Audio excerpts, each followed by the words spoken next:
feel comfortable, and drift into the paradoxes of thought with me. Get ready to challenge your assumptions while exploring unraveling philosophy and psychology. Is it better to be loved or to be feared? This is the question that begins our journey. A question that has echoed for centuries.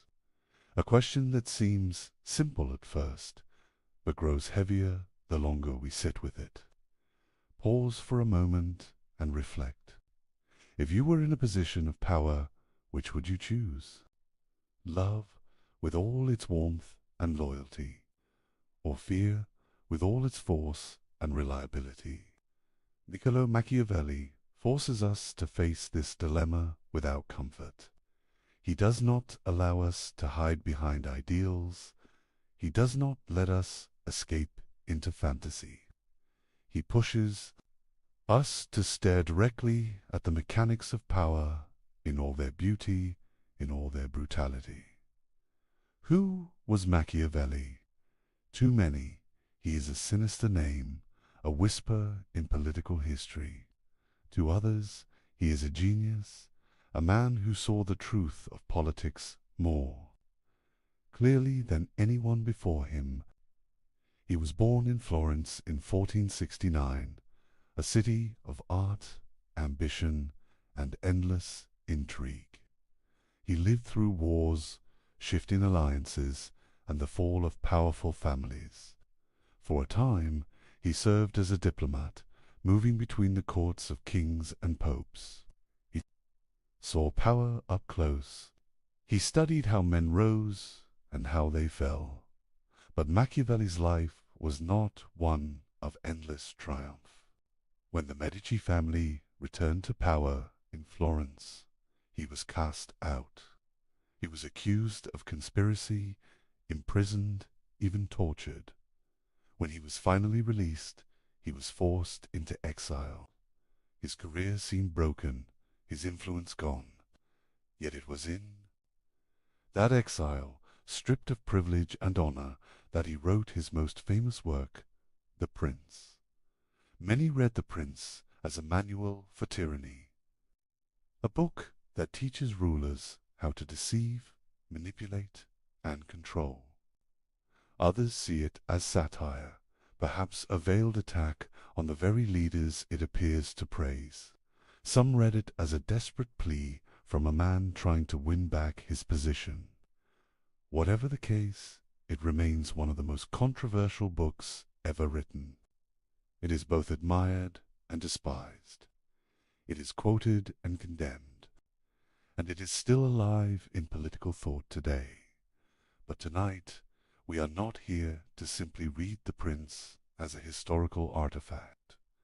We are here to open Machiavelli's entire playbook, to move through his writings, his ideas, his warnings, to understand not only what he wrote, but why his words still matter. Machiavelli does not give us a clean theory of government. He does not build grand systems like Plato. He does not argue for natural law like Aristotle. Instead, he studies the battlefield of politics as it really is. He watches men seize power, and he asks why some succeed while others fail. He pulls apart the myths that rulers tell, and he exposes the machinery beneath.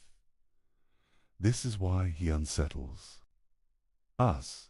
He reminds us that behind every ideal of justice, there is calculation. Behind every display of mercy, there is strategy. Behind every speech about unity or faith, there is ambition. Machiavelli is not interested in how things should be. He is interested in how they actually are. And so this lecture is not simply a reading of old texts. It is an exploration of strategies that remain alive in politics, in business, in leadership, and in human behavior. Each section we will examine reveals another tool in Machiavelli's power playbook. Some tools are violent. Some are subtle. Some seem obvious, while others shock us with their coldness. Together, they form a portrait of power that is as fascinating as it is unsettling. We begin with questions, and we will not always end with answers. Because Machiavelli does not comfort us with certainty. He offers instead a mirror that reflects the ambition, the fear, the cunning, and the cruelty that drive human affairs. Over the course of this exploration, we will see how Machiavelli redefined ideas like virtue, fortune, loyalty, and cruelty.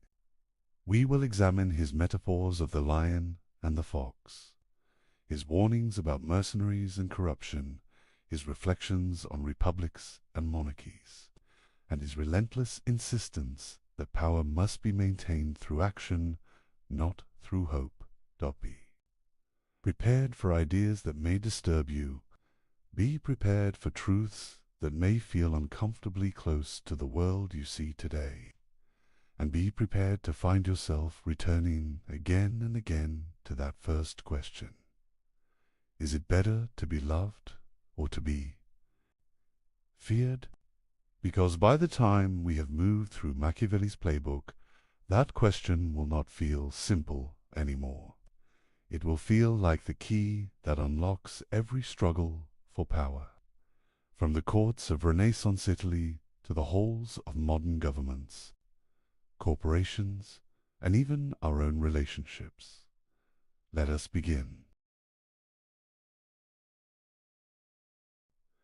When we think of politics, we often imagine it wrapped in ideals. We picture justice, fairness, or virtue as the guiding lights of rulers. From Plato to Augustine, philosophers before Machiavelli told us that politics should aim at the highest good. They taught that leaders must embody wisdom, courage, and morality. They drew images of republics ruled by reason, kingdoms guided by divine law, and communities built upon virtue. Machiavelli cuts through these illusions with a single stroke. He says, in effect, that politics is not about what should be. It is about what is. The ideals may look beautiful, but they are fragile masks. Behind them lies the raw struggle for survival, dominance, and control.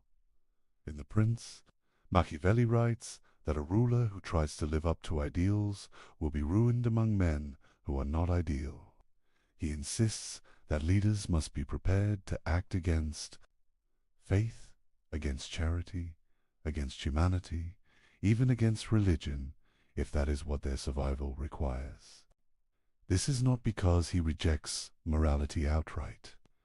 It is because he believes that morality alone cannot withstand the forces of fortune, ambition, and conflict. This view shocked his contemporaries. They had been taught that rulers must serve God and justice first. Yet Machiavelli observed rulers who acted in pious ways often lost their states. Meanwhile, those who betrayed promises, deceived rivals, and used cruelty effectively survived and thrived. He concluded that power abates its own laws. To ignore those laws is to invite collapse. We must understand the context of his time to appreciate the force of his argument. Florence and the Italian peninsula were not peaceful lands. They were fractured into city-states, each with its own ambitions. The French invaded, the Spanish interfered, and the papacy itself played politics like a prince. Alliances shifted weekly, armies burned towns, families rose and fell in sudden turns of fortune. In this setting, a ruler who clung to ideals without flexibility was not admired. He was destroyed. Machiavelli observed that men judge more by appearances than by reality. People will believe a ruler is good if he appears to act morally, even if he is ruthless behind the scenes. This creates a tension. The illusion of morality can be useful, even necessary. But the pursuit of morality itself, without calculation, can be fatal. Here we see the first layer of Machiavelli's power playbook. Do not confuse appearance with reality. Appearances must be carefully managed, but the reality of decision-making must remain grounded in necessity. If mercy preserves stability, then mercy is chosen. If cruelty is required, then cruelty must be applied. What matters is not whether an act is good or evil in the abstract, but whether it secures the state and preserves authority. This raises uncomfortable questions. Are moral systems then only tools of control if rulers pretend to be just, kind, or faithful while acting with cunning? Is morality anything more than theater? Machiavelli does not answer directly. Instead, he turns the question back to us. Do we prefer a ruler who clings to ideals and loses the kingdom, or a ruler who bends morality and keeps the kingdom alive? He points to history for answers. Consider the Roman Republic, which he admired in his discourses on Livy. Rome expanded, not by living as a model of peace and charity, but through discipline, cunning, and often harsh measures.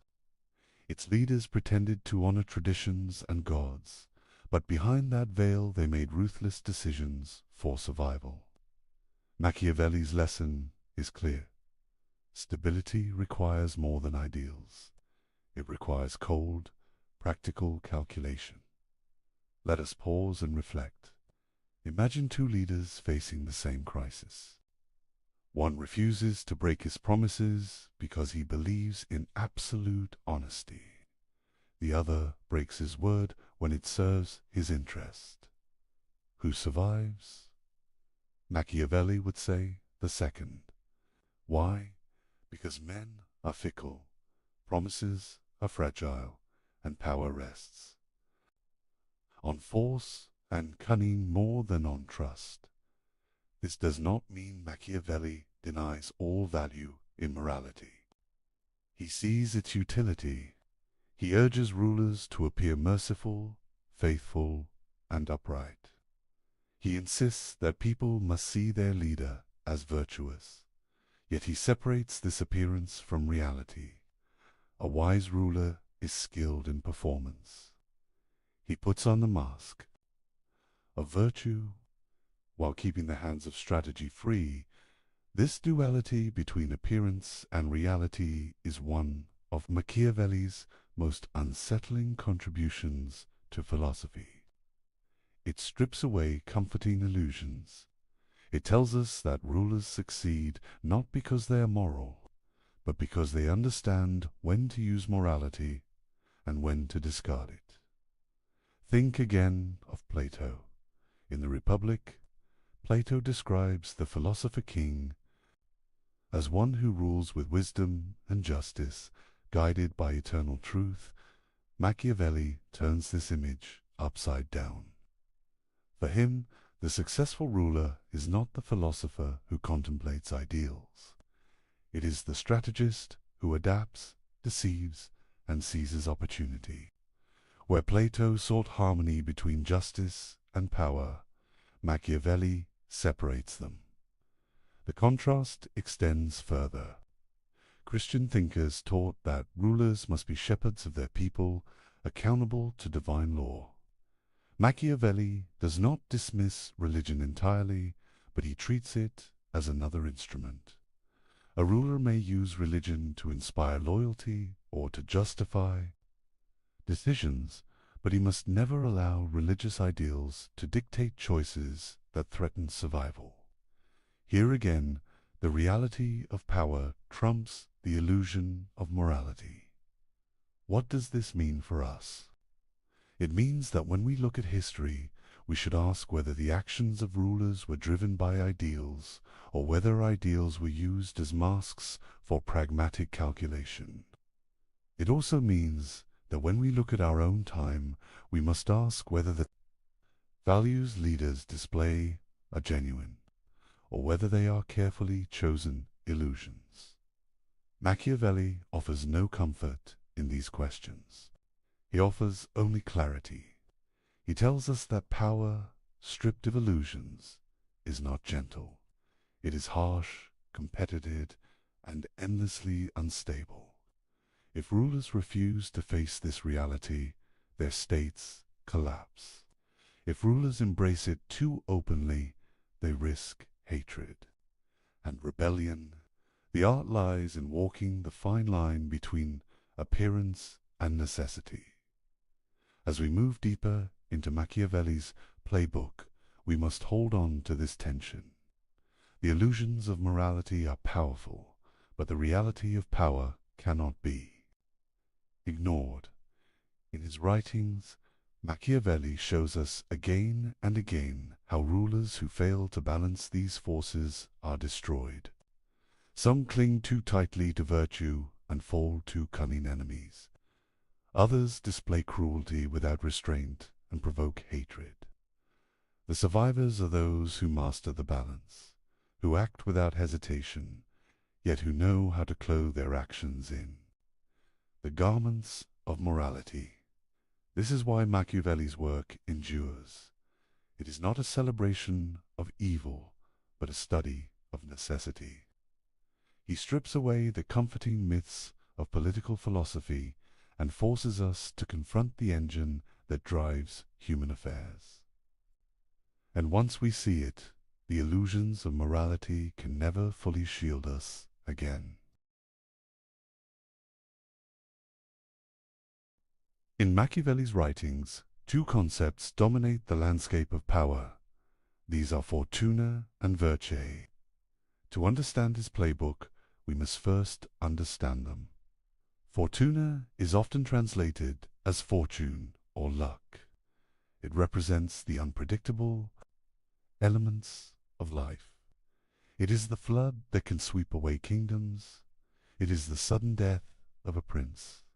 It is the betrayal of allies, the revolt of citizens, the invasion of foreign armies. Fortuna is chaos made tangible virtue. On the other hand, is not morality. It is not virtue in the sense of goodness or justice. It is a kind of strength, skill, and decisiveness. It is the ability to shape circumstances. It is a capacity to act boldly, to plan wisely, and to respond quickly.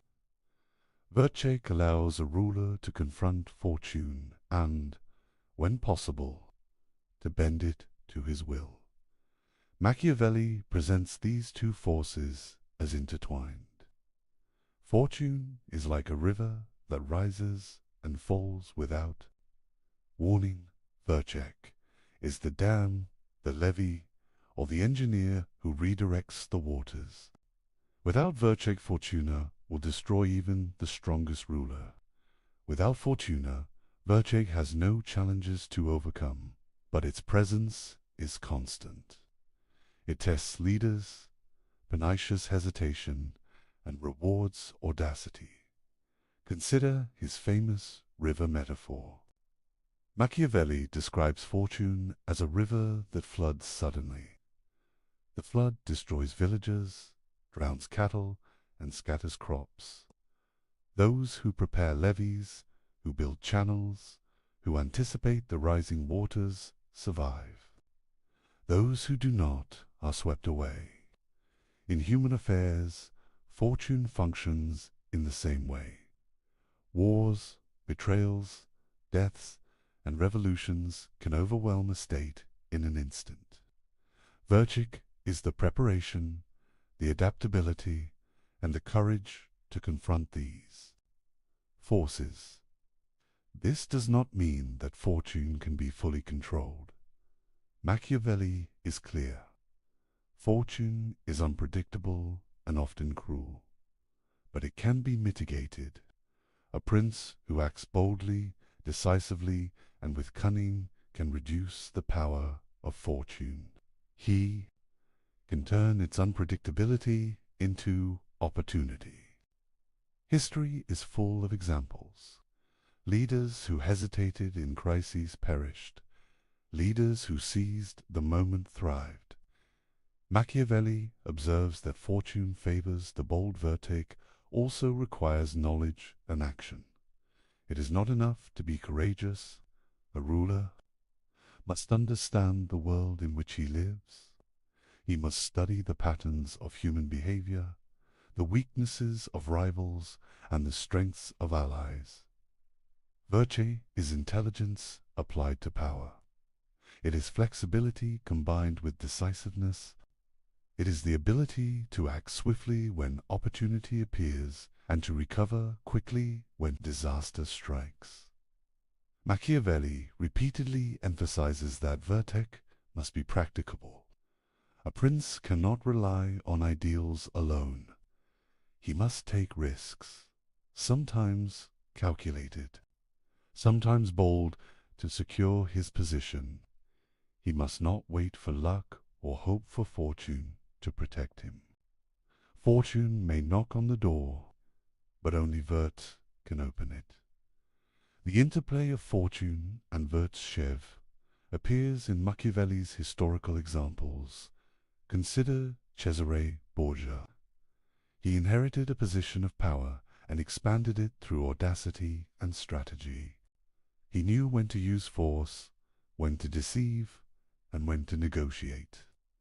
He acted decisively against enemies, and fortune, in some measure, favored him. Yet Borgia's success was not guaranteed. When his father, Pope Alexander VI, died, fortune turned. Borgia's enemies struck, and his state collapsed. This demonstrates the limits of virtue when fortune is overwhelming. Machiavelli also examines the role of timing in virtue. Acting too soon can provoke resistance before power is secure.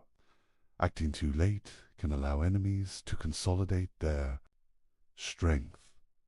A wise ruler observes carefully, prepares meticulously, and strikes with precision. Virtue is the skill of timing. It is the combination of preparation, courage, and intelligence. We must also consider the human dimension. Virtue is not only strategic, it is psychological. A ruler must inspire confidence, command respect, and manage fear. Virtue allows a leader to read the hearts of men, to discern who will betray, who will follow, and who will hesitate. It is the skill of understanding not just events, but people. Fortune tests the world. Virtue tests human nature. There is a deeper lesson here. Machiavelli does not glorify luck. He does not suggest that fortune alone creates great leaders. He insists that a ruler's success depends on his ability to seize opportunity, adapt to changing circumstances, and act decisively. Virtue is the engine that drives mastery over fortune. Without it, chaos reigns. With it, a skilled prince can turn crises into triumphs. This interplay explains why Machiavelli values preparation. A ruler must study war, politics, and human behavior. He must anticipate rebellion, treachery, and misfortune. Virtue is cultivated through experience, observation, and learning. A leader cannot rely on theory alone. Action, informed by knowledge, is the only path to stability. Yet Machiavelli warns against arrogance. Virtue is not omnipotence. It does not make a ruler invincible. Fortune will always remain partially beyond control. A wise leader recognizes this, adapts, and uses every opportunity to shape events. The balance of virtue and fortuna is delicate. Too much reliance on one without respect for the other leads to disaster. Machiavelli's exploration of these concepts also has modern resonance. In politics, business, and personal ambition, we see fortune as chance and circumstance. Virtue is preparation, strategy, and decisiveness. Those who succeed are rarely the luckiest. They are the most capable of turning opportunity into advantage and disaster into survival. Finally, it is essential to understand the moral neutrality of Machiavelli's framework. Virtue is not about ethics. It is about effectiveness. Fortune is not about justice. It is about unpredictability. Together, they create a landscape where success is determined by skill, courage, and adaptability, not by adherence to moral ideals. This is the essence of Machiavelli's playbook. To master power, one must respect the force of fortune. One must cultivate virtue relentlessly. One must act decisively when opportunity arises. One must recognize the limits of human control and act within those boundaries. This is the anatomy of fortune and virtue. It is the foundation upon which all other strategies of Machiavelli will build. By understanding this, we begin to see how a ruler can survive in a world that is uncertain, dangerous, and ever-changing. Fortune will challenge him. Virtue will guide him. The wise prince knows when to bend, when to strike, and when to appear steady. This is the essence of the strategy that underlies every decision in Machiavelli's writings. Machiavelli confronts one of the most enduring questions of power. Is it better for a ruler to be loved or to be feared? This is not a question of morality. It is a question of survival. Leaders throughout history have struggled with it. The answer, according to Machiavelli, is complex, but it carries a clear warning. He begins by observing human nature. Men are generally self-interested. They will break promises, betray allies, and abandon leaders if it suits their advantage. They are fickle and changeable. Their loyalty is often dependent on circumstances rather than conviction. A ruler who relies solely on love risks being abandoned when it is inconvenient. Fear, in contrast, is more reliable. When men fear the consequences of disloyalty, they are less likely to act against a ruler. Fear can be controlled, punishments can be applied consistently. Laws and consequences create order. In Machiavelli's view, fear provides stability in a way that love cannot always guarantee. Yet Machiavelli does not advocate cruelty for its own sake. He warns against excessive cruelty that provokes hatred. Hatred is dangerous. It can unite enemies, inspire rebellion, and destroy a ruler. The wise leader uses fear strategically. He applies it decisively and at the right time. Fear must be measured and directed at threats, not at loyal subjects. Love, however, cannot be ignored entirely. People prefer to follow a leader who is respected and admired. Popular support reduces the need for harsh enforcement. A ruler who is loved can govern with less constant pressure. The ideal balance, according to Machiavelli, is to be feared without being hated. This requires skill, judgment, and careful management of perception. He illustrates this with historical examples. Consider Cesare Borgia. He was feared by his enemies and respected by his allies. He applied cruelty swiftly and decisively, eliminating threats before they could grow. Yet he avoided widespread hatred among the populace by controlling his image and demonstrating fairness to those who served him faithfully.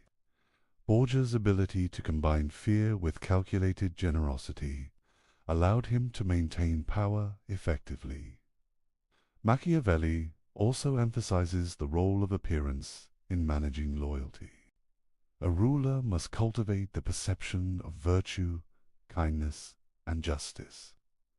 People must believe in his good intentions, even if they know he acts with calculation. This combination of fear and the appearance of love creates a form of control that is both effective and sustainable. He cautions against relying solely on love. History is full of rulers who were adored, but who fell because their followers placed personal interest above loyalty. Affection alone cannot ensure obedience. Love is fragile, easily broken by greed, ambition, or external pressure. Fear, however, can endure because it is grounded in consequences. The management of fear and love also requires understanding of human psychology.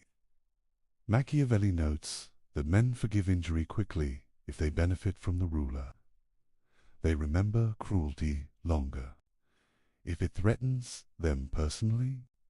A wise leader uses this knowledge to act decisively against enemies while reassuring allies. This creates a hierarchy of loyalty based on both respect and self-interest. Timing is essential. Fear applied too early can provoke resistance. Fear applied too late may allow threats to grow unchecked.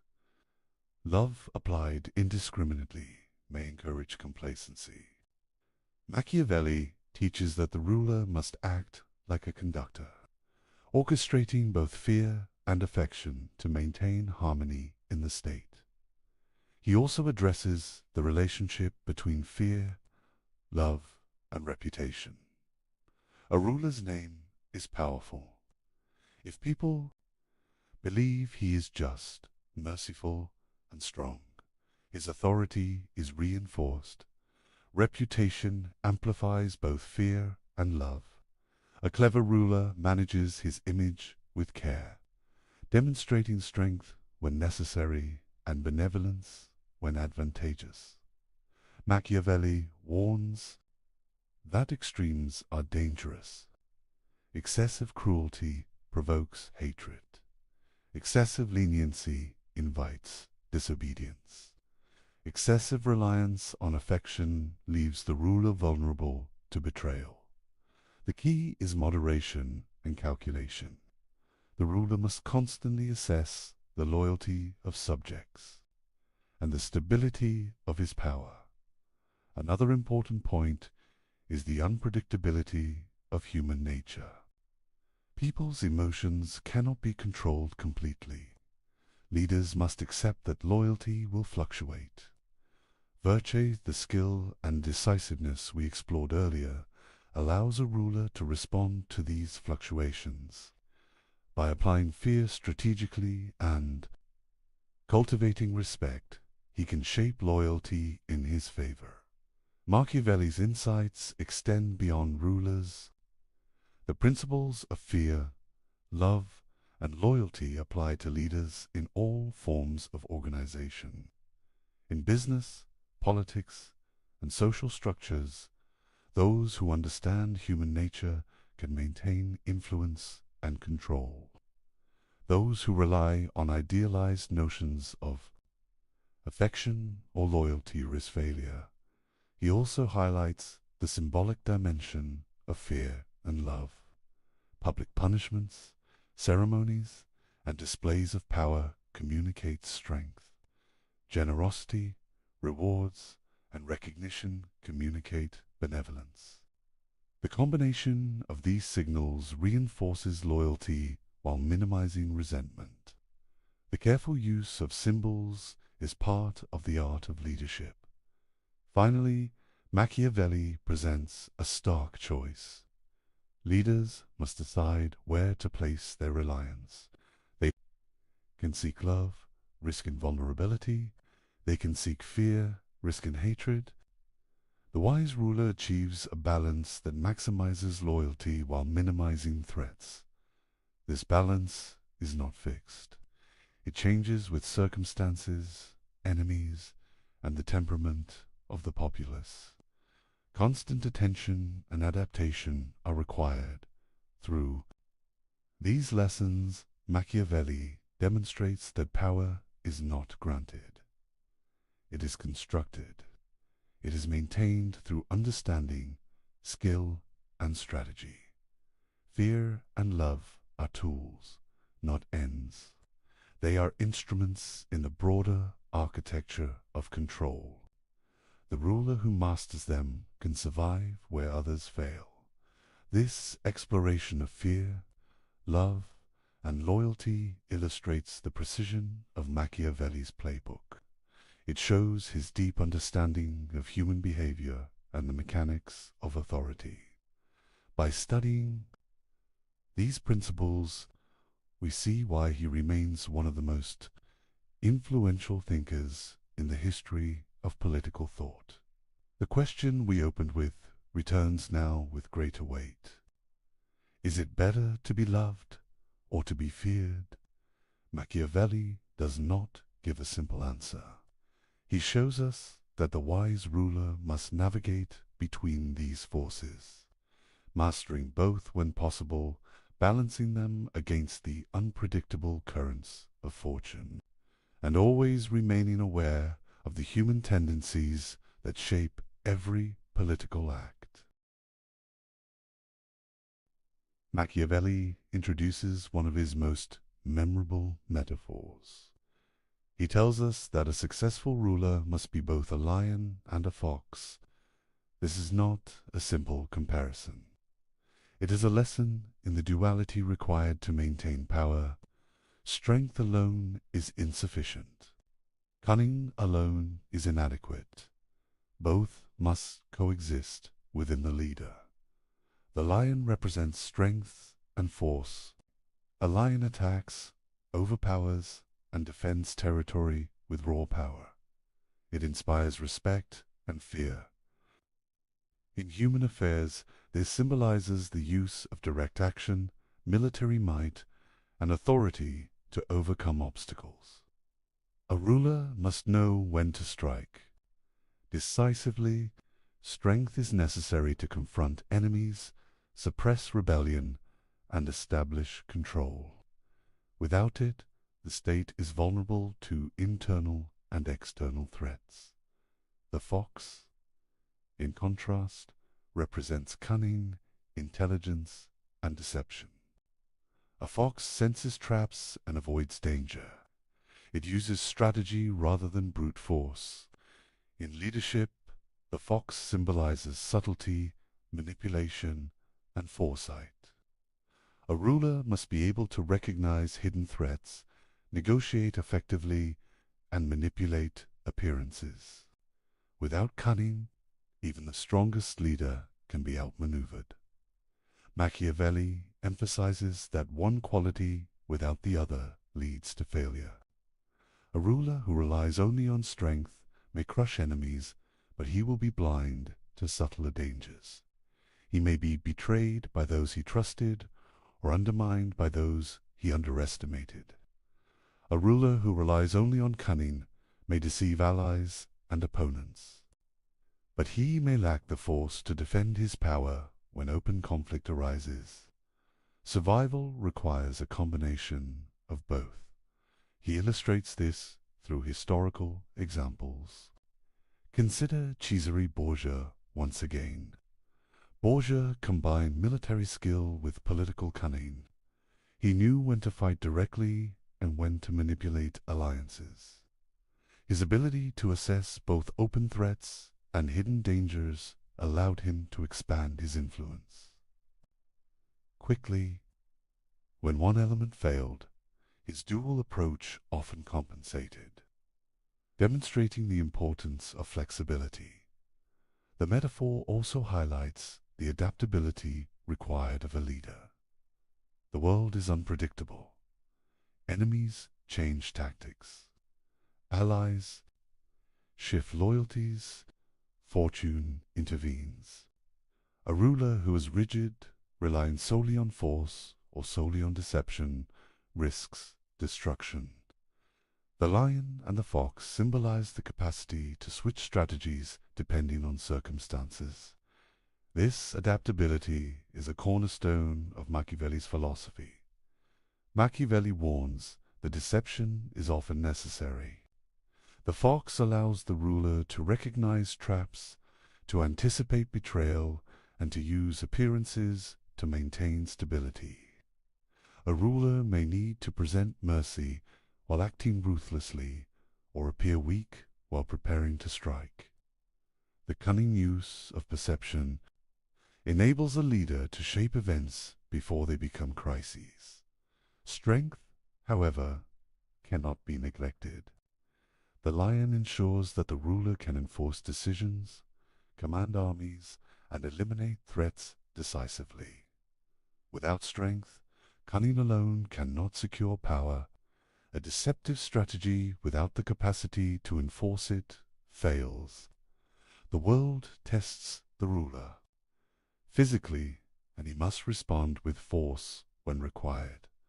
This duality is not only practical, it is psychological. Subjects respond differently to strength and cunning. Fear of force demands respect. Awareness of cunning generates uncertainty in opponents, preventing them from acting impulsively. Loyalty, obedience, and alliance are shaped by both elements. The ruler who embodies both is unpredictable and therefore secure. Machiavelli also considers timing. The lion and the fox must be deployed according to circumstances. A time of rebellion may demand the strength of the lion. A time of diplomacy may demand the subtlety of the fox. A ruler who cannot read the situation or who applies the wrong method invites disaster. Success is contingent upon judgment as much as skill. The duality extends to internal governance as well. Rulers must manage advisors, nobles, and citizens with both strength and cunning. They must reward loyalty, punish betrayal, and manipulate perception. The lion ensures the power to act decisively. The fox ensures the capacity to navigate complex social and political networks. Together, they allow the ruler to maintain stability over time. Machiavelli also notes that appearances matter. The ruler should project the qualities of both animals. Even when they are not fully exercised, a leader who appears strong can deter enemies. A leader who appears cunning can prevent plots. Perception is an instrument of power, reinforcing both force and strategy. The lesson for leaders is clear. One cannot rely solely on morality, ideology, or a single skill. Survival demands versatility, perception, and intelligence applied to action. The lion and the fox are not symbols of good or evil. They are tools for navigating the realities of human behavior. Leaders who master both can withstand fortune, outmaneuver enemies, and maintain control. Machiavelli's metaphor also has a modern application. Leaders in business, politics, and society face challenges similar to those of Renaissance princes. Threats come from competitors, shifts in power, and unpredictable circumstances. The balance of force and strategy, boldness and cunning remains essential. Those who rely exclusively on one approach fail to achieve lasting success. Finally, This duality emphasizes preparation and self-awareness. A ruler must cultivate both strength and intelligence continually. Complacency in one domain invites disaster. The combination of lion and fox requires constant vigilance, learning, and adjustment. Leadership is not a static condition. It is an ongoing process of adaptation and mastery. Machiavelli's insight is that the art of power is not a single skill. It is a composite of capabilities applied with judgment. The lion and the fox exemplify this. They teach that power is dynamic, conditional, and deeply intertwined with human nature. A leader who embodies this duality understands both the threats he faces and the opportunities he can seize. By studying this principle, we begin to see the depth of Machiavelli's strategy. Power is never absolute. It must be constantly managed. Force and cunning are complementary tools. They must be balanced, applied with foresight, and adapted to shifting circumstances. This understanding sets the foundation for every further strategy in Machiavelli's playbook. Machiavelli addresses one of the most controversial aspects of his philosophy. He argues that cruelty, when applied correctly, can be necessary for the stability of a state. This idea challenges conventional morality. It is not intended to shock. For its own sake, it is practical. It is rooted in the realities of human behavior and political survival. He begins by distinguishing between types of cruelty. There is cruelty that is well used. There is cruelty that is excessive or poorly timed. Well-used cruelty is decisive. It is applied quickly and with purpose. It eliminates threats, prevents rebellion, and secures authority. Poorly used cruelty is endless and arbitrary. It breeds hatred, fear without respect, and eventual collapse. Machiavelli explains that cruelty is most effective when it is limited and targeted. A ruler may need to eliminate rivals or punish conspirators. When this is done decisively, the message is clear. Potential enemies understand the consequences of opposition. This type of cruelty prevents disorder, it consolidates power, it does not invite continuous resistance because it is controlled. Historical examples illustrate his point. Consider Cesare Borgia. Borgia faced a fragmented state and rebellious subjects. He acted with ruthless efficiency against those who threatened his authority. Ramiro de Orco, one of his lieutenants, was sent to enforce discipline. The people initially resented the actions, but Borgia quickly executed de Orco, presenting himself as just. The cruelty served a purpose, and then it ended. This calculated approach stabilized the region. Machiavelli emphasizes that cruelty must be applied at the beginning of a ruler's tenure. Early decisive actions prevent prolonged unrest. Hesitation allows enemies to grow stronger and emboldens conspirators. Once a ruler establishes control through measured force, ongoing cruelty becomes less necessary. The goal is to secure loyalty, not to perpetuate fear indefinitely. He also warns against arbitrary cruelty. Violence without purpose undermines authority. It creates resentment. It destabilizes rather than strengthens. The wise leader uses cruelty as a tool, not as an expression of personal anger. Decisions must be calculated and disciplined. Emotion alone is insufficient and dangerous. Machiavelli extends his analysis to the broader principle of necessity. Rulers exist in a world of danger. Enemies plot, allies betray, and fortune is unpredictable. In this context, cruelty is often unavoidable. It is the means by which order is maintained and the state preserved. Without it, instability spreads. Without it, even the most virtuous ruler can be overthrown. The psychological dimension is important. People fear what is visible and immediate. When a ruler applies force decisively, the population learns the consequences of disobedience. This fear can be controlled and focused. In contrast, excessive leniency or delayed punishment allows resentment to fester. Threats multiply when cruelty is inconsistent or unclear. Machiavelli also highlights the perception of cruelty. A ruler should not appear cruel for its own sake. Actions should be framed as necessary for the common good or for the security of the state. Public perception shapes loyalty. People tolerate force if it is justified and purposeful.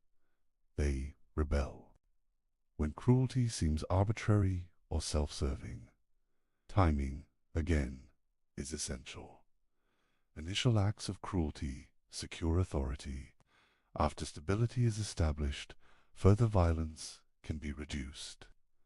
The ruler can shift focus to appearances of mercy, justice, and virtue. This balance between force and benevolence creates a stable environment where loyalty is earned and rebellion is minimized. He contrasts this approach with inaction. Leaders who hesitate to apply necessary force often face prolonged conflict. Revolts persist, enemies grow bolder, and alliances shift unpredictably. The failure to act decisively in critical moments leads to greater suffering and eventual downfall. Cruelty, when properly applied, prevents this escalation.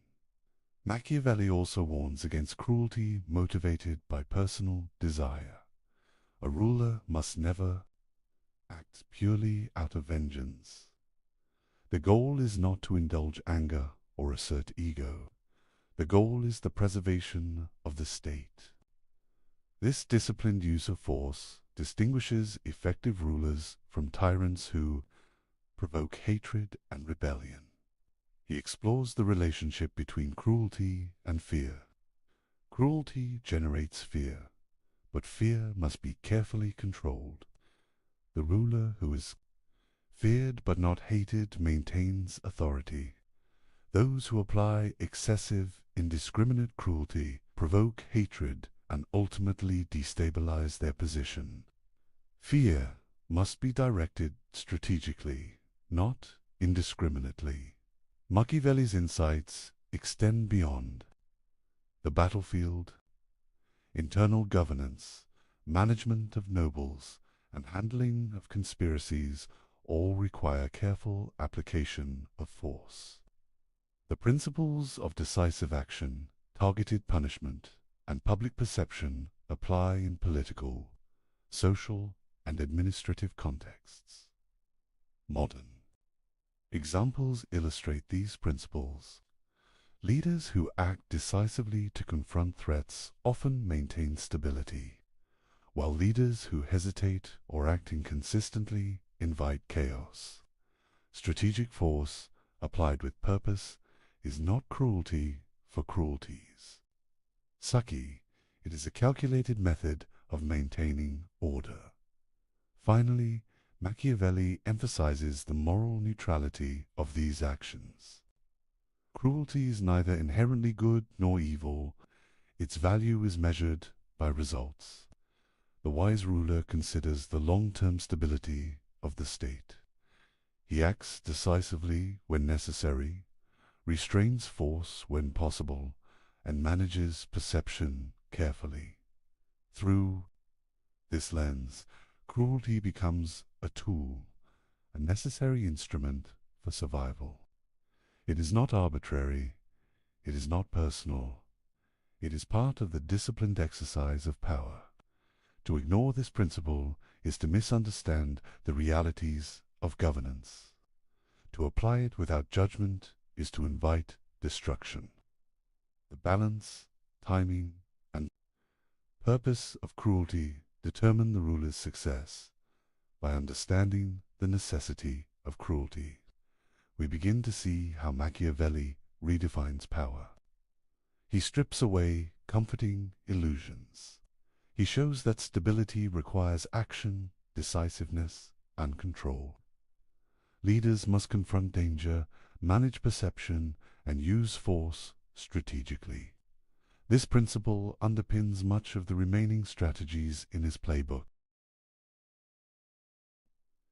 Machiavelli understood that power is not only about force or cunning, it is also about perception.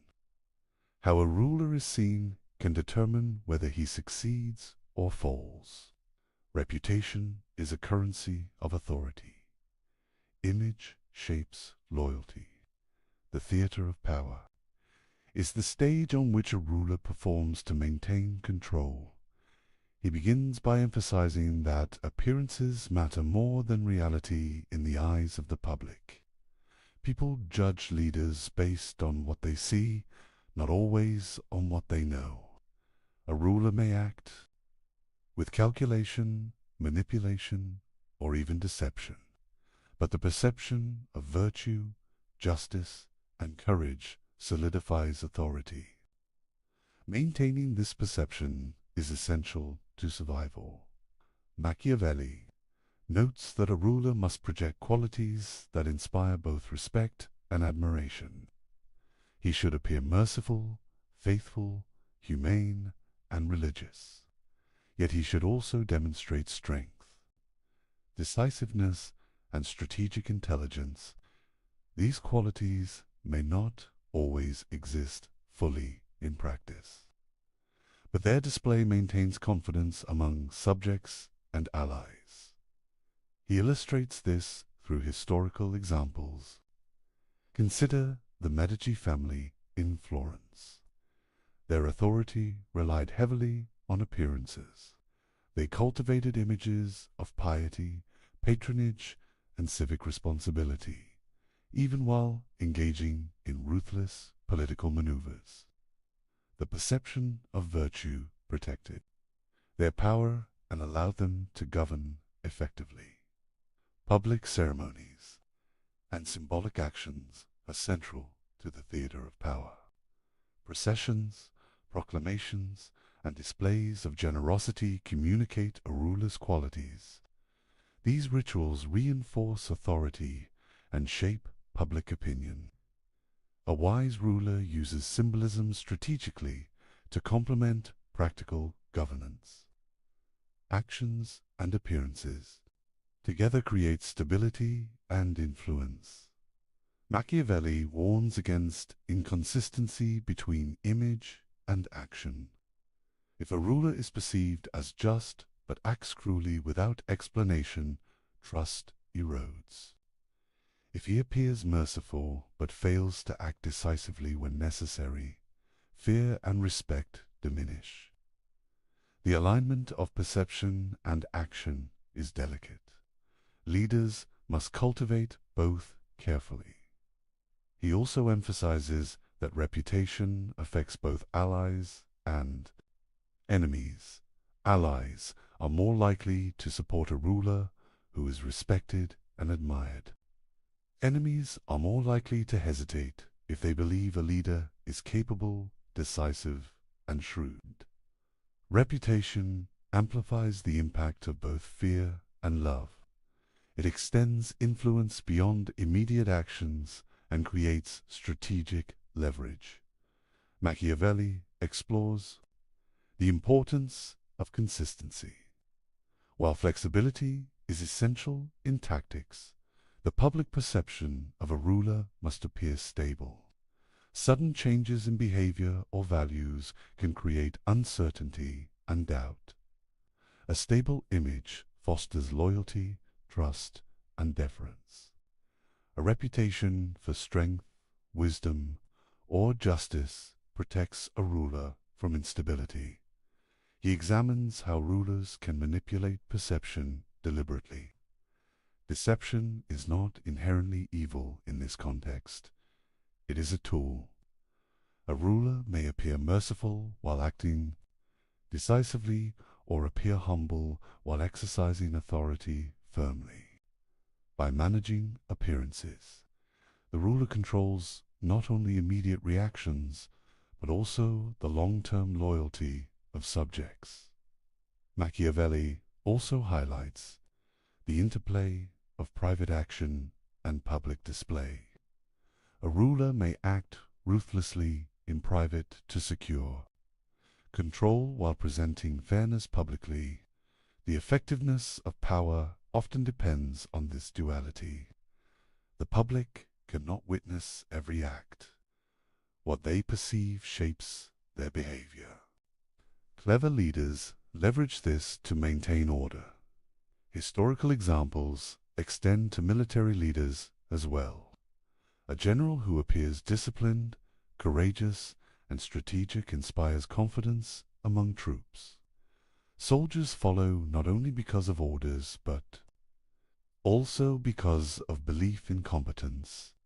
Reputation reinforces obedience and enhances effectiveness in both governance and warfare.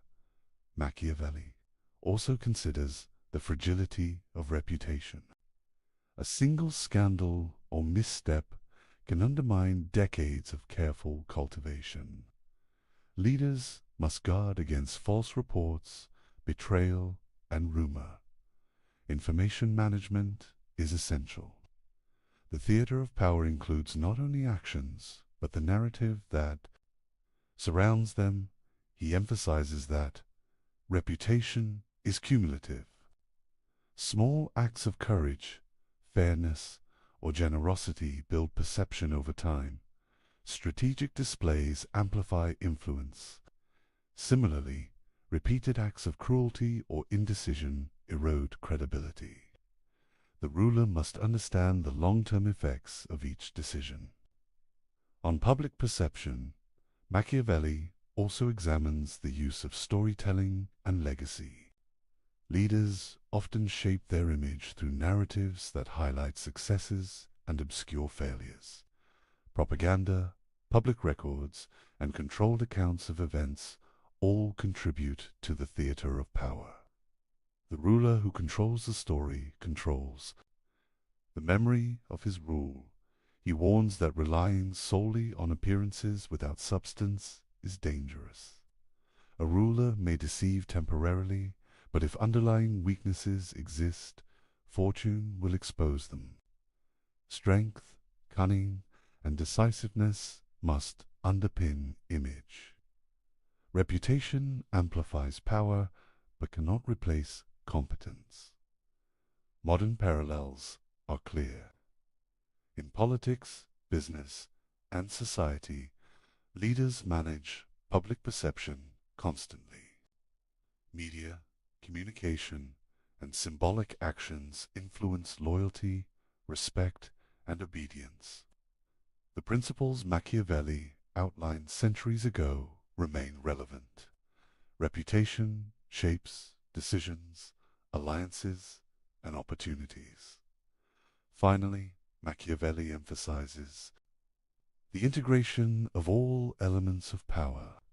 Reputation, force, cunning, cruelty, and appearance are not separate. They interact. A wise ruler balances them to maintain authority. Perception enhances action.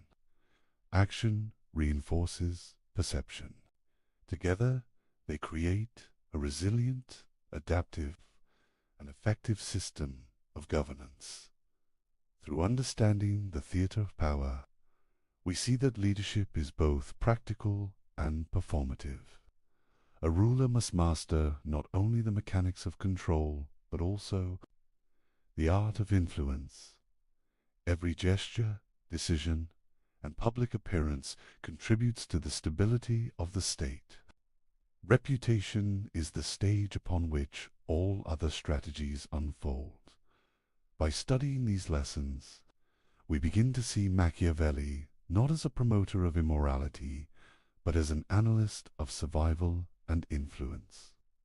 Leaders who understand perception and cultivate their image can navigate challenges, inspire loyalty, and maintain power in ways that are both strategic and enduring. Machiavelli understood that power does not exist in isolation. A ruler is surrounded by allies, adversaries, and opportunists. Success depends on the careful management of relationships. Friendships, loyalties, and enmities are tools to be understood and used wisely. He begins by emphasizing the impermanence of alliances. People are motivated by self-interest. Allies today may become enemies tomorrow.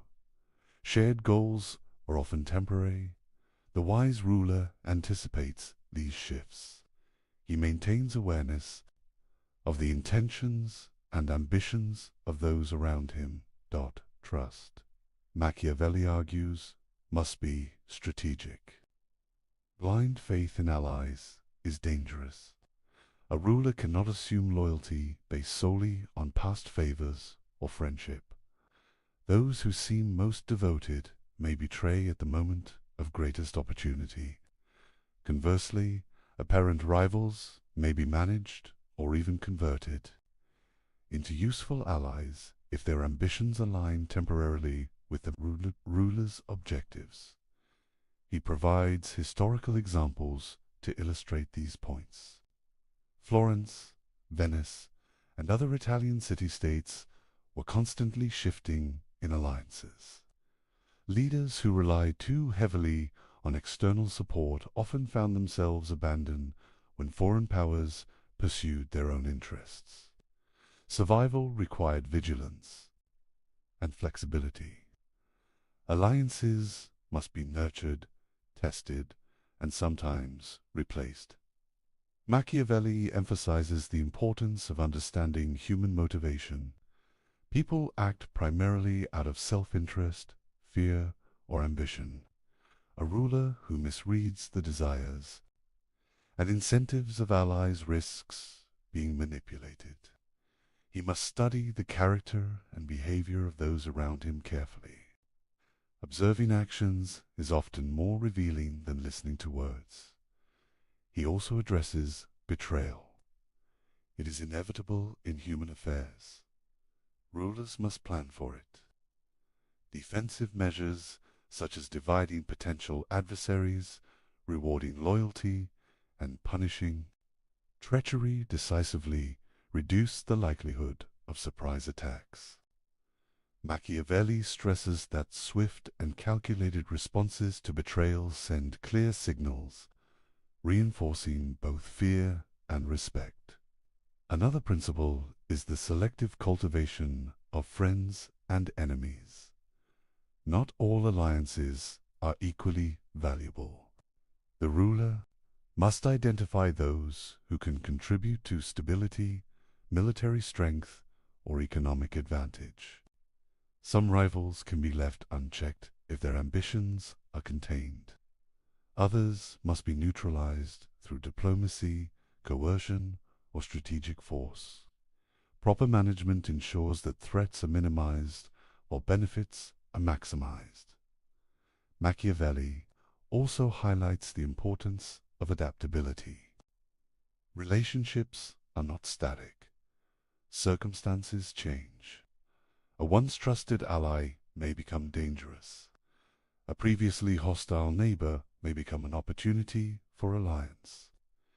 The successful ruler continually reassesses the political landscape. Decisions must be based on the current balance of power, not past assumptions or sentiments. He examines the role of deception in managing allies and enemies. Transparency can be exploited, The ruler must sometimes conceal intentions, provide misleading signals, or present false security to maintain advantage. Deception is a tool, not a moral failing. When used to preserve the state and protect power, historical examples reinforce these lessons. The Papal States frequently negotiated alliances with city-states and foreign powers. Those who overestimated loyalty or underestimated ambition often lost territory or influence. Leaders who balanced diplomacy with readiness for conflict maintained authority more effectively. Machiavelli's observations emphasized pragmatism over idealism. He also considers the psychological impact of power. Allies observe how a ruler handles threats, betrayal, and opportunity. Swift action and decisive judgment inspire confidence. Hesitation and indecision undermine trust. Reputation, decisively linked to behavior, shapes future relationships. Allies and enemies alike adjust their strategies based on perceived strength and intelligence. Machiavelli warns against over-reliance on any single ally. Dependence creates vulnerability. The ruler must cultivate multiple connections, balancing relationships to prevent any one party from gaining excessive influence. This approach reduces the risk of betrayal and maintains freedom of action. Conversely, the management of enemies requires both caution and initiative. Enemies left unchecked grow stronger. They form alliances, exploit weaknesses, and may strike unexpectedly. A prudent ruler observes potential adversaries, predicts their moves, and acts preemptively when necessary. Timing and decisiveness are essential. He further distinguishes between permanent and temporary alliances. Temporary alliances serve immediate goals. Permanent alliances require trust, compatibility, and ongoing management.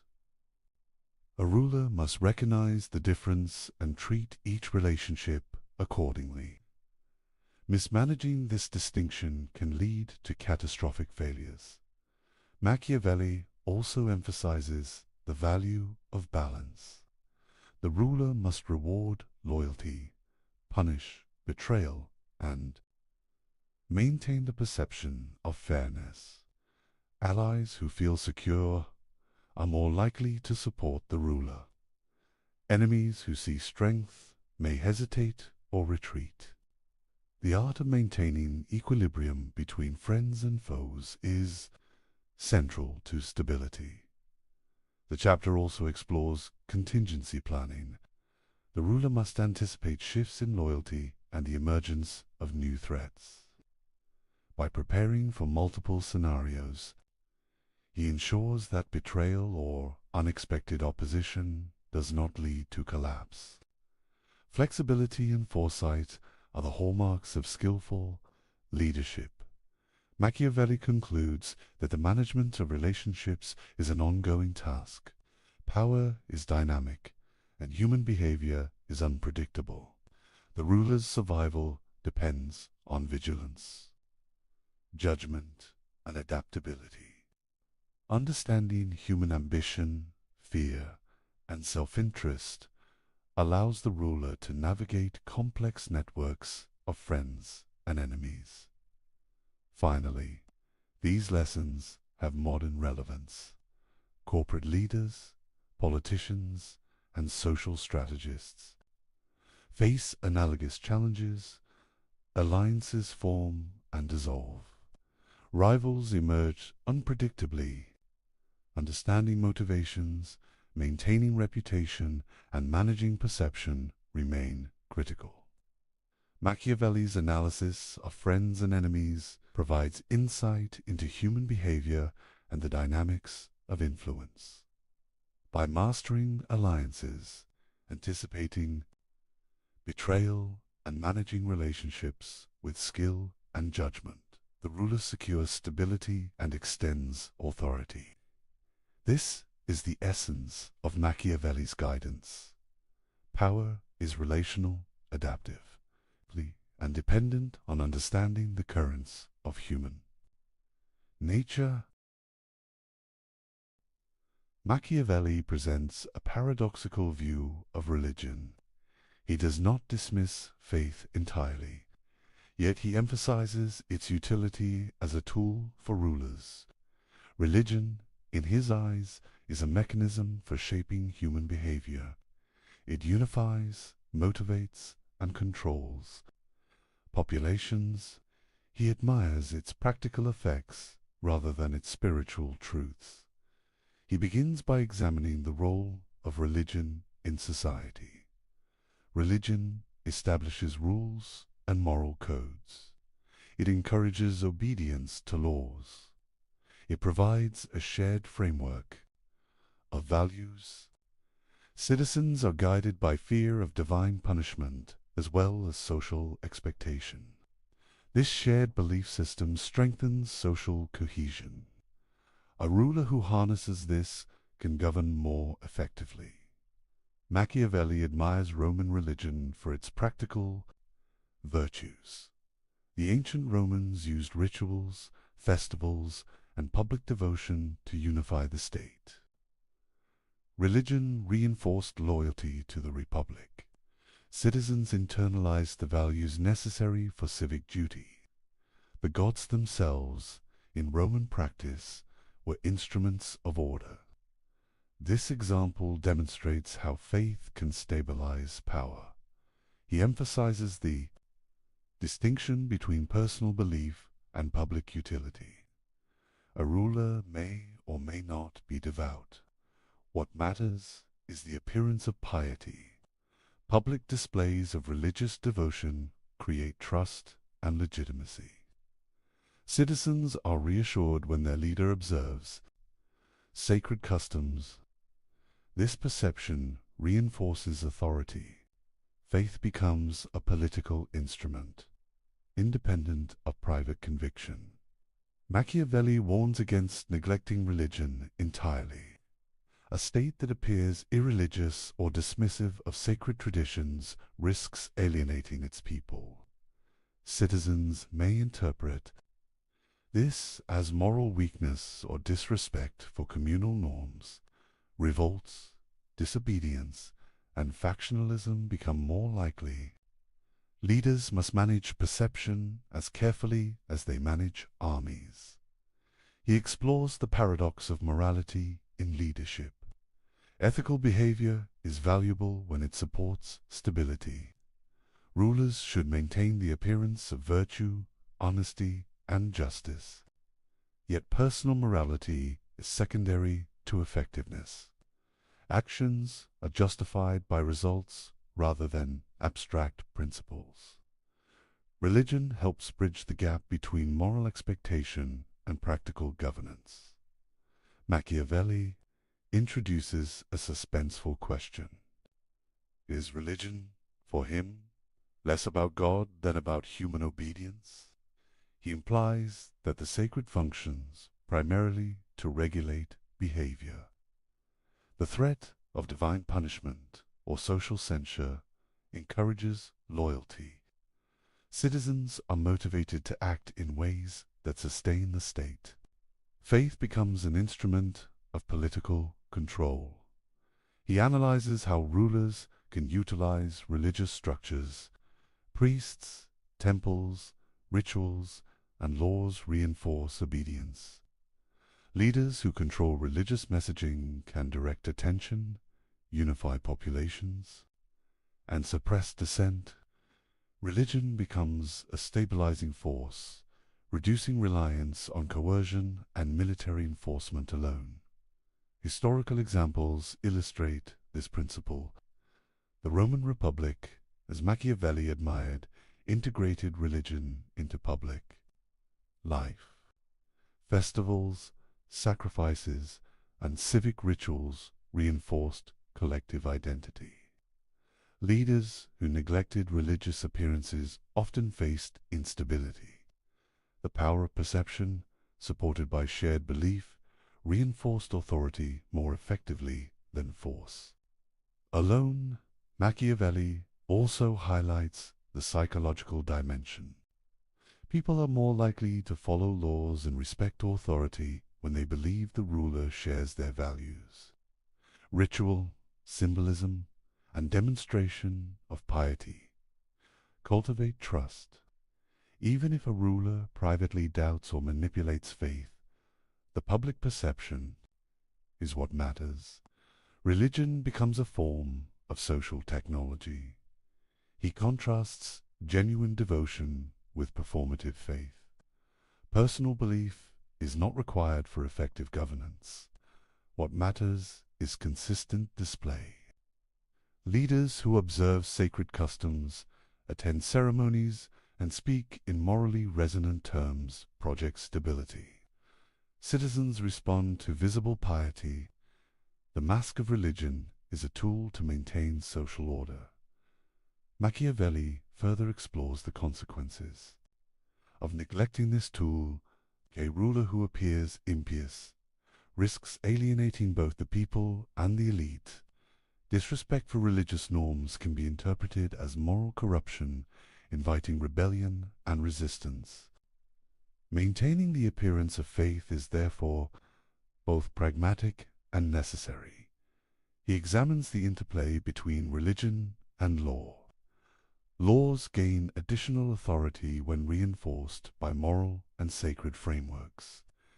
Citizens perceive obedience as both a civic duty and a spiritual obligation.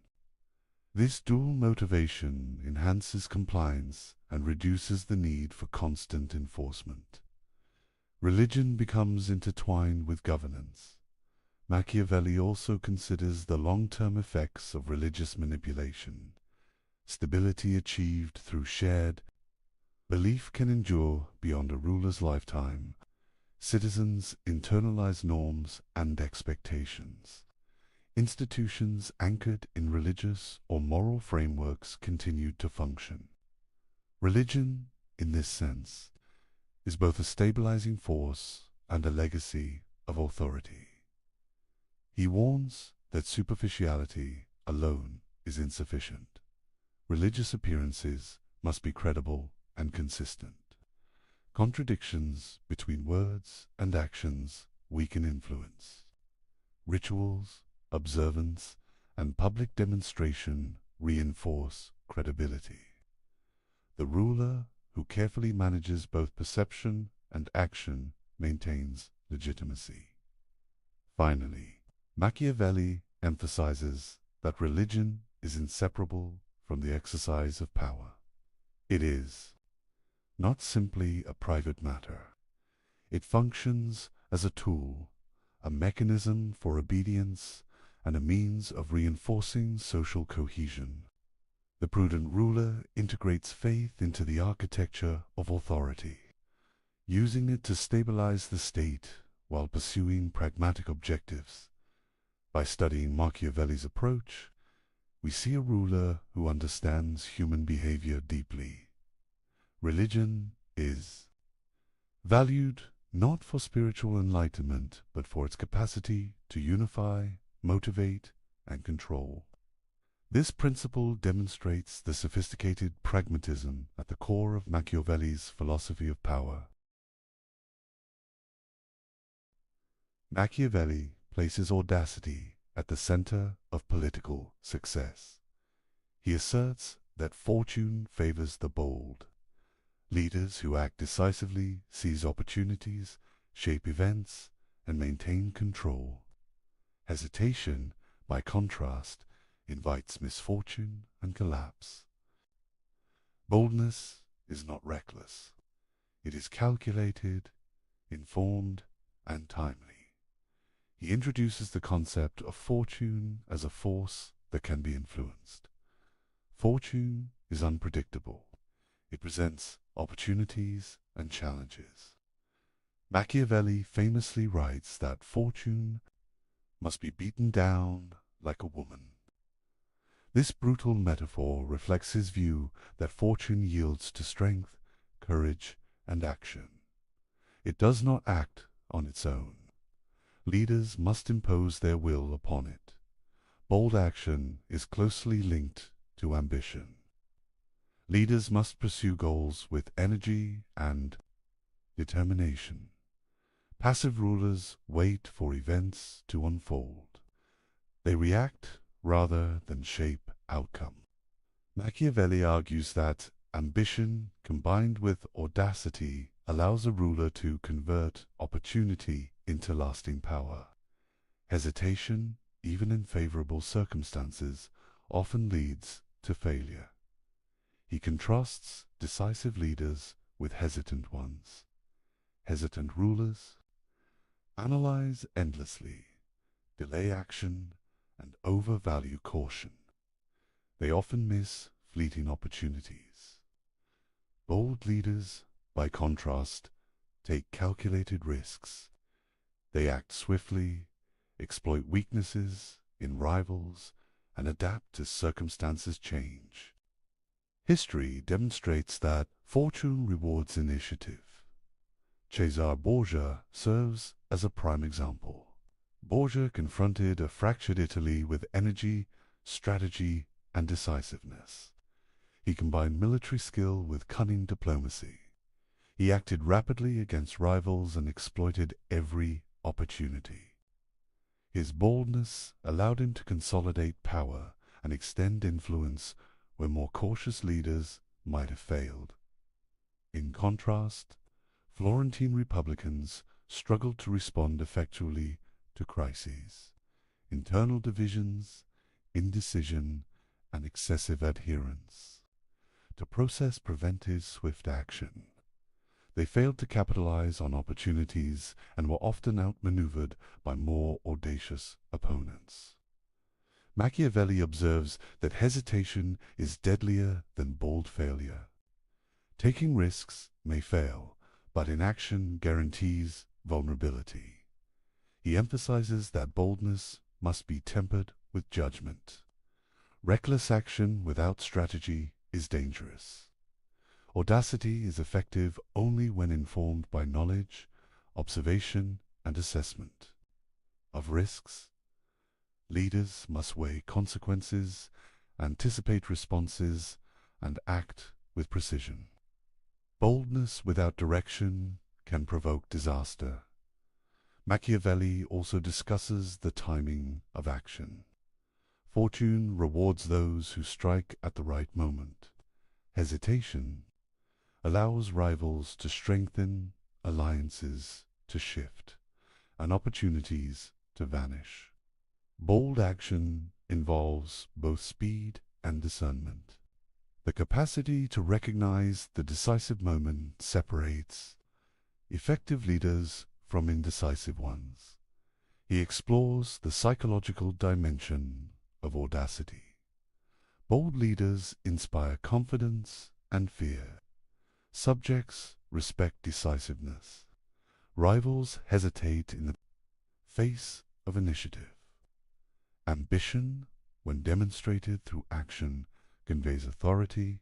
In contrast, hesitation signals weakness and invites challenges. Boldness is both practical and symbolic. Historical examples reinforce these principles. Leaders who seize power during crises often achieve lasting authority. Those who delay, even with superior resources, risk being overtaken by rivals. Machiavelli repeatedly emphasizes that fortune favors those willing to act decisively and courageously. He also examines the interplay of risk and reward. Bold decisions carry potential for failure, but the consequences of hesitation are often greater. Leaders who fail while acting decisively can recover. Leaders who hesitate frequently lose control entirely. Risk, when calculated and embraced, becomes a tool for power. Machiavelli stresses that audacity affects both internal and external politics. Domestically, decisive action quells dissent and inspires loyalty. Externally, it deters aggression and exploits weaknesses in rivals. Boldness establishes initiative. Hesitation surrenders it. Maintaining momentum is central to sustaining authority. The metaphor of fortune as a woman underscores the active role leaders must play. Fortune does not yield passively. It responds to courage, energy, and assertive effort. Leaders shape their destiny by imposing their will upon circumstances. This principle highlights the dynamic relationship between human action and unpredictable events. He further explores the cumulative effect of boldness. A leader who consistently acts decisively builds reputation and credibility. Subjects and allies observe audacity as competence. Rivals perceive a pattern of strength and initiative. Over time, bold action creates a self-reinforcing cycle of authority and influence. Machiavelli also examines failures of audacity. Leaders who act boldly without preparation, intelligence, or strategy invite disaster. Success requires both courage and competence. Boldness is a necessary condition for power, but it is not sufficient alone. Knowledge, skill, and foresight are equally essential. He concludes with the central lesson: hesitation is deadlier than bold failure. Inaction allows rivals to advance, fortune to shift, and opportunities to disappear. Bold, calculated action may encounter setbacks, but it preserves initiative and maximizes the possibility of success. Hesitation guarantees loss. Through this analysis, Machiavelli emphasizes a core principle of his philosophy. Ambition, courage, and decisive action define effective leadership. Fortune favors those who confront uncertainty actively, shape events strategically, and refuse to be paralyzed by risk. Boldness is both a weapon and a shield in the machinery of power. Machiavelli admired the Roman Republic. He saw in it a model of political strength, resilience, and adaptability. Unlike principalities ruled by a single prince, republics distributed power. Authority was shared among institutions, citizens, and elites. This structure created stability, accountability, and long-term endurance. He begins by contrasting republics with monarchies. Principalities concentrate power in one individual. Decision-making is rapid but highly dependent on the ruler's abilities. The state is vulnerable if the prince is weak, indecisive, or corrupt. Republics, by contrast, distribute authority across councils, assemblies, and magistrates. This diffusion limits the impact of individual failings and strengthens institutions. Machiavelli praises the capacity of republics to harness civic virtue. Citizens are motivated to participate in governance because they have a stake in the states. Survival, engagement fosters loyalty, accountability, and shared responsibility. By contrast, subjects of principalities often lack initiative or investment in the welfare of the state. Civic participation strengthens resilience. He emphasizes that republics are not without challenges. Managing factions, competing interests, and popular ambitions requires skill. Balancing the influence of elites and the broader population is essential. The state must allow freedom while maintaining order. Too much liberty invites chaos. Too much control breeds resentment. The art of governance is in finding this balance. Machiavelli presents suspenseful insight. He is not simply a cynic focused on manipulation. He also values liberty when it is managed wisely. Freedom, in his philosophy, is not chaotic license. It is structured participation. Laws, institutions, and disciplined civic engagement enable citizens to exercise influence without undermining stability. Liberty, when harnessed, strengthens power. He analyzes Rome's example. The Roman Republic maintained equilibrium between the Senate, magistrates, and the people. Elites provided experience and strategic oversight. Citizens offered legitimacy, manpower, and engagement. This balance preserved stability, allowed flexibility, and mitigated risks posed by individual weaknesses. Machiavelli admires the synergy of collective governance. By contrast, principalities often rely on fear, coercion, or personal charisma to maintain authority. Stability is contingent on the ruler's competence and the loyalty of a few elites. This makes principalities more vulnerable to fortune, internal conspiracy, and rebellion. Republics, by dispersing power and fostering civic responsibility, are better equipped to endure crises. Machiavelli also examines the role of laws in republics. Legal frameworks create predictable rules, reducing the influence of arbitrary decisions. Institutions enforce laws consistently, maintaining fairness and legitimacy. In principalities, law often depends on the ruler's whims. In republics, law is institutionalized, creating stability and long-term resilience. He highlights the importance of civic virtue. Citizens must be invested in the common good. Participation is not merely symbolic, it is functional. Civic education, military service, and public engagement cultivate loyalty and responsibility. A republic thrives when citizens act both freely and prudently. Liberty must be disciplined to be effective. Machiavelli also explores the dangers of imbalance. If elites dominate excessively, the population may rebel. If the people wield unchecked influence, disorder can follow. Successful republics manage tensions through structured participation, checks and balances, and the cultivation of respect for institutions. The equilibrium between freedom and control is delicate but achievable.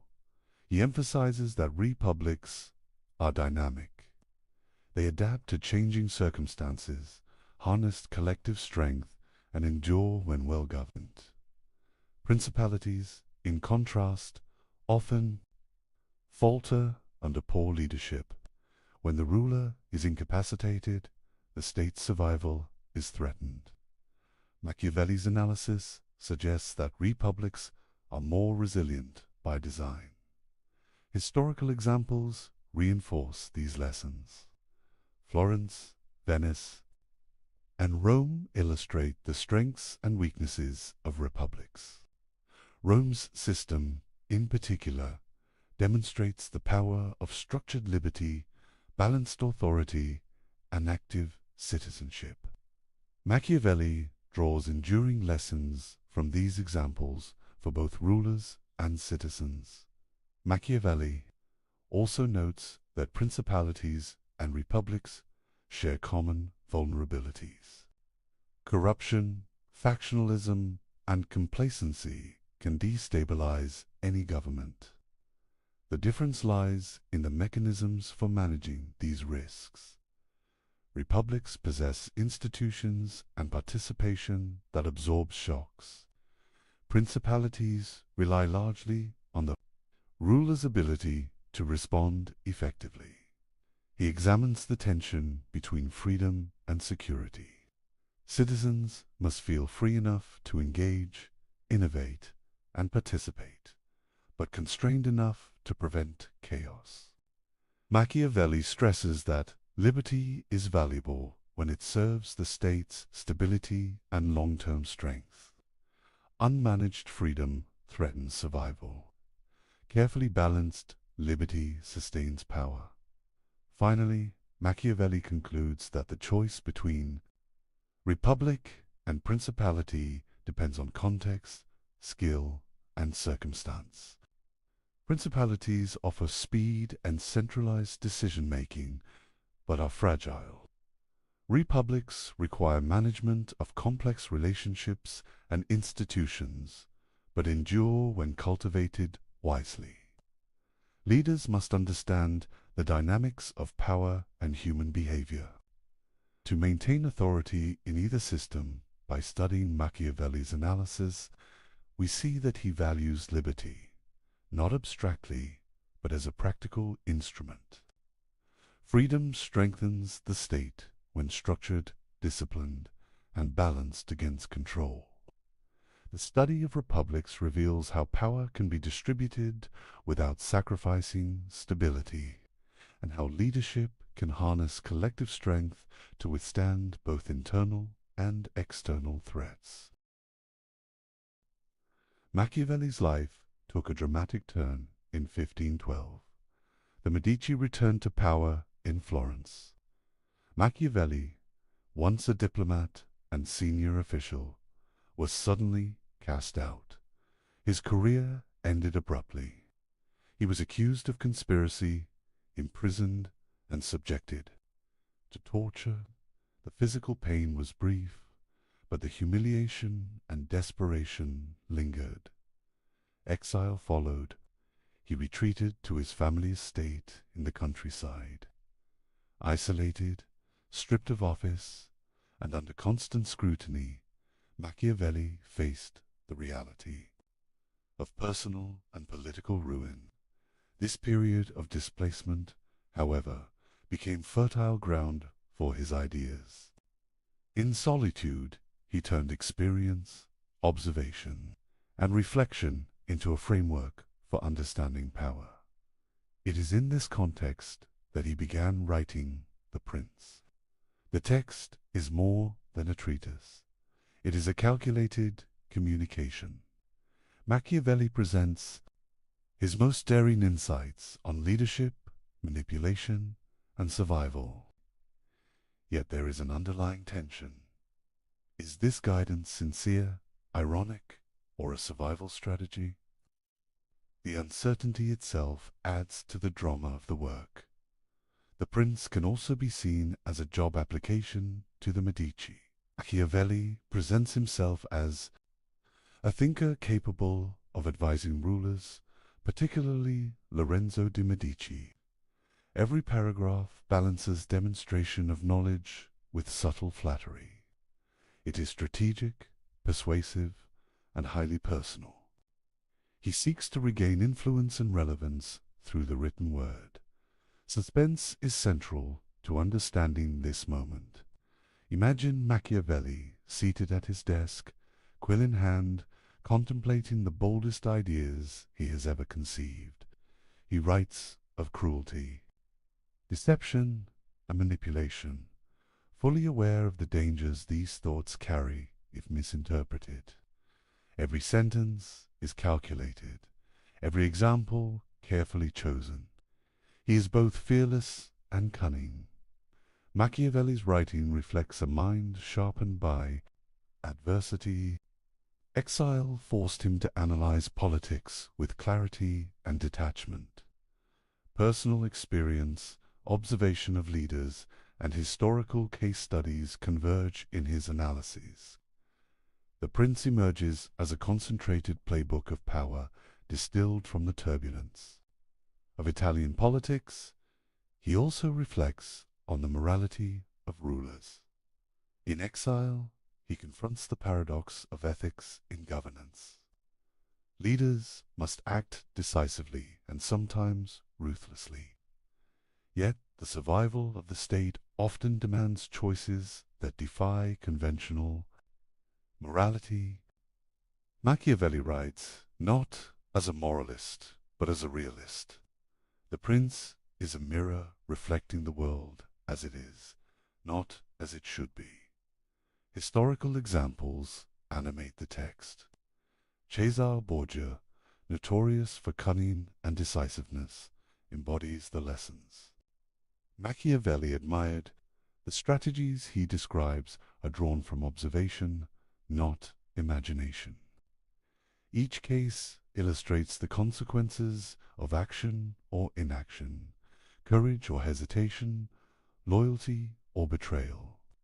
The examples lend urgency and credibility to his argument. The writing process itself is dramatic. Exile breeds tension, reflection, and intensity. Machiavelli composes a work that is audacious in content and form. He imagines the Medici reading his words, evaluating his intellect, and judging his insight. The stakes are personal and political. The Prince is a performance as much as a treatise. Suspense continues in the interpretation of the Prince. Scholars debate its intent. Was it sincere advice intended to guide rulers toward effective governance? Was it satire exposing the brutality of politics through exaggeration? Or was it itself a mask, concealing Machiavelli's personal vulnerabilities and ambitions? The ambiguity enhances the text's power and intrigue. He also reflects on exile as a catalyst for intellectual creation. Removed from office, Machiavelli gains the freedom to think without constraint. Observations of power, human ambition, and political dynamics crystallize into concise, radical insights. Exile transforms adversity into opportunity, misfortune.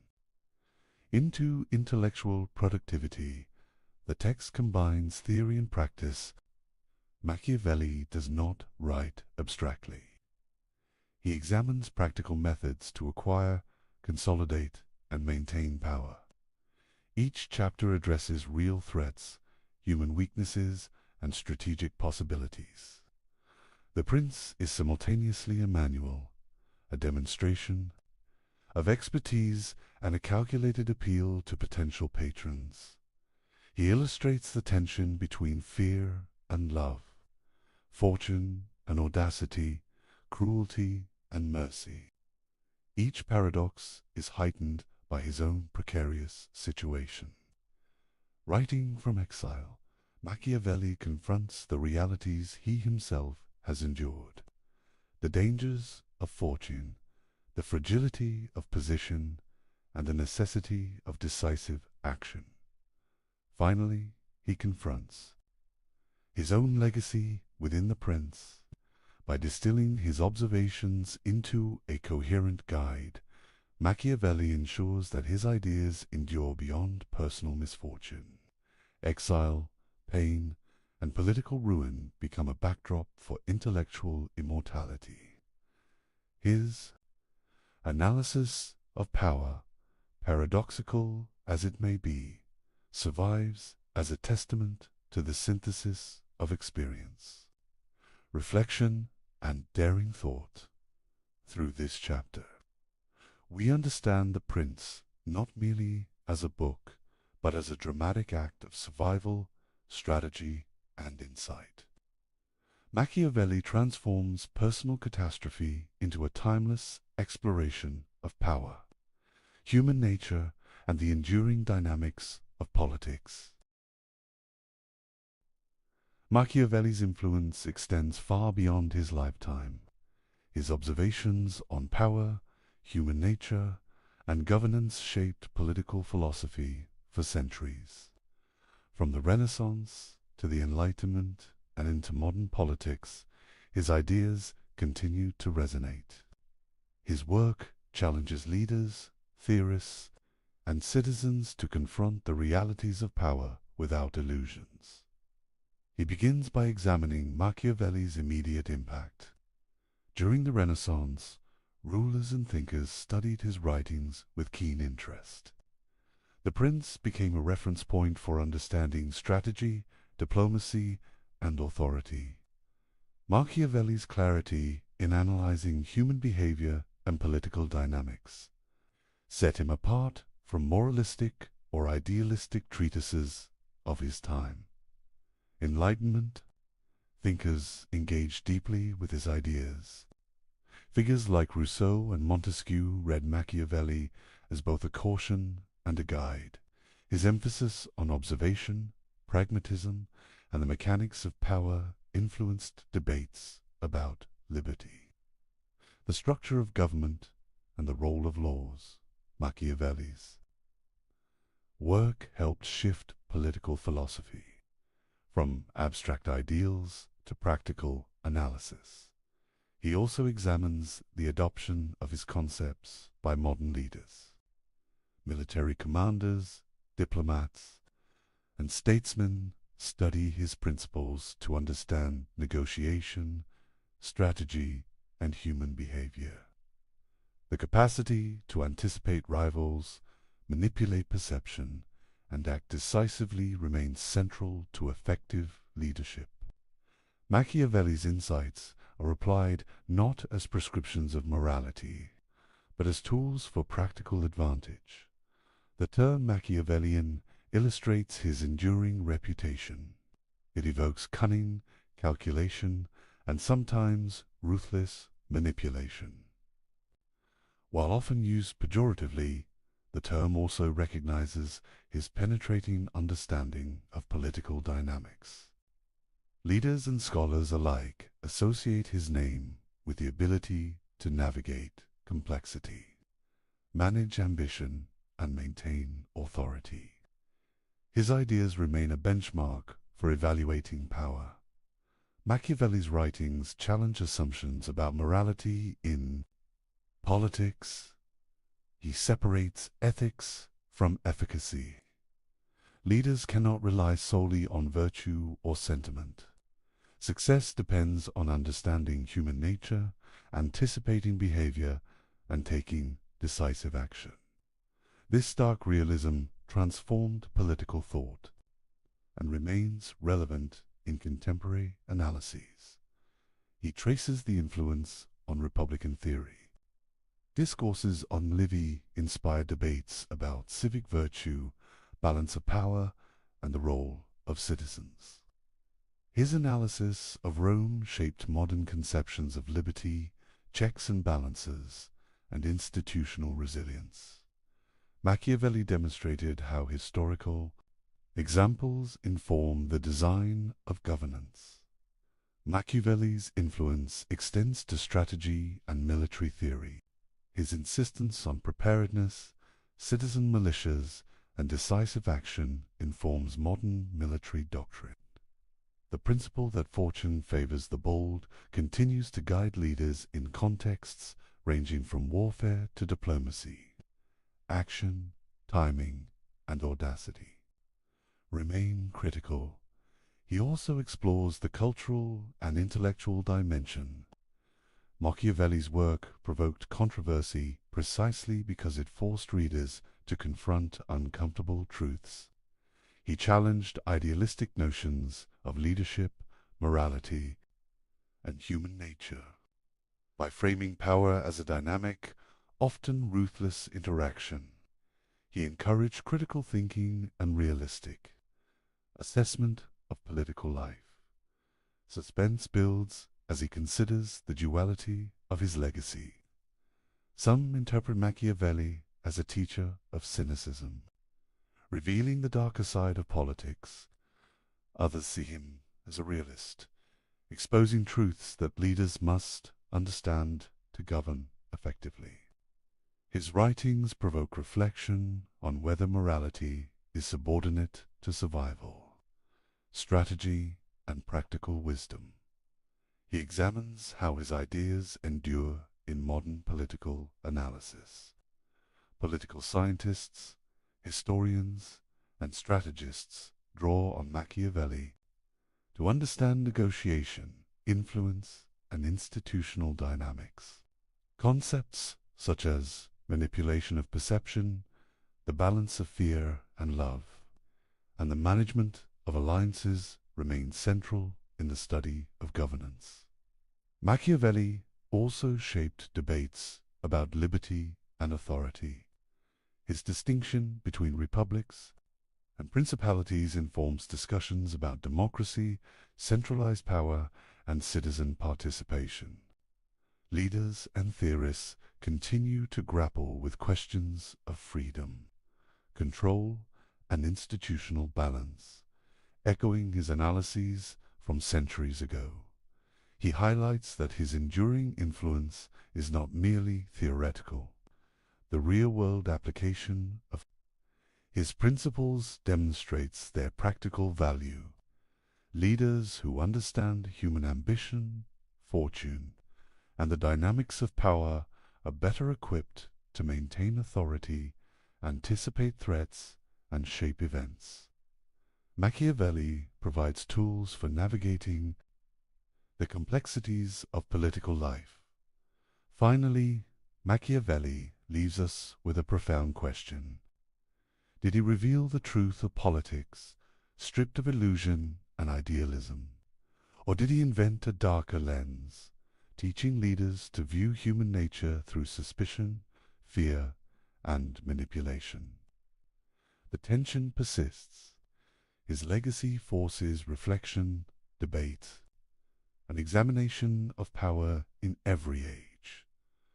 Through this chapter, we see that Machiavelli's influence endures because he confronts the realities of human behavior and political life with unflinching clarity. His work continues to challenge, provoke, and inform leaders, scholars, and citizens alike. The playbook he left behind remains relevant, controversial, and profoundly instructive. We return to the opening question. Is it better to be loved or feared? Machiavelli does not give a simple answer.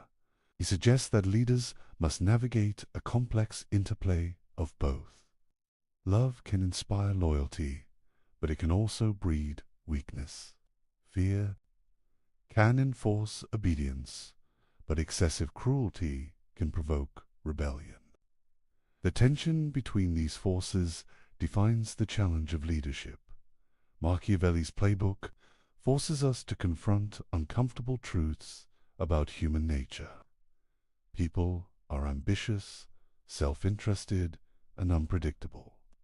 Institutions and laws can guide behavior, but they cannot erase the realities of desire, fear, or ambition. Leaders must act with awareness of these truths if they hope to maintain power. Throughout his writings, we see that power is not abstract. It is practical, dynamic, and often unforgiving.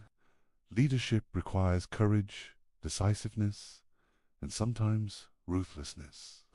Machiavelli reminds us that morality, perception, and strategy are intertwined. Effective governance demands understanding, adaptation, and foresight. The reflection extends beyond rulers. Machiavelli challenges us to examine our own responses to authority, ambition, and ethical dilemmas. How do we balance ideals with practical needs? How do we respond to fortune, risk, and opportunity? His insights apply as much to personal decision-making as to statecraft.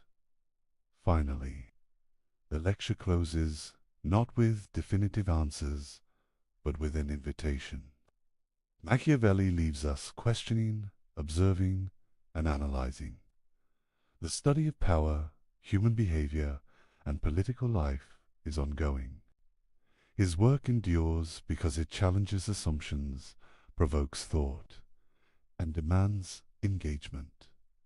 We are left with curiosity, reflection, and the awareness that leadership, morality, and human nature are complex and intertwined. The questions he raises are as relevant today as they were 5 centuries ago. The task is to keep questioning, keep observing, and keep learning from the playbook he left behind. Good evening and welcome back. At this moment, take a deep breath. As you exhale, unwind your body and let go of all the air within and prepare. In today's journey, we'll delve into the paradoxes of ancient Buddhist philosophy. We'll transform how you understand rest, peace, and letting go.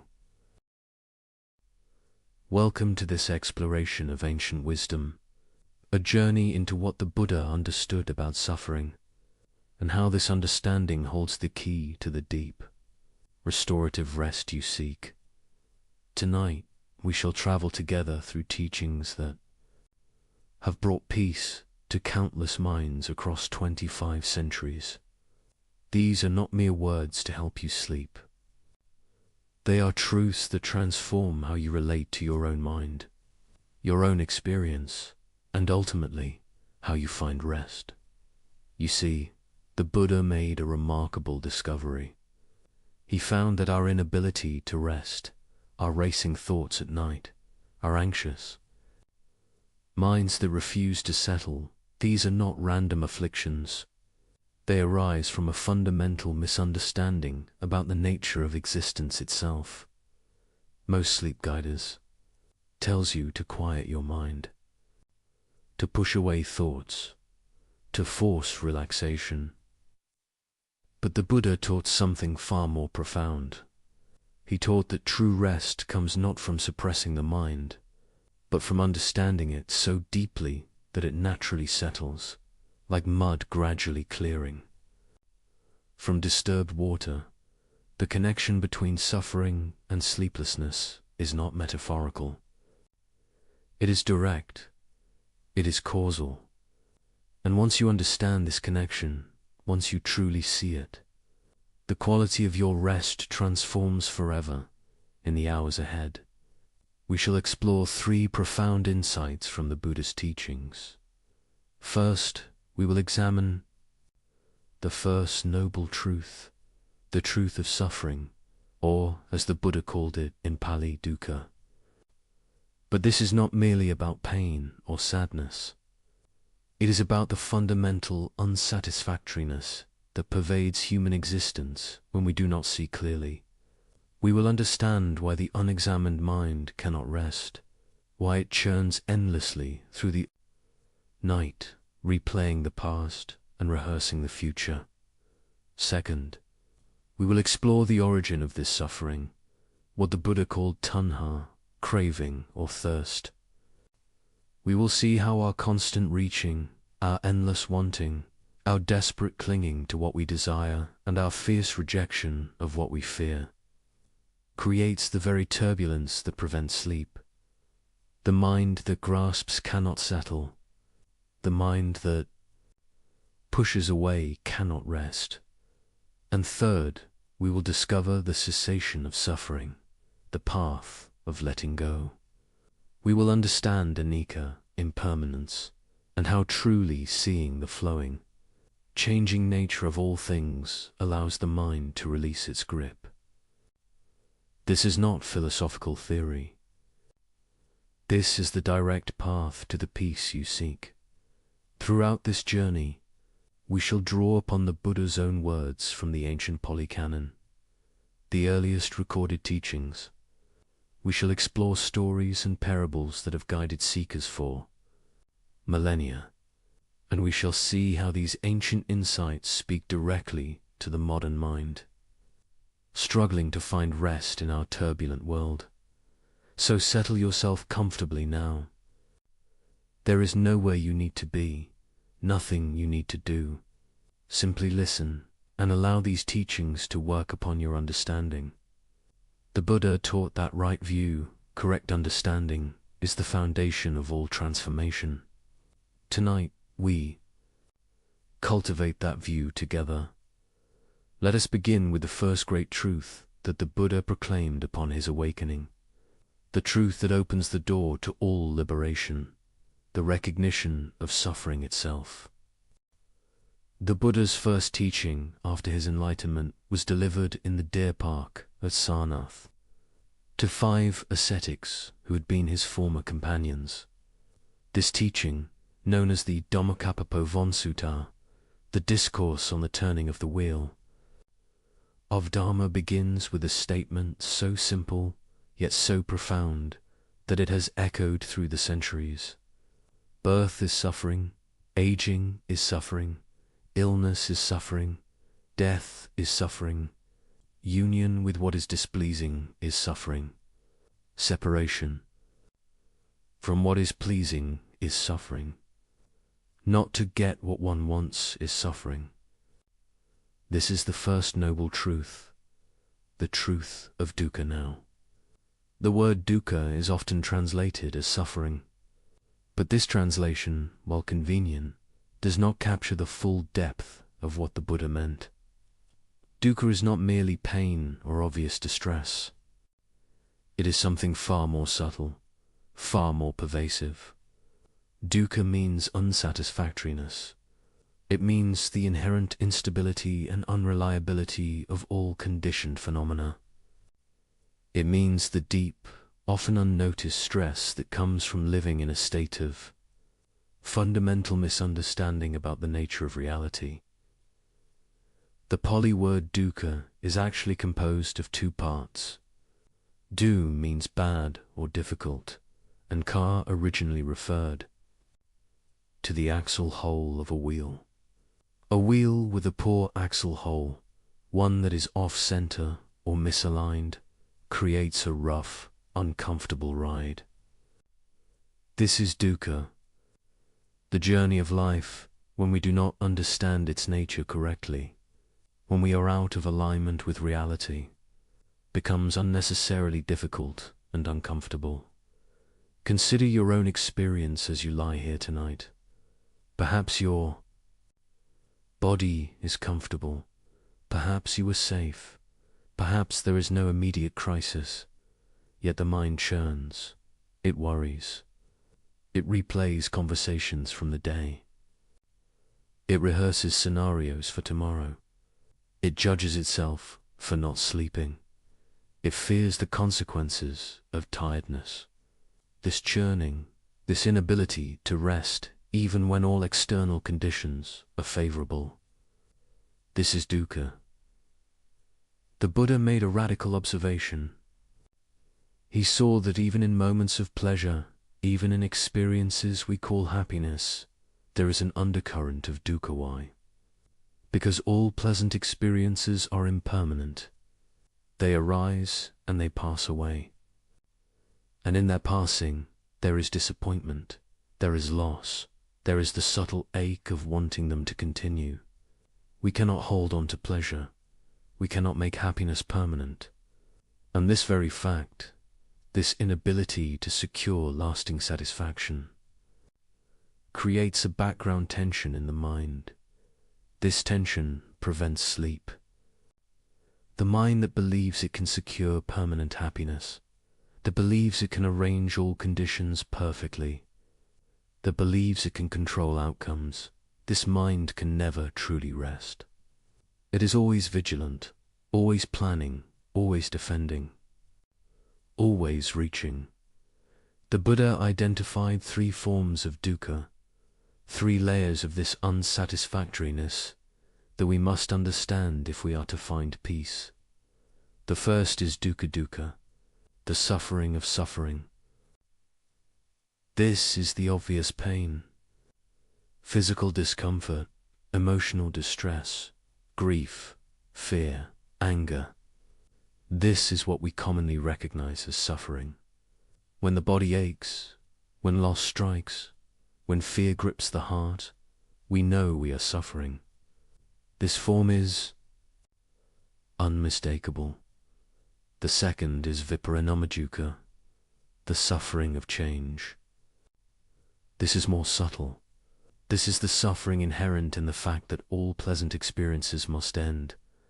The wonderful meal finishes, the holiday concludes, the moment of joy fades. Even as we experience pleasure, if we are attentive, we can feel the shadow of its ending. We tighten around the experience, trying to hold it, trying to make it last. This tightening is itself a form of suffering. Think of a beautiful sunset you once witnessed. In the moment of watching, there was perhaps a sense of awe, of peace, of connection to something larger. But even as you experienced this beauty, was there not also a subtle sadness, a knowing that this moment would pass, a wish that it could last? Perhaps you took a photograph, trying to capture the moment, to make it permanent. But the photograph is not the sunset. It is a memory, a representation, already one step removed from the living experience. This is viparinamadukkha, the suffering that comes from the changing nature of all pleasant experiences. And the third, the most profound, is sankhara dukkha, the suffering of conditioned existence itself. This is the deepest teaching. The Buddha saw that the very nature of conditioned phenomena, the nature of all things that arise dependent on causes and conditions, is inherently unsatisfactory.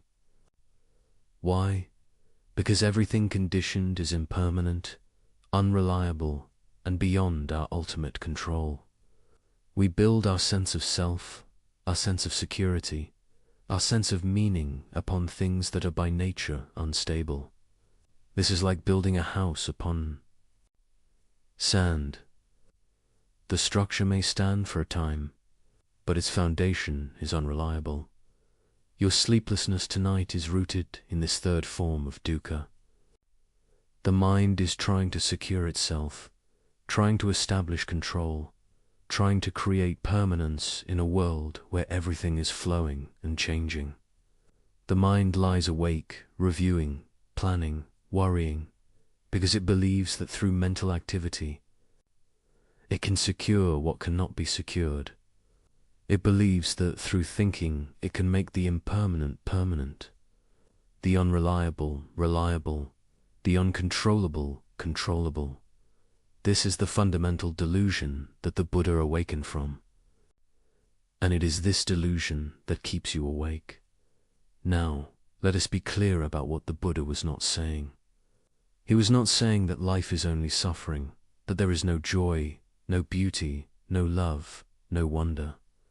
This would be a nihilistic misunderstanding of his teaching. The Buddha himself experienced deep peace, profound joy, genuine happiness. What he was pointing to is that if we do not understand the nature of experience correctly, if we cling to pleasure and push away pain, if we try to make permanent what is by nature impermanent, then we create suffering for ourselves. The recognition of dukkha is not meant to make us pessimistic or depressed. Quite the opposite. It is meant to awaken us to reality as it actually is, so that we stop fighting against the nature of things. When we stop fighting, when we stop resisting, when we stop demanding that reality be other than it is, a profound peace becomes possible. In the Majjhima Nikaya, the middle-length discourses, the Buddha uses a powerful simile to illustrate this point. He compares our usual relationship to experience to being shot by two arrows. The first arrow is the actual experience, the pain, the loss, the difficulty. This arrow is unavoidable. It is part of the nature of conditioned existence. But the second arrow, the Buddha says, we shoot at ourselves. This second arrow is our reaction to the first, our resistance, our anger, our fear, our story about what the pain means, our judgment of ourselves for experiencing it. The first arrow is dukkha, in the sense of the inevitable challenges of existence. The second arrow is dukkha in the sense of the suffering we create through our misunderstanding and reactivity. The Buddha's teaching is aimed at helping us avoid shooting that second arrow. We cannot always prevent the first arrow. Life brings pain, loss, change, uncertainty. But we can learn not to compound that pain with our reactivity. As you lie here tonight, unable to sleep, consider this teaching. Perhaps there is a genuine difficulty in your life right now, a challenge at work, a strain in a relationship, a concern about health or finances. This is the first arrow. It is real. It requires your attention and skillful response. But notice how the mind multiplies this difficulty. It worries not just about the actual situation, but about all the terrible things that might happen. It judges you for having the problem. It compares you to others who seem to have it easier.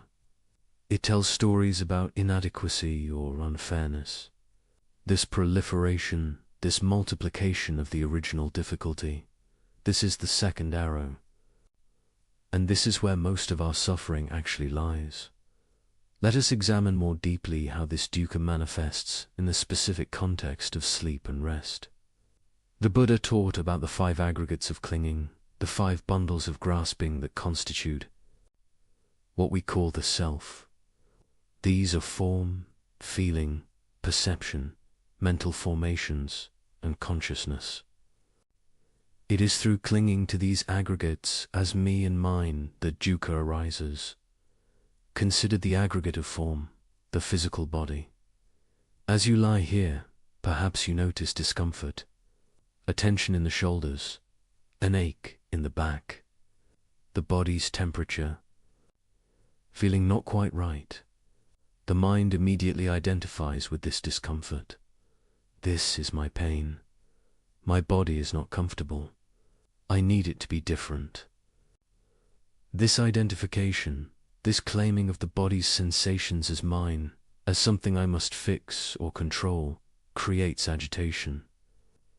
The body simply has sensations arising and passing. It is the mind's relationship to these sensations, the claiming of them, the resistance to them, that creates suffering. The Buddha taught a practice of observing the body with what he called kyanupassana, contemplation of the body. Not thinking about the body, but directly observing it. Feeling the sensations as they actually are, without the overlay of judgment or story. When you observe the body in this way, you begin to notice something remarkable.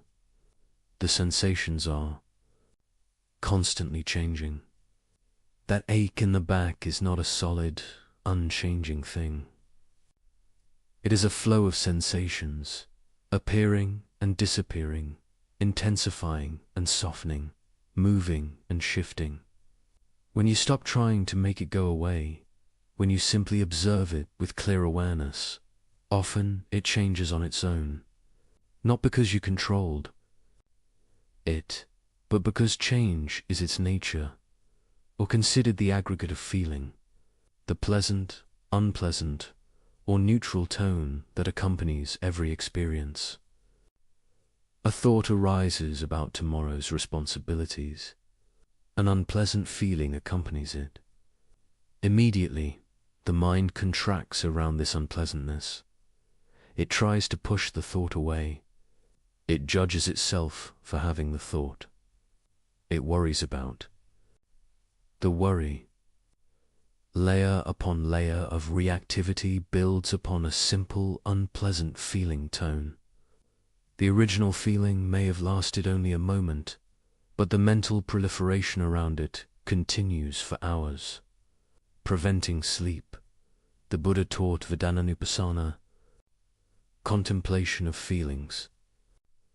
This means observing the feeling tone of experience directly, pleasant, unpleasant, or neutral. That is all. Not the story about the feeling, not the judgment of the feeling, not the reactivity to the feeling, simply the bare feeling tone itself. When you observe feelings in this way, you notice that they too are impermanent. A pleasant feeling arises and passes. An unpleasant feeling arises and passes. Even what seems like a continuous, unpleasant feeling, when observed closely, is actually a series of moments, each slightly different, appearing and disappearing in rapid succession. And here is the liberating insight.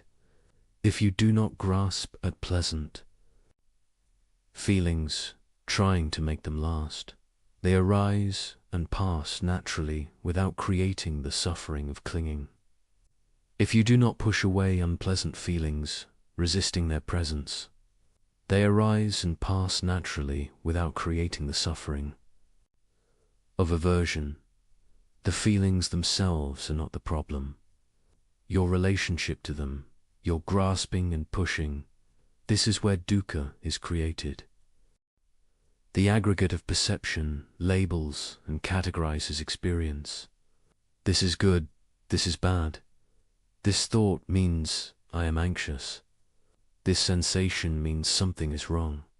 These perceptions, these labels, are not reality itself. They are the mind's interpretation of reality. But we take them as absolute truth. We believe our perceptions completely, and this belief keeps us trapped in reactivity. The Buddha taught sana, the understanding that perceptions are constructed, not given. They arise based on past conditioning, past experience, learned patterns. A sound in the night is perceived as threatening or benign based on past association, not on the sound itself. A bodily sensation is perceived as dangerous or harmless, based on learned interpretation. These perceptions happen so quickly, so automatically, that we rarely recognize them as perceptions. We think we are perceiving reality directly, but we are always perceiving through the filter of past conditioning. When you recognize this, when you see that your perceptions are interpretations rather than direct reality, something loosens. You can question your perceptions. You can hold them more lightly. You can recognize that the story your mind is telling about a situation may not be accurate. This creates space between stimulus and response, space where wisdom can operate rather than automatic reactivity. Mental formations. The fourth aggregate include all our habits of mind, our conditioning, our patterns of response. Perhaps you have a habit of reviewing the day before sleep, analyzing what went wrong, planning how to do better. This habit feels productive, feels necessary, but it is simply a conditioned pattern, repeated so many times it has become automatic. The Buddha taught that we can observe these patterns without being controlled by them. We can see them as sankhara-conditioned formations, arising due to past causes, not as essential aspects of who we are. This aggregate is vast. It includes all our volitional activities, all our intentions, all our habitual responses. It includes our tendencies toward anger or fear, our patterns of self-judgment, our default ways of interpreting situations. All of this is conditioned. All of this has been learned. And crucially, all of this can be unlearned, or rather, seen through. When you recognize a mental formation as a mental formation, when you see a habitual pattern as just a pattern, not as truth, not as self, you are no longer completely controlled by it. And consciousness, the fifth aggregate, is awareness itself, the knowing of experience. Even this, the Buddha taught, is impermanent and conditioned. Consciousness arises dependent on contacts between sense organ and sense object. It is not a permanent self, not an unchanging witness. It too comes and goes, appears and disappears. Eye consciousness arises when the eye contacts a visible form. Ear consciousness arises when the ear contacts a sound. Mind consciousness arises when the mind contacts a mental object, a thought or memory. This teaching is subtle and can be difficult to grasp. We tend to think of consciousness as the stable background, the unchanging observer of changing experience. But the Buddha pointed to something more radical. Consciousness itself is part of the flow. It arises and ceases, moment by moment. There is no eternal witness standing apart from experience. There is simply the arising and passing of knowing. Different types of consciousness appearing and disappearing based on conditions.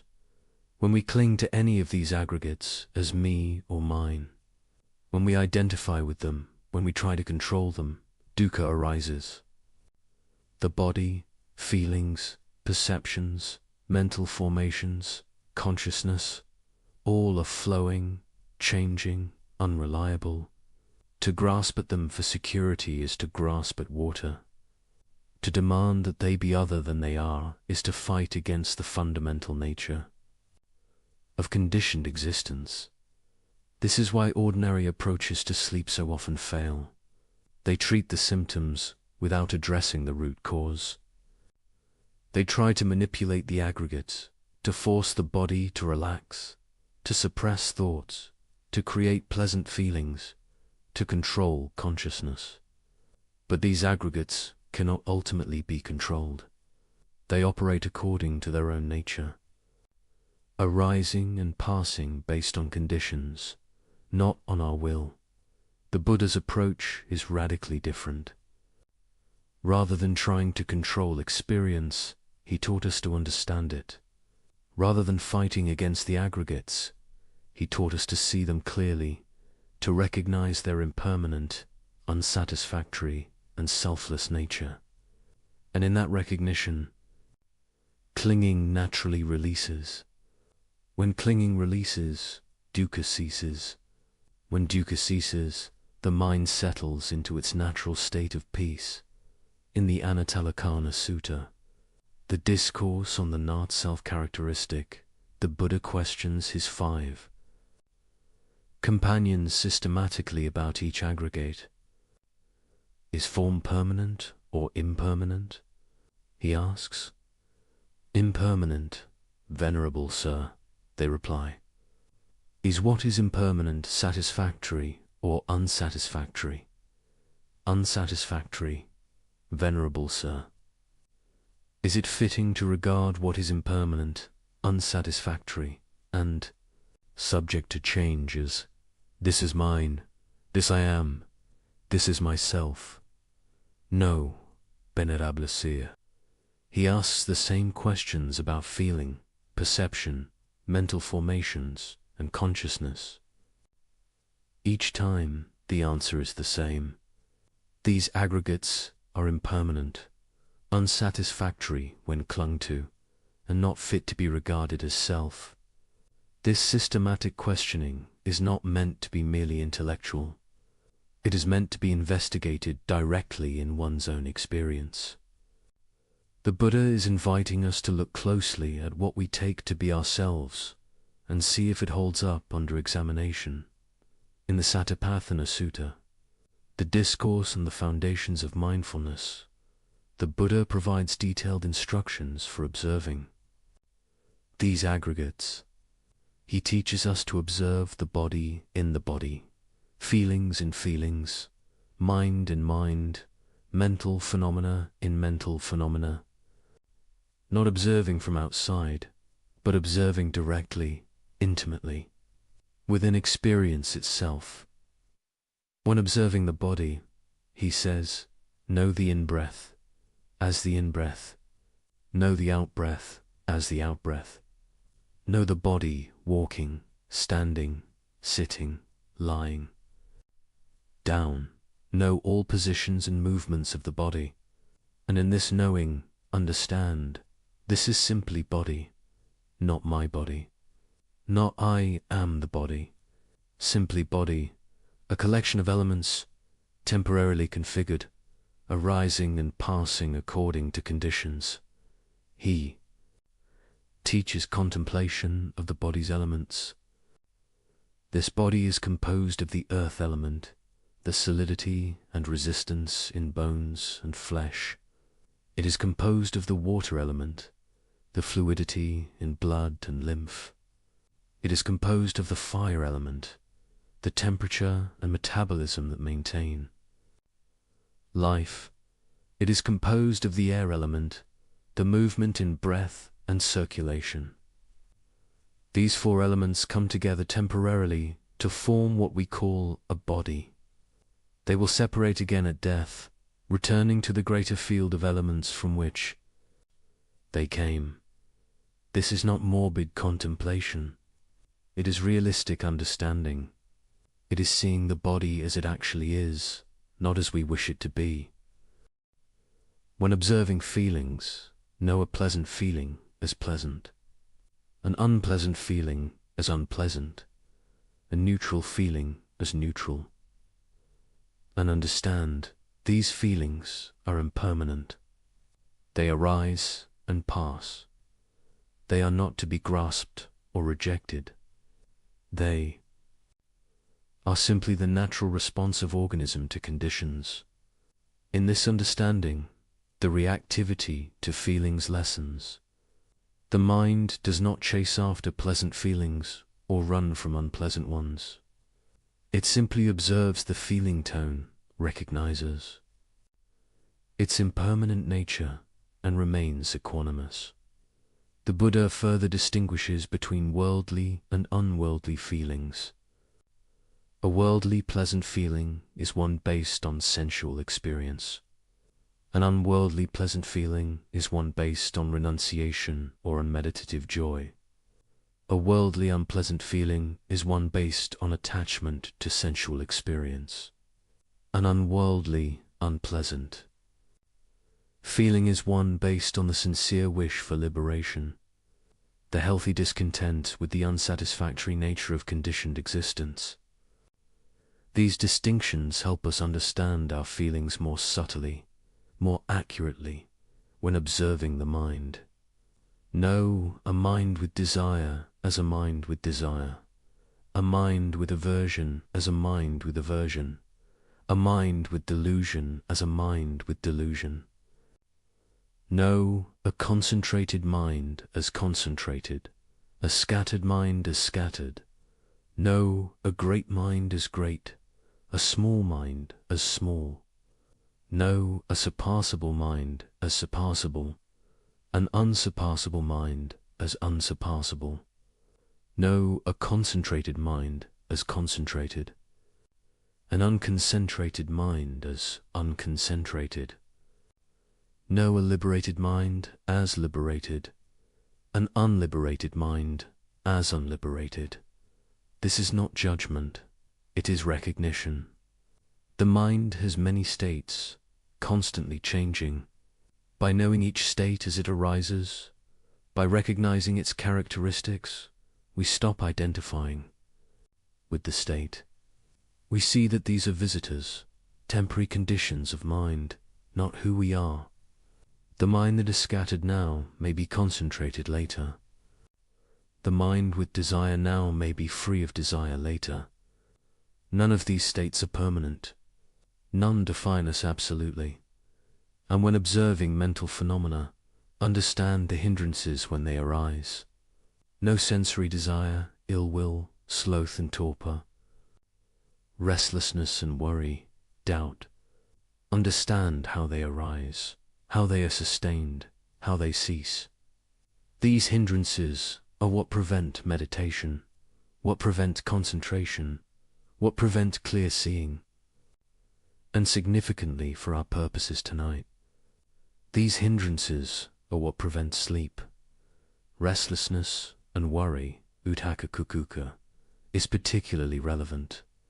The mind that cannot settle, that jumps from thought to thought, that worries about past and future, this is the restless mind. The Buddha taught specific antidotes to this hindrance. One is concentration practice, gathering the mind to a single object. Another is calming the bodily formation, relaxing the body to help calm the mind. Another is reflecting on the teachings, bringing wise attention to bear on the worried thoughts to see their impermanent, insubstantial nature. Observe also the factors of awakening when they arise. Know mindfulness, investigation, energy, joy, tranquility, concentration, equanimity. Understand their conditions, their development, their maturation. These 7 factors, when cultivated, lead to awakening, to the direct realization of the truth the Buddha taught. Mindfulness is the foundation. Investigation examines experience closely. Energy sustains the practice. Joy arises from skillful practice. Tranquility is the calming of body and mind. Concentration is the collected, unified mind. Equanimity is the balanced, non-reactive awareness that sees all phenomena with the same clear gaze. This is the Buddha's medicine for dukkha. Not positive thinking, not distraction, not suppression, but clear, direct, unflinching observation of experience as it actually is. And in this observation, wisdom arises, the wisdom that sees impermanence directly, the wisdom that recognizes the unsatisfactory nature of clinging, the wisdom that understands there is no permanent, unchanging self to be found in these flowing aggregates. This wisdom does not come from belief. It does not come from faith. It comes from direct observation. The Buddha famously said in the Kalama Sutta, "Do not believe something simply because it has been passed down through tradition, or because it has been said many times, or because it is written in scriptures, or because it accords with your beliefs, or because it seems logical, or because it accords with your philosophy, or because it appears true after consideration, or because the speaker appears trustworthy, or out of respect for a teacher. When you know for yourselves that these things are wholesome, blameless, praised by the wise, and when undertaken and observed led to benefit and happiness, then you should enter and dwell in them." This is an extraordinary statement for a religious teacher. The Buddha is telling us not to believe him on authority, but to test his teachings in our own direct experience. If you find them to be true, leading to benefit, to welfare, to happiness, then accept them and live by them. If not, abandon them. So even now, as you listen, you can test this teaching. Observe your own experience. Notice the thoughts that arise and pass. Are they permanent or impermanent? Notice the sensations in the body constantly changing. Are they permanent or impermanent? Notice feelings appearing and disappearing. Are they permanent or impermanent? Is there anything in your experience right now that is truly permanent? Is there anything that is completely satisfactory when grasped? Is there anything that is truly under your absolute control? If you observe carefully, honestly, you will see that the Buddha's teaching is not philosophy or theory. It is description. It is pointing to what is already true, what has always been true, but what we have not clearly seen. We have been so busy trying to control experience, trying to make it conform to our desires, that we have not stopped to observe what it actually is. There is a story from the Polycanon that illustrates this teaching beautifully. It is the story of Patakara, a woman who experienced devastating loss and, through that loss, came to profound awakening. Patakara was born into a wealthy merchant family in Savati. As a young woman, she fell in love with a servant in her household. Her parents, disapproving of this relationship, planned to marry her to a man of suitable status. In desperation, she fled with her lover to a distant village where they lived. As simple farmers, years passed and Patakara became pregnant. As the time of birth approached, she wished to return to her parents' home for the delivery, as was the custom. Her husband refused, fearing her parents' anger. But when he was away, Patakara set out on the journey alone. Driven by her longing for her family, her husband, discovering she had left, rushed after her. But on the road, far from any village, her labor began. She gave birth beside the path.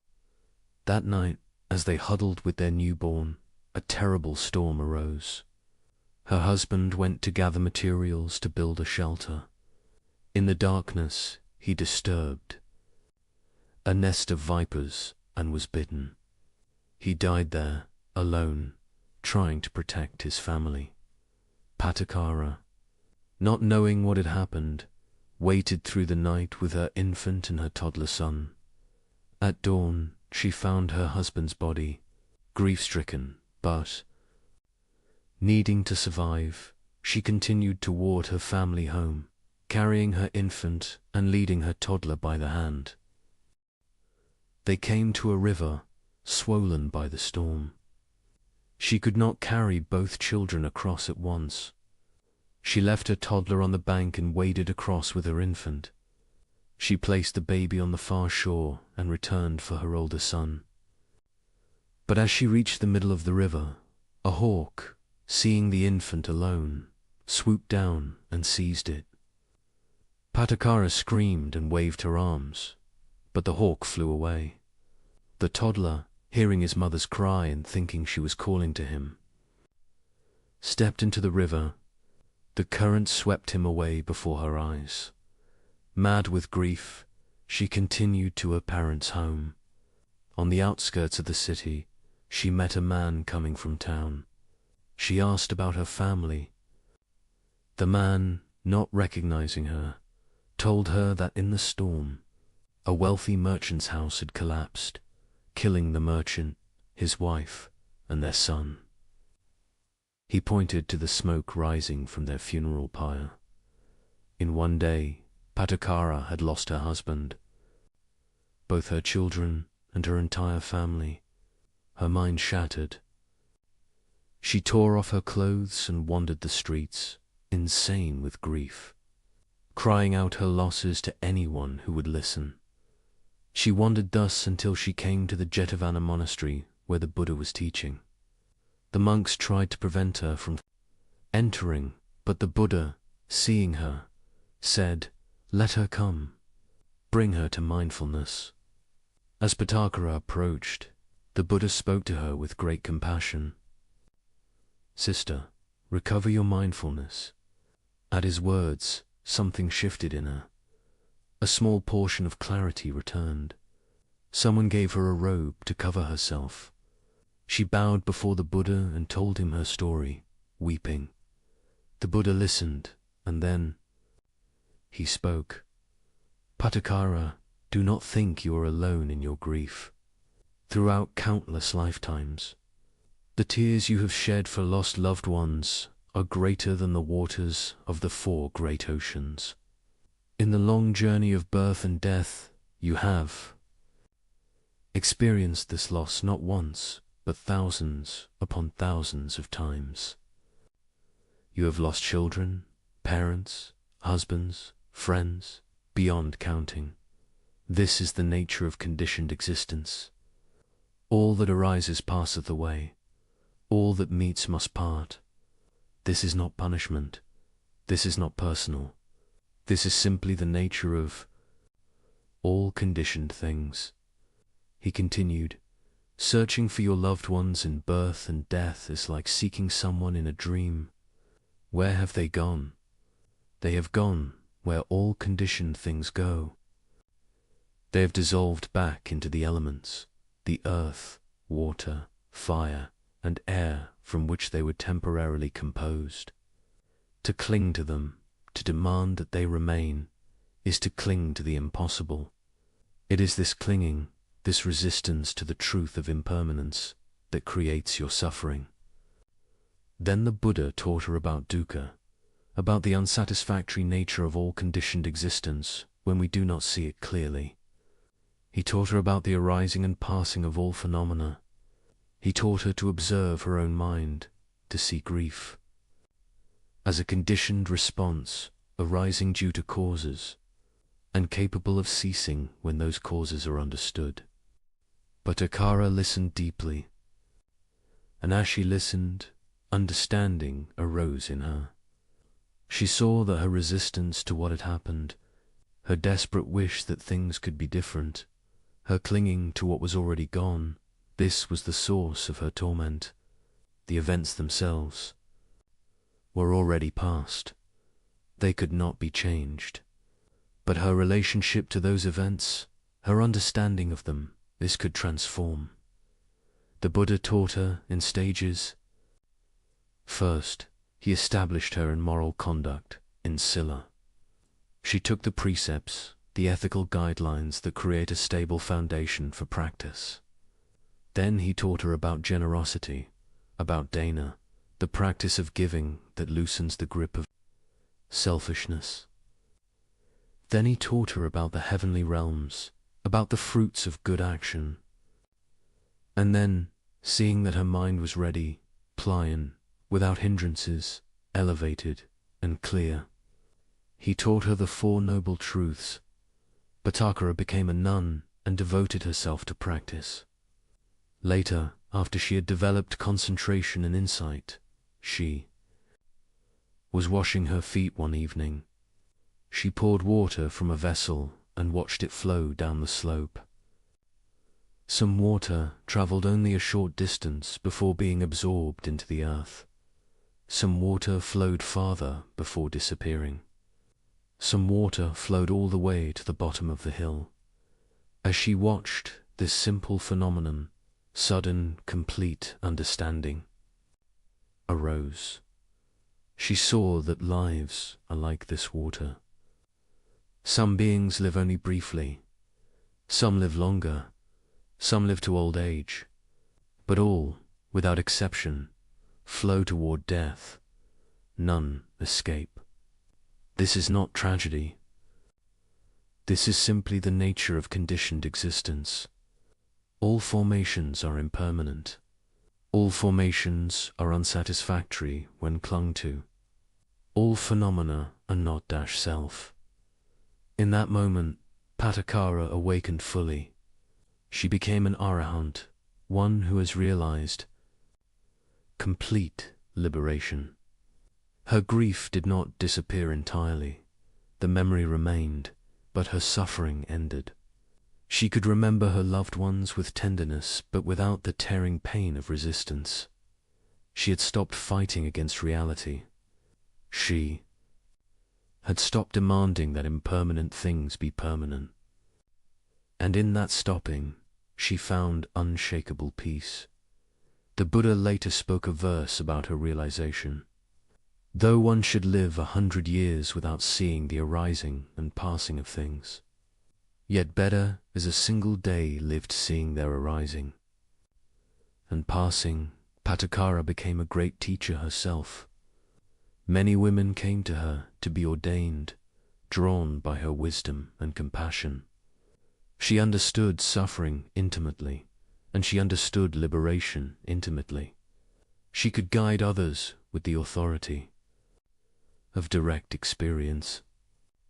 The verses attributed to her in the Theragatha, the verses of the elder nuns, speak of her complete freedom, her utter release from all bondage, This story teaches us the essence of the first noble truth. Dukkha is not the pain itself, but akara. Experience genuine, devastating loss.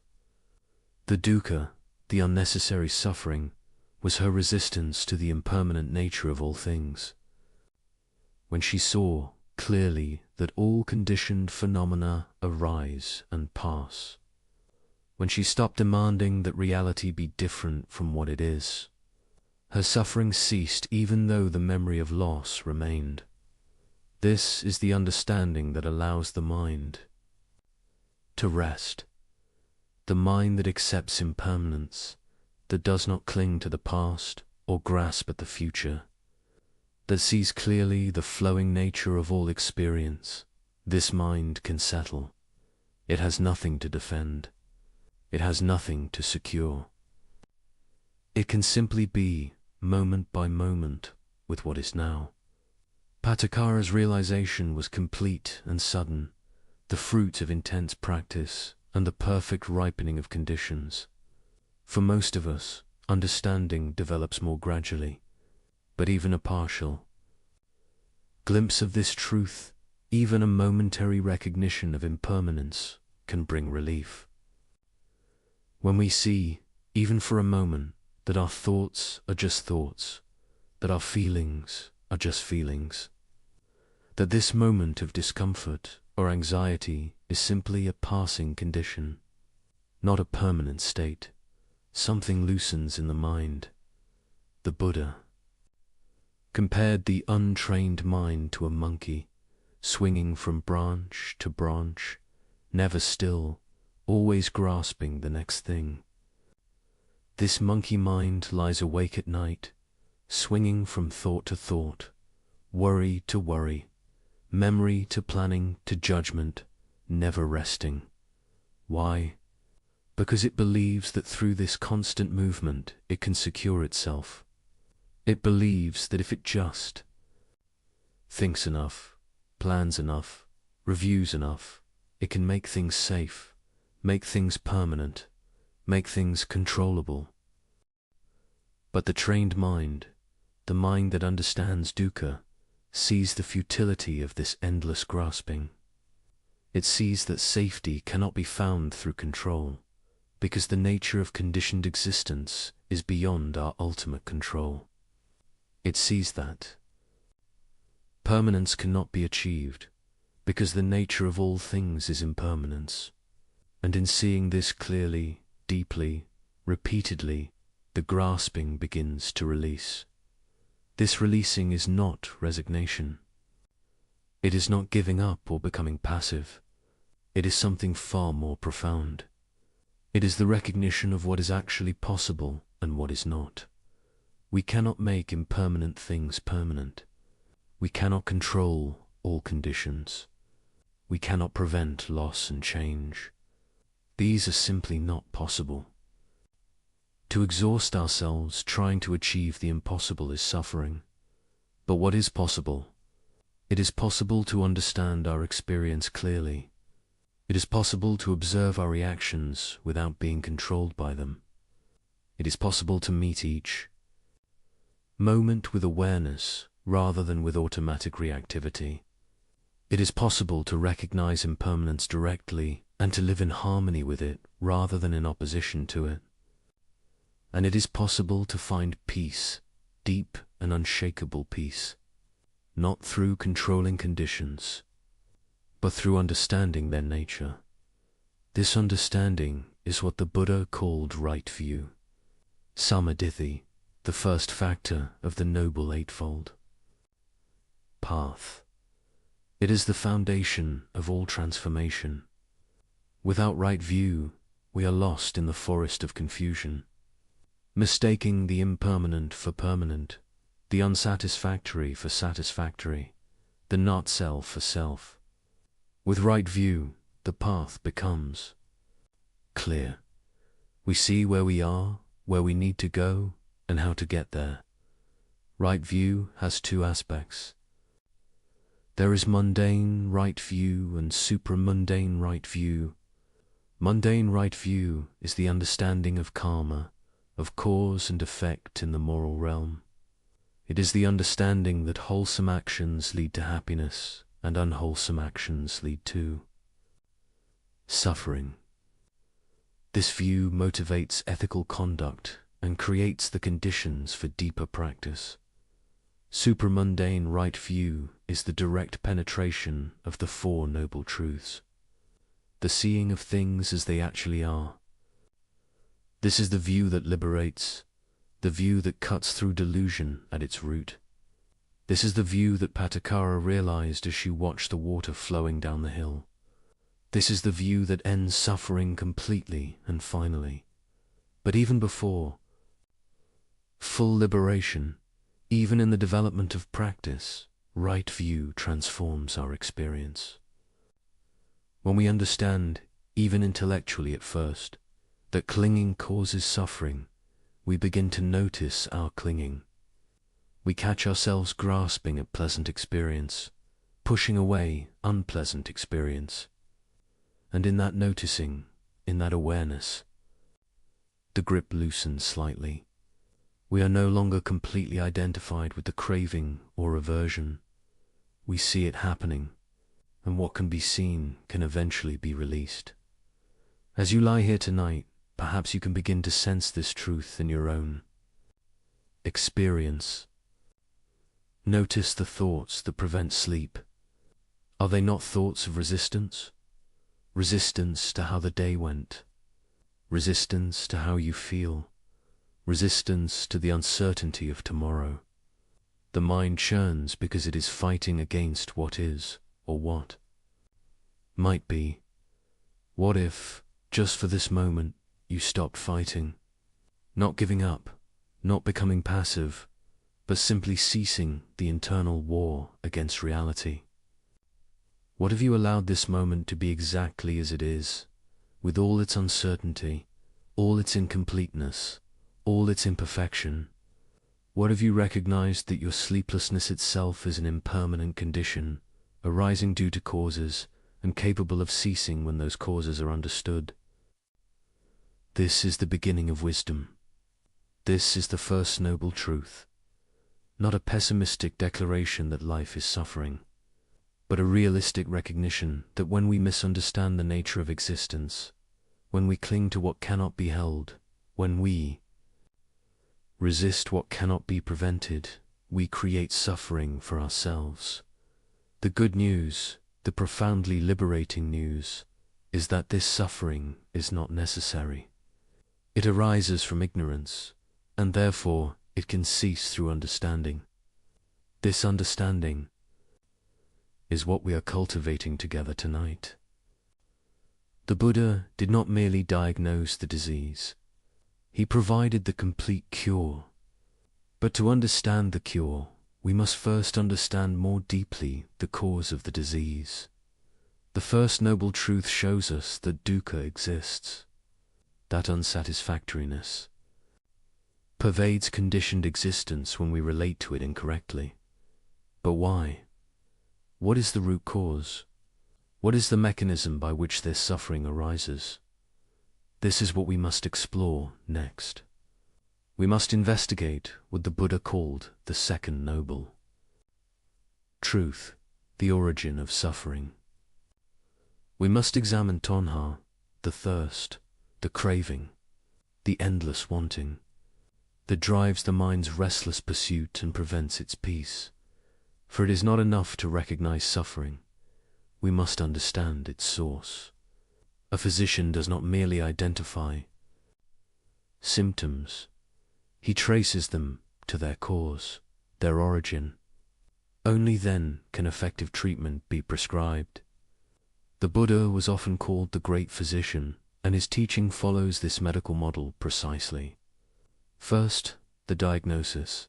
Dukkha exists. Second, the etiology. This is its cause. Third, the prognosis. It can be cured. Fourth, the treatment. This is the path to its ending. We have examined the diagnosis thoroughly. Now we turn to the cause. What is it that keeps the mind turning, churning, unable to rest. What is the engine that drives this endless becoming? This constant dissatisfaction, this perpetual seeking that finds no lasting fulfillment. The Buddha pointed to something both simple and profound. He pointed to craving, to tanha, to the mind's constant thirst for something other than what is.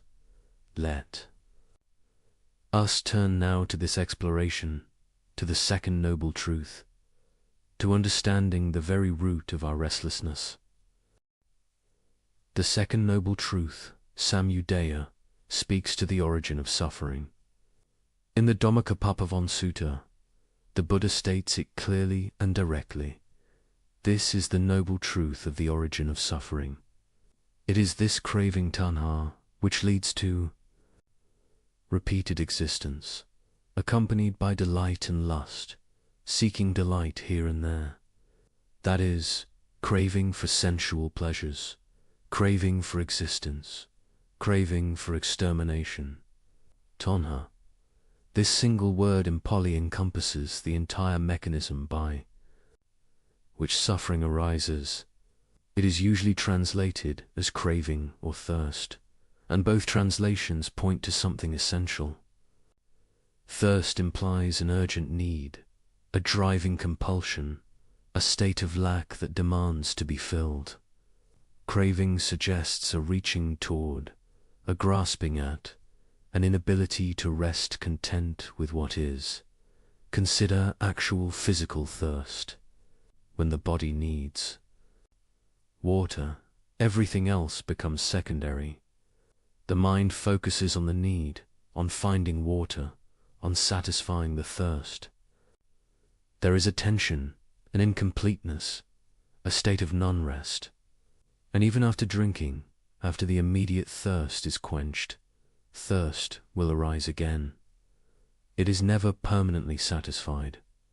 This is the nature of tanha. It is an endless cycle of wanting, temporary satisfaction, and wanting again. But the Buddha was not speaking merely of physical thirst or even of obvious desires. He was pointing to something far more subtle and pervasive. He was pointing to the fundamental orientation of the unawakened mind, the mind that has not understood the nature of reality. This mind is always in a state of reaching, always seeking, always dissatisfied with what is, always believing that fulfillment lies just ahead. In the next experience, the next achievement, the next moment. This is why you cannot sleep. The mind is thirsty. It is reaching. It is wanting. It wants tomorrow to go well. It wants yesterday to have been different. It wants this moment of wakefulness to end. It wants sleep, and in wanting sleep, it creates the very agitation that prevents sleep. This is the paradox of tanha. The more we crave, the more we suffer. The more we grasp, the more we create the conditions for dissatisfaction. The Buddha identified 3 types of tanha, 3 forms of craving that keep us bound to suffering. The first is kama-tanha, craving for sensual pleasures. This is the most obvious form. The craving for pleasant sights, sounds, smells, tastes, touch, sensations. The desire for wealth, for status, for the pleasures of the senses. This craving drives much of human activity.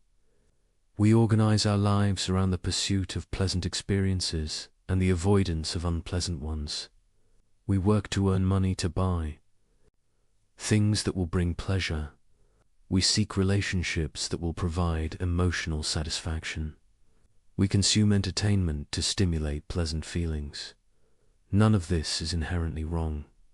The Buddha was not an ascetic who rejected all pleasure.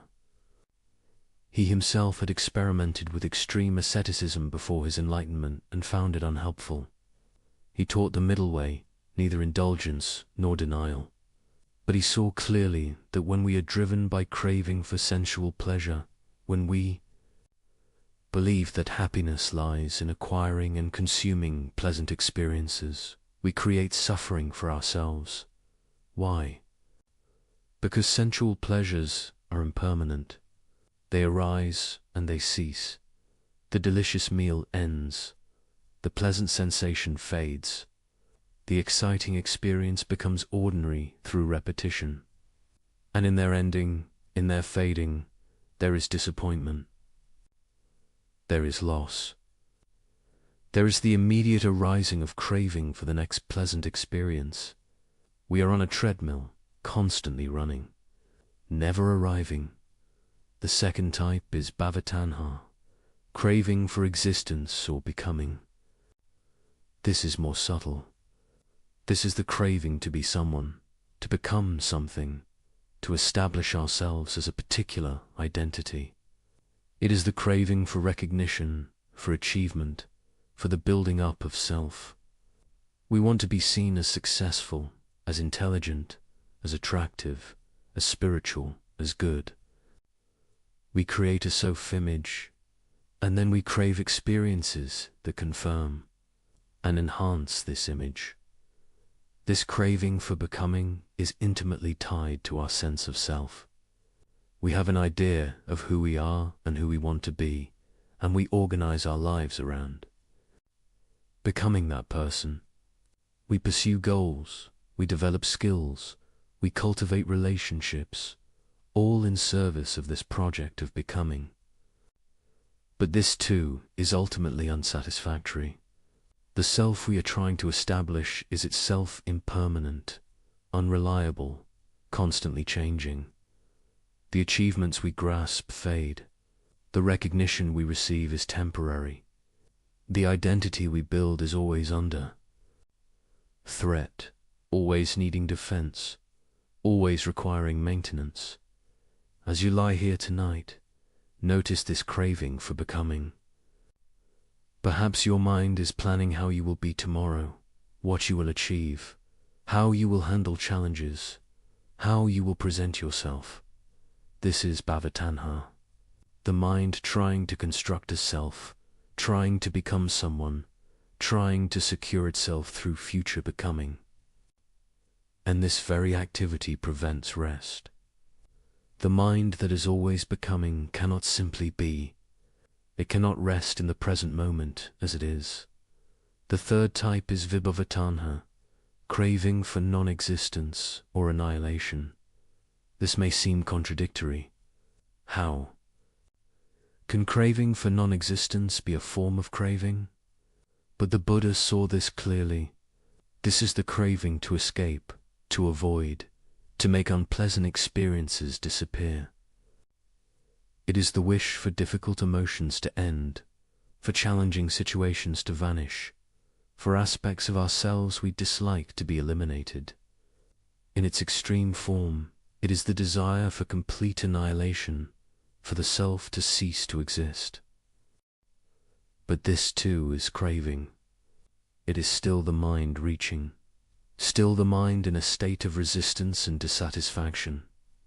Instead of grasping to what pleasant experience, it is pushing away unpleasant experience.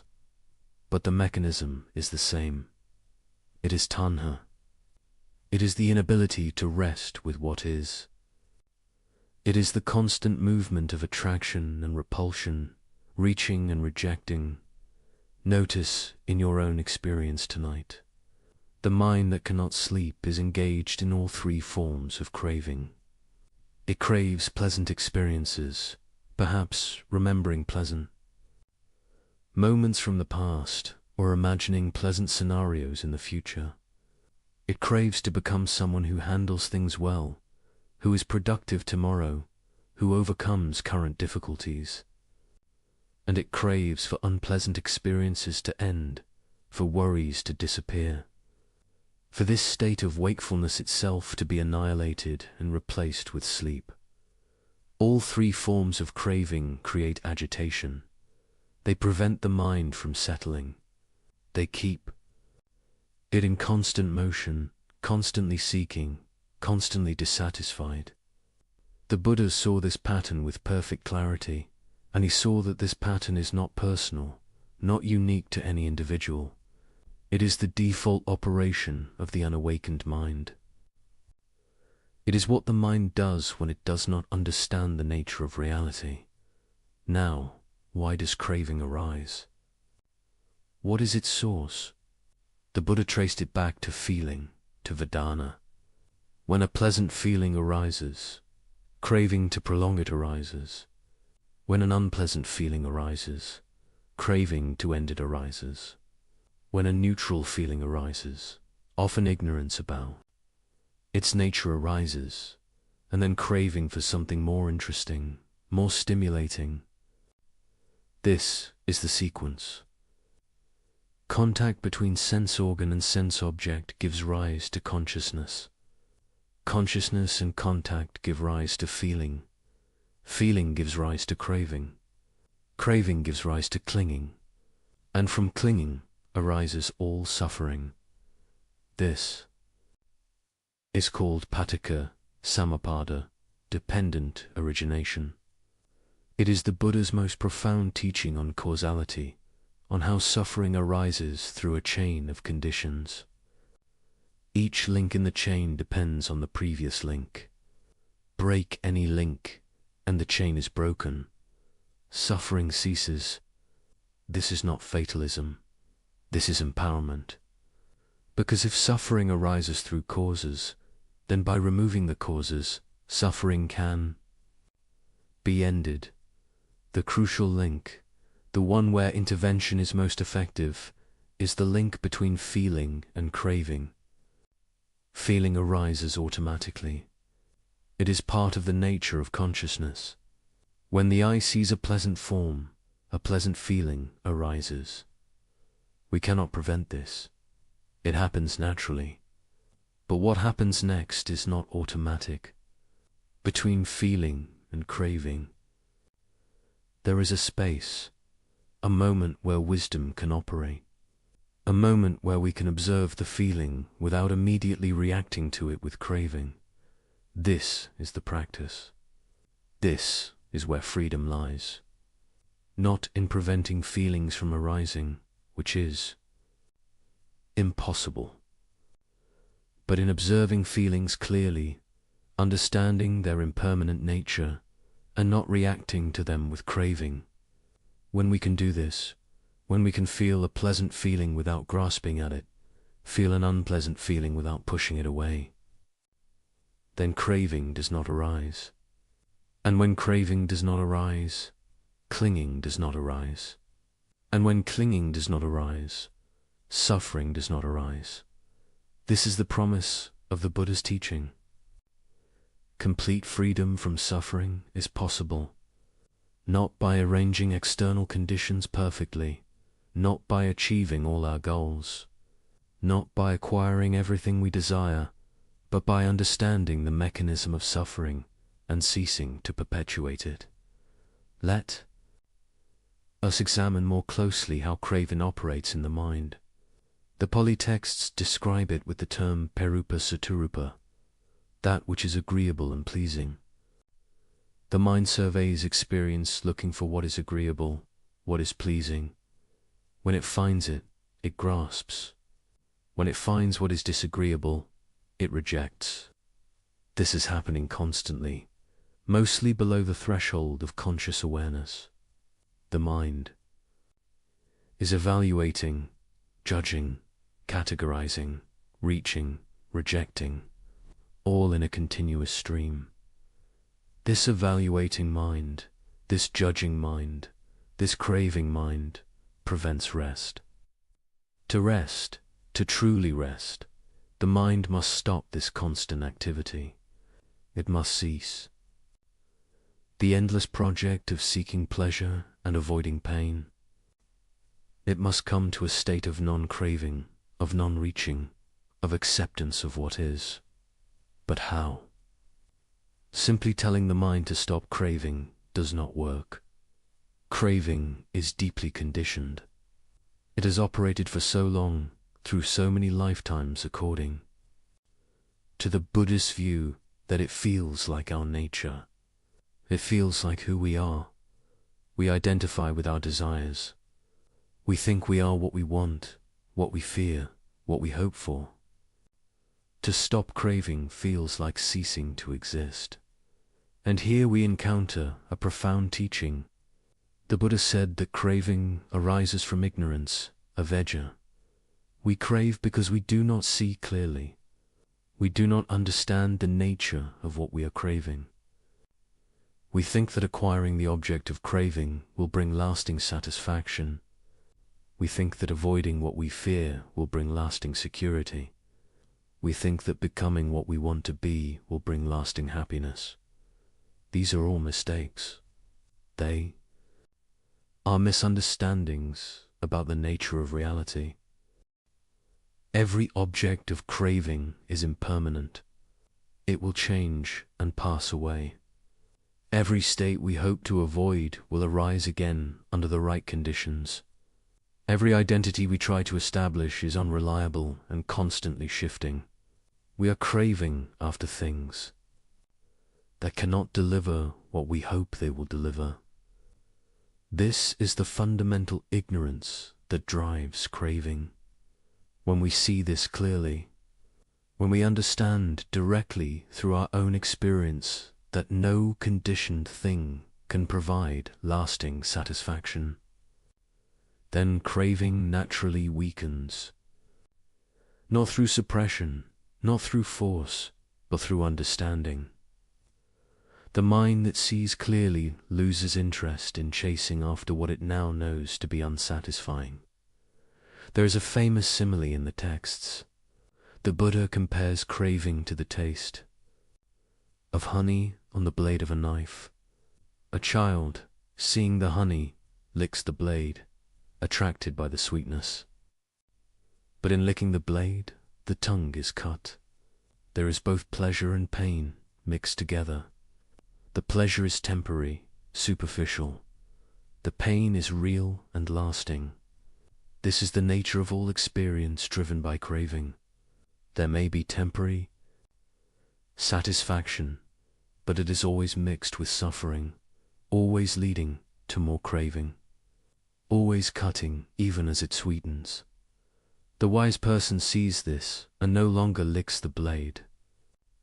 Not because they suppress desire, not because they grit their teeth and resist, but because they see clearly that this leads to harm. The seeing itself is the freedom. When you truly see that something leads to suffering, you naturally stop doing it. You do not need to force yourself. The clarity itself protects you. This is why the Buddha emphasized wisdom, panna, over willpower.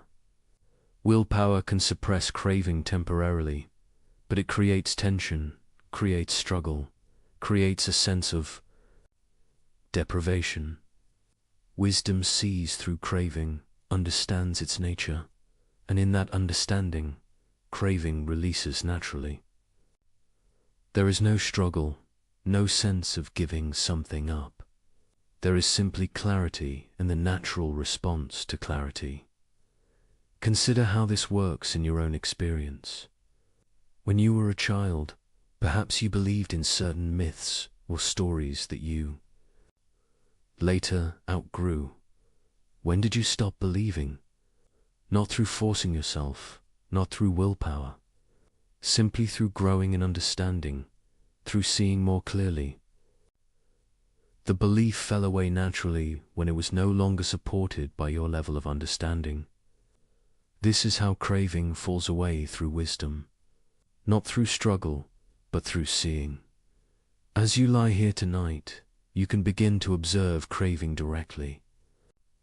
Notice when a thought arises and there is a reaching toward it or a pushing away from it. That movement, that lean of the mind, that is tanha. Notice how the mind wants things to be different. It wants sleep when there is wakefulness. It wants tomorrow to come so today can be over. It wants certain thoughts to stop and other thoughts to continue. All of this is craving. All of this is the movement that prevents rest. And notice something else. Notice the suffering that accompanies craving, the tension, the dissatisfaction, the sense of incompleteness.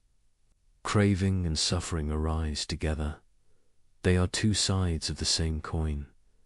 Where there is craving, there is suffering. Where craving ceases, suffering ceases.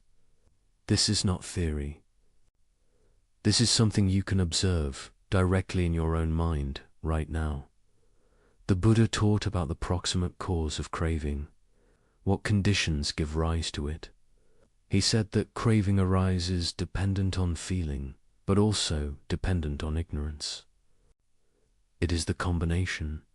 Feeling plus ignorance equals craving. Feeling plus wisdom equals equanimity. Same feeling, different response, depending on the presence or absence of understanding. So the practice becomes clear. We must develop wisdom. We must understand reality as it actually is. And specifically, we must understand three characteristics of all conditioned phenomena. These are called the tilakkhana, the three marks of existence. All conditioned things are impermanent anicca. All conditioned things are unsatisfactory when clung to dukkha. All conditioned things are not self-ownita. When these three characteristics are directly seen, deeply understood, thoroughly penetrated, craving loses its grip. The mind sees there is nothing to grasp, nothing that will provide the permanent satisfaction it seeks, nothing that can be claimed as me or mine. Let us explore a traditional story that illustrates the nature of craving and its consequences. This is the story of King Pasenadi and the lesson of the 4 horses. Found in the Samyutta Nikaya, King Pasenadi of Kosala was a devoted lay follower of the Buddha and often visited him for teachings. One day, the king came to the Buddha and asked about the different types of practitioners on the spiritual path. The Buddha responded with a simile about 4 types of excellent thoroughbred horses. The first horse, the Buddha explained, moves at the mere shadow of the whip before any physical contact. This horse is so sensitive, so responsive, that the slightest indication is enough. It understands immediately what is required and responds with perfect compliance. The second horse moves when the hairs of its body are touched by the whip. The third horse moves when its flesh is touched. And the fourth horse moves only when the whip strikes to the bone. The Buddha then explained the meaning. The first type of practitioner hears about the suffering in someone else's experience, perhaps in another village, perhaps even in another land. Someone has fallen ill, someone has died, someone has lost everything. And hearing this practitioner reflects deeply. They understand that this same suffering could come to them. Impermanence is universal. No one is exempt. This understanding penetrates so deeply that they are moved to practice with urgency, to develop wisdom, to prepare for the inevitable changes of life. This is like the horse that moves at the shadow of the whip. The second type of practitioner needs to see suffering more directly. Someone in their own village becomes ill. Someone they know experiences loss. Now the reality of impermanence becomes more vivid, more personal, and this moves them to practice. This is like the horse that moves when its hairs are touched. The third type needs suffering to come even closer. Someone in their own family falls ill. Someone they love dies. Now suffering is at their door, and they cannot ignore it. This, finally, moves them to earnest practice. This is like the horse that moves when its flesh is touched. And the fourth type, the Buddha said with compassion, does not practice until they themselves are experiencing acute suffering, until they themselves are sick, grieving, facing death. Only then do they turn to the teachings, seeking relief. This is like the horse that moves only when struck to the bone. The Buddha did not criticize any of these types. He simply observed that people awaken at different rates, with different degrees of sensitivity to the truth of suffering. But he encouraged his listeners to be like the first horse, to learn from the universal truth of impermanence without needing to wait for her personal disaster to motivate practice. This story teaches us about craving in a subtle way. What keeps the second, third, and fourth horses from responding earlier? What keeps them from seeing the truth that is already evident? It is craving. Craving for existence to continue as it is. Craving for the pleasant illusion that we are somehow exempt from universal laws. Craving to avoid the uncomfortable truth of impermanence and suffering. We want to believe that things will stay the same, that the people we love will always be here, that our health will last, that our circumstances will not change dramatically. This wanting, this craving for stability in an unstable world blinds us to reality. It keeps us from responding to the truth that is already apparent if we would only look. King Pasenadi himself provides another teaching about craving. The texts record that he struggled with overeating. He loved food and ate to excess, which caused him discomfort and made him drowsy during the Buddha's teachings. The Buddha taught him a verse to recite while eating. When a person is constantly mindful, knowing moderation in the food they eat, their ailments decrease, they age slowly, and they preserve their life force. This simple teaching about food contains the entire teaching about craving. Craving leads to excess. Excess leads to suffering. Mindfulness and understanding of moderation lead to well-being. This applies not just to food, but to all experience. Craving leads us to excess in all things, to always wanting more, to never being satisfied with what is. And this constant wanting is exhausting. It is what keeps the mind churning, unable to rest. The king took this teaching to heart and practiced moderation. The texts say that he became healthier and more alert. He experienced directly how reducing craving reduced suffering. This is not asceticism. This is not denial. This is simply understanding what is enough, what is appropriate, what leads to well-being rather than to excess and suffering. As you lie here, consider your own relationship to craving. What are you craving right now? Perhaps sleep itself has become an object of craving. You want it so badly that the wanting creates tension, and the tension prevents the very sleep you crave. This is the paradox of craving. It creates the obstacle to its own fulfillment. Or perhaps you are craving for tomorrow to go a certain way, for a problem to resolve, for a relationship to improve, for circumstances to change.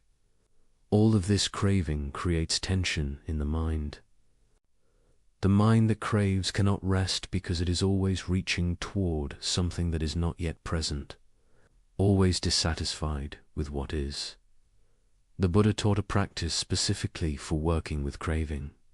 It is called the contemplation of the unattractive asubha bhava. This does not mean making things ugly or cultivating aversion. It means seeing clearly the nature of what we crave, seeing through the superficial attractiveness to the reality beneath.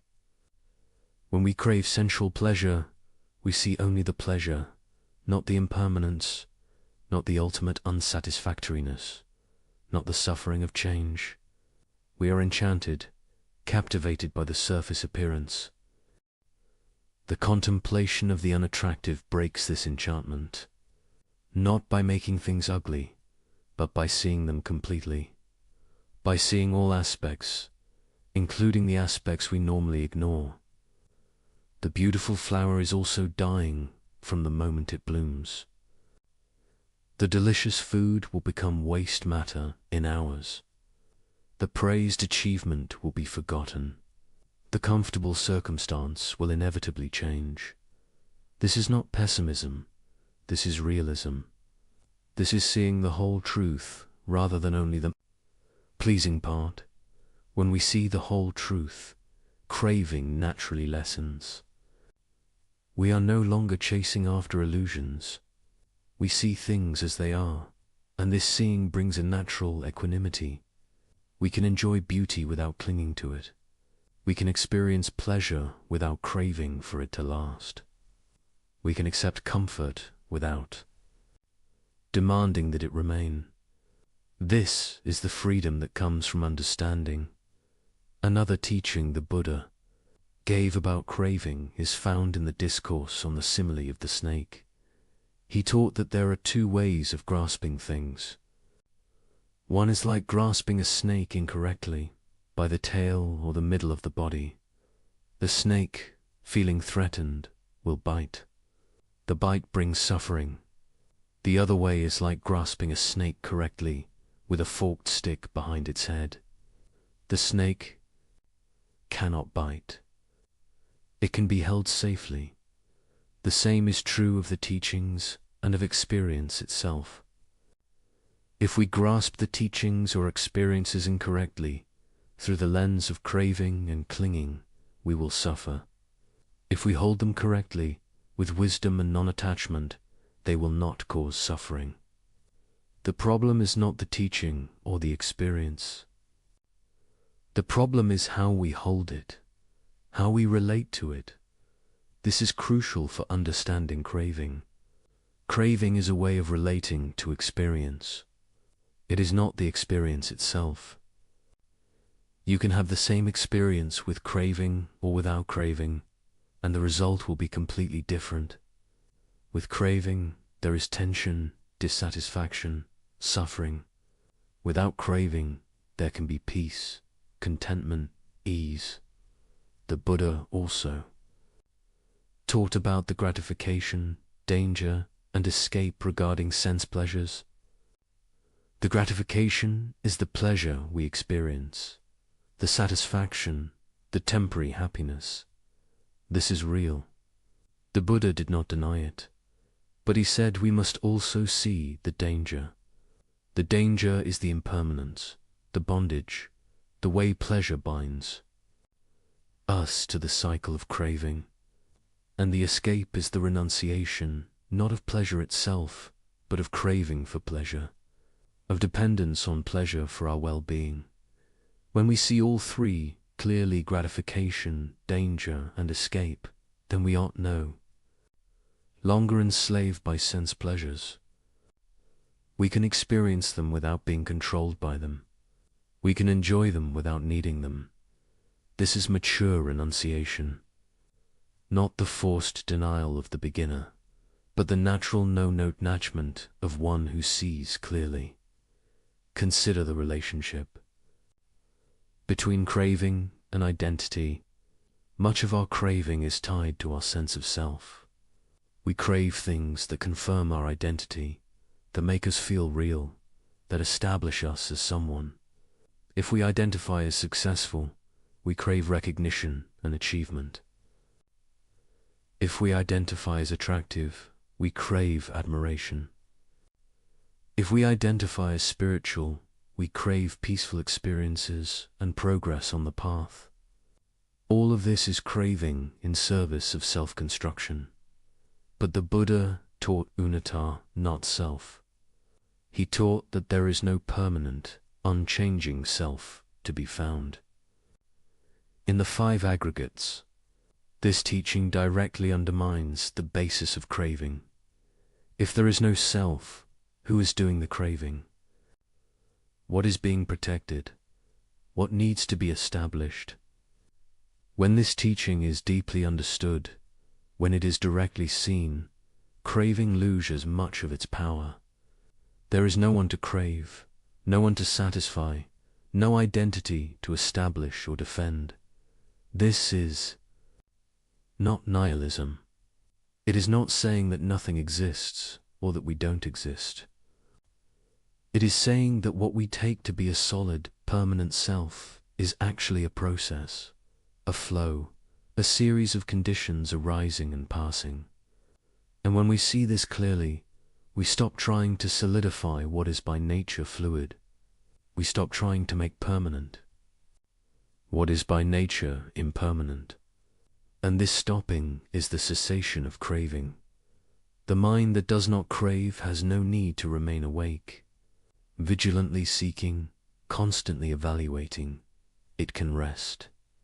It has nowhere to go, nothing to protect, nothing to acquire, nothing to become. This is the peace the Buddha pointed to. This is the peace that makes deep rest possible. Now, the Buddha was very practical in his teachings. He did not just present lofty philosophy. He gave specific practices for working with craving in daily life. One of these is sense restraint, guarding the sense doors. This means being mindful at the moment of sense contact, when the eye sees a form, when the ear hears a sound, when the mind encounters a thought, we are present with awareness. We observe the feeling tone that arises. We observe the movement toward craving or aversion. And in that observation, we have a choice.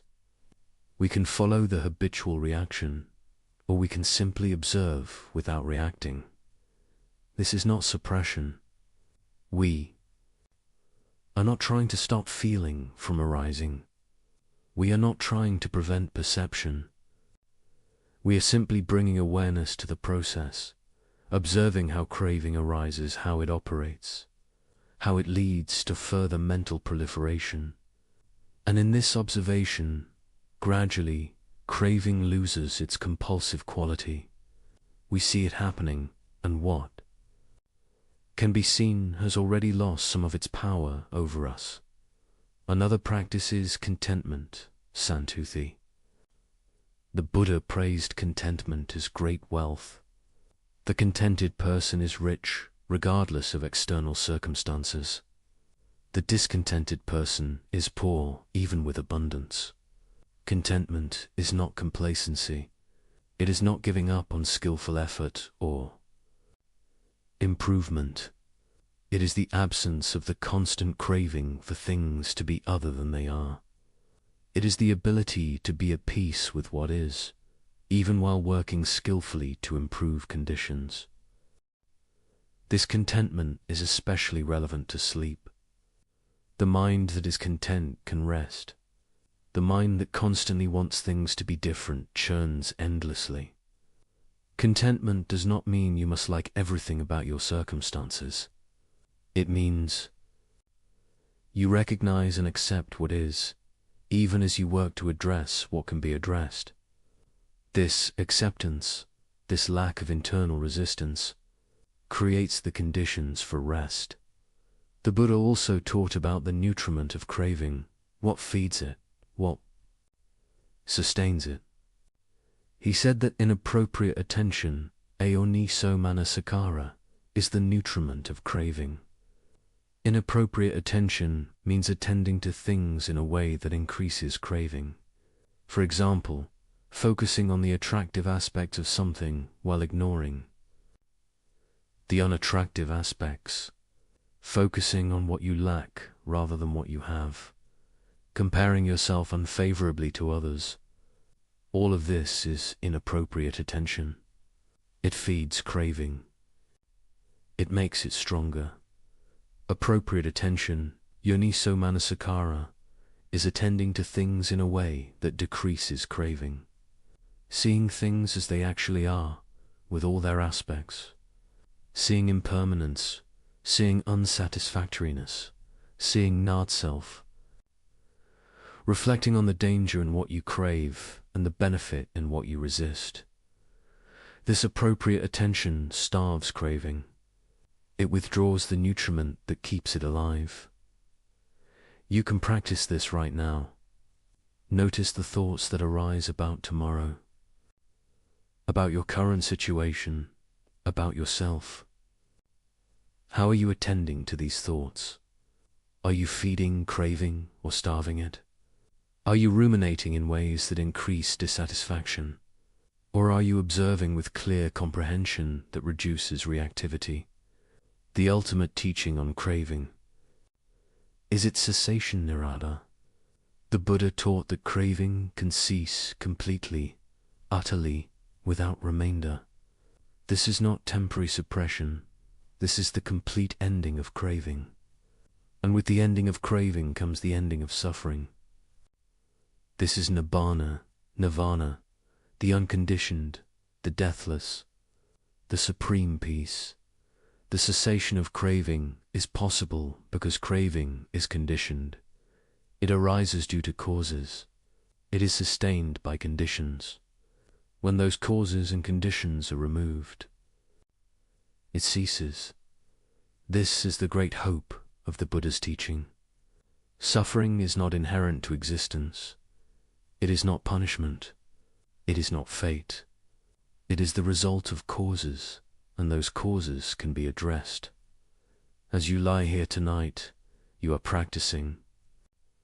Perhaps you did not realize it, but listening to these teachings, reflecting on them, observing your own mind, this is practice. You are developing understanding. You are seeing more clearly the nature of craving, how it operates, how it creates suffering. And in this seeing, already, craving begins to loosen its grip. The path to the cessation of craving is gradual for most people. There are sudden breakthroughs, moments of profound insight, but these are built on a foundation of accumulated understanding. Each moment of seeing craving clearly, each moment of not following it, each moment of resting in awareness. Rather than reaching with desire, these moments accumulate. They change the mind. They develop new patterns, wholesome patterns that lead toward peace rather than toward suffering. You need not try to stop craving through will. Simply observe it, see it clearly, understand its nature. And as understanding grows, craving naturally weakens. This is the gentle way, the middle way, the way the Buddha taught. Not violent suppression, not forced denial, but wise understanding leading to natural release. And now, having explored the origin of suffering, having examined how craving arises and operates, we are ready to turn to the most liberating teaching of all. We are ready to explore the third noble truth, the cessation of suffering. We are ready to understand how craving can be released, how the mind can find complete peace, how liberation is possible. Let us continue this journey into the heart of the Buddha's wisdom. We come now to the third noble truth, nirvana, the cessation of suffering. In the Dhammacappavan Sutta, the Buddha proclaimed, "This is the noble truth of the cessation of suffering. It is the remainderless fading away and cessation of that same craving, the giving up and relinquishing of it, freedom from it, non-reliance on it. This is the most liberating teaching in all of Buddhism. Suffering can end, not temporarily, not partially, but completely, utterly, finally. The craving that drives suffering can cease. The grasping can release. The mind can find peace so profound that no circumstance can disturb it. This is not wishful thinking. This is not religious faith. This is the direct testimony of one who achieved it, and the confirmation of countless practitioners across 25 centuries, who have followed the same path and reached the same destination. The third noble truth is the declaration that nibbana exists. Nibbana, nirvana in Sanskrit, literally means extinguishing or blowing out. Like a flame that is extinguished when its fuel is exhausted, suffering is extinguished when its fuel, craving, is removed. This is not annihilation of existence. It is the extinguishing of greed, hatred, and delusion. It is the end of suffering, not the end of being. But what does this cessation feel like? How can we understand it? The Buddha used many terms to describe it because it is beyond ordinary language. He called it the unconditioned, the deathless, the supreme peace, the secure, the refuge, the island amidst the flood, the further shore, the end of suffering, the unbinding, the letting go, the freedom, the liberation in the Udana collection. Of inspired utterances, the Buddha speaks of Nibbana directly. There is, monks, an unborn, unbecome, unmade, unconditioned. If there were not that unborn, unbecome, unmade, unconditioned, there would be no escape from the born, become, made, conditioned. But since there is an unborn, unbecome, unmade, unconditioned, therefore an escape from the born, become, made, conditioned is discerned. This is a profound statement. The Buddha is pointing to something that is not part of the conditioned realm, not subject to arising and passing, not subject to birth and death. This is what makes escape possible. If everything were conditioned, if everything was subject to arising and passing, then suffering would be inevitable and inescapable. But there is the unconditioned, there is Nibbana, and therefore liberation is possible. Now the experience of Nibbana is said to be ineffable beyond words. But the Buddha did describe its characteristics to give practitioners direction. He said it is permanent, unlike all conditioned phenomena. It is happiness, but not the happiness dependent on conditions. It is peace beyond understanding. It is the complete absence of greed, hatred, and delusion. It is the cessation of craving. It is the ending of dukkha.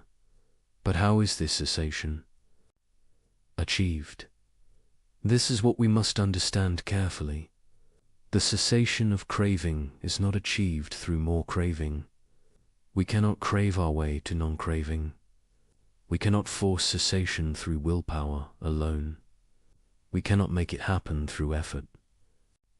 In the ordinary sense, this is a subtle point that many practitioners misunderstand. The Buddha taught that cessation comes through understanding.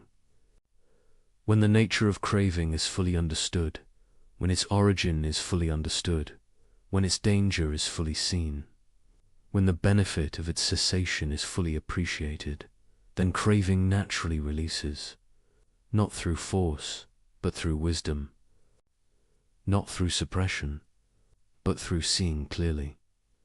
This is why the Buddha emphasized right view as the first factor of the Noble Eightfold Path. Right view is the understanding of the Four Noble Truths. It is seeing suffering, seeing its origin in craving, seeing that cessation is possible, and seeing the path to that cessation. This right view is what makes all other progress possible. Without it, we are lost. With it, we have direction. Let us understand more deeply what cessation means in practical terms. It means the ending of the constant reaching, the constant dissatisfaction, the constant sense of incompleteness. It means the mind no longer leans into experience with grasping or away from experience with aversion. It means perfect equanimity, perfect balance, perfect peace with whatever arises. This does not mean the mind becomes blank or unresponsive. Quite the opposite. The liberated mind is fully alive, fully aware, fully responsive, but it responds with wisdom rather than with reactivity. It meets experience with clarity rather than with confusion. It acts skillfully without being driven by compulsion. Imagine a mind that has no fear because it is not clinging to anything that can be lost. Imagine a mind that has no anxiety because it is not trying to control what cannot be controlled. Imagine a mind that has no disappointment because it is not expecting impermanent things to be permanent. This is not imagination. This is description of the liberated mind. This is what becomes possible when craving ceases. As you lie here tonight, you might wonder, how can I experience even a taste of this cessation? How can I move toward this liberation? The Buddha's answer is clear, through the Noble Eightfold Path. But even before systematic practice of the full path, there are moments when cessation can be glimpsed. Moments when craving temporarily releases and the mind touches peace. These moments often come unexpectedly. Perhaps you are in nature, standing before a vast landscape, and suddenly the constant mental chatter stops. There is simply the experience, pure and immediate, without the overlay of wanting or fearing. This is a moment of cessation, or perhaps, in deep meditation, the mind settles and all reaching ceases. There is simply awareness, resting in itself, content. This is a taste of cessation, or perhaps in a moment of profound loss. After the initial storm of grief has passed, there comes a moment of complete acceptance. Not resignation, not defeat, but a deep letting go. An understanding that this is how things are. This is the nature of existence. In that moment, while pain may remain, suffering ceases. This cessation arising through wisdom born of experience. The Buddha taught that there are two kinds of nibbana. There is nibbana with residue esaropadisa, nibbana and nibbana without. Residue and upadisasa, nibbana. The first is the experience of the living errant, the fully liberated one who still has a physical body and continues to experience the world through the senses.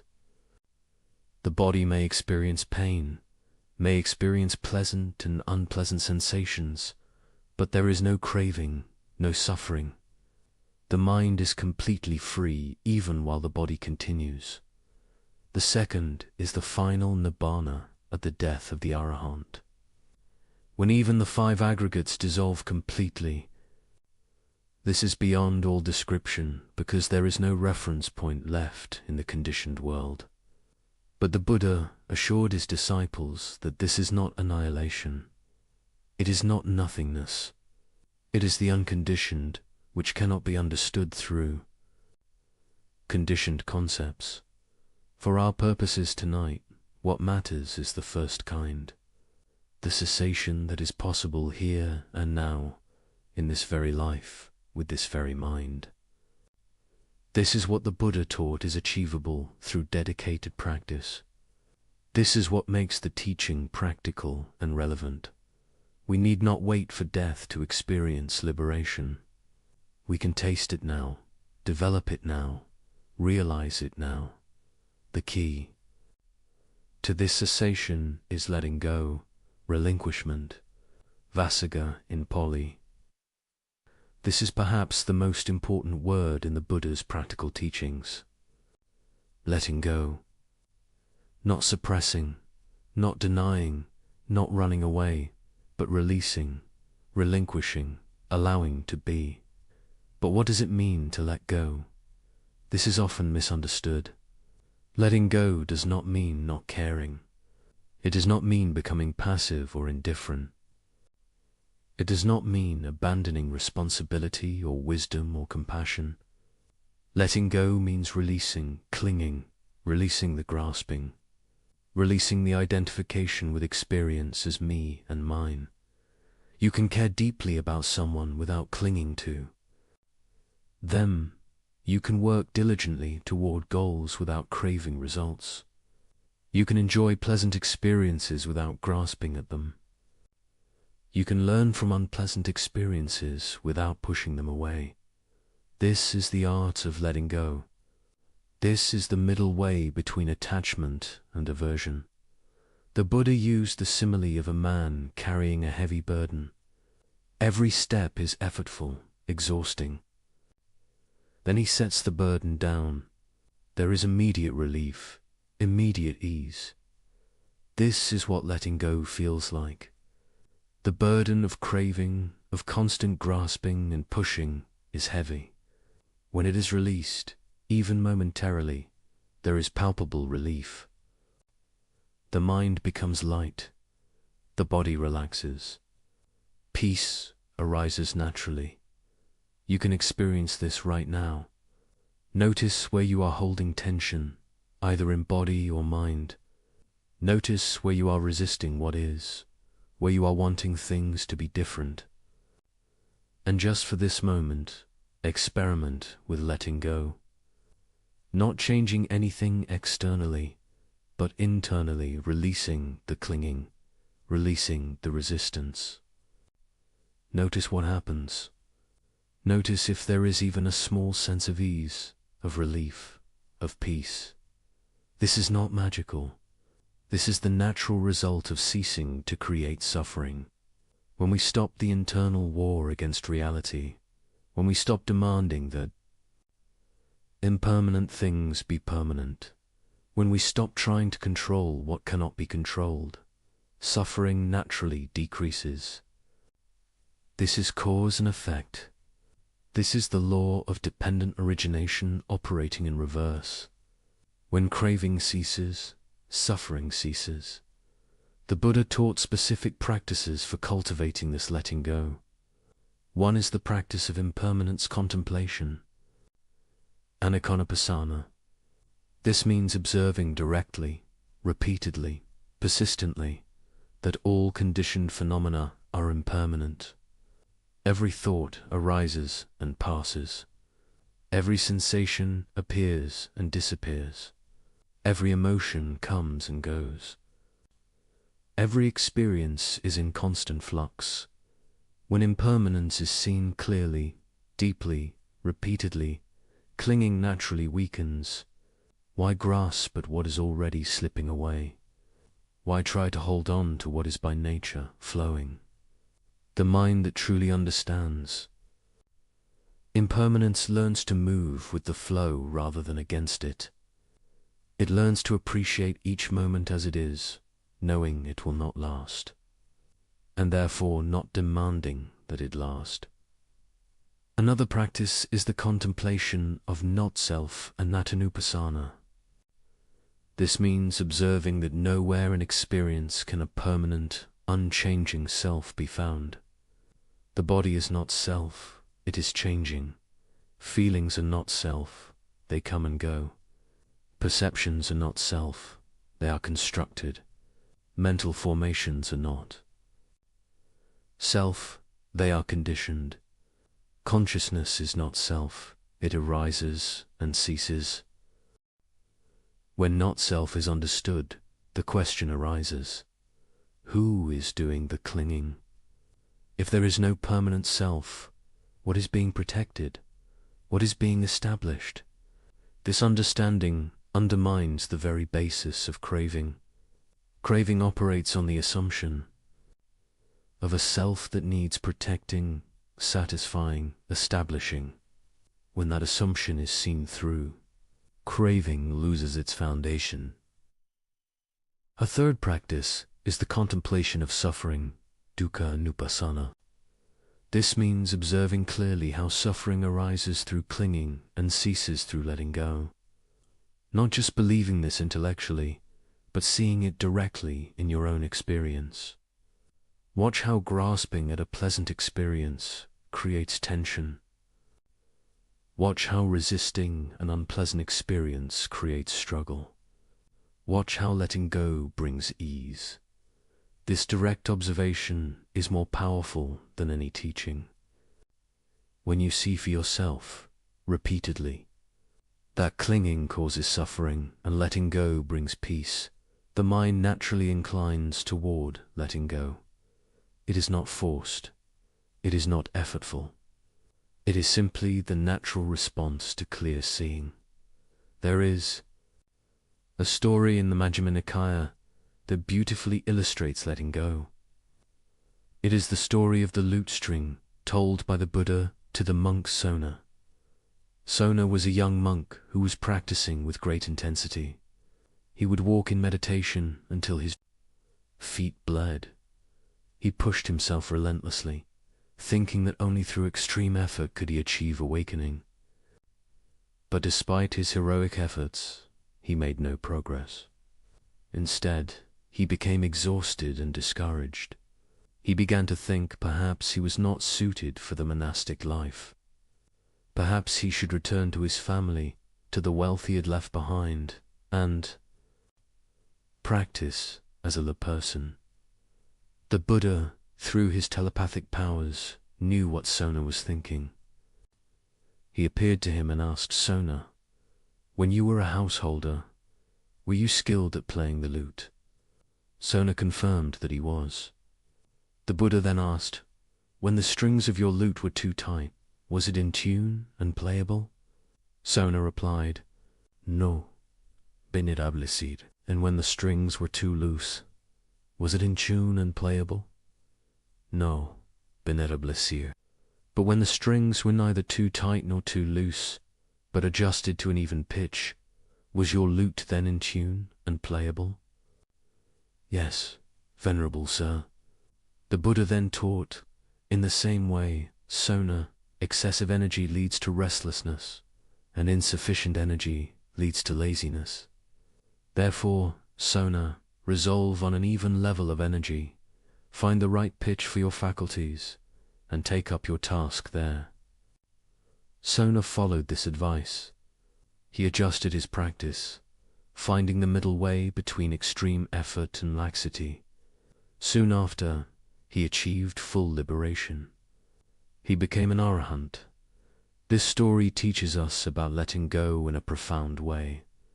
Letting go is not a matter of more effort, more striving, more forcing. It is a matter of balance, of finding the right adjustment, of allowing rather than demanding. When the mind is too tight with effort, there is strain. When the mind is too loose with laxity, there is no progress. But when the mind finds the middle way, when there is alert relaxation, engaged ease, then progress becomes natural. This is directly relevant to sleep. The mind that tries too hard to sleep cannot sleep. The trying creates the obstacle, but the mind that gives up all effort may simply continue churning. The middle way is alert relaxation, aware but not striving, present but not grasping. This is the quality that allows sleep to come naturally. The Buddha also taught about gradual cessation, how the mind progressively lets go of grosser attachments before it can let go of subtler ones. He compared it to the ocean, which deepens gradually, slopes away gradually, not plunging suddenly to great depths. In the same way, the practice leads gradually to deeper and deeper letting go. First, we let go of gross unwholesome behaviors. We stop harming others. We stop taking what is not given. We stop harmful speech. This is moral conduct sila, the foundation of practice. Without this foundation, the mind is too disturbed, too burdened with remorse and consequence, to progress further. Then we let go of gross hindrances.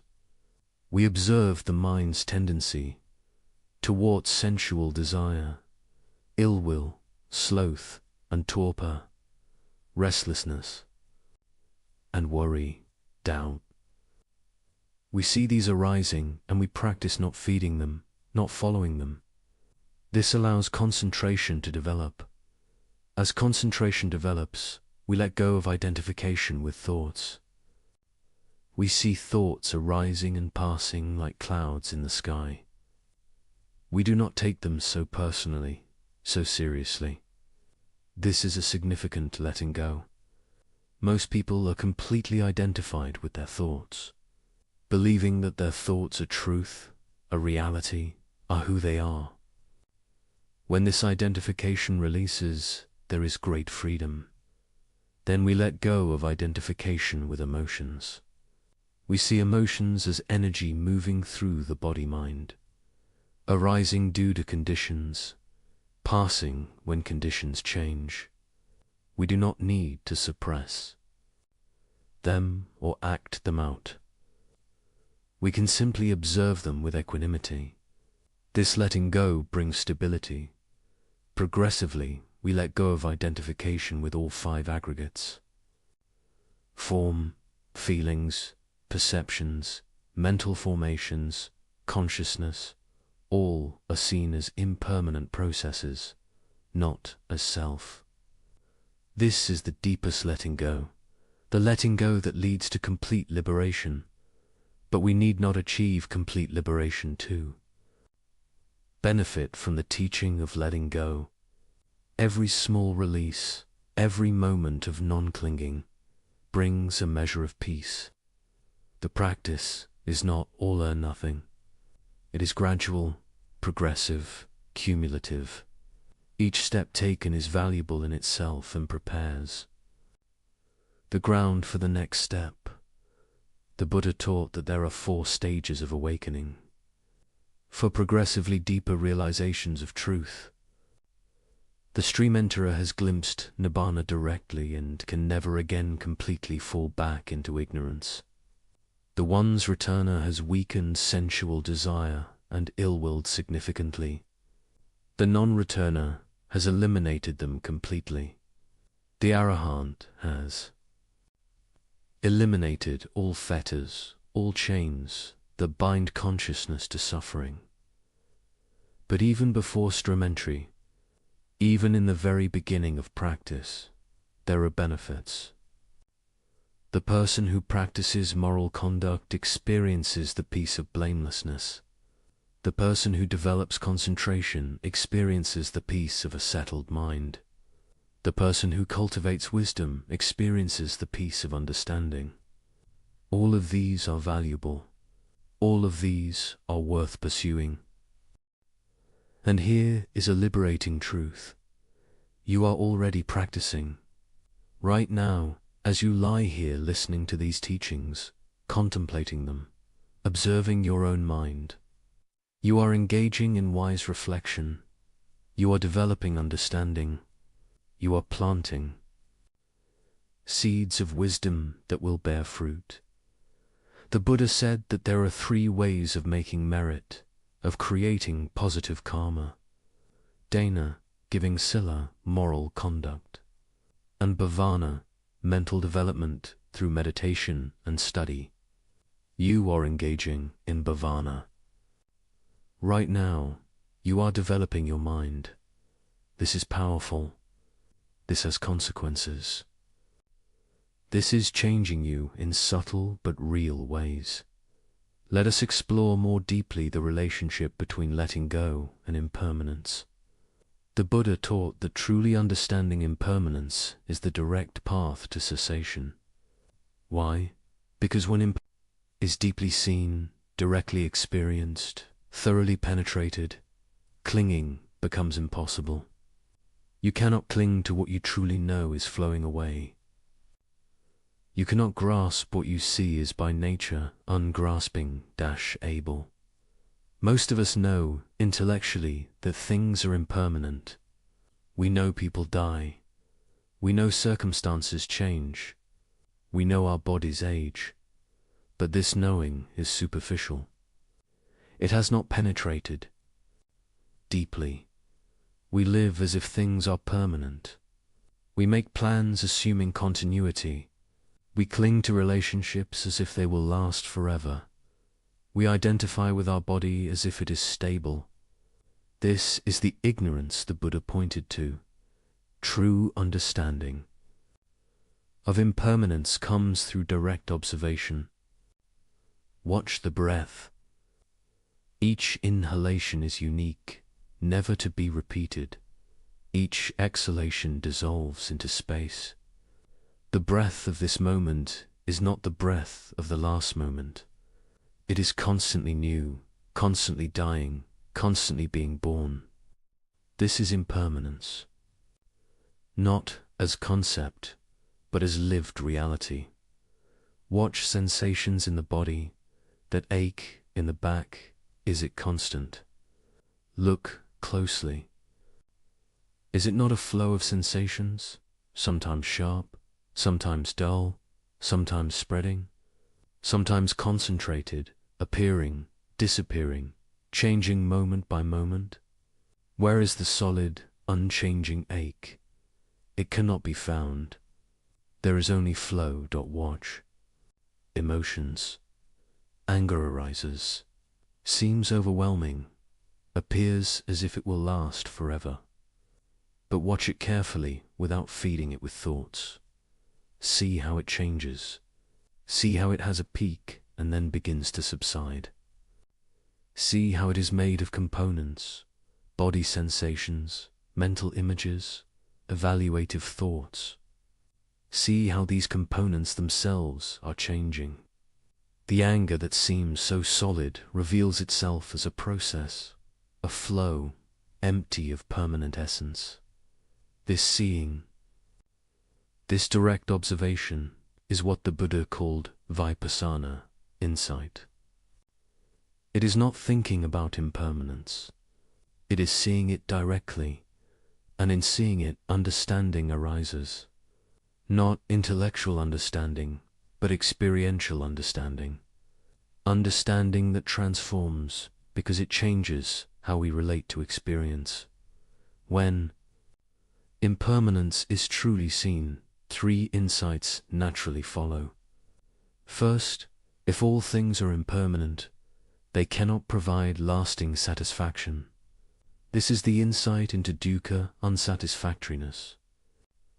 Second, if all things are impermanent and unsatisfactory when clung to, they are not suitable to be regarded as me or mine. This is the insight into unicita, not self. These three characteristics, impermanence, unsatisfactoriness, and not self, are called the three marks of existence. To see them clearly is to see reality as it is. The Buddha taught a specific meditation for deep insight into impermanence. It is called the contemplation of death, Marananusati. This is not morbid. It is realistic. Death is certain. The time of death is uncertain. This is true for everyone without exception. Contemplating this focuses the mind wonderfully. What becomes important when death is clearly understood? What attachments seem worth maintaining? What conflicts seem worth perpetuating? Ajahn Chah, a great Thai forest master of the 20th century, used to encourage his students to contemplate death regularly. He would say, if you are not sure whether you are practicing correctly, ask yourself, am I prepared to die right now? If the answer is no, your practice needs adjustment. This is not meant to create fear, but to create urgency, to help us use our time wisely, to encourage letting go of what is not essential. Another practice for cultivating letting go is the practice of generosity, dana. Generosity is literally the practice of letting go. You have something, and you give it away. You release your hold on it. You practice non-clinging in a very concrete way. The Buddha taught that generosity is the foundation of the path. Before people are ready for deeper teachings, they should first practice giving. Why is generosity so important? Because it directly counters greed, one of the three roots of suffering. When you give, you experience that letting go brings happiness. You see that your security does not depend on accumulating and hoarding. You see that there is joy in releasing rather than in grasping. This experiential understanding then carries over into other areas of practice. You can practice generosity of material things, of time, of attention, of presence, of forgiveness. All of these are forms of giving, forms of letting go. All of them create happiness for yourself and others. All of them weaken the grip of craving. The Buddha also taught metta, loving kindness, as a practice that leads toward letting go. When the heart is filled with love, with genuine care for the welfare of others, there is no room for hatred, for ill will, for resentment. Metta is a way of releasing the heart from negative states, allowing it to rest in a positive, wholesome quality. That traditional metta practice involves mentally reciting phrases of well-wishing. May I be happy. May I be healthy. May I be safe. May I live with ease. Then extending these wishes to others, to loved ones, to neutral people, to difficult people, to all beings. This practice softens the heart. It reduces the sense of separation between self and other. It cultivates a quality of openness and care that naturally reduces clinging. As you lie here, you might practice metta for yourself. You might recognize that you deserve kindness, you deserve care, you deserve peace. The mind that is harsh with itself, that judges and criticizes, cannot rest. But the mind that meets itself with friendliness, with compassion, can settle. May you be at peace. May you be free from suffering. May you rest easily. These are not just nice words. They are powerful intentions that shape the quality of mind. Let us return to the central question. How does cessation actually occur? The Buddha described it as the fading away of passion, viraga. Viraga means dispassion, but not in the sense of becoming cold or unfeeling. It means the ending of feverish craving, the cooling of the burning of desire. When passion fades, when craving lessens, when grasping releases, cessation naturally occurs. This fading happens through seeing clearly. When you see the danger in what you crave, when you see the benefit in letting go, when you see the impermanent nature of all objects of craving, passion naturally fades. Not through force, but through understanding. The mind that sees clearly loses interest in what it previously craved. Not because it suppresses desire, but because it sees the futility of pursuing what cannot satisfy. Think of how you might have craved certain things as a child that you no longer crave as an adult. Perhaps toys, perhaps games, perhaps foods. These cravings do not end through willpower. They ended through growing in understanding, through seeing that these things no longer satisfy in the way you need. This is natural maturation. The spiritual path is the same process, but applied to all cravings, even the subtlest ones. The Buddha compared this process to the ocean gradually evaporating under the heat of the sun. Drop by drop, the ocean decreases. In the same way, moment by moment, through clear seeing, through understanding, through non-engagement with craving, the ocean of suffering gradually evaporates. There may not be a dramatic moment where everything suddenly changes, though such moments do occur for some. More commonly, there is gradual transformation, gradual lightening, gradual peace. This gradual path should encourage us. We need not achieve complete enlightenment in one night. We need only take one step, understand one thing, let go of one clinging. This is enough. This is valuable. This is progress. And each step makes the next step easier. There is a beautiful, Teaching in the Itavataka, a collection of short discourses, the Buddha says, there are these two kinds of happiness, the happiness of household life and the happiness of renunciation. Of these two, the happiness of renunciation is supreme. There are these two kinds of happiness, the happiness connected to attachment and the happiness not connected to attachment. Of these two, the happiness not connected to attachment is supreme. There are these two kinds of happiness, the happiness of the senses and the happiness not of the senses. Of these two, the happiness not of the senses is supreme. This teaching points to progressive, letting go leading to progressively deeper happiness. We might think that letting go means losing happiness, but the Buddha teaches the opposite. The happiness that comes from letting go is superior to the happiness that comes from grasping.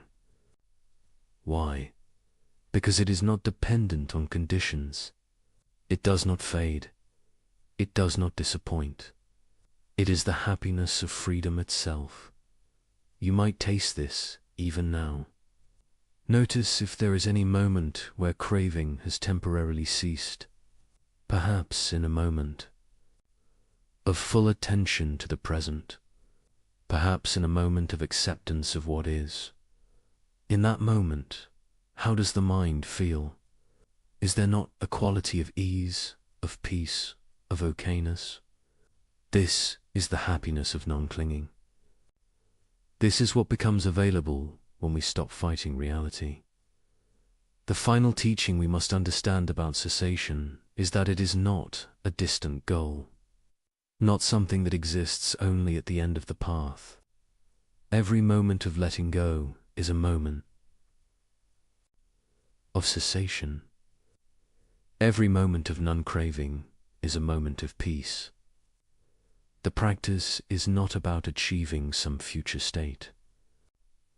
It is about this moment, this breath, this experience, met with wisdom and non-clinging. The Buddha taught about two kinds of release: release through wisdom and release through concentration. Release through wisdom is seeing clearly the three characteristics and thereby letting go of clinging. Release through concentration is the temporary suspension of hindrances through deep meditative absorption. Both are valuable. Both bring peace. Ultimately, complete liberation requires wisdom, but concentration supports and enables the development of wisdom. As you lie here, you might experience moments of deep concentration naturally arising.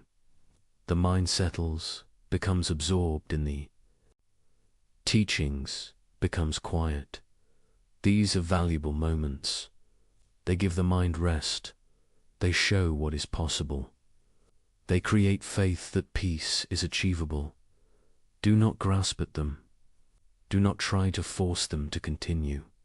Simply appreciate them when they occur and let them go when they pass. This itself is practice of letting go. We must also understand that letting go does not mean we become passive or indifferent. The Buddha was enormously active. He taught for 45 years after his enlightenment, traveling constantly, establishing the Sangha, guiding thousands of students. He was not passive, but he was free from craving. His actions came from wisdom and compassion, not from craving and aversion. This is the key difference. You can engage fully with life while letting go of clinging. You can work diligently without craving results. You can love deeply without grasping at the beloved. You can care about outcomes without being attached to. Then, this is the middle way, the balanced way, the wise way. It is not cold detachment. It is warm engagement combined with wisdom. As we come to the end of this exploration of cessation, let us reflect on what we have understood. Cessation is possible. It is the ending of craving through understanding. It comes through seeing clearly the impermanent, unsatisfactory, and not self nature of all conditioned phenomena. It develops gradually through practice, and it brings happiness that surpasses all conditioned happiness. This is the third noble truth, the truth that gives hope, the truth that motivates practice. Because of this truth, we know that our efforts are not in vain. We know that peace is possible. We know that the suffering we experience is not necessary, not permanent, not inevitable. This knowledge gives us strength to practice, patience, to persist, faith to continue. And now, having understood that cessation is possible, having glimpsed what it might mean to let go, we turn to the practical question: how? What is the actual path? What are the specific practices that lead to this? Cessation. This is the fourth noble truth, the truth of the path, the most practical and detailed teaching the Buddha gave. Let us explore this path together, the path that leads from suffering to peace, from bondage to liberation, from ignorance to wisdom. And so we come to the end of this journey through the Buddha's wisdom. We have traveled together through the landscape of suffering and its cessation, through the territory of craving and letting go, through the understanding that transforms. How we meet each moment. Let us rest now in what we have explored. There is no need to hold tightly to any of it. These teachings are not possessions to be grasped. They are signposts pointing to truth, invitations to look more deeply at your own experience. The words will fade, but the understanding they point to can continue to unfold. Remember the essence. Suffering arises from misunderstanding, from relating to experience through the lens of craving and clinging. When we see clearly the impermanent, flowing nature of all things, when we understand that grasping at what cannot be held creates pain, when we learn to meet life with wisdom rather than with compulsive reactivity, suffering naturally decreases. Peace naturally arises. This is not distant philosophy. This is immediate, practical truth. Right now, in this moment, as you lie here, you can practice what we have explored. Simply notice experience as it is. The breath moving in and out. Sensations in the body appearing and disappearing. Thoughts arising and passing like clouds. All of it flowing, changing, empty of permanent essence. And notice your relationship to this flow. Are you fighting against it? Are you wanting it to be different? Or can you, just for this moment, allow it to be exactly as it is? Can you rest in the flow rather than struggling against it? This is the practice. This is the path. This is what leads from agitation to peace. The Buddha taught that we should be like the earth, like water, like fire, like wind. The earth receives all things, pleasant and unpleasant, clean and dirty, without preference, without rejection. Water flows around obstacles, adapting to conditions without resistance. Fire burns all things equally, transforming without attachment. Wind moves through space freely, unobstructed. This is the quality of the awakened mind, receptive, flowing, transforming, free. You need not achieve this perfectly. You need only incline toward it. The mind that inclines toward wisdom, toward letting go, toward understanding, this mind is already on the path, already changing, already moving toward peace. As you settle deeper into rest, know that this is not wasted time. This listening, this contemplation, this gentle observation of your own experience, all of this is practice. you are cultivating the seeds of wisdom. These seeds will grow in their own time, according to their own nature.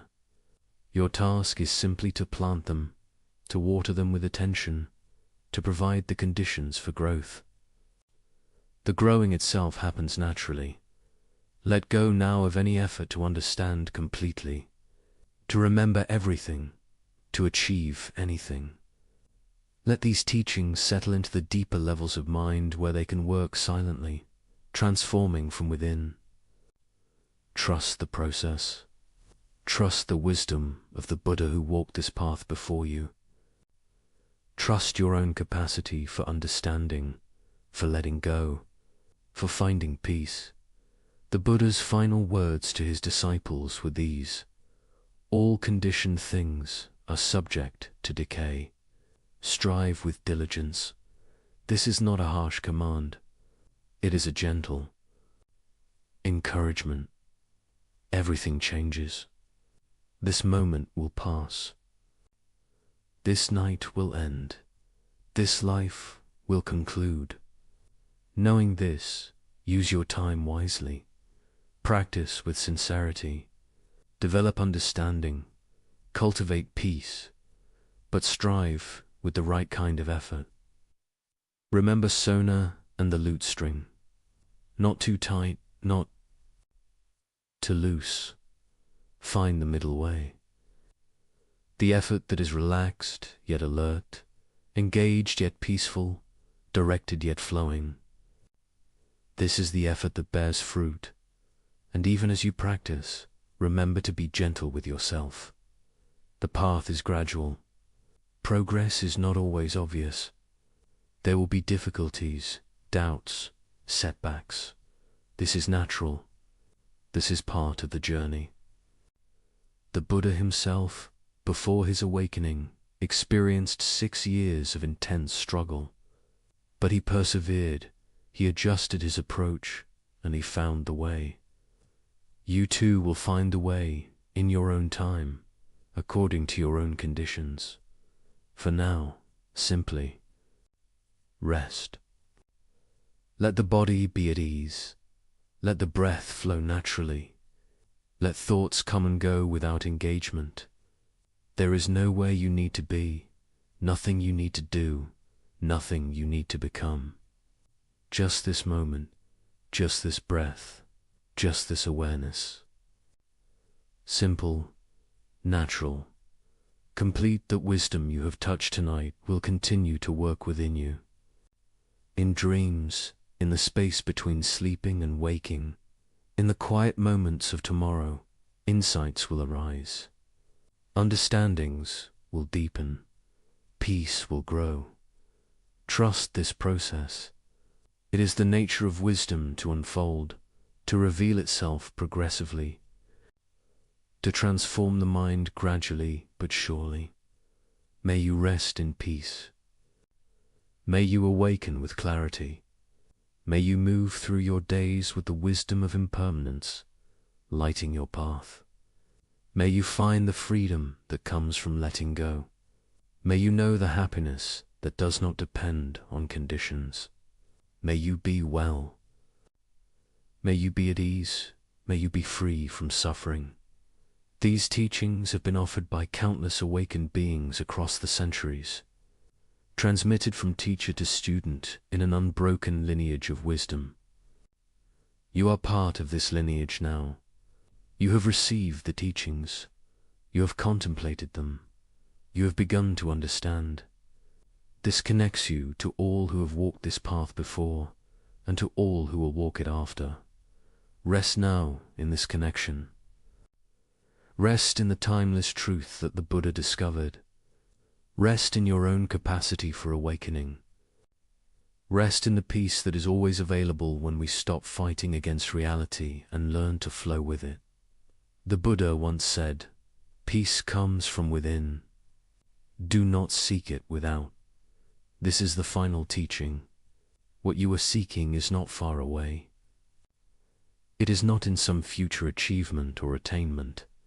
It is here, now, in the simple act of letting go, of accepting what is, of resting in awareness itself. So let go now. Release the day that has passed. Release concern for the day to come. Release even these teachings. Let everything settle. Let everything be. And in this letting go, discover what remains when all grasping ceases. Discover the peace that has always been here, waiting beneath the turbulence, waiting beneath the striving, waiting to be recognized. Sleep well, rest deeply, and may the wisdom of the Buddha's teachings bring you lasting peace, now and always. Welcome back, dear friends.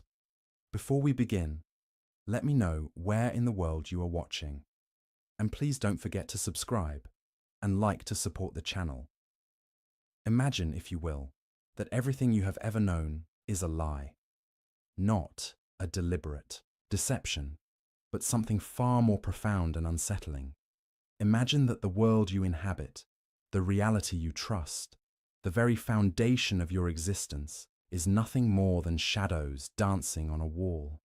And worse still, imagine that you have no idea you are watching shadows. You believe with absolute certainty that these flickering shapes are the totality of existence, the fullness of what is real.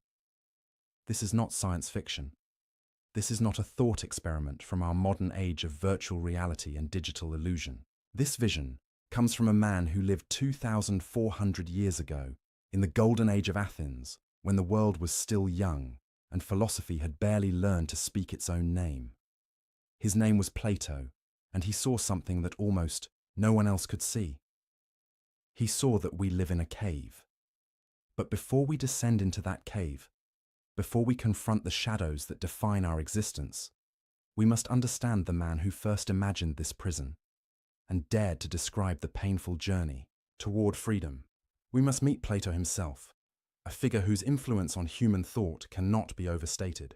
The philosopher Alfred North Whitehead once remarked that all of Western philosophy is merely a series of footnotes to Plato. This is not hyperbole. It is perhaps the most accurate description of 24 centuries of human thinking. The year is 428 before the Common Era. Athens is at the height of its power and the beginning of its decline. The city gleams with marble temples, the Parthenon standing proud on the Acropolis, a monument to human achievement and divine aspiration. The streets buzz with merchants, soldiers, slaves, and free citizens engaged in the grand experiment of democracy. Philosophy walks these same streets, still finding its footing, still learning what questions to ask. Into this world, a child is born to an aristocratic family. His father traces his lineage to the last king of Athens. His mother descends from Solon, the great lawgiver who laid the foundations of Athenian democracy. They name him Aristocles, but the world will know him by another name, Plato. Some say this nickname came from his wrestling coach, referring to his broad shoulders and chest. Others claim it derives from the breadth of his forehead, or perhaps the breadth of his ideas. The truth is lost to time, but the name endures. Plato, broad, expansive, comprehensive. Young Aristocles grows up in a world torn by war. The Peloponnesian War between Athens and Sparta defines his childhood, a conflict that will ultimately humble Athens and shatter its dreams of empire. He receives the education befitting his station, studying music and poetry, mathematics and gymnastics. He writes tragic dramas, they say, and shows promise as a poet. But then something happens that changes everything. He meets a man who will alter not only his life but the entire trajectory of human thought. The man is Socrates, ugly, pug-nosed, with bulging eyes and a protruding belly. He wanders the marketplace barefoot, engaging anyone who will listen in conversation. But these are not ordinary conversations. Socrates asks questions. Simple questions, or so they seem. At first, what is justice? What is virtue? What is knowledge? And then he listens as his conversation partners attempt to answer. And then he asks more questions, and more, and slowly, methodically, gently. He reveals that no one actually knows what they claim to know. The confident sophist is reduced to confusion. The self-assured politician admits his ignorance. The respected craftsman realizes he cannot define his own craft. This is what Socrates does. He exposes ignorance disguised as wisdom. And he does it not out of malice, but out of a genuine love of truth and a belief that wisdom begins only when we admit we know nothing. When young Plato encounters Socrates, something fundamental shifts in his soul.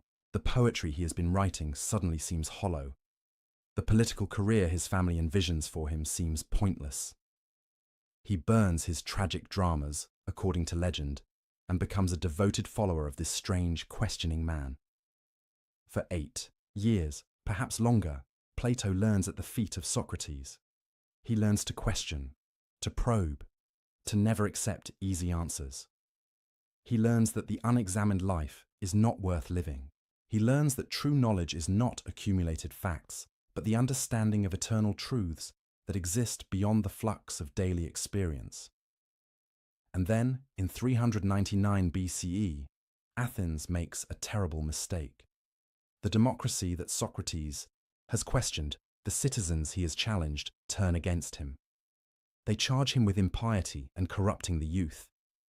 The charges are transparently political, a way to silence a voice that has become too uncomfortable, too probing, too honest. Socrates is convicted. He is sentenced to death.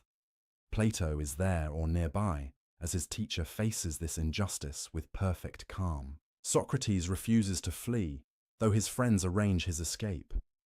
He refuses to compromise his principles, though compromise might save his life.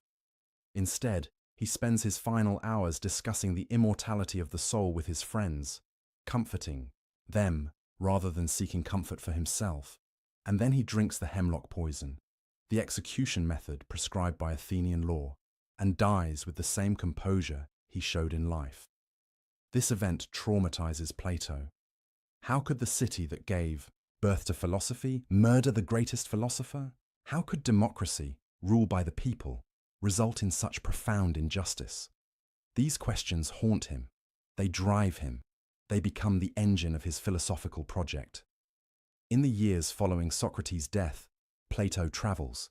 He visits Egypt, studying the ancient wisdom preserved in that timeless land. He journeys to southern Italy and Sicily, encountering the Pythagoreans with their mystical mathematics and their belief in the transmigration of souls. He observes different forms of government, different ways of organizing human society, different answers to the question of how we should live. And then he returns to Athens. He is approximately 40 years old. He purchases a piece of land in a grove sacred to the hero Academus, outside the city walls. There, in 387 BCE, he establishes a school. He calls it simply the Academy. It is not the first school in Athens, but it will become the most important. It will operate continuously for 900 years, until the Christian Roman Emperor Justinian closes it in 529 CE, believing it a threat to the new faith. But those 9 centuries will change the world. At the Academy, Plato teaches. But more importantly, he writes. Over the next 4 decades, he composes dialogues, dramatic conversations that bring philosophy to life. Most feature Socrates as the main character, engaging in the kinds of discussions that so fascinated young Plato. But these are not transcripts of actual conversations. Plato is not recording history. He is doing philosophy, exploring ideas, testing arguments, following truth wherever it leads. Through these dialogues, Plato constructs a comprehensive philosophical system that addresses every major question humans can ask. What is reality? What can we know? How should we live? What happens when we die? What is justice? What is beauty? What is love? The breadth of his thought is staggering. No area of human concern escapes his attention. But at the center of everything, underlying all his specific arguments and proposals, stands one fundamental insight, one vision that makes sense of all the rest. It is the insight that gave birth to the allegory we are about to explore. the vision that explains why we live in a cave and what we must do to escape it. Plato sees that the world we experience through our senses, the world of particular things that come into being and pass away, is not the deepest level of reality. There is something beyond, something more real than the physical objects we touch and see. There are eternal, unchanging forms or ideas that exist in a realm beyond space and time. These forms are the true reality, and everything we experience in the physical world is merely a copy, an imitation, a shadow of these perfect archetypes. This might sound abstract, even mystical, but Plato is not being vague or mystical. He is being precise. He is observing that we recognize instances of things, equality or justice or beauty, only because we have some prior knowledge of equality itself, justice itself, beauty itself. We judge particular just acts by reference to justice. We recognize beautiful things by reference to beauty. These universal standards cannot come from our experience of imperfect particulars. They must come from somewhere else. They must exist somewhere else. And if they exist somewhere else, then that somewhere else must be more real, more fundamental than the world of our sensory experience. This is the foundation. This is the insight that makes everything else make sense. And it is this insight that gives birth to the most famous, most influential, most profound allegory in the history of philosophy. The allegory that begins now as we descend together into the cave where humanity has always dwelt, where we have always been prisoners, and where most of us will remain for our entire lives unless something miraculous happens. So settle in. Let your breathing slow. Prepare yourself for a journey from darkness to light, from ignorance to knowledge, from comfortable illusion to painful truth. Prepare yourself to discover that you have been living in a cave. And more than that, prepare yourself to discover what it might mean to climb toward the light. There is a cave, deep underground, a vast cavern carved from living rock. The entrance lies far above, so distant that its light barely penetrates the depths below. And in this cave, in the deepest, darkest section, there are prisoners. These prisoners have been here since childhood.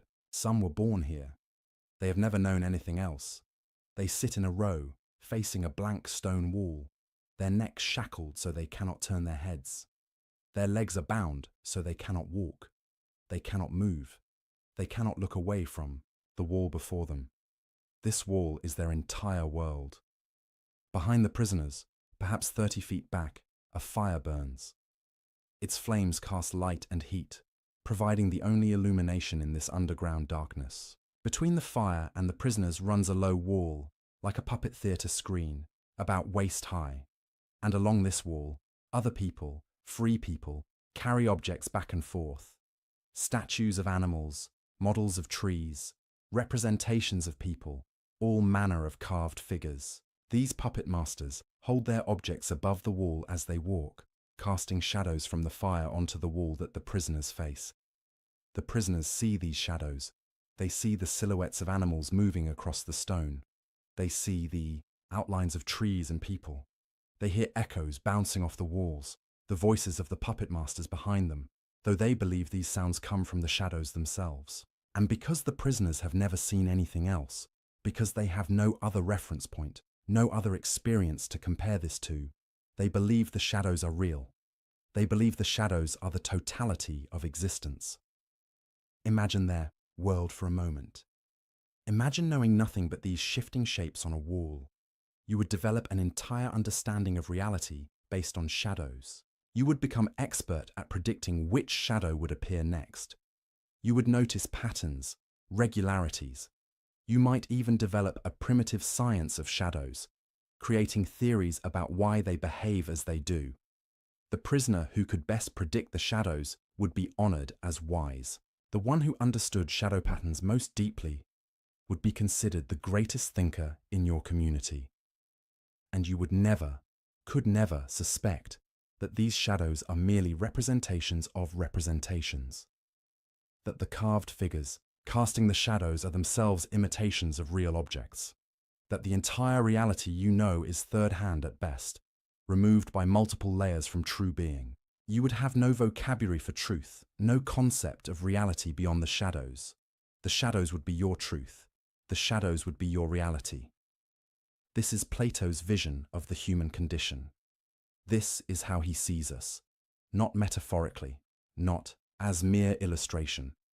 He genuinely believes that most of humanity lives exactly like these prisoners, convinced that the shifting appearances we perceive through our senses represent ultimate reality, unaware that there is something more real, more true, more fundamental than anything we can see or touch. The cave is not just ancient Athens. The cave is not just the historical moment Plato inhabited. The cave is the world. The cave is now. The cave is always. The cave is the condition of embodied existence, of souls trapped in physical form, perceiving shadows and mistaking them for substance. But then something extraordinary happens. One prisoner is freed. We are not told how. Perhaps the chains simply break. Perhaps a liberator comes from outside. Perhaps the prisoner somehow works himself free through years of patient effort. The how does not matter. What matters is the moment of freedom and what follows. The freed prisoner turns his head. For the first time in his life, he can look away from the wall. And immediately he is confused. His eyes, accustomed only to the dim shadows on stone, cannot process what he sees. The fire behind him is too bright. It hurts. He squints, turns away, wants desperately to return to the comfortable familiarity of the shadows. But something, curiosity perhaps, or fate, or the hand of a guide, compels him to keep looking. Gradually, painfully, his eyes adjust. He begins to see the fire clearly. He sees the wall where the puppet masters walk. He sees the carved figures they carry, and, slowly, with mounting shock, he realizes that the shadows he has watched his entire life are not real things, but projections. The solid reality he trusted was never solid at all. It was always derivative, always dependent on something more primary. This realization is not pleasant. It is not a joyful epiphany. It is disorienting, frightening, threatening to every assumption he has ever held. The entire structure of his understanding collapses. Everything he thought he knew reveals itself as ignorance. And the natural response, the human response, is to reject this knowledge, to turn back toward the shadows, to cling to the comfortable lie rather than embrace the painful truth. But something prevents him from turning back. Perhaps that same curiosity. Perhaps a guide who will not let him retreat. Perhaps an inner strength he did not know he possessed, and so he continues. He turns toward the passage leading upward, toward the distant entrance of the cave, toward the light bleeding down from above, and he begins to climb.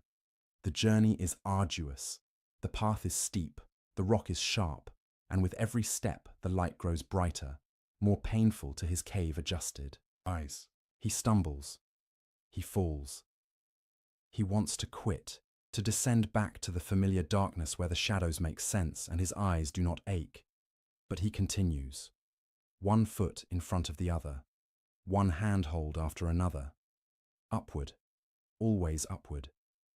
And then, after what feels like an eternity of climbing, he reaches the mouth of the cave. He emerges into the world above. And he is completely, utterly, overwhelmingly blinded. The sun, the actual sun, not the fire's pale imitation, floods his vision with light more intense than anything he has ever experienced. He cannot see. He cannot process this. His eyes, those organs that defined his entire relationship with reality, have become useless. He falls to his knees, shielding his face, certain that this light will destroy him, that leaving the cave was a terrible mistake, that the shadows were better than this burning blindness. But slowly, so slowly, his eyes adjust to this new world. At first, he can only look at shadows even here. The shadows of trees, of animals, of other people. These shadows are different from the ones in the cave, sharper somehow, more defined. but still shadows. Then he progresses to reflections. He looks at a pond and sees the reflection of the sky, the mirror image of trees. These reflections are one step closer to reality than shadows, but still not the things themselves. Gradually, as day follows day, and his eyes grow stronger, he can look at actual objects in the light of day. He sees a real tree, not its shadow or reflection, but the tree itself. He sees an actual animal, flesh and blood and movement. He sees other human beings, not silhouettes on a wall, but living, breathing people. And each sight fills him with wonder and also with horror. Wonder at the richness and complexity of true reality. Horror at how impoverished his previous understanding was, how much he mistook shadows for substance. Finally, after weeks or months of gradual adjustment, he can look at the sky in daytime. He sees the sun itself, the source of all light, the power that illuminates everything else and makes vision possible. And in seeing the sun, he understands. He understands that this is the ultimate reality, the final source, the thing that makes everything else visible and comprehensible. Without the sun, nothing could be seen. Without this light, no truth could be known. The sun is to the visible world what the form of the good is to the intelligible realm. It is the source and standard of everything. This freed prisoner has completed a philosophical journey. He has ascended from ignorance to knowledge, from opinion to understanding, from the many changing particulars to the one eternal truth. He has become a philosopher in the truest sense, a lover of wisdom who has actually attained the wisdom he loves. He has seen reality as it is, not as it appears. He has escaped the cave. And now comes the most important question, the question that defines not just this allegory, but the entire purpose of philosophy and the entire responsibility of those who attain truth. What should he do? Should he remain in the sunlight, basking in his knowledge, enjoying the blessed vision of reality, denied to those still in chains below? Should he spend his days contemplating the sun and the truth it represents, living in perfect understanding while his former fellow prisoners remain in darkness? No, this is not what he does. This is not what he should do. Because knowledge without compassion is empty. Truth without love is sterile. Understanding that does not attempt to liberate others is a form of selfishness disguised as wisdom. And so, despite the comfort of the light, despite the pain he knows awaits him, the freed prisoner makes a choice. He turns away from the sun. He walks back toward the mouth of the cave. He begins the descent. Going down is in some ways harder than climbing up. He is moving from light to darkness now, and his eyes, so recently adjusted to the sun, must readjust to shadow. He stumbles in the dimness. He cannot see clearly in the cave, even though he once navigated its darkness perfectly. He has become, in a sense, less capable than those who never left, at least in the realm of shadows. He reaches the bottom. He approaches his former fellow prisoners, still chained, still watching the wall, still utterly convinced that shadows are reality, and with great excitement, with joy at the truth he has discovered, and eagerness to share this gift, he tells them what he has seen. He describes the fire, the carved figures, the passage upward, the world outside, the actual trees and animals, the sun itself. He explains that the shadows are not real, that true reality exists beyond this cave, that they are prisoners who could be free. And the prisoners laugh at him. They mock him. They call him mad. Look at his eyes, they say. He went away and came back damaged. He can barely see the shadows now. He who once was honored as wise among us can no longer even predict which shadow will appear next. He trips over stones in plain sight. He cannot function in the real world, the world of shadows that we all know is reality. Whatever he experienced, outside has ruined him. It has made him useless, and if any of us were to follow him, we would be similarly destroyed. More than mockery, there is anger. His words threaten their entire understanding of reality. If he is right, then everything they believe is wrong. If he is right, then their lives are based on illusion, their honors are meaningless, their wisdom is ignorance. This is not a comfortable thought. This is not something they can easily accept. And so they reject it. They reject him. And Plato tells us that if they could get their hands on him, if they could reach him with their chained limbs, they would kill him. They would murder the one who tried to free them, the one who offered them truth, because the truth is more threatening than any lie, and liberation is more terrifying than any chain. This is the allegory. This is Plato's vision of the human condition and the philosopher's mission. We are the prisoners. The cave is the physical world, the realm of sensory experience, the domain of changing, temporal, imperfect particulars. The shadows are the objects we perceive through our senses, things that seem real but are actually images of something more fundamental. The fire is the sun in the physical world, providing the limited light by which we perceive shadows. The sea, ascent from the cave, is the journey of the soul toward true knowledge. The world outside is the realm of forms, the domain of eternal, unchanging, perfect reality. And the sun itself is the form of the good, the ultimate reality that makes all other knowledge possible. The freed prisoner is the philosopher, the rare individual who breaks free from conventional opinion and sensory illusion to attain genuine understanding. And his return to the cave is the philosopher's duty to attempt, however futilely, however dangerously, to liberate others from the chains of ignorance. Plato is not being poetic here. He is not speaking metaphorically. He genuinely believes that most humans live their entire lives in a state comparable to those prisoners, perceiving only shadows, believing only in the evidence of their senses, never questioning whether there might be something more real beyond their immediate experience. We mistake the changing flux of particulars for reality. We believe that what we see with our eyes and hear with our ears and touch with our hands is the fullness of what exists.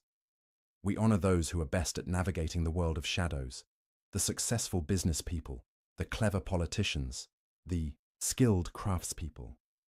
And we ignore or mock or even murder those who try to tell us that there is something beyond shadows, something more real, something that would require us to question everything we think we know. But Plato's allegory does not end in despair. It ends with a mission. The philosopher must return to the cave, not because it is easy, not because it is safe, not because it will be appreciated, but because it is right, because knowledge creates responsibility, because those who see the truth are obligated to attempt, however imperfectly, to help others see it too. This is the essence of Plato's vision. This is the heart of his philosophy, and every argument he makes, every proposal he offers, every dialogue he writes, flows from this central insight. We live in a cave. Most of us will remain in the cave, but some can escape, and those who escape must try to free the others, even knowing that the attempt will likely fail, even knowing that it might cost them everything. Now, as you rest in the darkness behind your closed eyes, consider this. What are the shadows on your personal wall? What comfortable illusions define your understanding of reality? What would it mean for you to turn away from the wall, to face the fire, to climb toward the light? What truths have you been avoiding because accepting them would require you to abandon everything you think you know? These are not easy questions. They are not meant to be. The allegory of the cave is not meant to comfort. It is meant to challenge, to disturb, to awaken. It is meant to make you wonder whether you are living in truth or merely in the most convincing lies you have ever encountered. But there is hope in this vision too. The chains can be broken. The ascent is possible. The sun can be seen. Reality can be known. And once known, that knowledge changes everything. It makes the shadows lose their power. It makes the cave less confining. It makes the truth, however painful, preferable to the most comfortable lie. This is Plato's gift.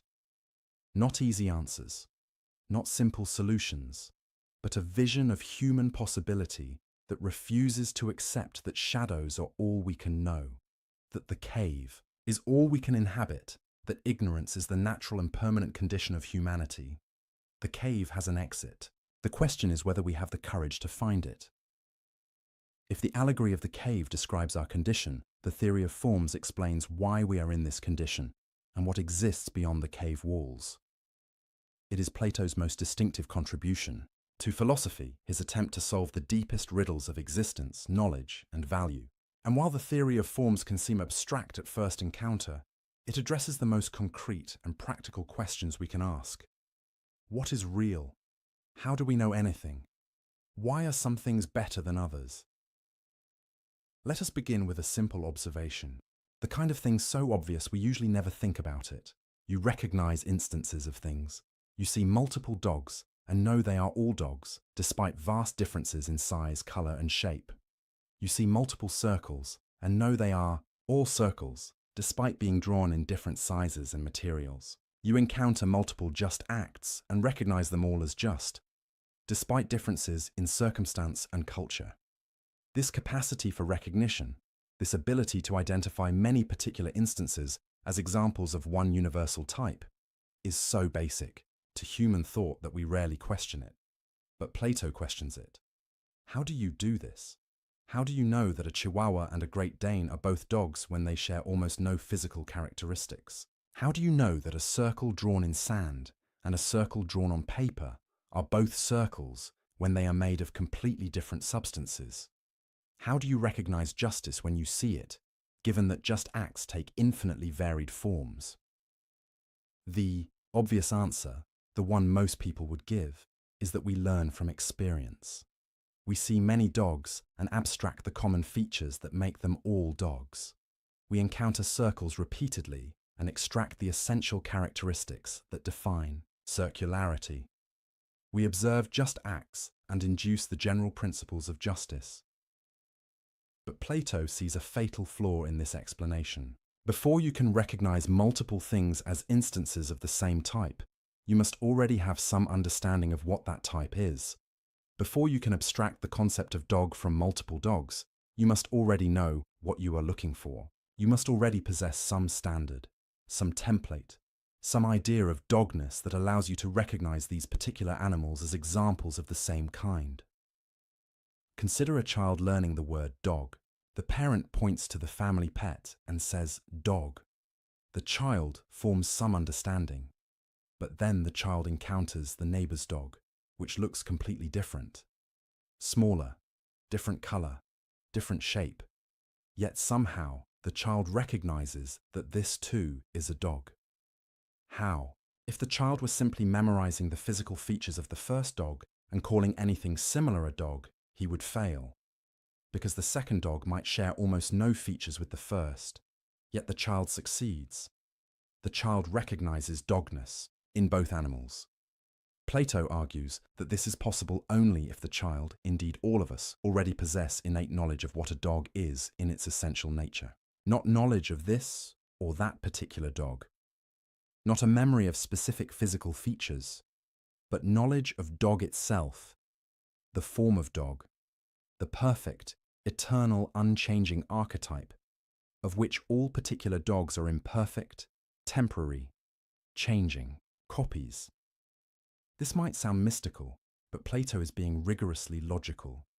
The alternative, that we build up universal concepts purely from sensory experience, cannot account for how we successfully apply these concepts to new instances that share no obvious perceptual features with previous instances. Something must provide the standard by which we judge whether new instances belong to the category, and that something cannot come from the instances themselves, because they are too varied, too particular, too changing to serve as stable standards.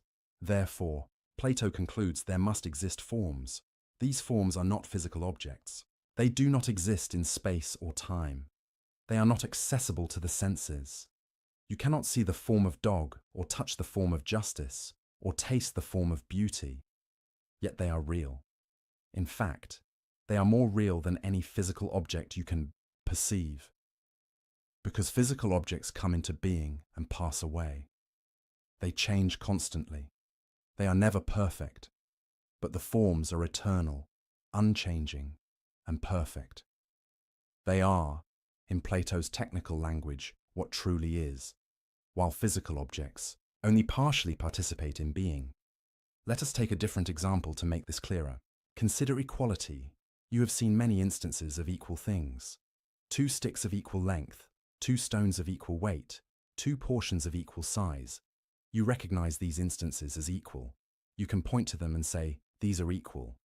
But have you ever seen equality itself? Have you ever encountered perfect, absolute equality in the physical world? Plato would say no. Every instance of equality you perceive through your senses is imperfect, approximate. 2 sticks that appear equal always differ at some microscopic level. 2 stones that feel equal on a rough scale show differences on a precise balance. Every physical instance of equality is, upon close enough examination, not quite equal. And yet you possess a concept of perfect equality, a standard by which you judge these imperfect instances and find them wanting. Where does this standard come from? Not from sensory experience, because sensory experience only gives you imperfect examples. It must come from somewhere else. There must exist equality itself, the form of equality, the perfect standard that particular equal things strive toward, but never fully achieve. And you must have some innate knowledge of this form, some pre-existing acquaintance with perfect equality, that allows you to recognize imperfect instances and understand them as attempts, however inadequate, to embody the form. This is true not just for geometric or mathematical concepts, though those provide the clearest examples. It is true for all the fundamental categories that structure our understanding of reality. There is a form of beauty, and all beautiful. Things are beautiful only insofar as they participate in this form. There is a form of justice, and all just acts are just only to the degree they approximate this eternal standard.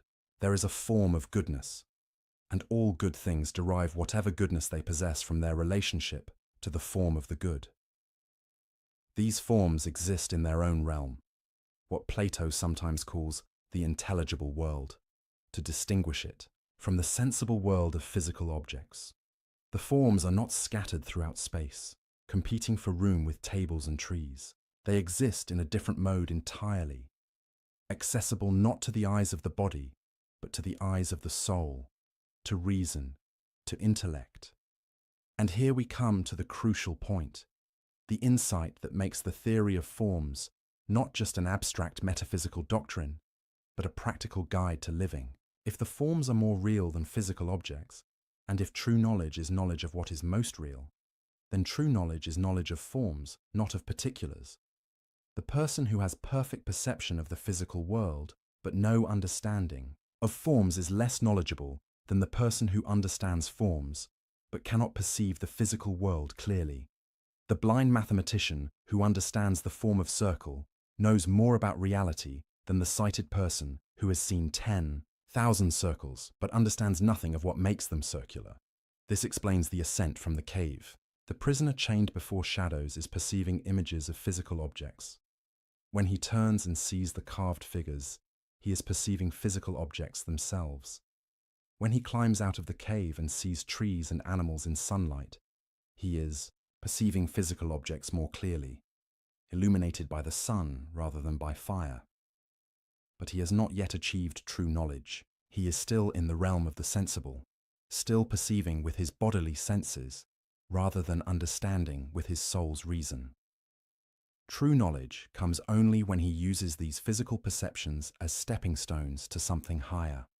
When he sees many beautiful things and asks himself what beauty itself must be, if all these beautiful things are beautiful by participating in it. When he encounters multiple just acts and seeks to understand justice itself, the form that all just acts imperfectly reflect. This movement from particulars to universals, from instances to forms, from the many to the one, is the essence of philosophical thinking. It is the path from opinion to knowledge, from belief to understanding. And at the pinnacle of this ascent, beyond and above all other forms, stands one form that Plato calls the form of the good. This is the sun in the allegory, the ultimate reality that makes all other reality comprehensible. Just as the sun provides the light by which we see physical objects, the form of the good provides the intelligibility by which we understand all other forms. It is the source of being and the source of knowledge. Without it, nothing else could exist or be known. What exactly is the form of the good? Plato admits this is the hardest question to answer. He offers analogies, comparisons, suggestions, but he insists that the form of the good transcends precise definition. It is beyond being itself, he says mysteriously, beyond even existence. It is the principle that makes existence possible and intelligible and valuable.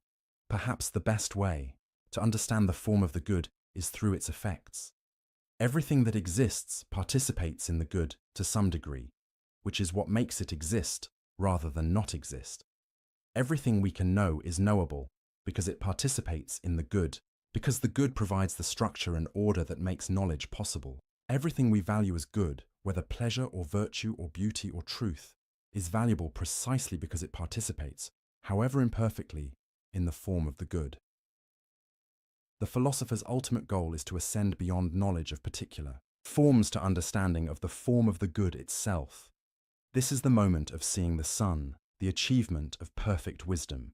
And just as the sun is difficult to look at directly, just as the freed prisoner must adjust gradually before he can gaze at the sun without being blinded, so the form of the good cannot be grasped suddenly or without preparation.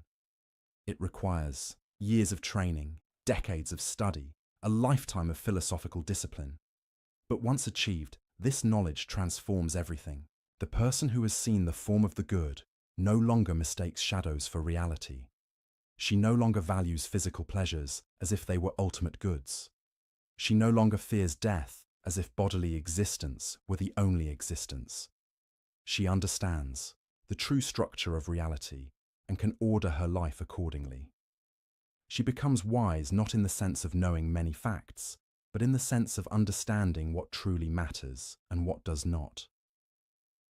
And this brings us back to the allegory. Why must the freed prisoner return to the cave? Why can't he remain in the sunlight, contemplating forms, understanding reality as it truly is? Because knowledge of the good creates responsibility. The form of the good is not just an abstract principle. It is the source of value, the standard of rightness, the goal toward which everything should strive. And if you understand the good, you are obligated to attempt to bring others toward it, to help them escape ignorance, to liberate them from the cave, however difficult and dangerous that may be. This is not altruism in the modern sense. It is not self-sacrifice for the sake of others. It is something deeper and more compelling. When you truly understand the good, you understand that all souls are fundamentally oriented toward it, even when they mistake shadows for reality. You understand that the prisoners in the cave are not choosing ignorance. They are simply unaware that anything beyond shadows exists, and you understand that helping them toward knowledge is not imposing your values on them, but awakening them to what they already, deep down, desire, even if they do not yet know it. The philosopher returns to the cave because the form of the good demands it, not because someone commands her to return, not because she will be rewarded for returning. But because understanding the good means understanding that attempting to extend knowledge of the good to others is itself participation in the good. It is what the good requires. It is what reality itself, at its deepest level, calls for. Now, as you drift deeper into rest, consider what this means for you. What are the forms in your life? What perfect standards do you reference, consciously or unconsciously, when you judge particular instances? When you call something beautiful, what is the beauty you are measuring it against? When you call an act just, what is the justice it partially embodies?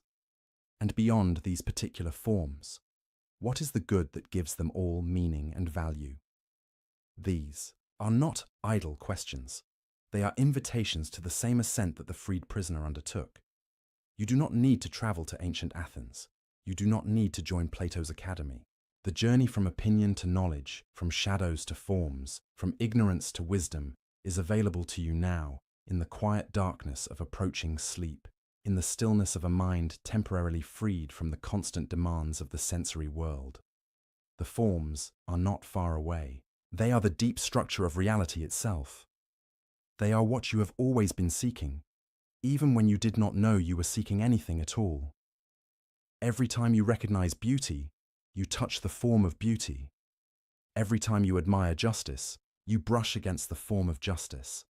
Every time you prefer truth to lies, you participate however slightly in the form of the good. The question is not whether the forms exist.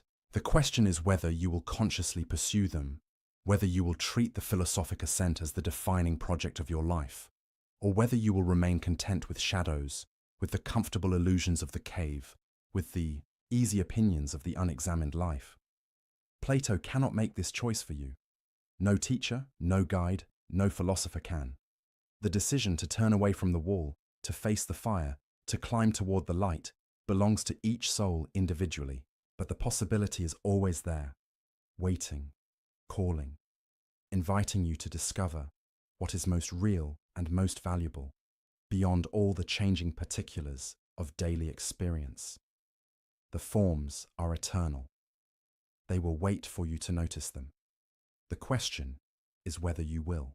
Picture a warm Athenian evening in the month of Gamaliel, late winter of 416 before the Common Era.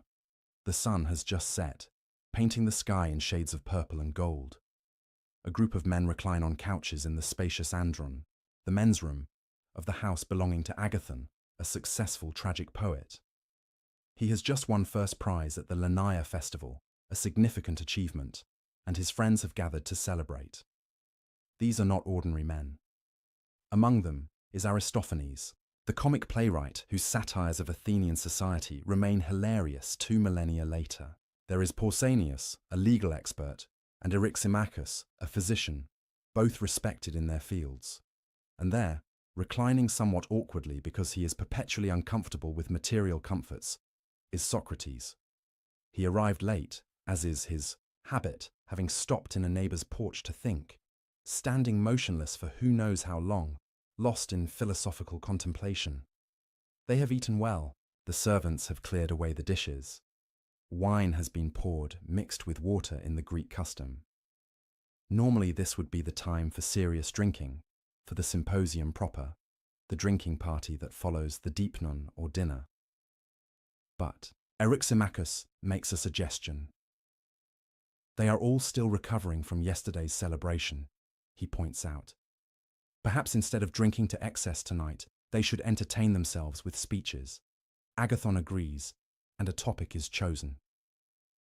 They will each deliver an encomium, a speech in praise of love, specifically in praise of Eros, the god of desire, of longing, of the force that draws one being toward another. What follows is one of the most remarkable conversations in philosophical literature. Each speaker offers a different perspective on love, and together these perspectives build toward a vision of love that is profound, challenging, and ultimately transformative.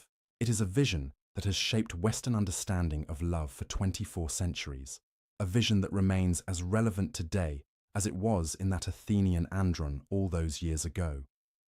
We will not recount every speech, though each has its merits. Instead, we will focus on 2 contributions that illuminate Plato's understanding of love and its relationship to philosophy, to the forms, and to the good life. The first is the speech of Aristophanes, which presents love through myth and image, in a way that has captured human imagination ever since. The second is the speech of Socrates, or rather, the speech that Socrates attributes to Diotima of Mantinea, a wise woman who supposedly taught him about love years earlier. Together, these 2 speeches offer complementary visions. Aristophanes explains why we desire love. Diotima explains what love truly is and where it should lead us.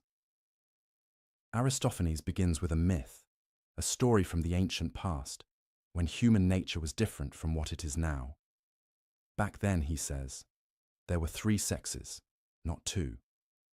There were males, females, and androgynes, a third sex that combined characteristics of both.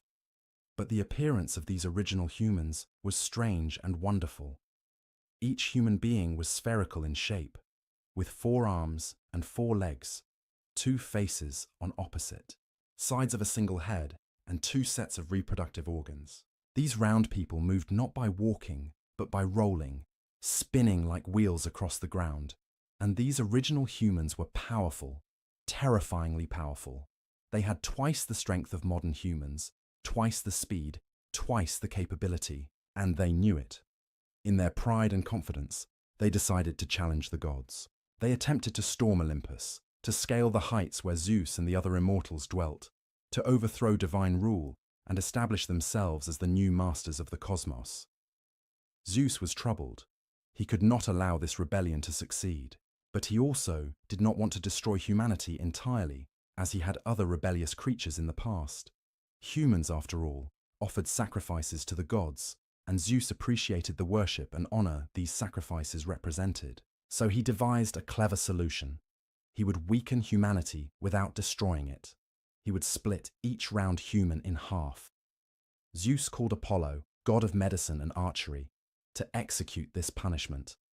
Apollo took his bow and arrows and carefully, precisely, split every spherical human down the middle, separating the 4-armed, 4-legged creatures into 2 2-armed, 2-legged beings. Then Apollo took the loose skin that resulted from this splitting and gathered it together at the front of each new creature, tying it off at what we now call the navel, leaving that peculiar scar as a permanent reminder of our original wholeness and subsequent division.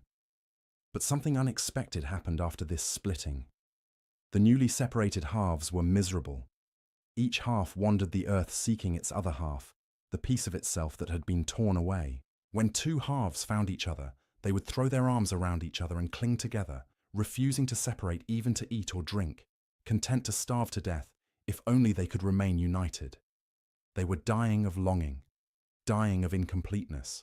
Zeus took pity on them. He moved the genitals around to the front of the body, allowing the halves to come together in sexual union. This provided some temporary relief, some momentary sense of completion, even though it could never fully restore the original unity. And from that day to this, Aristophanes concludes, love is the name we give to the desire and pursuit of wholeness. We are all seeking our other half, the piece of ourselves from which we were severed. And when we find it, or find someone who resembles it closely enough, we experience the overwhelming desire to unite with them, to become whole again, to overcome the separation that defines our existence. This is why love feels like recognition, Aristophanes explains. When you meet the right person, you feel like you have known them forever, like you are reuniting rather than meeting for the first time. This is why love creates such intense longing. You are not simply attracted to another person, you are reaching for the part of yourself that was taken away. This is why nothing else satisfies when you are in love. No amount of success or wealth or honor can fill the void left by separation from your other half. Only reunion can ease that primal pain. Aristophanes' myth is charming, humorous in its imagery of round people rolling across the ground, yet deeply serious in what it says about human nature. We are fundamentally incomplete. We are defined by lack, by absence, by the sense that something essential is missing. And we spend our lives seeking to overcome this incompleteness through connection with another. The myth of the soulmate, the idea that somewhere out there is the one person perfectly suited to us, the other half of our soul, originates here in Aristophanes' speech. But is this really what love is? Is it fundamentally about overcoming personal incompleteness? Is the goal of love to find someone who makes us whole? Socrates, speaking last among the symposiasts, offers a very different vision. He does so not in his own voice, but by recounting a conversation he once had with Diotima, a priestess from Mantinea, who initiated him into the mysteries of love. Socrates begins by challenging some assumptions made by earlier speakers. They have all praised love, as if love were a beautiful, perfect God. But Diotima asks, if love desires beauty and goodness, can love himself possess these qualities? We only desire what we lack. The hungry person desires food precisely because they do not have it. The poor person desires wealth precisely because they lack it. If love desires beauty, then love must not possess beauty. If love desires goodness, then love must not be good. So what is love then? Not a god, Diotima explains, but a daemon, a spirit intermediate between divine and mortal, between immortal and mortal, between wise and ignorant. Love was conceived, she tells Socrates, on the day of Aphrodite's birth. Poros, the god of resource, and Plenty, attended the feast celebrating the goddess's arrival. He drank too much nectar and fell asleep in Zeus's garden. Meanwhile, Penia, the personification of poverty and need, came begging at the feast's edge. Seeing Poros lying unconscious, Penia conceived a plan to ease her perpetual lack. She lay with the sleeping god and became pregnant with love. From his father Poros, love inherits resourcefulness, cleverness, the ability to devise means toward desired ends. From his mother Penia, love inherits neediness, longing, the constant awareness of lacking something essential. And this mixed nature defines what love is. Love is neither complete poverty nor complete wealth, neither total ignorance nor perfect wisdom, neither purely mortal nor purely divine. Love is in between, always seeking, always striving, always moving toward what it lacks, but never fully possessing it. This, Diotima insists, is what philosophers are. Philosophers are lovers of wisdom, which means they desire wisdom precisely because they do not possess it. The wise person, if such a person exists, would not philosophize because she would already have what philosophy seeks. The ignorant person, if truly and completely ignorant, would not philosophize because he would not know that he lacked anything. Philosophy exists in the space between ignorance and wisdom, perpetually reaching for understanding without ever fully grasping it, and this is the space that love inhabits. But what does love desire? What is the object of this perpetual longing? Beautiful things, Diotima answers at first, but then she probes deeper. Why do we desire beautiful things? What do we hope to gain from possessing them? Socrates fumbles for an answer, and Diotima guides him. We desire beautiful things because we want the good they provide, and we want the good because we want to be happy. And we want to be happy permanently, not just momentarily. What love ultimately desires is the permanent possession of the good. But mortals cannot achieve permanent possession of anything. We age, we change, we die. Everything we grasp slips away eventually. So how can love, this desire for permanent possession of the good, ever be satisfied? Through reproduction, Diotima answers. Through creating something that outlasts us. This is why animals and humans feel such intense drive to reproduce. It is not simply biological instinct, though biology expresses it. It is a spiritual need, a desire for immortality, for permanence, for creating something that will continue after our temporary existence ends. But reproduction is not only physical. There is spiritual reproduction, intellectual reproduction, reproduction in soul rather than body. And this spiritual reproduction is higher than physical reproduction, more noble, more valuable, because its offspring are more lasting and more beneficial than mere children of flesh. Consider Homer. Diotima suggests he died thousands of years ago, but his poems remain. They educate generation after generation. They shape souls and inspire virtue. Are these poems not better offspring than biological children, who themselves die after a single lifetime? Consider, Lycurgus and Solon, the great lawgivers.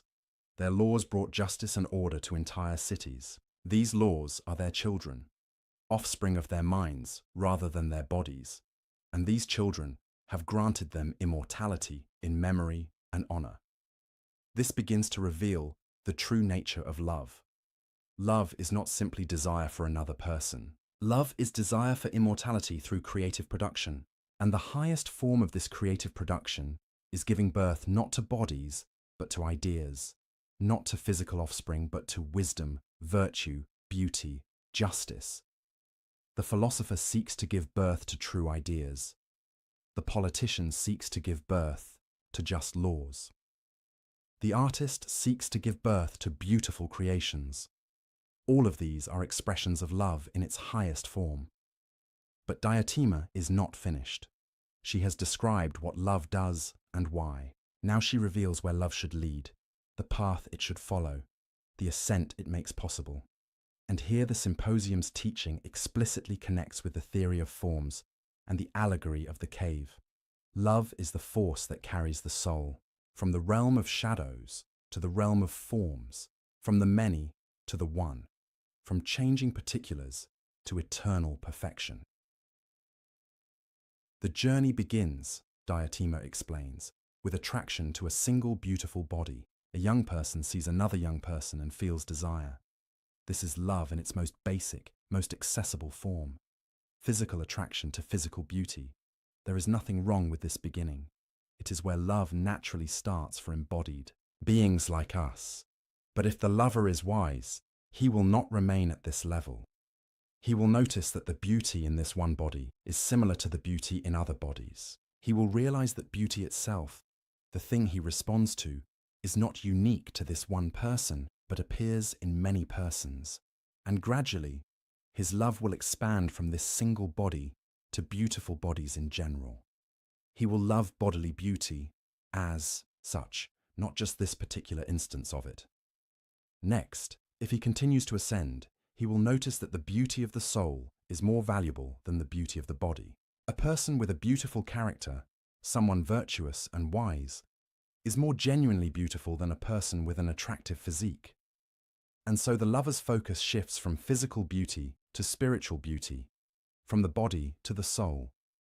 He begins to love people not for their appearance, but for their character, their wisdom, their virtue. Continuing upward, the lover will discover beauty in activities and laws and institutions. He will see that a just law is beautiful, that a noble custom is beautiful, that a harmonious society is beautiful, and his love expands again to encompass not just individual beautiful souls, but the beautiful structures that souls create together. From here, the ascent becomes more abstract, but also more profound. The lover discovers beauty in different kinds of knowledge, in mathematics and science and philosophy. He sees that true ideas are beautiful, that understanding itself is beautiful, that knowledge possesses an attractiveness that transcends any physical or institutional beauty. And finally, if he persists, if he climbs the entire ladder of love, he will arrive at something extraordinary. He will have a vision of beauty itself, the form of beauty, eternal and perfect, unchanging and absolute. This beauty is not beautiful in some respects and ugly in others. It is not beautiful at one time and ugly at another. It is not beautiful to some people and ugly to others. It is simply, absolutely, eternally beautiful. It is the source and standard of all particular beautiful things, the reason anything else can be beautiful at all.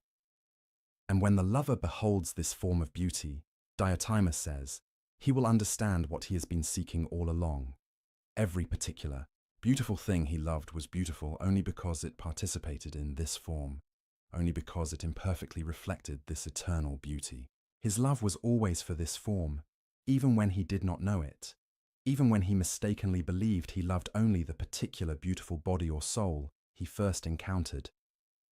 At this final stage, the lover can contemplate beauty itself and give birth, spiritually, to true virtue and wisdom. He becomes productive in a way he never was before, creating not mere images or opinions about goodness, but actual virtue, actual wisdom, because he is now in contact with what is actually good and beautiful, rather than with pale copies of these realities. And because he is in contact with what is immortal and eternal, he himself achieves a kind of immortality. Not literal bodily immortality, but immortality through his spiritual offspring, through the wisdom and virtue he creates and passes to others, through his participation in something that transcends the mortal realm. This is love according to Plato, according to Diotima, according to the vision presented in the symposium. Love is not fundamentally about finding someone to complete you, It is not about overcoming personal inadequacy through union with another. It is about ascent. It is about using the natural human capacity for desire, for longing, for reaching beyond oneself, as a ladder that leads from the physical to the spiritual, from the particular to the universal, from the temporal to the eternal. Love begins with physical attraction, yes, but it should not end there. The lover who remains fixated on a single beautiful body is like the prisoner who remains focused on one particular shadow. He has mistaken the first step for the destination. He has stopped climbing when the ladder still stretches infinitely above him. The truly philosophical lover uses each level of beauty as a stepping stone to the next, never resting, always ascending, always seeking the beauty that lies beyond all particular beautiful things. And this explains the connection between love and philosophy. Philosophy is love of wisdom. Wisdom is knowledge of what is truly good and truly beautiful. Knowledge of what is truly good and beautiful requires ascending from particulars to forms, from the many to the one, from the physical realm to the intelligible realm. Love provides the motivation, the energy, the driving force for this ascent. Without love, without desire, without longing for something beyond what we currently possess, we would have no reason to climb, no motivation to question, no drive to seek truth. Philosophy is love directed toward its highest object, and love is philosophy's engine, the power that moves souls from ignorance toward knowledge, from the cave into the light, from shadows to reality. Now, as sleep begins to pull you under, consider your own loves. What do you desire? What attracts you? What do you long for with the intensity that defines genuine love? And more importantly, are you using these desires as a ladder, or have you mistaken the lowest rung for the top? Are you climbing toward beauty itself, toward goodness itself, toward the forms that give all particular things whatever beauty and goodness they possess? Or are you clinging to one particular beautiful thing, refusing to see that its beauty points beyond itself, refusing to climb higher? The ladder is always there. Diotima's teaching, Plato's vision, remains available to anyone willing to ascend. You do not need to abandon earthly loves. You do not need to reject physical beauty or deny your attraction to particular people. But you can learn to see these loves as beginnings rather than endings, as invitations to climb rather than destinations at which to stop. Love begins in the body. Love ends in eternity. The question is whether you will make the journey, whether you will trust love enough to carry you beyond the comfortable and familiar into the vast and frightening realm of perfect beauty that exists beyond all changing, dying, imperfect, beautiful things. The ladder stands before you. Diotima calls from above. And love, that resourceful and needy daemon, stands ready to guide you upward, if only you will let him. Welcome back, dear friends. Before we begin, let me know where in the world you are watching, and please don't forget to subscribe and like to support the channel. Close your eyes for a moment. In this precise instant, who are you?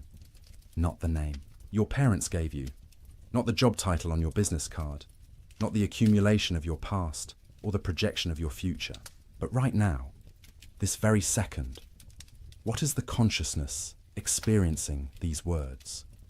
Where does it reside? How did it come to be? And perhaps most mysteriously of all, will it be the same consciousness when you wake tomorrow morning? This question, deceptively simple yet infinitely complex, haunted one man so deeply that his answer would reshape the foundations of civilization itself. His name was John Locke, and tonight, as you settle into the quietness of approaching sleep, we will walk together through the cathedral of thought he constructed, stone by philosophical stone, until we discover something extraordinary. We will find that the questions he asked about consciousness, about identity, about freedom and knowledge, are not merely academic puzzles gathering dust in forgotten books. They are the very questions that pulse beneath every moment of your waking life, and perhaps, as we shall see, even your sleeping one. Picture England in the year 1632. A world balanced on a knife's edge between the old certainties and a dawning age that would question everything. In a small village called Rington in Somerset, a child enters the world who will grow to challenge not just the political order of kingdoms, but the understanding of what it means to be human. This child, John Locke, would become many things in his lifetime. A physician who studied the workings of the human body, a political revolutionary whose ideas were so dangerous he would be forced to flee his homeland, living under an assumed name in foreign exile, an advisor to the powerful who helped shape the course of governments, and above all, a philosopher who asked questions so fundamental that we are still, more than 3 centuries after his death, attempting to answer them. But here is what makes tonight's journey so remarkable. Locke's great insights did not emerge from pure abstraction or ivory tower speculation. They grew from careful observation, from watching patients as a physician and noting how the mind emerged from the fog of fever, from experiencing firsthand the tyranny of absolute power and wondering what made any government legitimate, from studying his own consciousness as it woke each morning and asking what connected yesterday's self to today's, from noticing how children learned and questioning whether we truly arrive in this world with knowledge already inscribed upon our souls. The world into which John Locke was born believed it knew the answers to fundamental questions with absolute certainty. The king ruled by divine right, ordained by God himself, and to question this was to question the very architecture of creation. Knowledge was something innate, planted in the soul before birth, waiting only to be remembered. Your station in life, whether peasant or prince, was determined by providence and immutable law. The structure of reality itself seemed fixed, hierarchical, and ultimately beyond human power to alter. And yet, something was stirring. The year before Locke's birth, Galileo had faced the Inquisition for suggesting the Earth moved around the sun. When Locke was a boy, England descended into a brutal civil war that would see a king beheaded and the entire social order thrown into chaos. His father, a country lawyer, fought in the parliamentary army against royal absolutism. Young John grew up in a house where the divine right of kings was not an unquestionable truth, but a dangerous lie. He witnessed firsthand how certainty could become tyranny, how unquestioned authority could lead to bloodshed in the streets. These experiences planted seeds in fertile soil. As Locke pursued his education at Oxford, studying first philosophy and then medicine, he encountered the emerging scientific method. He befriended the great chemist Robert Boyle, who taught him to trust observation over ancient texts. He studied the human body with Thomas Sydenham, learning to watch patients carefully rather than impose theoretical systems upon them. He absorbed the revolutionary mathematics of Isaac Newton, who would become a close friend, and slowly, a radical idea began to crystallize in his mind. What if everything we had been taught about human nature was fundamentally wrong? What if we did not arrive in this world with our knowledge, our identities, our social roles already determined? What if the mind at birth was not a repository of innate truths, but something else entirely? Something that would make the structure of society, the legitimacy of government, the very nature of the self, far more fluid and far more interesting than anyone had imagined. This idea was not merely philosophically novel, it was politically explosive. Because if Locke was right, if human beings were not born with predetermined natures and divinely ordained stations, then the entire edifice of absolute monarchy, inherited privilege, and rigid social hierarchy rested on nothing more substantial than old habits and brute force. Kings did not rule because God made them superior beings. Nobles were not naturally fitted to command peasants. Knowledge was not the exclusive province of the learned elite who claimed to possess truths ordinary people could never grasp. The implications were breathtaking and terrifying, and they would eventually force Locke into exile. Suspected of treason, living under the constant threat of assassination, his books published anonymously lest they trace back to him. But tonight, as you rest, we are safe to explore these dangerous ideas together. We can follow Locke's reasoning wherever it leads, watching as a new understanding of human consciousness, identity, and freedom emerges from his careful observations and bold conclusions. So let us begin where Locke himself began, with a question so fundamental that everything else would flow from its answer. A question about the origin of ideas, the nature of knowledge, and the contents of the human mind. But I must warn you gently. Once you truly understand Locke's answer, once you see what he saw, you may never look at yourself or the world around you quite the same way again. The familiar will become strange, the certain will become questionable, and the self you thought you knew so intimately will reveal itself as something far more mysterious and magnificent than you ever imagined. The question, put simply, is this: when you think a thought, where did that thought come from? In Locke's time, the prevailing answer seemed obvious to learned scholars. Knowledge, they insisted, was innate. The human mind contained certain fundamental truths from birth, placed there either by God or by the essential nature of the rational soul itself. Principles like the law of non-contradiction, the axioms of mathematics, the existence of God, basic moral truths about right and wrong, all of these were supposedly stamped upon the mind before we ever opened our eyes to behold the world. This doctrine of innate ideas had ancient roots. Plato had taught that learning was really remembering, that the soul possessed knowledge from before its embodiment, and that education merely awakened these dormant truths. The medieval scholastics had integrated this with Christian theology, and in Locke's own century, the great French philosopher René Descartes had argued that certain clear and distinct ideas, the cogito itself, the existence of God, the principles of geometry, were known with absolute certainty precisely because they were innate to rational minds. It was an elegant theory. It explained how we could have knowledge that seemed universal, transcending the accidents of individual experience. It grounded morality in something deeper than mere convention. And it supported a hierarchical view of society. Some souls possess these innate truths more clearly than others, the philosopher more than the peasant, the civilized European more than the savage, the man more than the woman. But John Locke, watching carefully, observing newborn infants, studying people of different cultures, examining his own consciousness, with merciless honesty, became convinced this elegant theory was entirely wrong. Consider a newborn child, he suggested. Observe this tiny being with clear eyes, without preconception. Do you see a mind stocked with innate knowledge? Do you see a creature contemplating the law of non-contradiction or the existence of God? Or do you see something else entirely? A mind that seems almost perfectly receptive, open, unformed, responding to sensations, beginning to organize the raw data of experience into something coherent, but starting, it would appear, from nothing. Locke pressed the point. If there truly were innate ideas, propositions that all minds possessed from birth, then we should find universal agreement on these principles. But where is this agreement? Travel the world, he observed, and you will. Find tremendous diversity in beliefs about God, about morality, about the fundamental nature of reality. Some peoples worship one God, others many, still others none at all.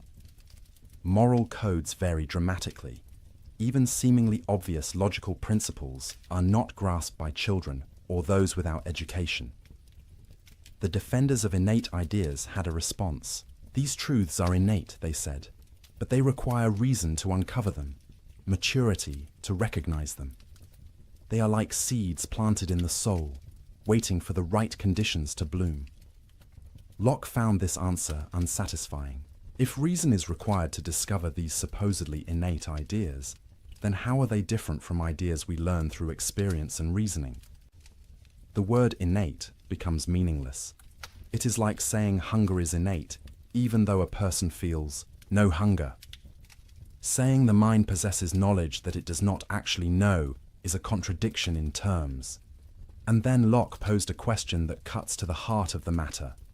If the soul has innate ideas that it acquired before embodiment, or that are simply part of its essence, why do these ideas never appear in consciousness in their pure original form? Why, when we sleep, do we not dream of these pristine, innate truths?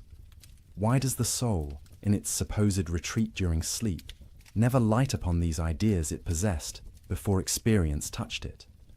Instead, even our most abstract thoughts, even our strangest dreams, seem to be recombinations of things we have encountered in waking life. The tang of the cask, as Locke beautifully put it, marks even our most sublime conceptions.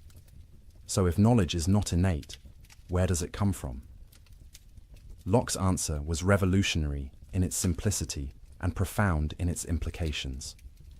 Let us suppose, he wrote, that the mind at birth is like white paper, void of all characters, without any ideas. How then does it come to be furnished? From where does it acquire that vast store of ideas, which the busy and boundless imagination of human beings has painted upon it? The answer: experience. Nothing more and nothing less. Every idea that ever passed through a human mind, every thought you have ever entertained, every concept you grasp, every fleeting image and every abstract principle, all of it, ultimately, traces back to experience. The mind is not like a container filled before birth with treasures. It is like a blank slate, a tabula rasa, as later interpreters would call it, though Locke himself used the metaphor of white paper or an empty cabinet. But what did Locke mean by experience? Here his answer becomes rich and nuanced, revealing the careful observer behind the bold theory. Experience, he explained, comes to us through two channels, two fountains that supply all the materials of knowledge. The first is sensation. This is the most obvious channel. Through our five senses, seeing, hearing, touching, tasting, smelling, the external world impresses itself upon consciousness. A shaft of sunlight falling across a room, the sound of rain on a window, the taste of honey, the scent of roses, the warmth of another person's hand. These are simple ideas, the basic building blocks of thought, delivered directly by the senses. They are particular, immediate, undeniable. The redness of this rose, the coldness of that ice, the brightness of yonder star. As you lie here now, preparing for sleep, notice the sensations arriving at the shores of your consciousness. Perhaps the softness of your pillow against your cheek, the weight of blankets upon your body, the quality of light or darkness in the room. These simple sensory impressions are, according to Locke, the foundational elements from which all your knowledge of the external world is constructed. But Locke recognized something crucial that makes his empiricism sophisticated rather than simplistic. There is a second channel of experience, one that comes not from the external world, but from within. He called it reflection. This is the mind's perception of its own operations, the awareness of thinking itself, the recognition of doubting, believing, reasoning, willing, imagining, remembering. These too are experiences, internal experiences, and they give rise to another whole class of ideas. When you are aware that you are thinking about something, that is reflection. When you notice yourself doubting or believing, desiring or fearing, remembering yesterday or imagining tomorrow, these operations of the mind itself become objects of experience. And just as sensation gives us ideas of colors, sounds, and textures, reflection gives us ideas of thought, doubt, belief, and will. This distinction is elegant and important. Locke is not claiming that the mind is purely passive, merely receiving impressions like wax receiving a seal. The mind has active powers. It compares, it combines, it abstracts, it remembers. But, and this is crucial, the materials upon which these powers operate must ultimately come from sensation or reflection. The mind cannot create simple ideas out of nothing. It can only work with what experience provides. Consider the idea of a golden mountain. You have never seen a golden mountain. Perhaps no such thing exists in the world, and yet you can conceive of one easily. How? By combining two simple ideas you have received through experience, the idea of gold, which you know from sensation, and the idea of a mountain, which you likewise know from sensation. The mind's power to combine is remarkable. but the ingredients must come from experience. Or consider something more abstract, like the idea of infinity. How does a finite mind conceive of the infinite? Locke's answer: by taking the idea of finite, magnitude which we know from experience, and the idea of addition, which we also know from experience, and then applying the operation of addition without end. We can imagine always adding one more. The idea of infinity is thus constructed by the mind operating on materials given in experience. Now, you might be wondering, what about necessary truths? What about mathematics? Surely 2 + 2 = 4, not because of experience, but because of some innate rational insight. Locke's answer is subtle. The ideas of 2 and 4 are indeed built up from experience, from counting actual objects. But once we have these ideas, we can perceive certain relationships between them that are necessarily true. That 2 + 2 = 4 is a relationship we perceive between our ideas. It is a kind of intuitive knowledge, where we see the connection immediately and certainly. But the ideas themselves still originated in experience. The implications of this seemingly simple theory ripple outward in extraordinary ways. If all ideas come from experience, then the mind you possess right now, with all its contents, its memories, its knowledge, its personality, is the cumulative result of every experience you have ever had. You were not born as you. You became you, written upon gradually by sensation and reflection, day by day, moment by moment, from your first blurry perceptions as an infant to this present instant. And this means something profound about human equality. A peasant and a prince begin with the same blank slate. The differences between them are not innate, not ordained by nature or God, but the result of vastly different experiences, different educations, different opportunities to fill the mind with ideas. Given the same experiences, the same education, there is no reason the peasant could not grasp everything the prince grasps. The hierarchy of souls dissolves under Locke's patient gaze. It also means something profound about human potential. If we are not locked into predetermined natures, if our minds are shaped by experience, then we can be shaped differently. Education becomes not the uncovering of innate truths, but the careful provision of the right experiences. Character becomes not fixed essence, but the result of habits formed through repeated experiences. Reform, improvement, growth, all of these become possible in a way they cannot be if our natures are innate and immutable, and it means something profound about knowledge itself. If all ideas trace back to experience, then knowledge is not the privilege of special souls who grasp innate truths more clearly than others. It is available, at least in principle, to anyone who can receive sensations and engage in reflection. The democratization of knowledge follows from the blank slate. But Locke was too honest an observer to pretend the slate remains blank for long. From our earliest moments, sensations pour in. The mind begins its work of organizing, comparing, remembering. Simple ideas combine into complex ones. Experiences accumulate into habits. Associations form between ideas. And gradually, mysteriously, something emerges that we call the self, which brings us to perhaps the deepest and most personal of all Locke's inquiries. Because once you accept that the mind begins as a blank slate and is furnished by experience, a profound question arises.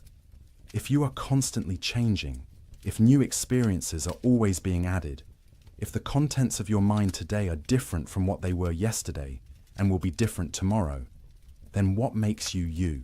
What is the principle of continuity that connects the infant you once were, the child you became, the adult you are now, and the older person you will someday be? This question of personal identity captivated Locke, and his answer to it may be his most profound and unsettling contribution to philosophy.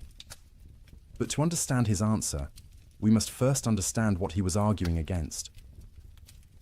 The traditional view, inherited from medieval philosophy and still dominant in Locke's time, held that personal identity consisted in the identity of substance. You are the same person over time because you are the same substance over time. For dualists like Descartes, this meant you were the same immaterial soul. For others, it might mean the same living organism. Either way, identity was a matter of being the same thing in a substantial sense. But Locke, with his characteristic empiricism, asked a troubling question. How do you know you are the same soul or substance over time? You have no direct experience of your own soul or substantial self. What you have experience of is consciousness. You are aware of your thoughts, your perceptions, your memories.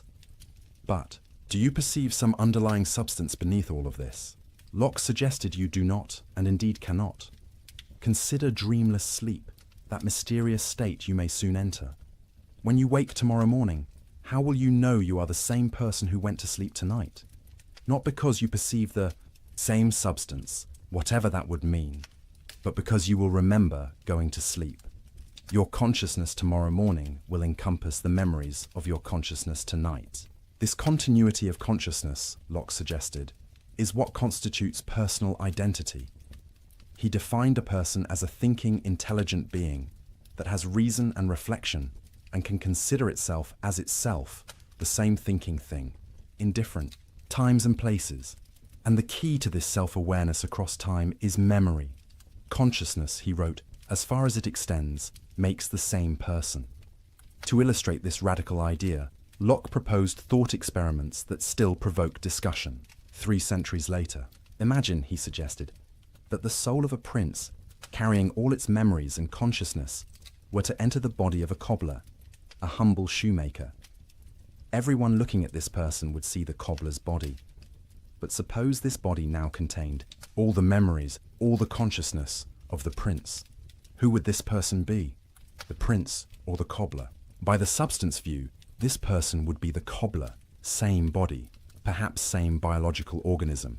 But Locke insisted this person would actually be the prince, because personal identity follows consciousness, not substance.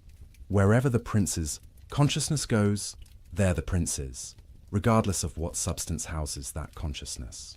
Now flip it around. Suppose the cobbler's soul entered the prince's body. Everyone at court would bow to the prince's body. But if this body now contained only the cobbler's memories and consciousness, this person would not be the prince. He would be the cobbler, despite appearances. These thought experiments seem fanciful, and Locke knew they were unlikely ever to occur, but they served a purpose. They clarified that when we care about personal identity, when we worry about whether someone will be held responsible for past actions or rewarded for past virtues, what matters is continuity of consciousness, not identity of substance. This becomes especially clear in cases of memory loss. Suppose a person commits a crime, but then suffers complete amnesia, genuinely losing all memory of the act, and indeed of their entire previous life. Are they still the same person who committed the crime? By the substance view, yes, same body or soul. But by Locke's consciousness view, no. This raises difficult questions about justice and responsibility, questions Locke acknowledged but did not fully resolve. The implications are both comforting and unsettling. Comforting because they suggest personal identity is not a mysterious, metaphysical fact about substances you cannot perceive, but something grounded in the very experience of consciousness you know intimately.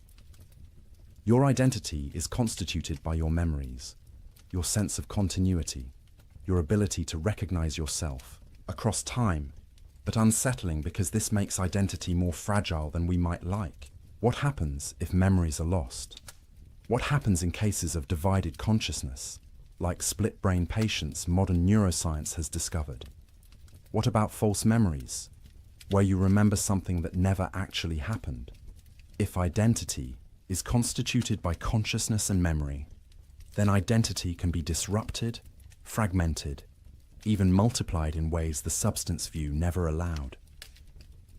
Locke also made a subtle but important distinction between the identity of a man and the identity of a person. The identity of a man, meaning the human organism, might continue even if personal identity is interrupted.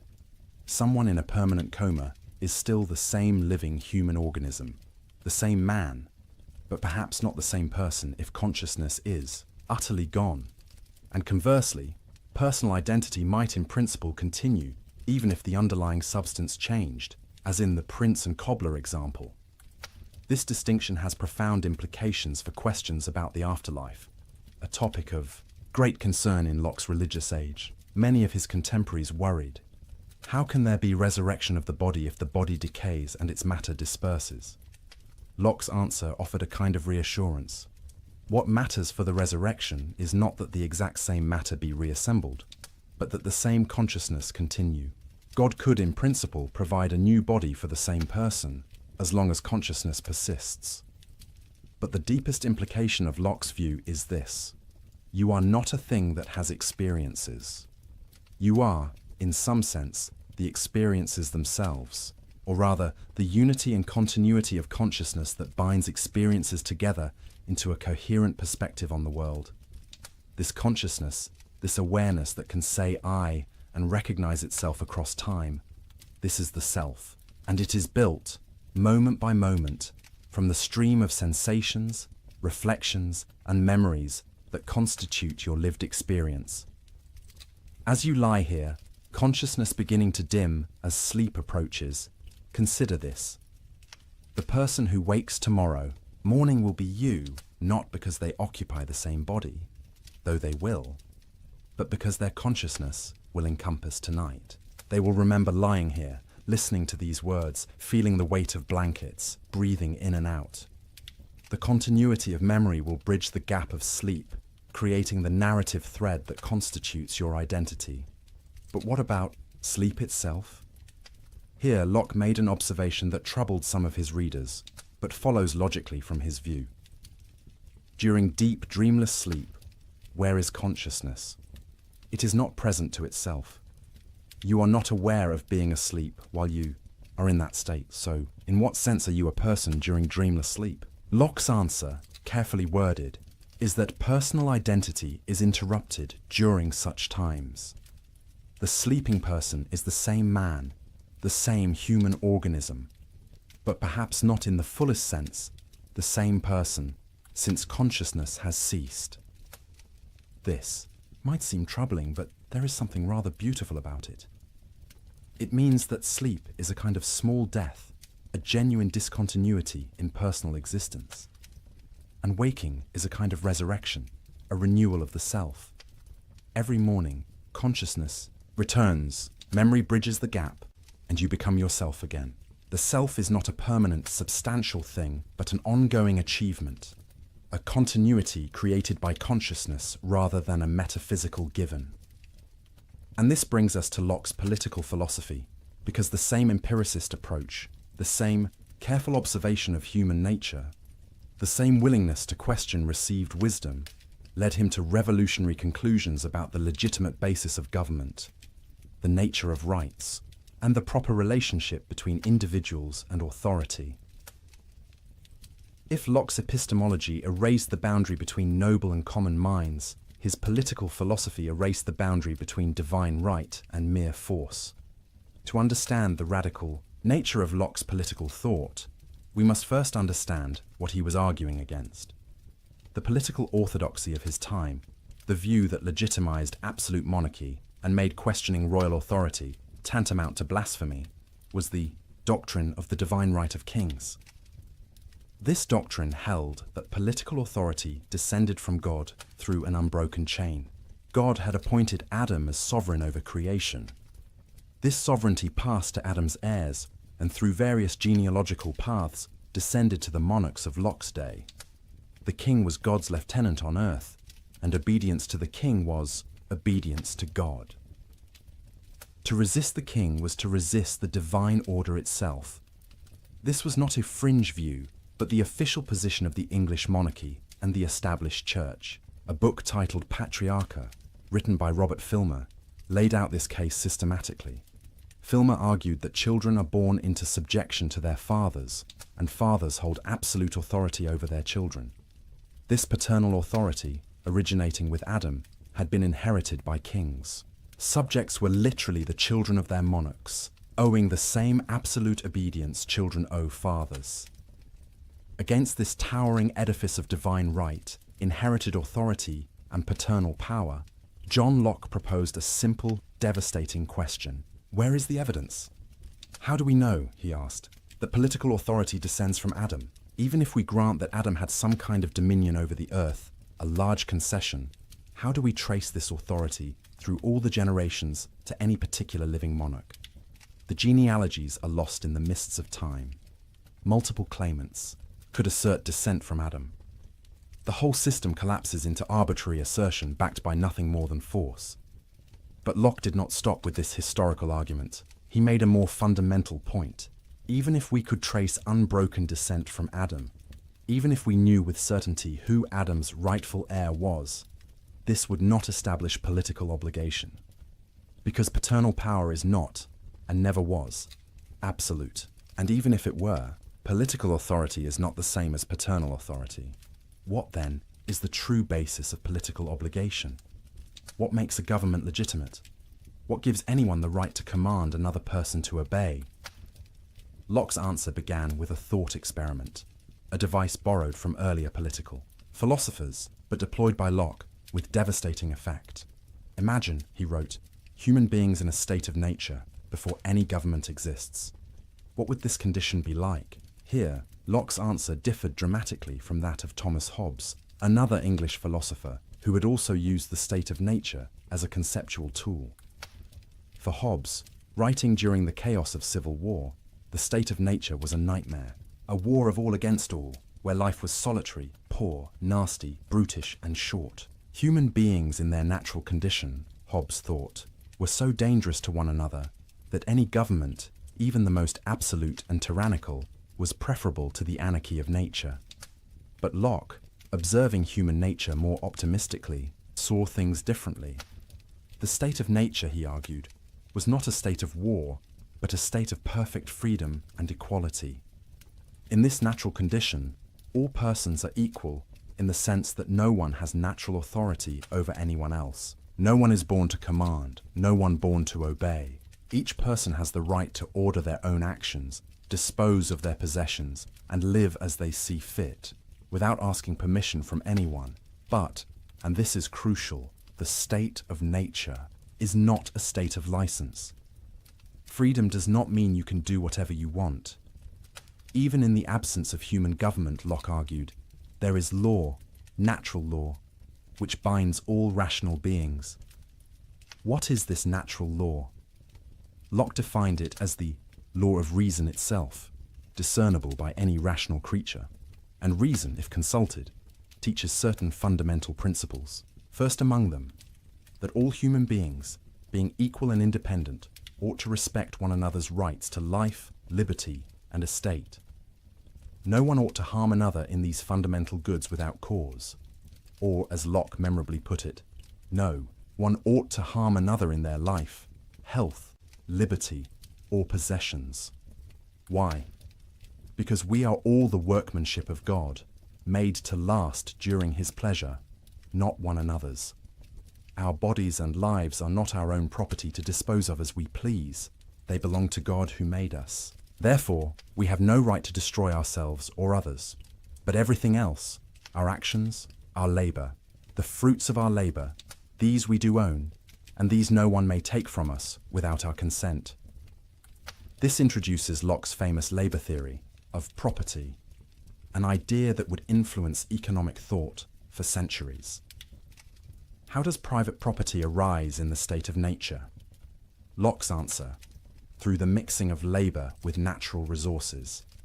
Imagine the earth in its original state, held, in common by all humanity. No one owns any particular part of it. The apples on trees, the water in streams, the land itself, all are common. But suppose you pick an apple. By the act of picking, by mixing your labor with this natural object, you make it yours. The apple becomes your property because you expended effort to acquire it, and your labor is undeniably your own. The same principle applies to land. If you clear a section of wilderness, plow the soil, plant crops, you have mixed your labor with the earth. This land becomes yours, at least provisionally. You have a property right to the fruits of your labor.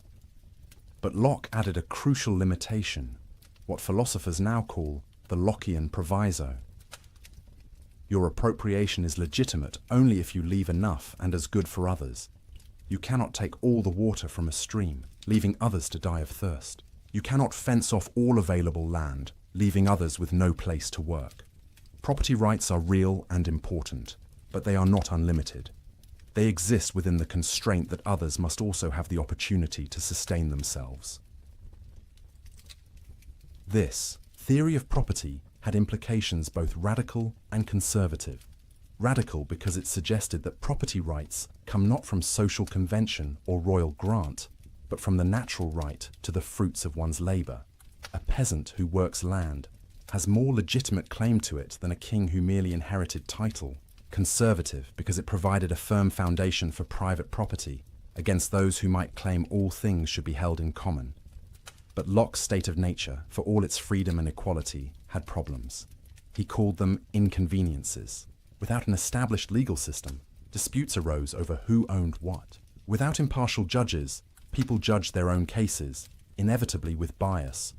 Without reliable enforcement, the strong could violate the weak with impunity. The state of nature was not a war of all against all, but it was insecure, uncertain, uncomfortable. So rational people, Locke argued, would choose to leave the state of nature. They would come together and establish civil society through a social contract. But, and here is where Locke's theory becomes revolutionary, this contract is not a surrender of rights to an absolute sovereign. It is a conditional grant of limited powers to a government whose sole purpose is to better secure the very rights people possessed in the state of nature. Think about what this means. Government exists to protect life, liberty, and property. These rights precede government. They are natural rights, possessed by virtue of being human, not granted by any political authority. Government is therefore a tool, a mechanism, for securing rights more effectively, and it is legitimate only insofar as it serves this purpose. The authority of government comes from the consent of the governed. This is the heart of the social contract. By consenting, explicitly or tacitly, to be part of a civil society, people agree to abide by the decisions of the majority, to follow established laws, to submit disputes to impartial judges, rather than taking justice into their own hands. But this consent is conditional.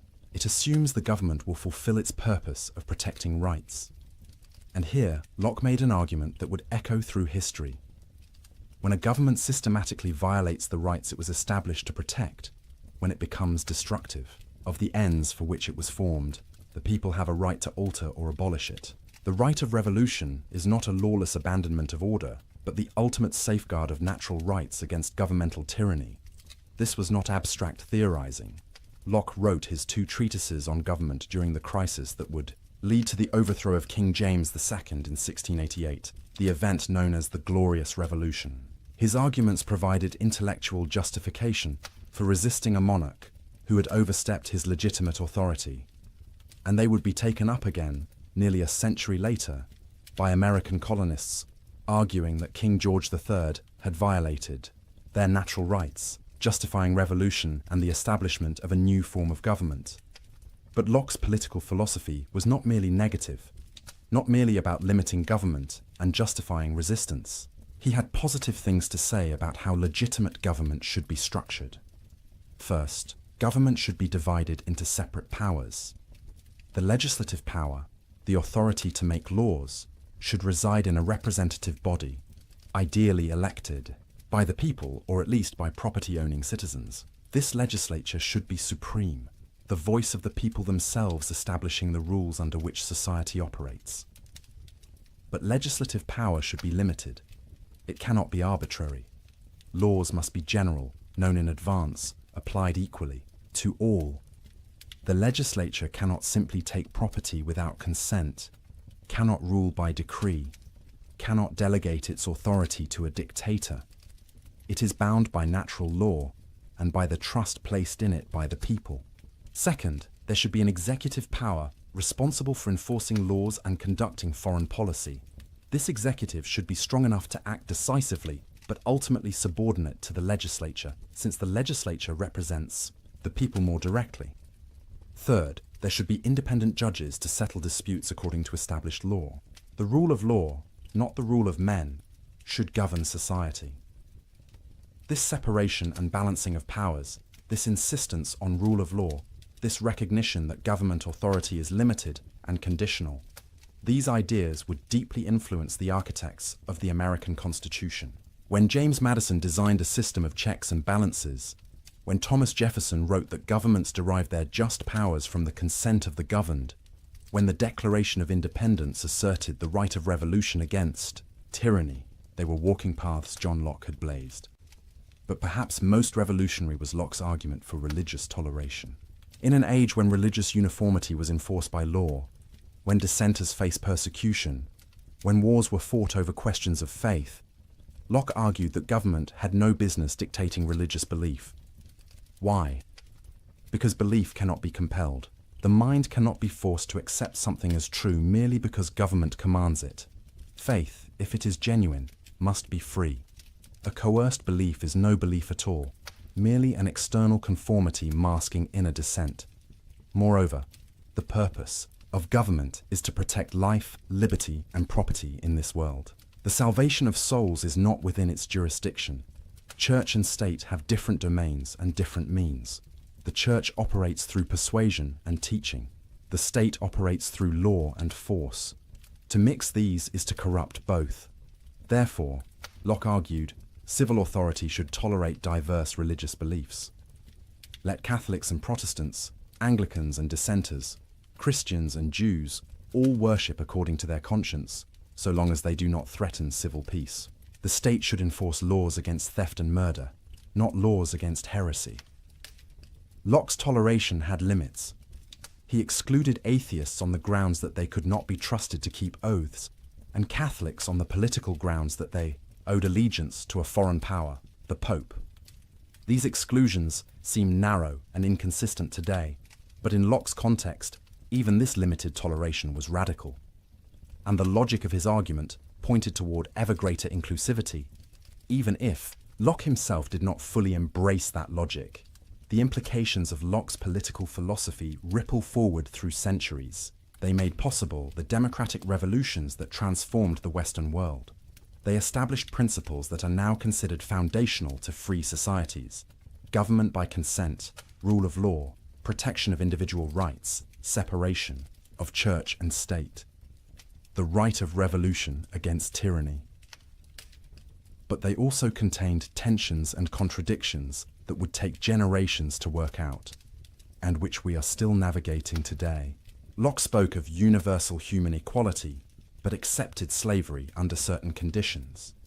He argued for natural rights belonging to all human beings, but practically excluded women from political participation. He defended property rights, but owned shares in colonial enterprises that dispossessed indigenous peoples. The gap between his universal principles and his particular prejudices reveals the human limitations even of great thinkers. Yet the principles themselves, once articulated, have a logic that pushes beyond the limitations of their author. If all human beings possess natural rights to life, liberty, and property by virtue of being human, then this must include enslaved Africans, indigenous Americans, women, the poor, everyone. Later thinkers would deploy Lockean arguments to expand the circle of rights, to challenge slavery, to demand women's suffrage, to fight for civil rights.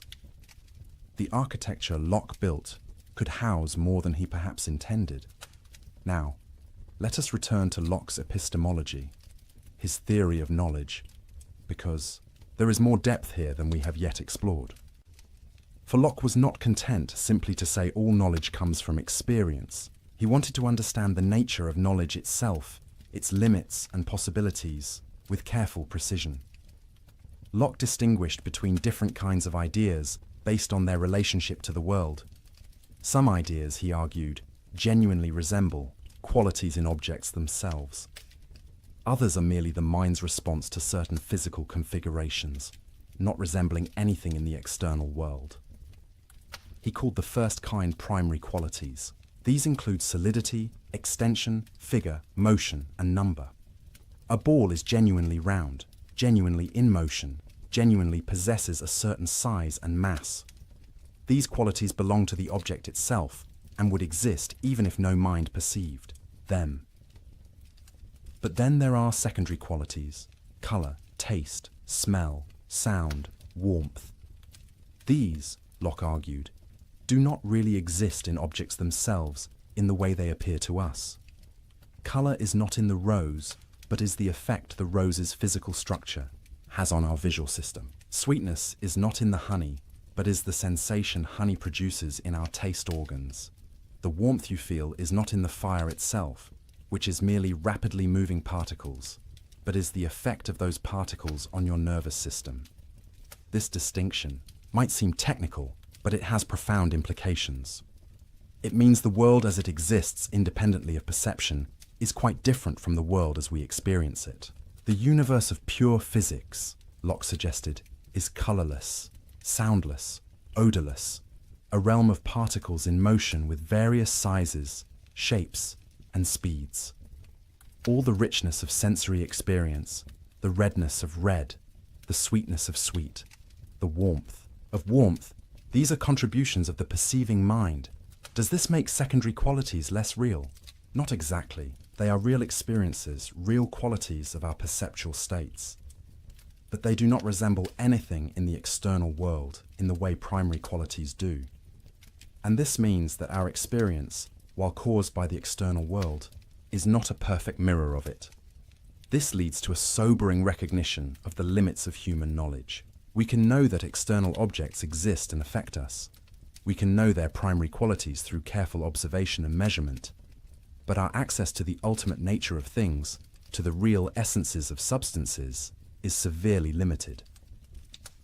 Locke distinguished between nominal essences and real essences. The nominal essence of something is the set of observable properties by which we classify it. The nominal essence of gold, for example, might be yellowish metal, heavy, malleable, doesn't rust. These are the properties we use to identify gold and distinguish it from other substances. But the real essence of gold, its ultimate constitution, the internal structure that explains why it has these observable properties, this we do not know. We can study gold carefully, measure its properties precisely, even uncover some aspects of its internal structure with advanced instruments. But Locke believed there would always be a gap between our classificatory schemes and the true essences of things. This epistemological humility was characteristic of Locke. He insisted that we acknowledge the limits of human understanding rather than pretending to certainty we do not possess. And he suggested we should be content with the degree of knowledge we can attain, which, while imperfect, is sufficient for the practical purposes of human life. Locke distinguished 3 degrees of knowledge, ranked by their certainty. The highest is intuitive knowledge, where we perceive the agreement or disagreement between ideas immediately, without need for proof, that you exist, that a circle is not a square, that 3 is more than 2. These you know intuitively, directly, certainly. The second degree is demonstrative knowledge, where we perceive the agreement or disagreement between ideas through intermediate steps of reasoning. Mathematical proofs exemplify this. We do not see immediately that the angles of a triangle equal 2 right angles, but we can demonstrate it through a series of steps, each of which is intuitively certain. The third and lowest degree is sensitive knowledge, knowledge of the existence of particular external objects. That this flower exists here and now, that this sound is occurring, we know through sensation. But this knowledge lacks the complete certainty of intuition or demonstration. We might be deceived by dreams or hallucinations. Still, the evidence is strong enough for practical purposes. We can be reasonably certain of the existence of objects we currently perceive. What about everything else, the vast realm of beliefs about things we do not currently perceive or cannot demonstrate? Here Locke introduced the concept of probability. Most of our beliefs are not knowledge in the strict sense, but probable judgments based on evidence. The sun will rise tomorrow. Paris is the capital of France. Bread nourishes. These are highly probable beliefs, but they lack the absolute certainty. of intuition or demonstration. This means we should proportion our assent to the evidence. Where evidence is strong, believe strongly. Where evidence is weak, believe tentatively, and be willing to revise beliefs when new evidence emerges. This scientific attitude, this intellectual humility, combined with confidence in reason and observation, was central to Locke's vision of human knowledge. Locke also devoted considerable attention to language, recognizing that words are essential to thought, but also a frequent source of confusion and error. Words, he argued, stand for ideas in the mind of the person using them. Communication works when my words call up in your mind ideas similar to those in mine. But this process is imperfect. Words can be vague, ambiguous, used inconsistently. Much of human disagreement, Locke thought, stems from linguistic confusion rather than genuine differences of opinion. People use the same words to mean different things, or different words to mean the same thing, and waste time in fruitless debate. If we would only define our terms clearly, many disputes would dissolve. This concern with language led Locke to offer recommendations for clear thinking and communication. Define your terms explicitly. Use words consistently. Distinguish between different senses of the same word. Don't assume others mean by a word exactly what you mean. These may seem like common sense, but Locke observed that people violate these principles constantly, leading to endless confusion. As you settle deeper into rest, consider how Locke's epistemology offers a kind of peace. We need not pretend to certainty we do not possess. We need not claim knowledge of ultimate essences or absolute truths beyond our grasp. It is enough to observe carefully, reason honestly, proportion belief to evidence, and remain open to correction. This is intellectual humility, but it is also intellectual confidence. Confidence that this modest, empirical approach can yield genuine knowledge, sufficient for human flourishing. And Locke's own life exemplified this balance of humility and confidence. He had worked as a physician, carefully observing symptoms, trying treatments, noting what worked and what did not, never pretending to complete understanding of the body's mysteries, but accumulating practical knowledge that could heal. He had studied politics, watching governments rise and fall, noting the patterns of tyranny and the conditions of stability, never claiming to know the perfect system, but articulating principles that could guide toward justice. He had examined his own consciousness, noting the flow of sensations and thoughts, the operations of memory and association, never pretending to fathom the ultimate mystery of awareness, but describing accurately what could be observed. This empirical attitude, this willingness to learn from experience while acknowledging the limits of knowledge, was not merely an intellectual position. It was a way of life, a stance toward the world characterized by curiosity, patience, and honesty, and it connected directly to his practical philosophy, his thoughts about how we should live, individually and collectively. Because if the mind is shaped by experience, then we bear responsibility for the experiences we provide, to ourselves, and especially to the next generation. Locke wrote extensively about education, and his recommendations flow naturally from his epistemological principles. If the mind at birth is a blank slate, then education is literally everything. The child becomes what the child experiences. This is an awesome responsibility for parents and teachers. But Locke's educational philosophy was surprisingly humane and progressive for his time. He opposed the harsh physical discipline common in schools, arguing that beating children teaches them only fear and resentment. He recommended gentle guidance, the formation of good habits through positive example, the cultivation of reason rather than mere obedience. Play is important, he argued, because children learn through activity. Curiosity should be encouraged, not stifled. Education should be adapted to the child's individual temperament and abilities, not forced into a rigid mold. The goal is to form character, to develop judgment and self-discipline, to prepare the child for the responsibilities of adult life in a free society. Locke also emphasized physical education and health. A sound mind in a sound body, he believed. Children should spend time outdoors, should develop physical skills and stamina, should learn to endure some discomfort without complaint. But this toughening should be balanced with genuine care and affection, and education should be practical as well as theoretical. Learn useful skills. Study the world around you. Don't just memorize ancient texts. Observe nature directly.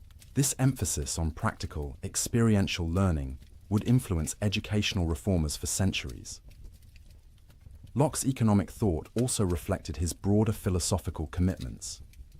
He was an advocate of what we might call economic liberalism, though that term would come later. He believed in the right to private property, as we have seen, grounded in the labor theory of value. He defended commercial activity and criticized those who viewed trade as morally suspect. But he also recognized that economic systems could be just or unjust. Property rights were important, but not absolute. The Lockean proviso, enough and as good left for others, imposed moral constraints on appropriation, and government had legitimate roles in the economy, providing infrastructure, coining money, enforcing contracts, preventing fraud.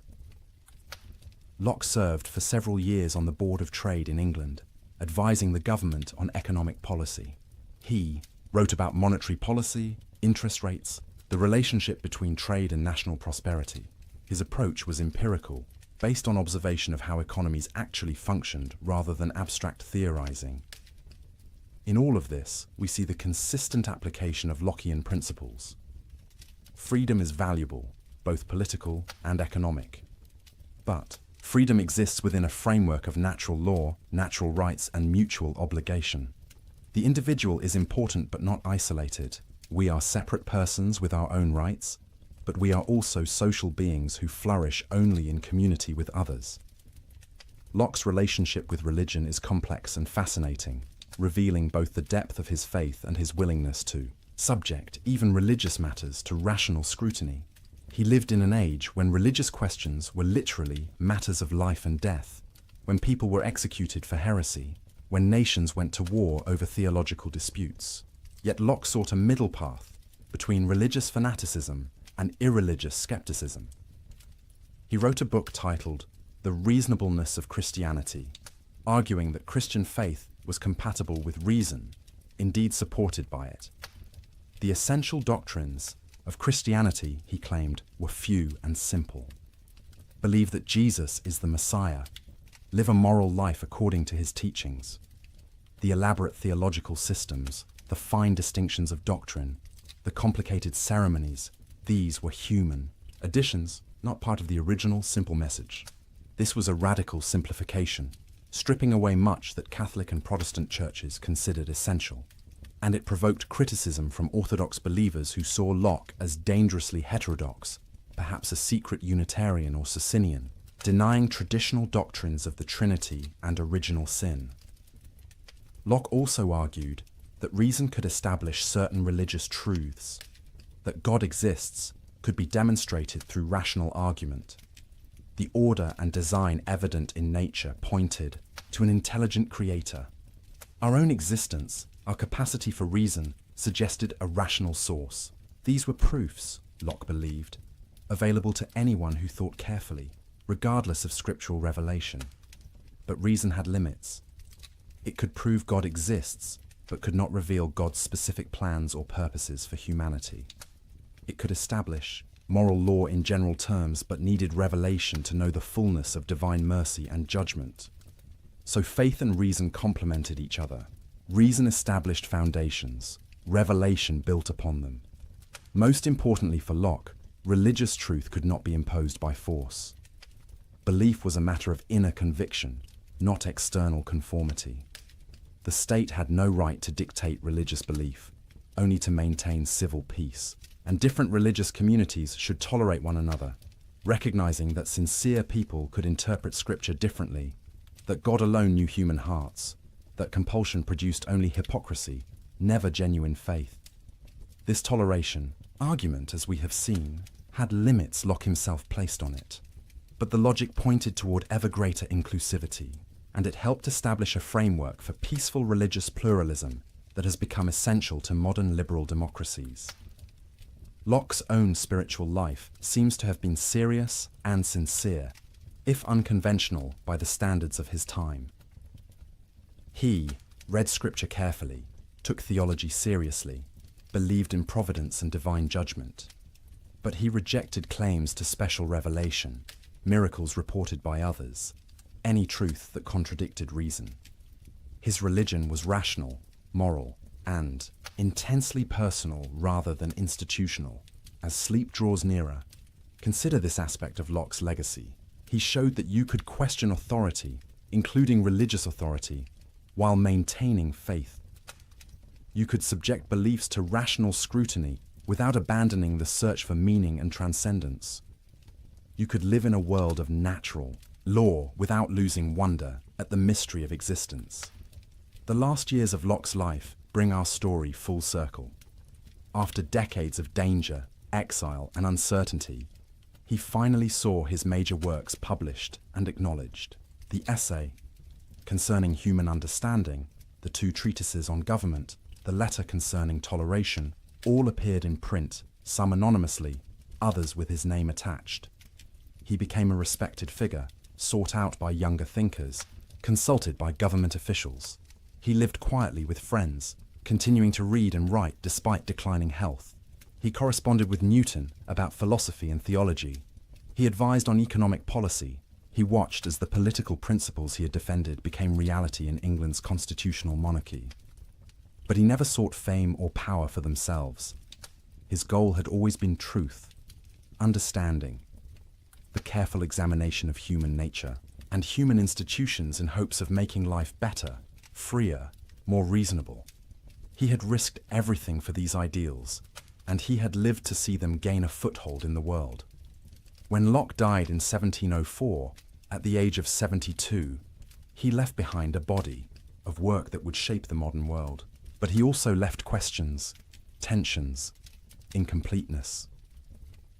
His philosophy was not a finished system, but a beginning, an opening of pathways that others would walk. And they came, those others, building on Locke's foundations, criticizing his assumptions, developing his insights, pushing his principles to conclusions he had not reached. The Irish philosopher George Berkeley, a generation younger, accepted Locke's empiricism, but pushed it toward idealism. If we only know our ideas, never things themselves, perhaps only ideas exist. Matter itself might be a fiction. All that exists is minds and the ideas they perceive. This was not what Locke intended, but it showed the power and the danger of the empiricist approach. Push it far enough, and you might end up doubting the external world entirely.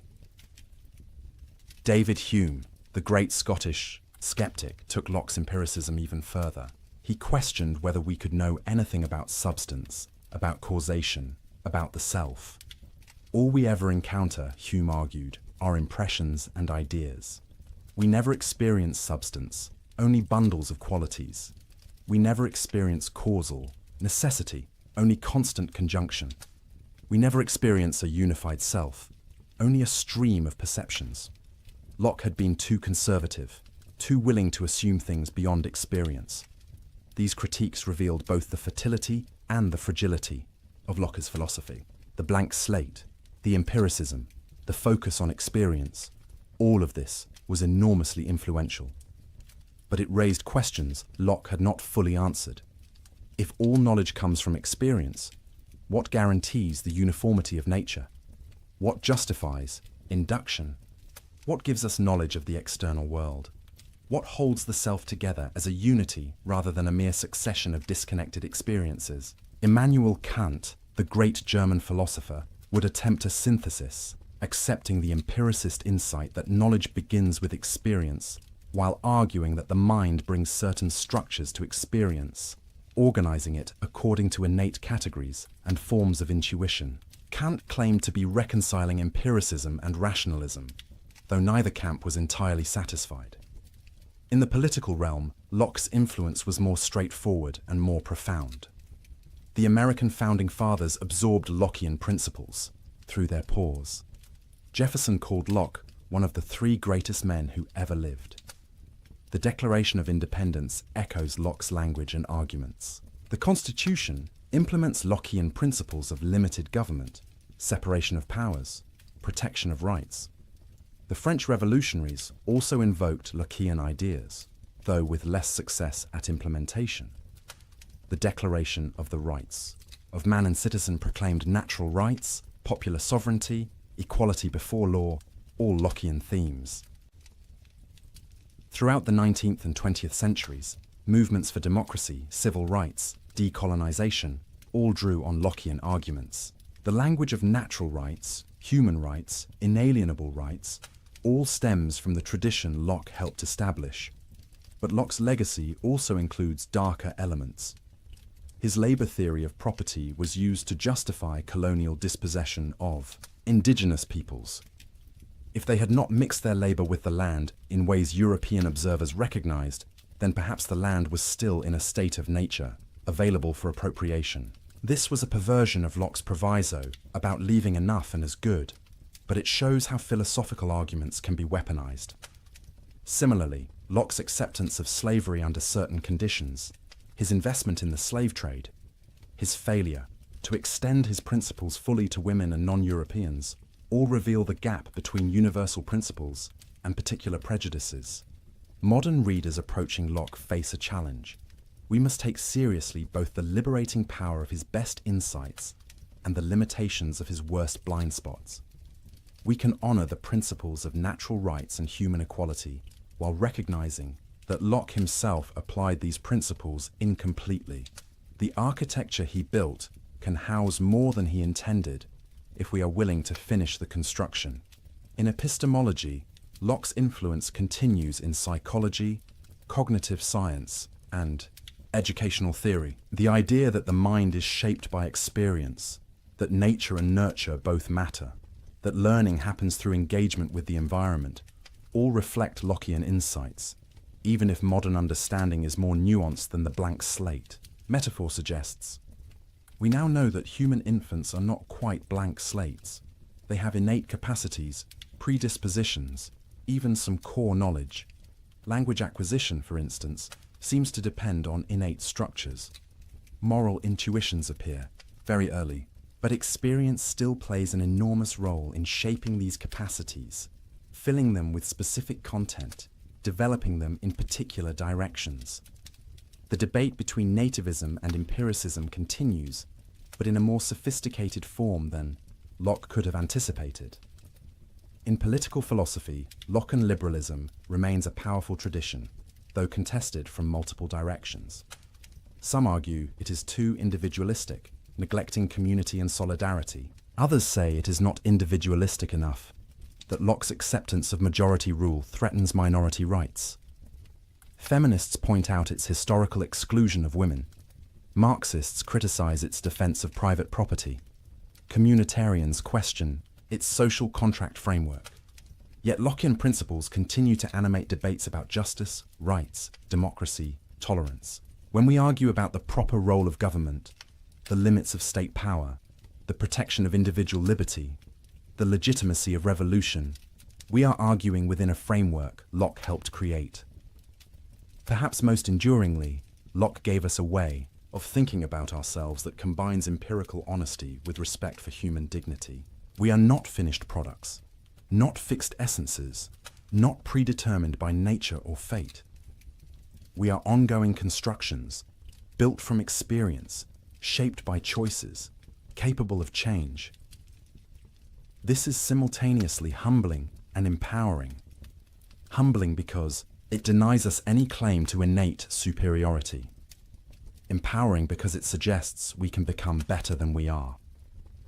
As consciousness dims, as the boundary between waking and sleep blurs, return for a moment to that question we began with. Who are you? Now you have a Lockean answer. You are a consciousness, a continuity of awareness bound together by memory, experiencing the world through sensation and reflection, building ideas from the materials of experience, constructing an identity through the accumulation of perceptions and thoughts across time. When you sleep tonight, this consciousness will pause, at least in its explicit self-awareness. Dreamless sleep may interrupt the stream. Dreams may present fragments, associations, memories recombined in strange ways. But when you wake, memory will restore continuity. You will recognize yourself. The narrative will resume. The blank slate will have new experiences written upon it. And in this daily rhythm of consciousness and sleep, waking and dreaming, experience and reflection, you participate in the mystery Locke described but could not fully explain. The mystery of the self. That strange unity of awareness that can say I and know itself across the changes of time. Locke's epistemology and his political philosophy come together here in a vision of human existence as fundamentally open to new experiences that can change us, open to new ideas that can reshape our understanding, open to new social arrangements that can better secure our rights and promote our flourishing. The blank slate is not a finished portrait but an invitation. Each day offers new experiences, new thoughts, new possibilities for growth. We are not trapped by innate natures or predetermined essences. We are free within the limits of our circumstances to shape ourselves, to choose what values we will embrace, what kind of people we will become, what kind of society we will build. This freedom is both exhilarating and terrifying. Exhilarating because it means genuine choice, genuine responsibility, genuine possibility for improvement. Terrifying because it means we cannot blame our faults on immutable nature or divine decree. We are, in large measure, authors of ourselves. But we are not solitary authors. We exist in community with others, also free, also self-creating. And this creates both the need for political order and the possibility of genuine community. The social contract is not merely a limitation on freedom, but an expression of it, a mutual recognition of rights, a cooperative effort to build conditions in which all can flourish. Locke understood that humans are neither pure angels nor mere beasts. We are rational creatures capable of recognizing moral law, yet also passionate creatures capable of selfishness and cruelty. We are independent beings, with our own rights, yet also social beings who need others to survive and thrive. The challenge is to create institutions that channel our better nature while checking our worse impulses. This requires education, forming character and habits from childhood. It requires law, establishing clear rules and impartial enforcement. It requires culture, shared values and expectations that shape behavior beyond what law can reach. It requires vigilance, constant attention to whether institutions are serving their proper purposes or drifting toward tyranny. And it requires humility, recognition that we do not have all the answers, that our understanding is partial, that we must be willing to learn from experience and revise our beliefs when evidence demands it. This intellectual humility, this openness to revision, is perhaps Locke's most valuable legacy. In an age of dogmatism, he insisted on questioning. An age of absolute claims, he acknowledged limits. In an age of violent certainty, he counseled tolerance. Not because all beliefs are equally true, Locke was no relativist, but because we are fallible, our knowledge is imperfect, and the path to truth requires freedom to inquire, to debate, to test ideas against experience.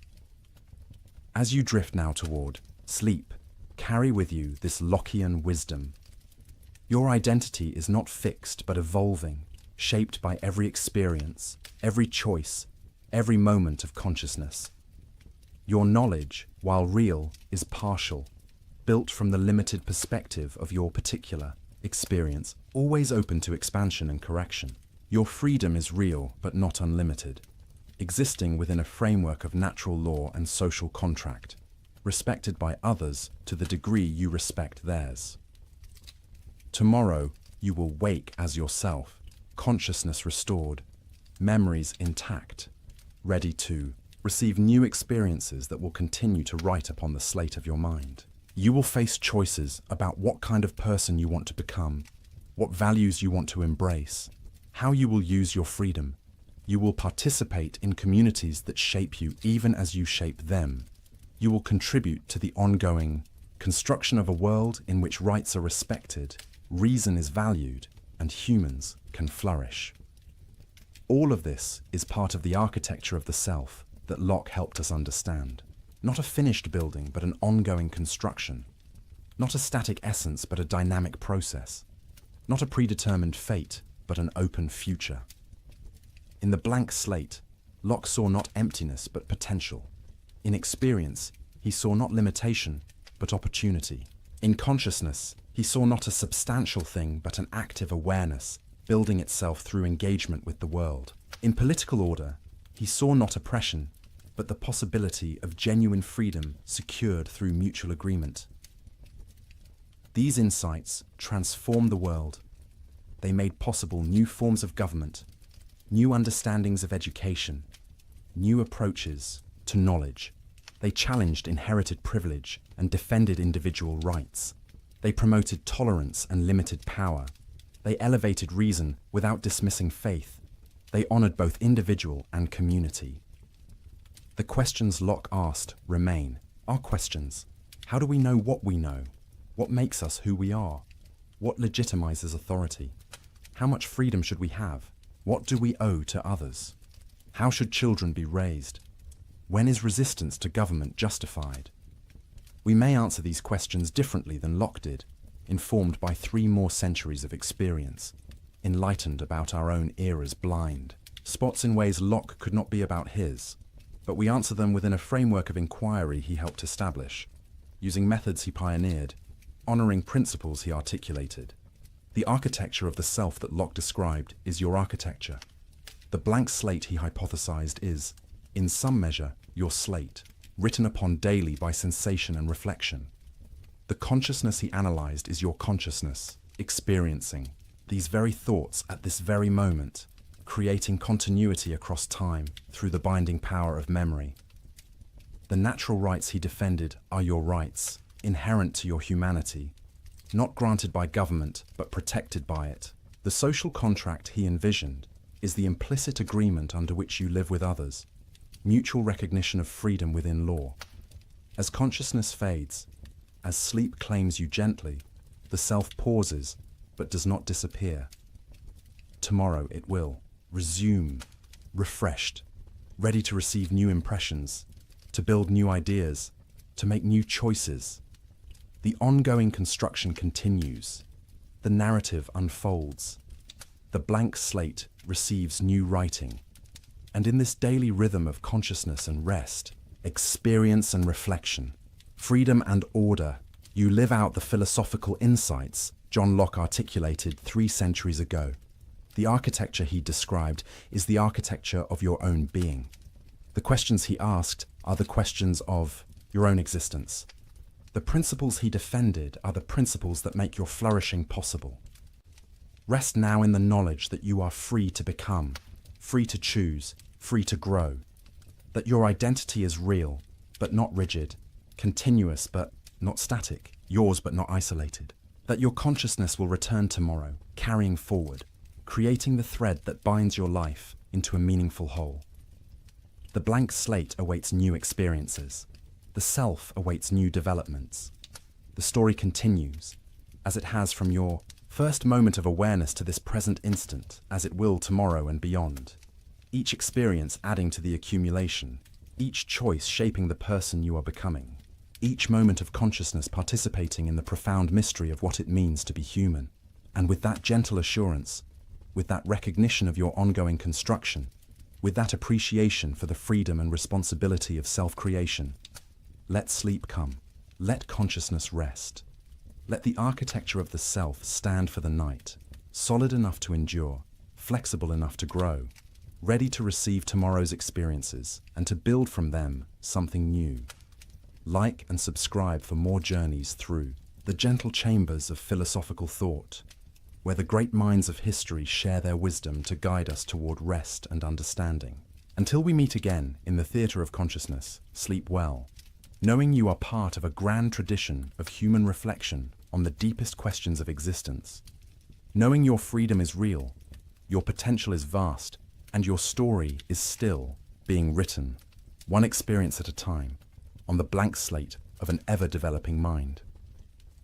Before we part, let us linger a moment longer with some of Locke's most intimate insights about the human experience. Those observations about memory, association, habit, and will that reveal not just a philosopher, but a careful student of his own consciousness. Locke. Notice something remarkable about how the mind forms connections. Ideas that occur together in experience tend to become associated in thought. If you are frightened by a dog as a child, the idea of dog becomes linked with the idea of danger. Years later, even though you know rationally that most dogs are harmless, the association persists. Your heart races when a dog approaches, not because you choose this reaction, but because experience has written this connection into your mind. This association of ideas, as Locke called it, operates beneath conscious awareness, shaping our responses, our preferences, our very personalities. A song heard during a happy moment becomes linked with happiness, so hearing it years later brings back that feeling. A place associated with grief carries sadness in its very appearance. The smell of bread baking might carry you back to childhood, to your grandmother's kitchen, to a sense of safety and warmth you had forgotten you possessed. These associations are powerful, and Locke warned they could be both beneficial and harmful. Good associations, formed through positive experiences, create healthy habits and pleasant emotions. But negative associations, especially those formed in childhood when the slate is freshest and impressions sink deepest, can haunt us for life. He told a story to illustrate this. A child, frightened by a foolish servant who connected darkness with tales of goblins and spirits, might develop a lifelong fear of the dark. Not because darkness is truly dangerous, but because the association between darkness and terror was formed so early and so strongly that it cannot be easily erased. The grown adult, knowing intellectually that no goblins lurk in shadows, still feels the childish dread, the racing heart, the irrational fear, because experience wrote this connection when the mind was most receptive. This insight about association had profound implications for education and child rearing. Parents and teachers must be careful about what associations they allow to form. Never frighten a child unnecessarily. Never associate learning with punishment, lest the child come to fear knowledge itself.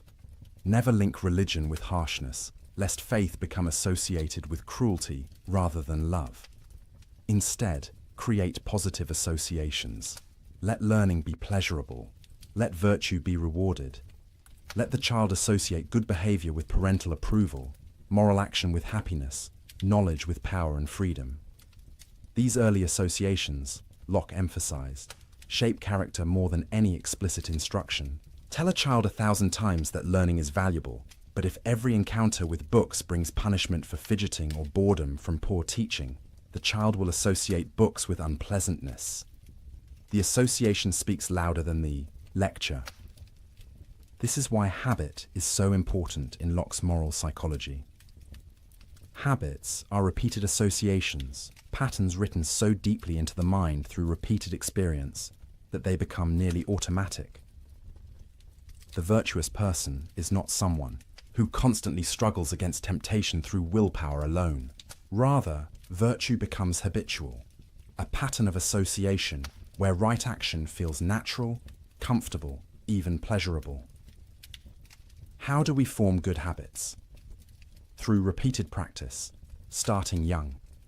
A child who learns to control impulses, to delay gratification, to consider others' feelings through countless small experiences, gradually develops self-discipline as a habit. An adult who repeatedly chooses honesty, even when lying would be easier, gradually finds that honesty becomes second nature, the automatic response, the expected behavior.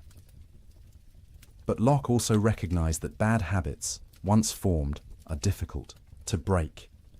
This is why early education is so crucial. It is far easier to form good habits from the beginning than to replace bad habits later. The associations written on a fresh slate sink deep. Those written over existing associations must compete with what was written before. Yet Locke was not a complete determinist about habit. He believed in the power of reason and will to reshape even deeply ingrained patterns. An adult who recognizes a harmful association can, through conscious effort and repeated contrary experiences, weaken the old connection and form new ones. It is difficult, but possible. The mind that was shaped by experience can be reshaped by new experience, guided by rational reflection. This brings us to Locke's thoughts about freedom and the will, a topic he wrestled with at length and revised multiple times in successive editions of his essay. The question, are we free? And if so, what does freedom mean? Locke argued that the question itself is often poorly formed. People ask, is the will free? But this, Locke suggested, is like asking whether sleep is swift or virtue square. It applies a property to a thing that cannot have that property. Will is not the kind of thing that can be free or unfree. The will is simply the power to choose, to direct action toward or away from something based on desire or aversion.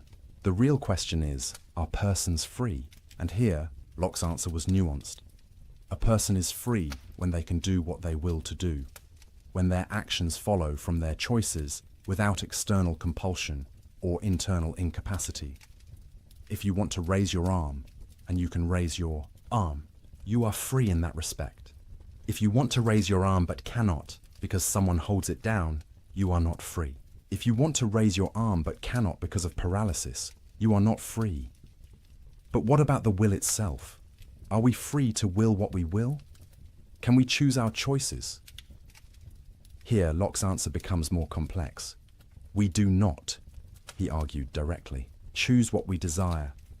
Desires arise from our nature, our experiences, our associations, our current state. You do not decide to be hungry. Hunger arises. You do not choose to desire happiness. You simply do desire it by your nature as a conscious being. What we can choose is which desires to act upon. The will is the power to direct action based on desire. And crucially, we have the ability to suspend action, to pause before acting on a desire, to deliberate, to consider whether satisfying this desire will truly lead to happiness, or whether it might lead to greater pain. This power of suspension, this ability to step back and reflect before acting, is the essence of human freedom for Locke. Animals act on immediate desire. They see food, they are hungry, they eat. But humans can pause. They can ask, is this food good for me? Will eating it now prevent me from enjoying something better later? Does satisfying this appetite align with my long-term goals? This capacity for reflection and deliberation distinguishes human freedom from mere animal behavior. We are not simply driven by desires, but can evaluate desires, can choose which to pursue and which to resist based on rational judgment about what will truly promote our happiness. But Locke recognized a problem. Often we pursue things that do not actually make us happy. We know intellectually that certain pleasures lead to pain, yet we pursue them anyway. Why? Locke's answer involved a careful analysis of how we perceive good and evil, pleasure and pain, present and future. Present goods appear large, vivid, pressing. Future goods appear small, distant, uncertain. A pleasure available now exerts more motivational force than a greater pleasure available tomorrow. This is not because we choose to value the present more. It is how desire naturally operates, shaped by the immediacy of sensation versus the abstraction of imagination. To act rationally, we must correct for this bias. We must make future goods more vivid in imagination, must consider carefully the long-term consequences of present actions, must develop habits that resist immediate gratification in favor of lasting happiness. This requires education, practice, the formation of character through repeated choices that prioritize true good over apparent good. And this is where moral education becomes crucial for Locke. The goal is not to suppress desire, but to train desire, to develop associations between right action and pleasure, between virtue and happiness, so that doing the right thing becomes not a painful sacrifice, but a genuine satisfaction. The virtuous person is not someone who constantly struggles against their nature, but someone whose nature, shaped by experience and habit, inclines naturally toward good. They have formed associations where honesty brings pride, where generosity brings joy, where self-control brings dignity. Virtue is not contrary to happiness, but constitutive of it. As you rest here, consider how these insights apply to your own life. What associations has your experience formed? What habits shape your automatic responses? What desires drive your choices? And crucially, what power do you have to reflect on these patterns, to evaluate whether they truly serve your long-term flourishing, to reshape them through new experiences and conscious effort? Locke's vision is neither completely deterministic nor completely voluntaristic. You are shaped by experience, yes, but you are also a rational agent capable of reflecting on experience, capable of choosing which desires to act upon, capable of forming new habits through deliberate practice. The blank slate has been written upon, but the writing is not indelible. New experiences can overlay old associations. Reflection can guide choice. Will can direct action. This is a liberating and challenging vision. Liberating because it suggests you are not trapped by your past or your nature, that change is possible, that you can become better than you are. Challenging because it places responsibility on you, because it suggests that your character, your happiness, your very self are in significant measure the result of your choices about which desires to pursue, which habits to form, which associations to cultivate. And this personal level of analysis connects back to Locke's political philosophy. Just as individuals must balance freedom with responsibility, desire with reason, present satisfaction with long-term flourishing, so must societies balance individual liberty with social order, personal rights with common good, the freedom to pursue happiness with the constraints necessary for everyone to have that same freedom. The social contract is, in a sense, a collective suspension of immediate desire in favor of long-term good. We agree to limit our natural freedom to do whatever we can get away with, accepting legal constraints and social obligations, because reflection reveals that everyone is better off under such an arrangement than in the insecurity of the state, of nature. But this contract, like individual virtue, must be voluntary to be genuine. Coerced obedience is not true consent, just as forced virtue is not true morality. The legitimacy of government rests on the ongoing consent of the governed, on their continued judgment that this political arrangement serves their genuine interests better than available alternatives. And just as individuals must periodically reflect on their habits and associations, asking whether these truly serve their flourishing, so must citizens periodically reflect on their government, asking whether it truly serves its proper purpose of protecting rights and promoting the common good. When it does not, when government becomes destructive of the ends for which it was established, Locke's theory justifies not just complaint, but resistance, even revolution. This right of revolution has been controversial since Locke first articulated it. Critics worry it invites anarchy, that it gives every discontented faction a justification for violence. But Locke was not counselling revolution lightly or for trivial causes. He specified that revolution is justified only when there is a long train of abuses, a systematic pattern of rights violations, a clear demonstration that government has abandoned its proper purpose.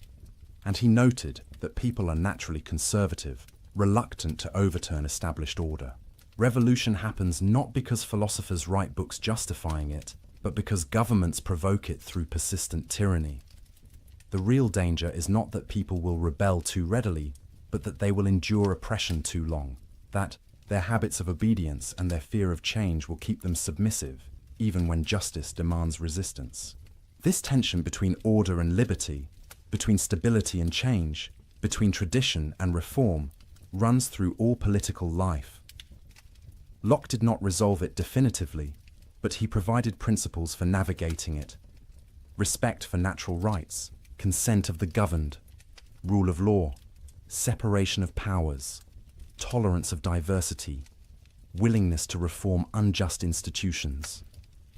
These principles have been tested across centuries and found both powerful and imperfect. Powerful because they have inspired movements for freedom, enabled peaceful transfers of power, protected individuals from tyranny, created space for human flourishing.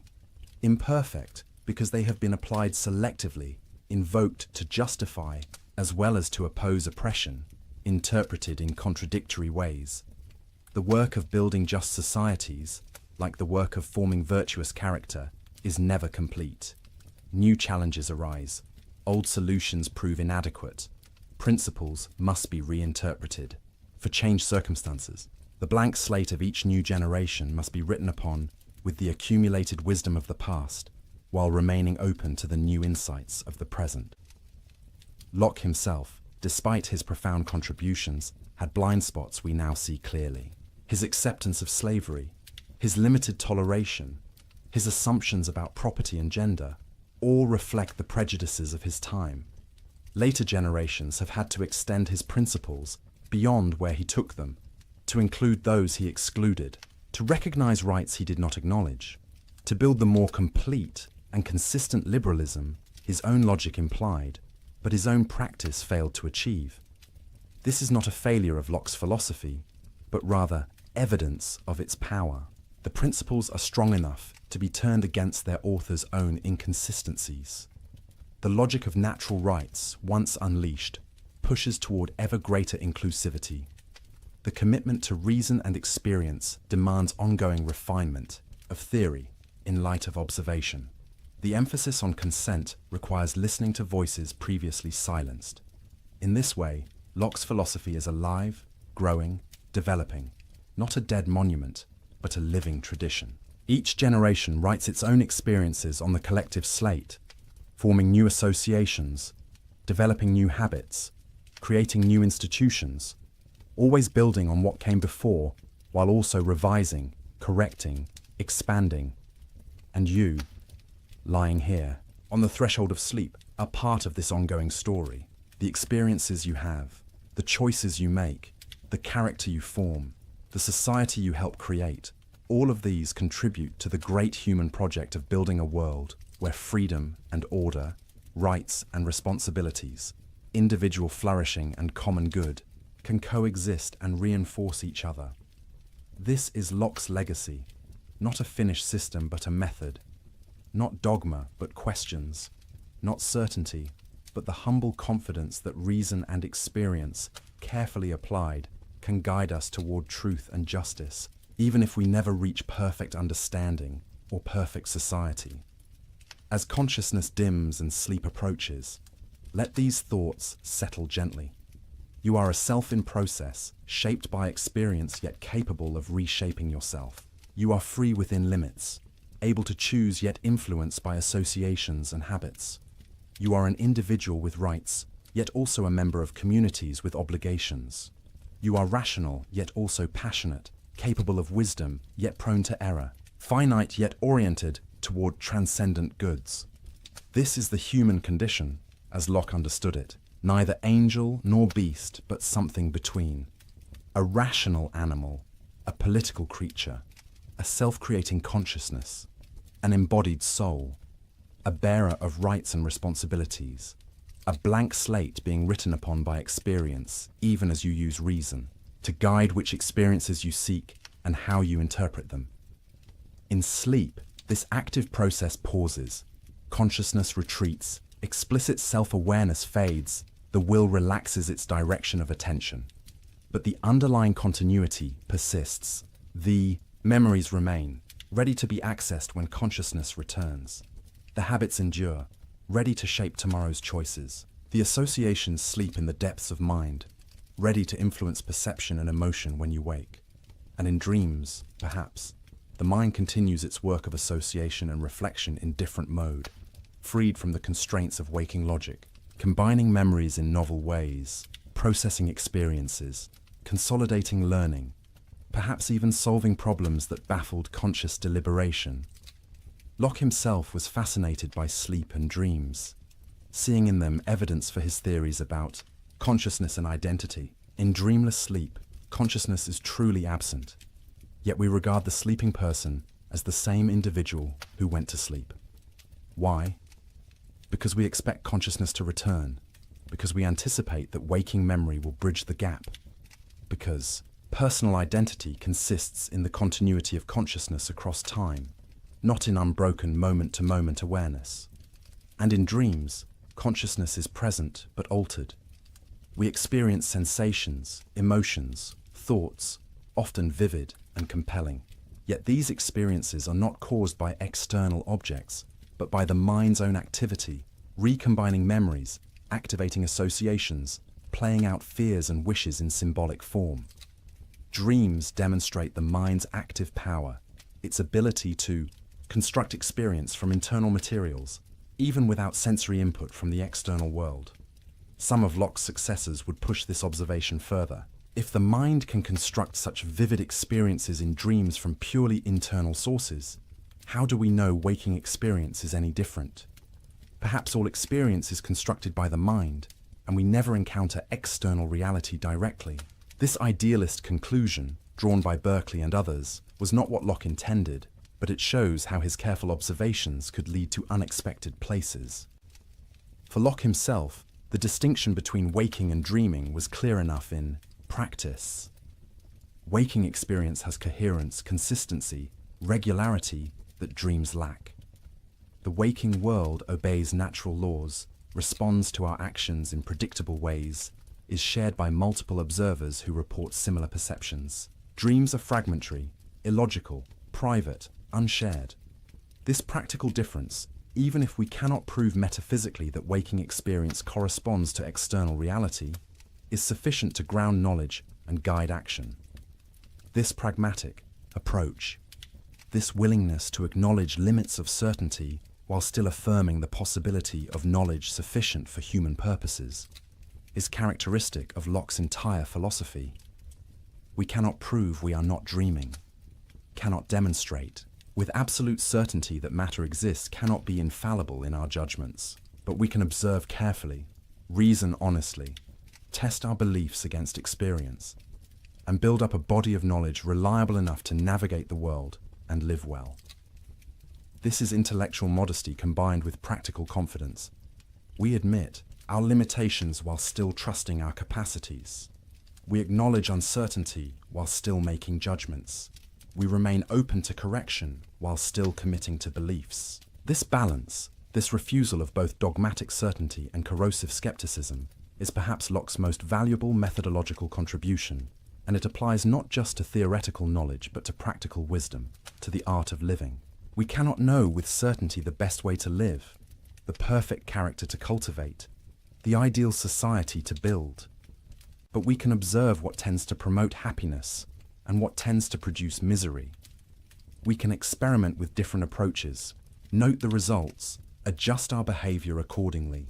We can learn from the experience of others, from history, from diverse cultures and ways of life, extracting principles while remaining alert to context and variation. This experimental approach to ethics and politics, this willingness to treat human institutions not as sacred unchangeable structures, but as provisional arrangements subject to evaluation and reform, was radical in Locke's time and remains challenging today. It asks us to hold our convictions with what one modern philosopher called appropriate tentativeness, to be confident enough to act while remaining humble enough to learn. As the final veils of consciousness draw across awareness, as thought becomes dreamlike and dreamlike thought fades toward the darkness of deep sleep, carry with you this Lockean equanimity. You need not have all answers. You need not possess perfect certainty. You need not be finished becoming who you will be. It is enough to observe carefully, reflect honestly, choose consciously, and remain open to tomorrow's lessons. The self you are is not the self you will always be.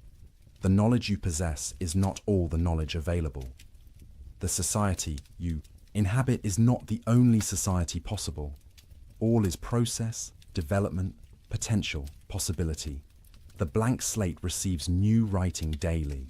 The architecture of the self rises higher, more complex, more beautiful, with each experience thoughtfully integrated, each choice consciously made, each habit deliberately cultivated.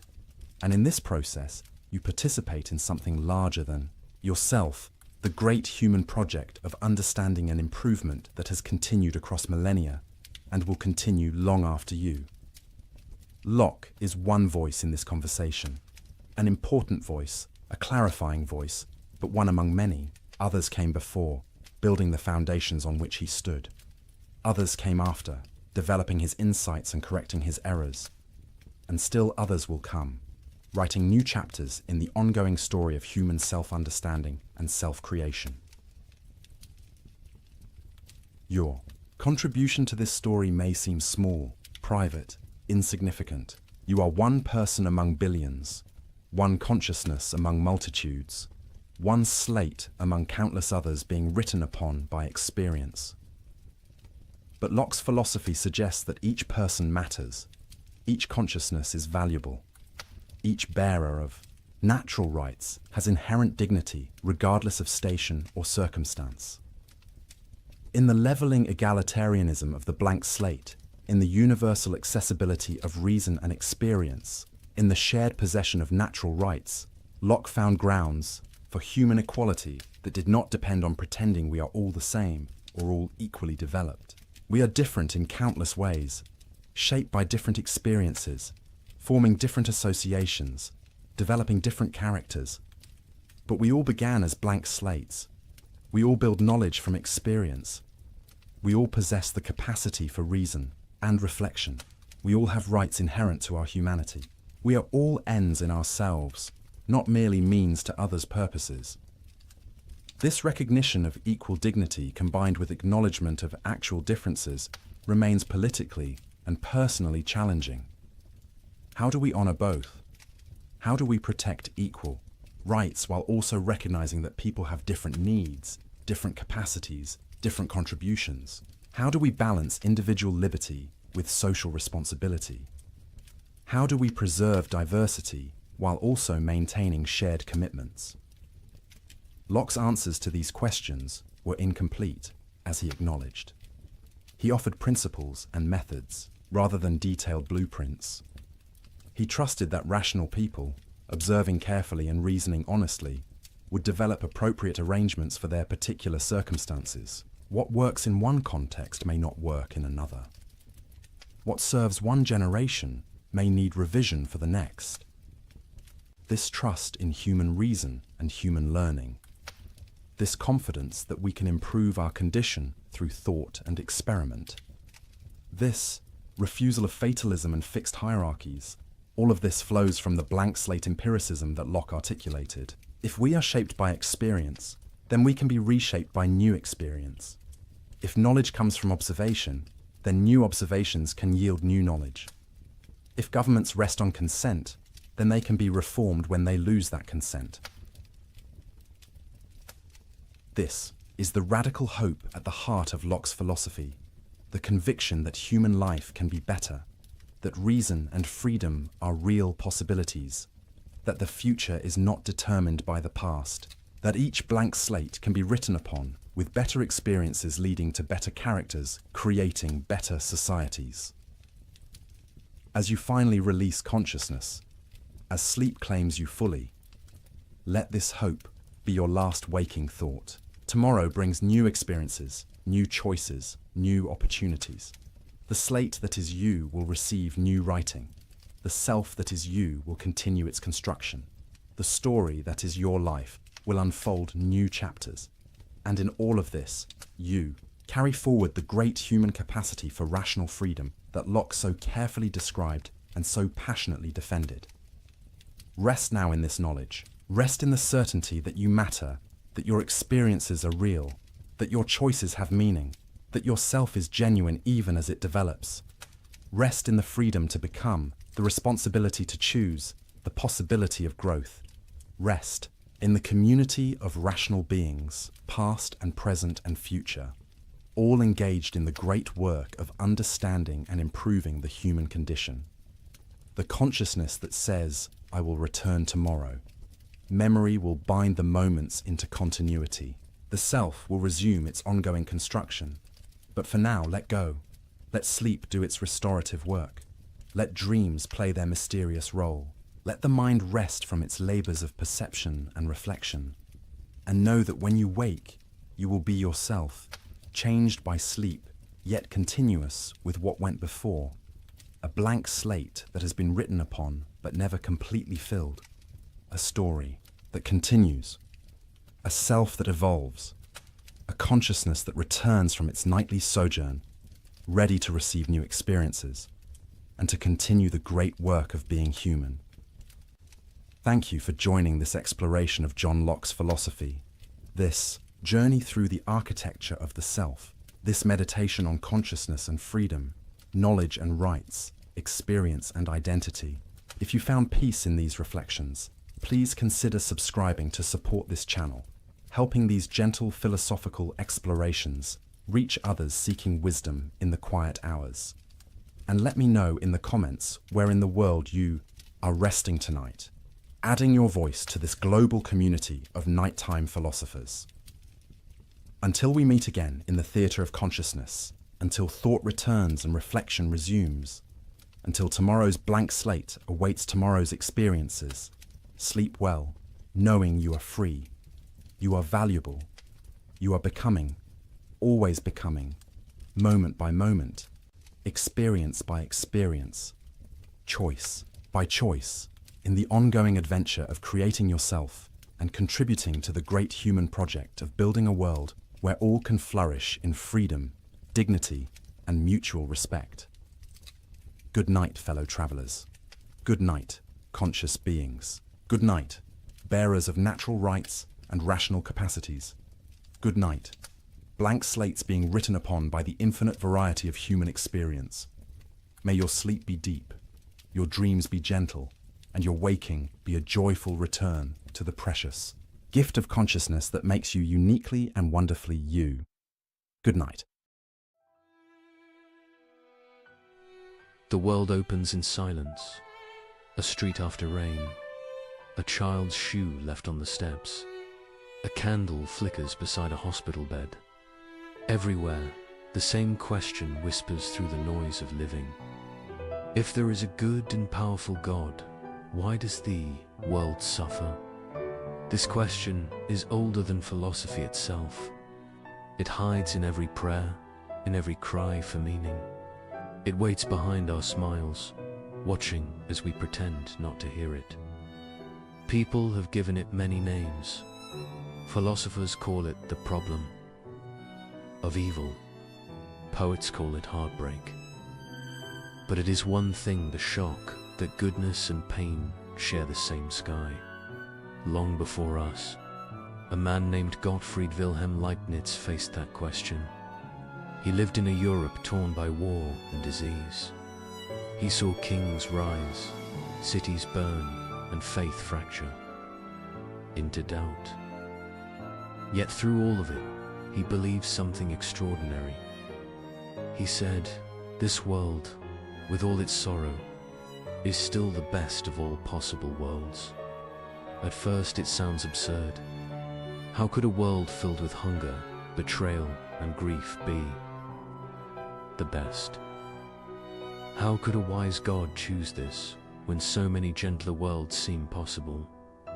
But Leibniz was not blind. He saw pain clearly. He just refused to believe it was meaningless. He imagined God not as a careless ruler, but as a divine architect. Every law of nature, every heartbeat, every lost bar of a structure too vast for any single mind to see. He believed reason itself was holy. That creation, even in its chaos, followed a pattern deeper than tragedy. Still, the heart resists. The mind protests. If this is the best world, what does the worst look like? Look at war. Look at children lost before they grow. Look at the innocent crushed by the greed of the strong. Surely, no amount of hidden harmony can justify that. And yet, Leibniz asked us to look again, not to deny evil, but to ask what kind of world could even make goodness possible. He said the question itself hides the clue. If we can name evil, it means we know good. If we know good, it means reality contains standards that do not come from chaos. So the question, painful as it is, already points toward order. Leibniz believed creation had limits, not limits on God's power, but limits of logic itself. Even God cannot make a circle with corners. Even God cannot make freedom exist without the risk of misuse. He compared creation to a composer writing under rules. The composer cannot play every note at once. Harmony requires contrast. So does life. Some goods exist only if certain dangers are real. Courage needs fear. Forgiveness needs wrongdoing. Growth needs loss. Take away the risk, and those goods disappear. Perhaps. Leibniz said, the best world is not the one without pain, but the one where pain makes goodness possible. He called his explanation theodicy, the defense of divine, goodness in the face of evil. He never said this world was perfect. He said it was complete, a world balanced between freedom and law, reason and love. The ideas spread, and so did misunderstanding. Many heard only the optimism, not the reasoning. They thought Leibniz believed everything was fine as it was, but he never said that. He believed progress mattered, compassion mattered, justice mattered, because they are the ways goodness unfolds inside imperfection. To him, creation was like a vast tapestry seen from behind. From our side, we see only knots and dark threads. From the front, seen by God, every twist joins a greater picture. When we suffer, we live on the backside of that tapestry. We see chaos. We forget the pattern could be real. There is a quiet strength in his view. He does not ask us to enjoy pain. He asks us to trust that pain is not the final word, that the story of existence includes chapters we have not yet read. Many have mocked that faith. Voltaire would later turn it into satire. He wrote Candide, a tale where every tragedy is excused by foolish optimism. People laughed at Leibniz's idea for centuries after that. But laughter does not erase a question. What if Leibniz was not naive? What if he was trying to protect meaning itself from despair? He believed the universe follows the principle of sufficient reason, that nothing happens without a reason, even when the reason is beyond us. Not everything is good in itself, but every event connects to a greater good, that reason would reveal if we could see far enough. Imagine a vast equation. Every term, every variable, balances in a harmony we cannot solve. We see fragments. We see our small corner of the sum. The full pattern belongs to a mind greater than ours. To live with that awareness is not blind faith. It is humility before mystery. It is the courage to say, I do not understand, but I believe there is understanding. Still, the question returns. Why must goodness depend on such a painful process? Why could God not choose a world where we learn without loss? Leibniz's answer was quiet. Maybe such a world is impossible not because God lacks power, but because some truths can exist only through contrast. Light can be defined only when darkness is possible. Freedom means choice. Choice means the chance to wound. A world without that would not be a moral world at all. He did not mean every act of cruelty was planned. He meant that freedom itself is part of the design, and with it comes the burden of consequence. So he trusted that even what we ruin can still be woven into a greater harmony. The universe, he thought, bends toward balance slowly, painfully, but inevitably, when we see evil, we see a note out of tune. But to the composer, the discord belongs to a larger movement that ends in resolution. Leibniz looked at the sky and saw law. He looked at the human heart and saw longing. He believed both were evidence of purpose. He wrote, "Reality is the expression of a perfect mind through imperfect means." And he believed that mind, what we call God, chose this world not by accident, but by love. It is tempting to dismiss that faith, to point to the ruins of history and say, there is no plan. But even in that defiance, we reveal the same hunger for meaning that haunted Leibniz. If the world were truly meaningless, we would not call it unjust, we would call it empty. Our protest against suffering is proof that we believe, somewhere, goodness should exist. Leibniz saw that protest as a clue, not a contradiction. Perhaps the best world is not comfortable, but fertile, capable of growing souls that can love, reason, forgive, and rebuild. He once wrote that every human mind is a mirror of the universe. If that is true, then our grief and our wonder both reflect the same divine logic. Every tear, every act of kindness, every discovery all threads in one living design. We do not have to understand it to belong to it. We only have to keep asking. The question, because asking, is part of what makes us human. The world will keep suffering, but so long as we keep searching for meaning, the light remains. And maybe that is what it means when we say, this is the best possible world. Not that it is painless, but that within it goodness refuses to die. Even in darkness, it learns to shine. He was born where borders shifted like weather. Gottfried Wilhelm Leibniz grew up in a Europe that could not rest.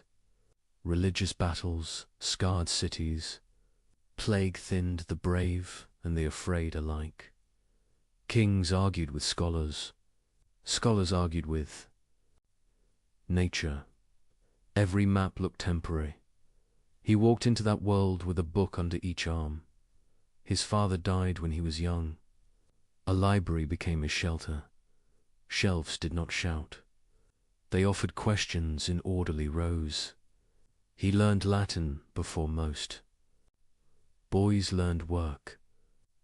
He took comfort in patterns. Patterns promised that chaos could be read. He studied law. He studied theology. He studied mathematics because numbers did not take sides. He studied history because people always did. He wrote quickly, yet he listened longer.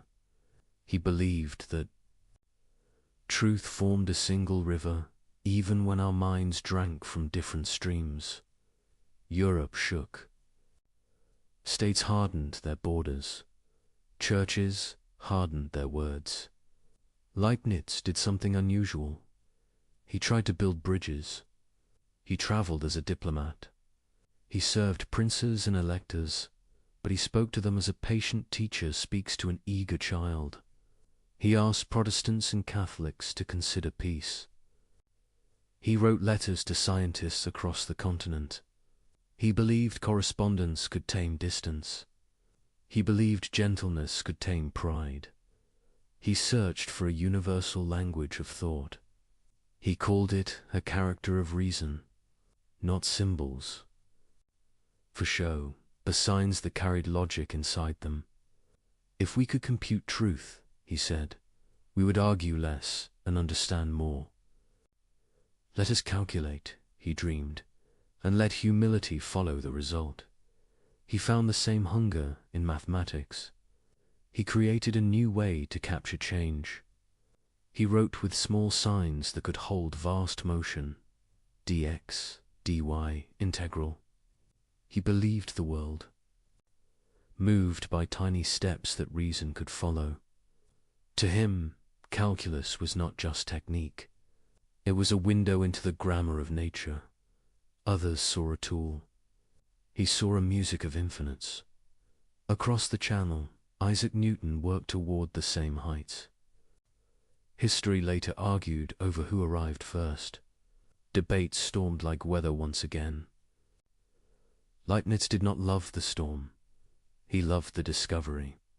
He loved that two distant minds could touch the same truth. He trusted that truth was generous like that. He served as a librarian in Hanover. Do not let the word fool you. The post gave him a kingdom of paper. He ordered knowledge like a gardener orders a wild field. He wrote histories for his patrons.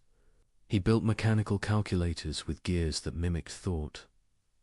He imagined mines, canals, and academies. He drafted plans for academies in Berlin and St. Petersburg. Everywhere he went, he asked the same question: how can order grow from conflict? Nights were for metaphysics. He stared into silence until ideas found shape. He asked why there is something rather than nothing. He answered with a calm that feels like prayer, because a perfect mind prefers being to emptiness and chooses the richest possible version of it, not rich in gold, rich in kinds of goodness, rich in minds that can love and learn. He held to a principle that anchored him. Nothing happens without a reason why it is so and not otherwise. The principle did not make life easy. It made life intelligible. If the world exists, there is a reason. If God is wise, the reason is worthy. If the reason is worthy, the whole must exceed the pain of its parts. He lived among jeers and treaties and quarrels. He saw how pride fractures the best plans. He watched rulers chase short victories and lose long goods. So he looked deeper than power. He searched for first truths. He believed logic and love were not rivals. He believed they were two names for the same light. He imagined reality as layered order. Nature followed lawful paths. Souls followed inward laws of perception and desire. Societies followed laws of justice, often broken, never erased. He thought harmony could span these levels without confusion. Not a forced harmony, but a prearranged fitness, like different instruments playing one score they never see, yet each part completes the others. He did not build this view to escape history. He built it because history crushed people he loved. He wrote to comfort without lying. He wrote to steady without dulling pain. His letters show a careful warmth. He was a mind, yes, but also a man who knew what grief does to a room. He trusted that freedom mattered. He spent years asking how freedom could live inside divine wisdom. If God knows, are we puppets? He refused that picture. He pictured God as choosing a world story where our choices are truly ours, yet foreseen within a wisdom that wastes nothing. A difficult view, but he preferred difficulty to despair. Friends teased him for optimism. Enemies mocked him for it. They heard, all is well, when he meant something harder. All is woven. The weaving hurts, but the design holds. He made mistakes. He reached too far in some schemes. He trusted patrons who forgot him. He died with projects unfinished, papers piled in rooms, and a reputation clouded by the calculus quarrel. For a time, he seemed to vanish into footnotes, but his ideas did not vanish. They kept walking. They visited mathematicians, logicians, engineers, theologians, and poets who needed reason that could carry hope.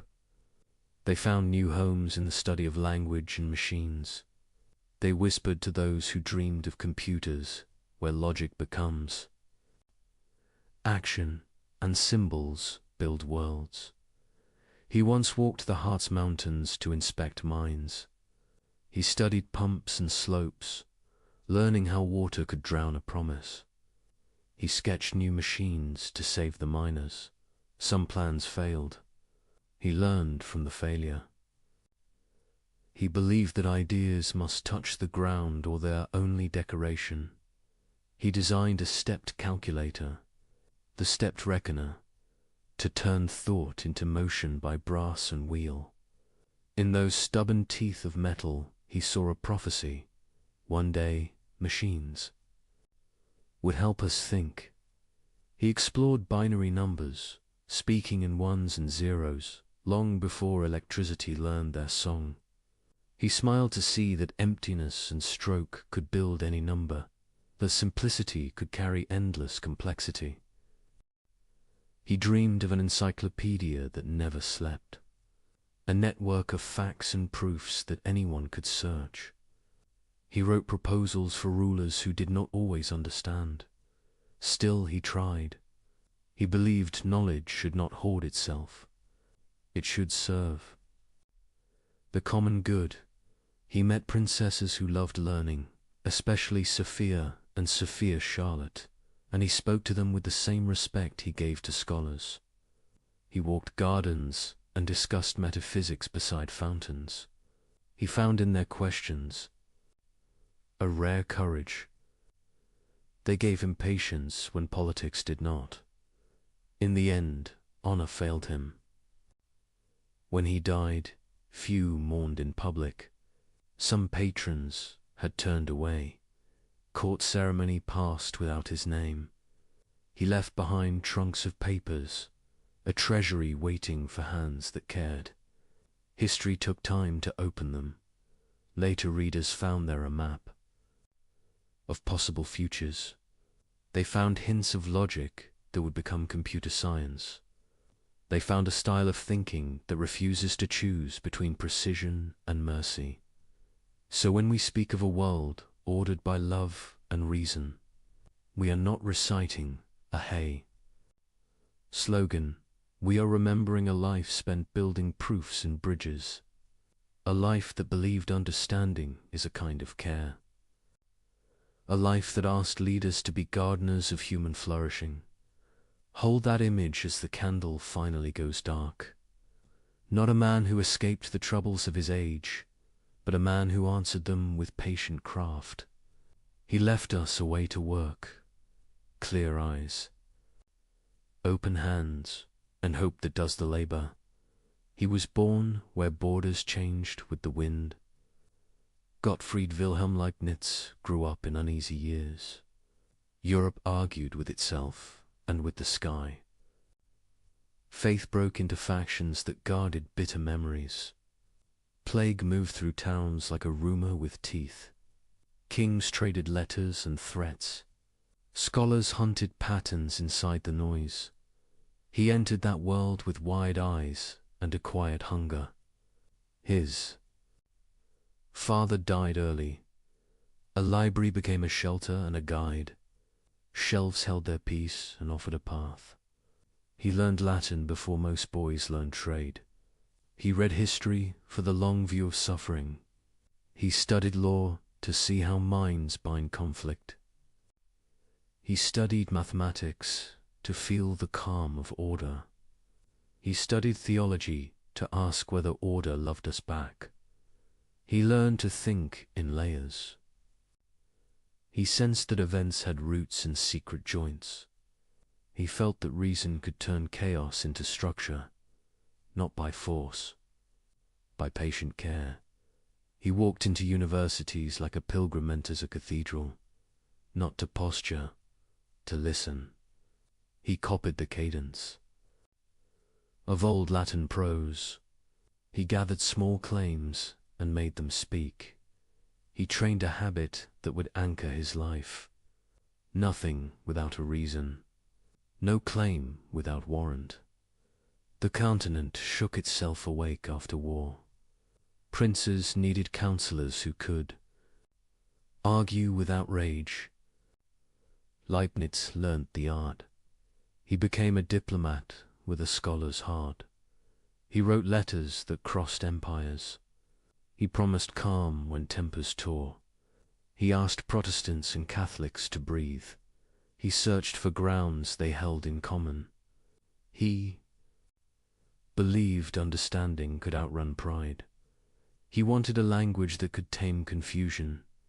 He dreamed of a character of reason, a calculus of thought that would settle disputes. Not with swords, with symbols anyone could follow. Let us calculate, he said. Let the answer teach us to bow.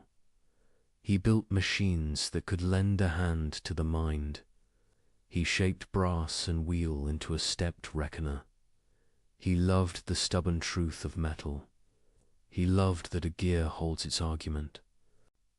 His fingers black with oil made ideas move. He smiled at the promise behind the craft. Someday thoughts would travel by mechanism. He found music in change itself rates. Slopes, sums that grow by tiny steps. He wrote a new way to speak those. Motions, he named small differences with neat signs. dx, dy. He curved space into sense with the long stroke of integral. He felt he had touched the grammar of nature, not just a trick for engineers, a key to the world's inner rhythm. Across the channel, Newton climbed the same mountain. History still argues about who reached the ridge first. Leibniz disliked that. Quarrel. Truth did not need a crown. Two minds could touch the same light from different paths. The light would not mind Doc life, pulled him into Hanover. The word librarian hides the scale of the task. He took custody of a kingdom of paper. He tamed chaos with catalogues and summaries. He drafted histories that made patrons feel ancient and secure. He designed waterways and mines. He drew plans for academies that would train a gentler power. Berlin listened. So did St. Petersburg. Sometimes rulers kept their promises. Often they did not. He met Sophia and Sophia Schala. They loved ideas and asked hard questions with a steady gaze. He answered with patience and warmth. He did not flatter. He invited them into the work. Gardens became classrooms. Walks became seminars on being and justice. He found courage in their curiosity. His letters crossed mountains. He corresponded with scientists and ministers and monks. He asked for reports on tides and minerals and words. He sent designs for pumps and tax codes and libraries. He tried to bind Europe with paper bridges. He thought courtesies could rescue truth from vanity. Night made room for first principles. He faced the oldest question with steady breath. Why is there something rather than nothing? Because a perfect mind prefers being to emptiness, he wrote, and chooses a world rich in possibilities of good, not a world of soft comforts, a world fertile in meaning. He held to a rule that became his compass. For every fact, a reason why it is so. If the world exists, it exists for a reason. If God is wise, the reason is worthy. If the reason is worthy, the whole must exceed the pain of its parts. He did not claim to see the whole. He claimed the whole was there. He felt the pull of freedom. He knew we'd choose and also belonged to patterns. He would not trade freedom for neat equations. He imagined God choosing a story in which our choices are real, foreknown but not forced, seen but not scripted, a hard thought, yet kinder than a world of puppets. He spoke often of harmony, not a soft word, a strict art. Different lines can meet without collision. Different goods can coexist without theft. He imagined creation as lines of melody written to fit, no instrument. Here's the whole score, yet the music holds. He drew comfort from the lawfulness of nature. He saw law as a gift, not a prison. Law gives promise. Promise gives science its courage. What happens here and now can teach us there and then. Repeatable order is grace for finite minds. His mind moved toward synthesis. He hated false fights where both sides were partly right. He believed dispute. Hide a third view that honors what is best in both.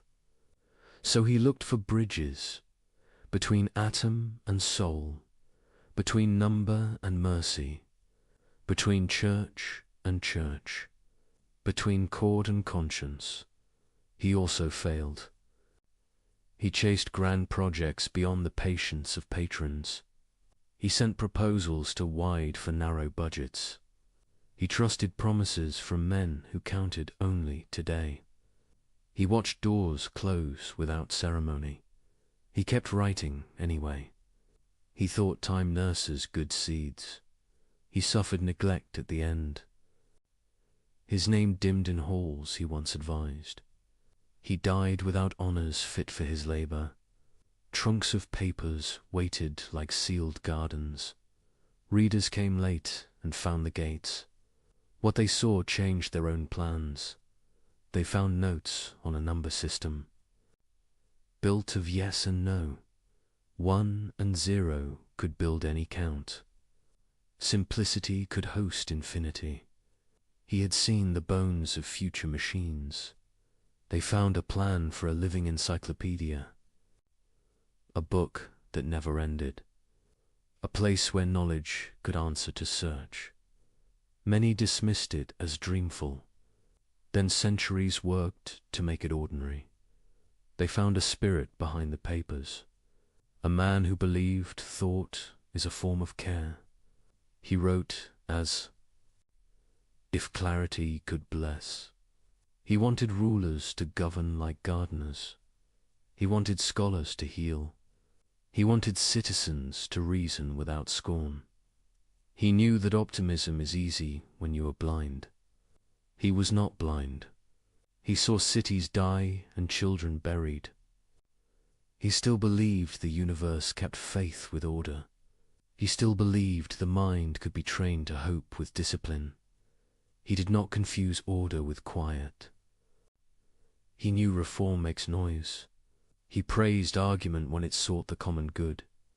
He rejected cruelty dressed as zeal. He asked opponents to imagine they might be wrong. He asked allies to imagine they might be harsh. He loved thought experiments. That humbled pride. What if our vantage is too small, he asked. What if the part we hate becomes a cause for good elsewhere? What if the whole uses our losses to grow new strengths we cannot yet name? Not to excuse evil, to resist despair. He prized gentleness. He wrote to a friend that patience extends the reach of truth. Harshness shortens it.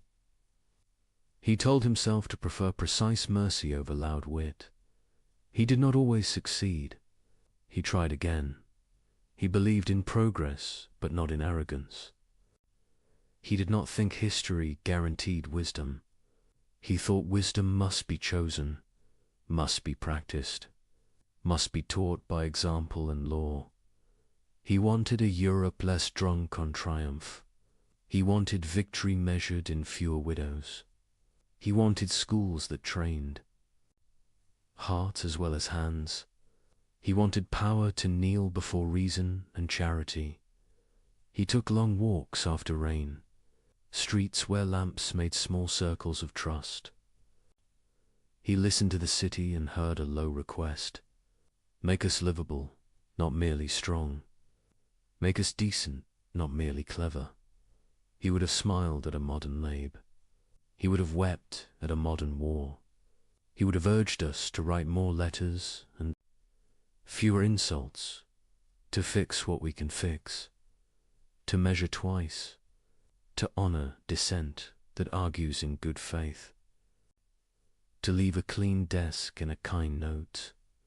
His legacy is not only in theorems or machines, it is a way to hold mind and heart together, honor reasons, honor people, keep the world legible without sanding off its rough mercy. He believed God calculates, without cruelty. He believed creation sings in ratios and relations. He believed the best goods are relational and learned. He believed freedom is costly and sacred. He never stopped seeking a reconciled vision, a view in which faith, science, and politics exchange gifts, a view that calls rulers to wisdom and citizens to patience, a view that lets grief speak and still claims meaning. He teaches a style rather than a slogan. Move carefully, argue cleanly, repair what pride has broken, plan for the long future, hope without lying, think without sneer, love without panic. If you look for a single thread in his life, find this one. Order is not the enemy of mercy. Order is mercy extended across time. The task is to see it and join it. He left rooms full of paper and a world still learning his language. We owe him debts we pay by using them well. Every time a symbol does the work of a shout, we remember him. Every time a design makes life kinder, we remember him. Every time patience saves a marriage or a border, we remember him. He walked among engines and archives as if both were altars. He offered his days like a craftsman offers a tool to a neighbor. Use this, build with this, fix with this.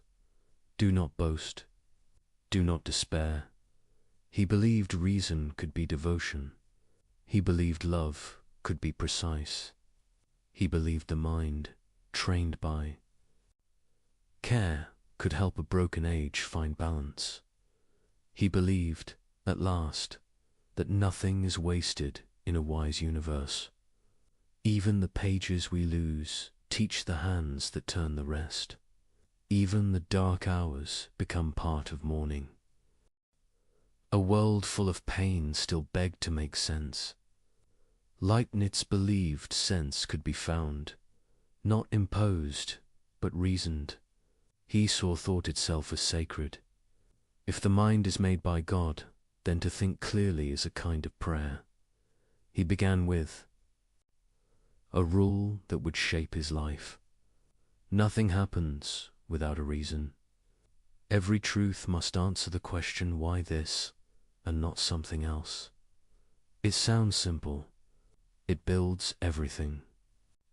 The air, the stars, the story of each soulich holds a reason, even if we do not see it. Leibniz looked around and saw confusion. He saw storms, wars, accidents, illness. He refused to believe these were random. He said reality is not a scatter of chance. It is a structure, a clockwork built by a perfect mind.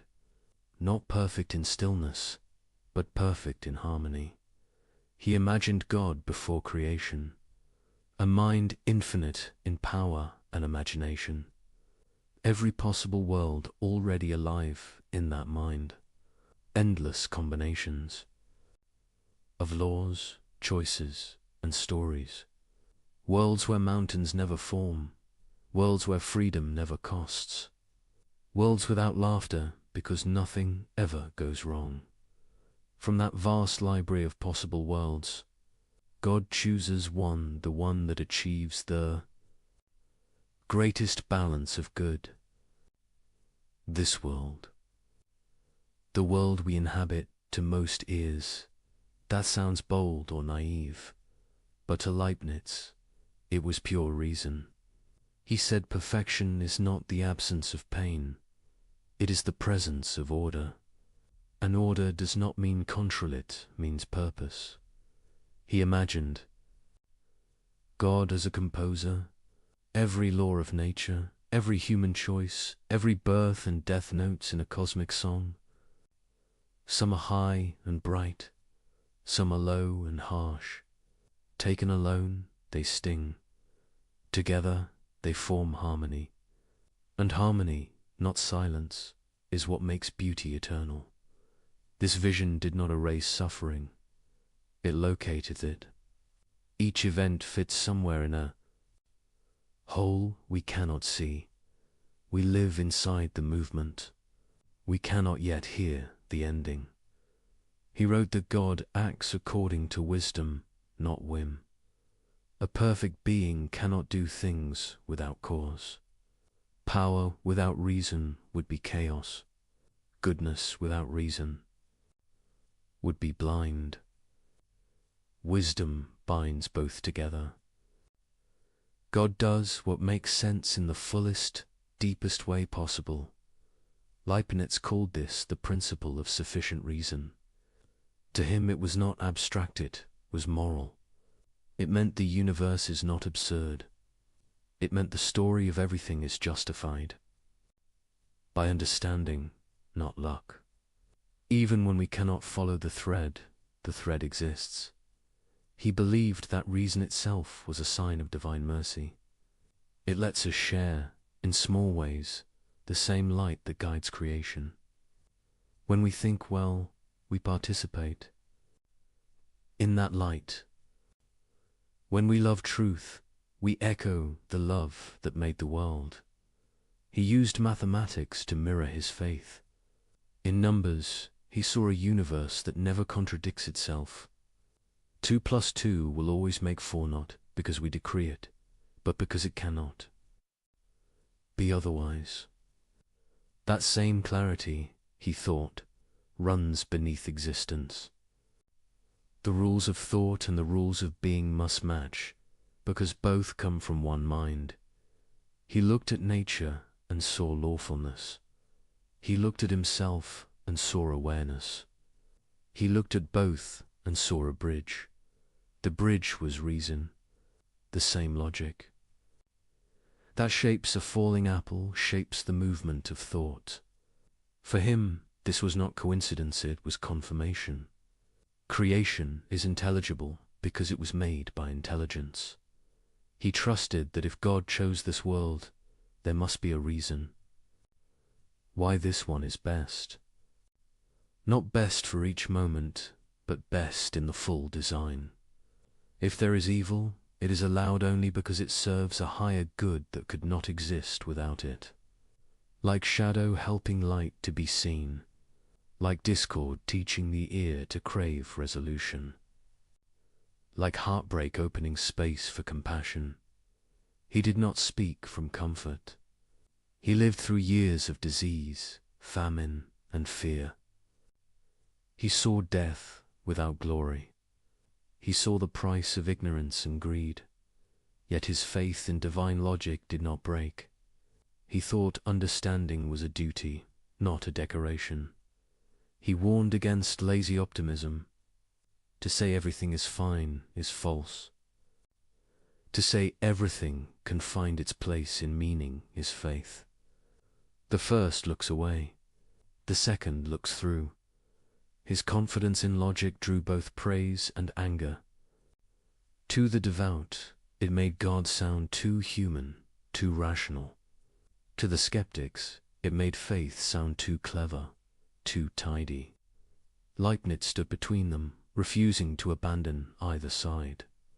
He said faith without reason is superstition, and reason without faith is arrogance. He wrote that the universe is full of necessary connections. The sun rises not because God commands it each morning, but because his command is written into nature itself. Law is love expressed in permanence. A steady God makes a steady world. That steadiness is grace for creatures who must learn slowly. In his vision, miracles are not breaks in law. They are rare moments where the deeper law reveals itself more clearly. Everything remains part of one system, whole and alive. He believed this logic leads to trust. If reality is built on reason, despair becomes premature. We may hurt, but we are not abandoned. We may not know why, but there is a why. He compared creation to geometry. Every figure must obey its axioms. The triangle cannot have four sides. The circle cannot be square. Likewise, creation must obey logic's shape. Even omnipotence cannot do nonsense. God cannot make freedom that is not free or goodness that requires no choice. So he made a world where freedom and law coexist in us, beautiful, alive. For Leibniz, this made sense of moral life. Our duty is not to escape the system, but to work within it wisely. We are parts that can act with grace toward the whole. When we do good, we harmonize with divine intention. When we choose evil, we introduce dissonance. But even that dissonance can be resolved in time. He trusted that time itself is part of the plan. Events unfold in sequence for beings like us who must learn by motion. God sees all at once. We see in line. We live in chapters. God holds the book. This idea gave him calm. He saw suffering as real, but not final. He saw evil as tragic, but not victorious. He saw knowledge as slow, but sure. The logic of creation became his comfort and his challenge. It demanded humility.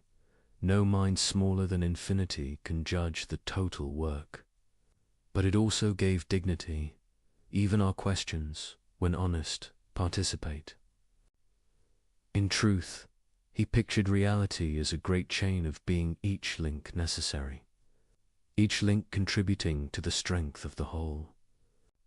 From dust to angels, from numbers to hearts, every piece reflects the wisdom that chose it. The structure holds even when we tremble. He ended many letters with a simple phrase, "Everything is linked." For him, it was not a slogan. It was the quiet joy of someone who found reason deep enough to believe in. To understand Leibniz is to feel his gratitude. The world is not perfect, but it is intelligible. It is not painless, but it is purposeful. In every storm, he imagined a pattern, still intact. And in every moment of clarity, he heard a distant echo of the mind that made it. That echo is the dream of divine logic, a belief that reason is not cold machinery, but the language through which love builds a world. There is a silence that follows disaster. It is not peace. It is the stunned quiet of people asking why Leibniz never turned from that silence. He called it the hardest sound in the world. He said the question of suffering is the question that will not die. If this world is the best possible world, then how can it hold so much pain? Why earthquakes? Why disease? Why cruelty? If a perfect mind built the universe, why are its children broken? He faced these questions without flinching. He did not hide behind words. He looked straight at the horror that others ignored. He saw war. He saw famine. He saw sickness take people before they could finish a sentence. He felt the grief of nations and of single hearts. He said we cannot talk about goodness until we have faced evil. He wrote that to justify the world is not to deny its pain. It is to understand how pain fits into a larger law. He called that search the Adusia defense of divine justice. But the word cannot carry the weight of what he meant. He was not defending power. He was defending meaning. He believed the world was designed to be the fullest expression of possible good. But fullness includes freedom. Freedom allows choice. Choice allows error. Error opens the door to suffering. Remove the door and you also remove love, courage, and forgiveness. He saw this not as excuse, but as necessity. He said even God cannot create creatures who are free and yet incapable of harm. To do so would be to make nonsense real, and nonsense cannot exist, even by miracle. Leibniz divided the problem of evil into 3 parts. First, metaphysical evil, the fact that everything finite is limited. We are not infinite, so we lack. We hunger, we tire, we decay. Second, physical evil, the pain and suffering found in nature. Storms, sickness, disasters, hunger. Third, moral evil, the wrongs we choose, greed, cruelty, betrayal. He said all 3 are connected. Physical evil keeps the natural order alive. Metaphysical evil comes from being finite. Moral evil comes from freedom misused. Together, they form the shadow that makes the light visible. This idea angered many. It still does. To some, it sounds cruel. To others, too neat. But Leibniz did not use it to comfort himself. He used it to face the worst. He wanted a reason that could hold when everything else failed. He once wrote that even sin can be a part of the divine plan. Not because sin is good, but because it allows a greater good to exist. Forgiveness, redemption, renewal. He did not mean that murder or cruelty were acceptable. He meant that nothing can ruin the possibility of restoration. Even ruin can be rewritten. He said that in the long reach of time, justice is never absent, only delayed. Every wrong will meet its correction. Even if beyond our sight, that faith gave him peace. Not the easy peace of ignorance, but the stubborn peace of someone who refuses to call despair final. He compared life to a painting. Stand too close and you see only dark strokes. Step back and the shadows reveal shape and depth. Without shadow, there is no image. Without contrast, no harmony. In the same way, he believed pain gives depth to joy, loss gives weight to love, and limitation gives meaning to freedom.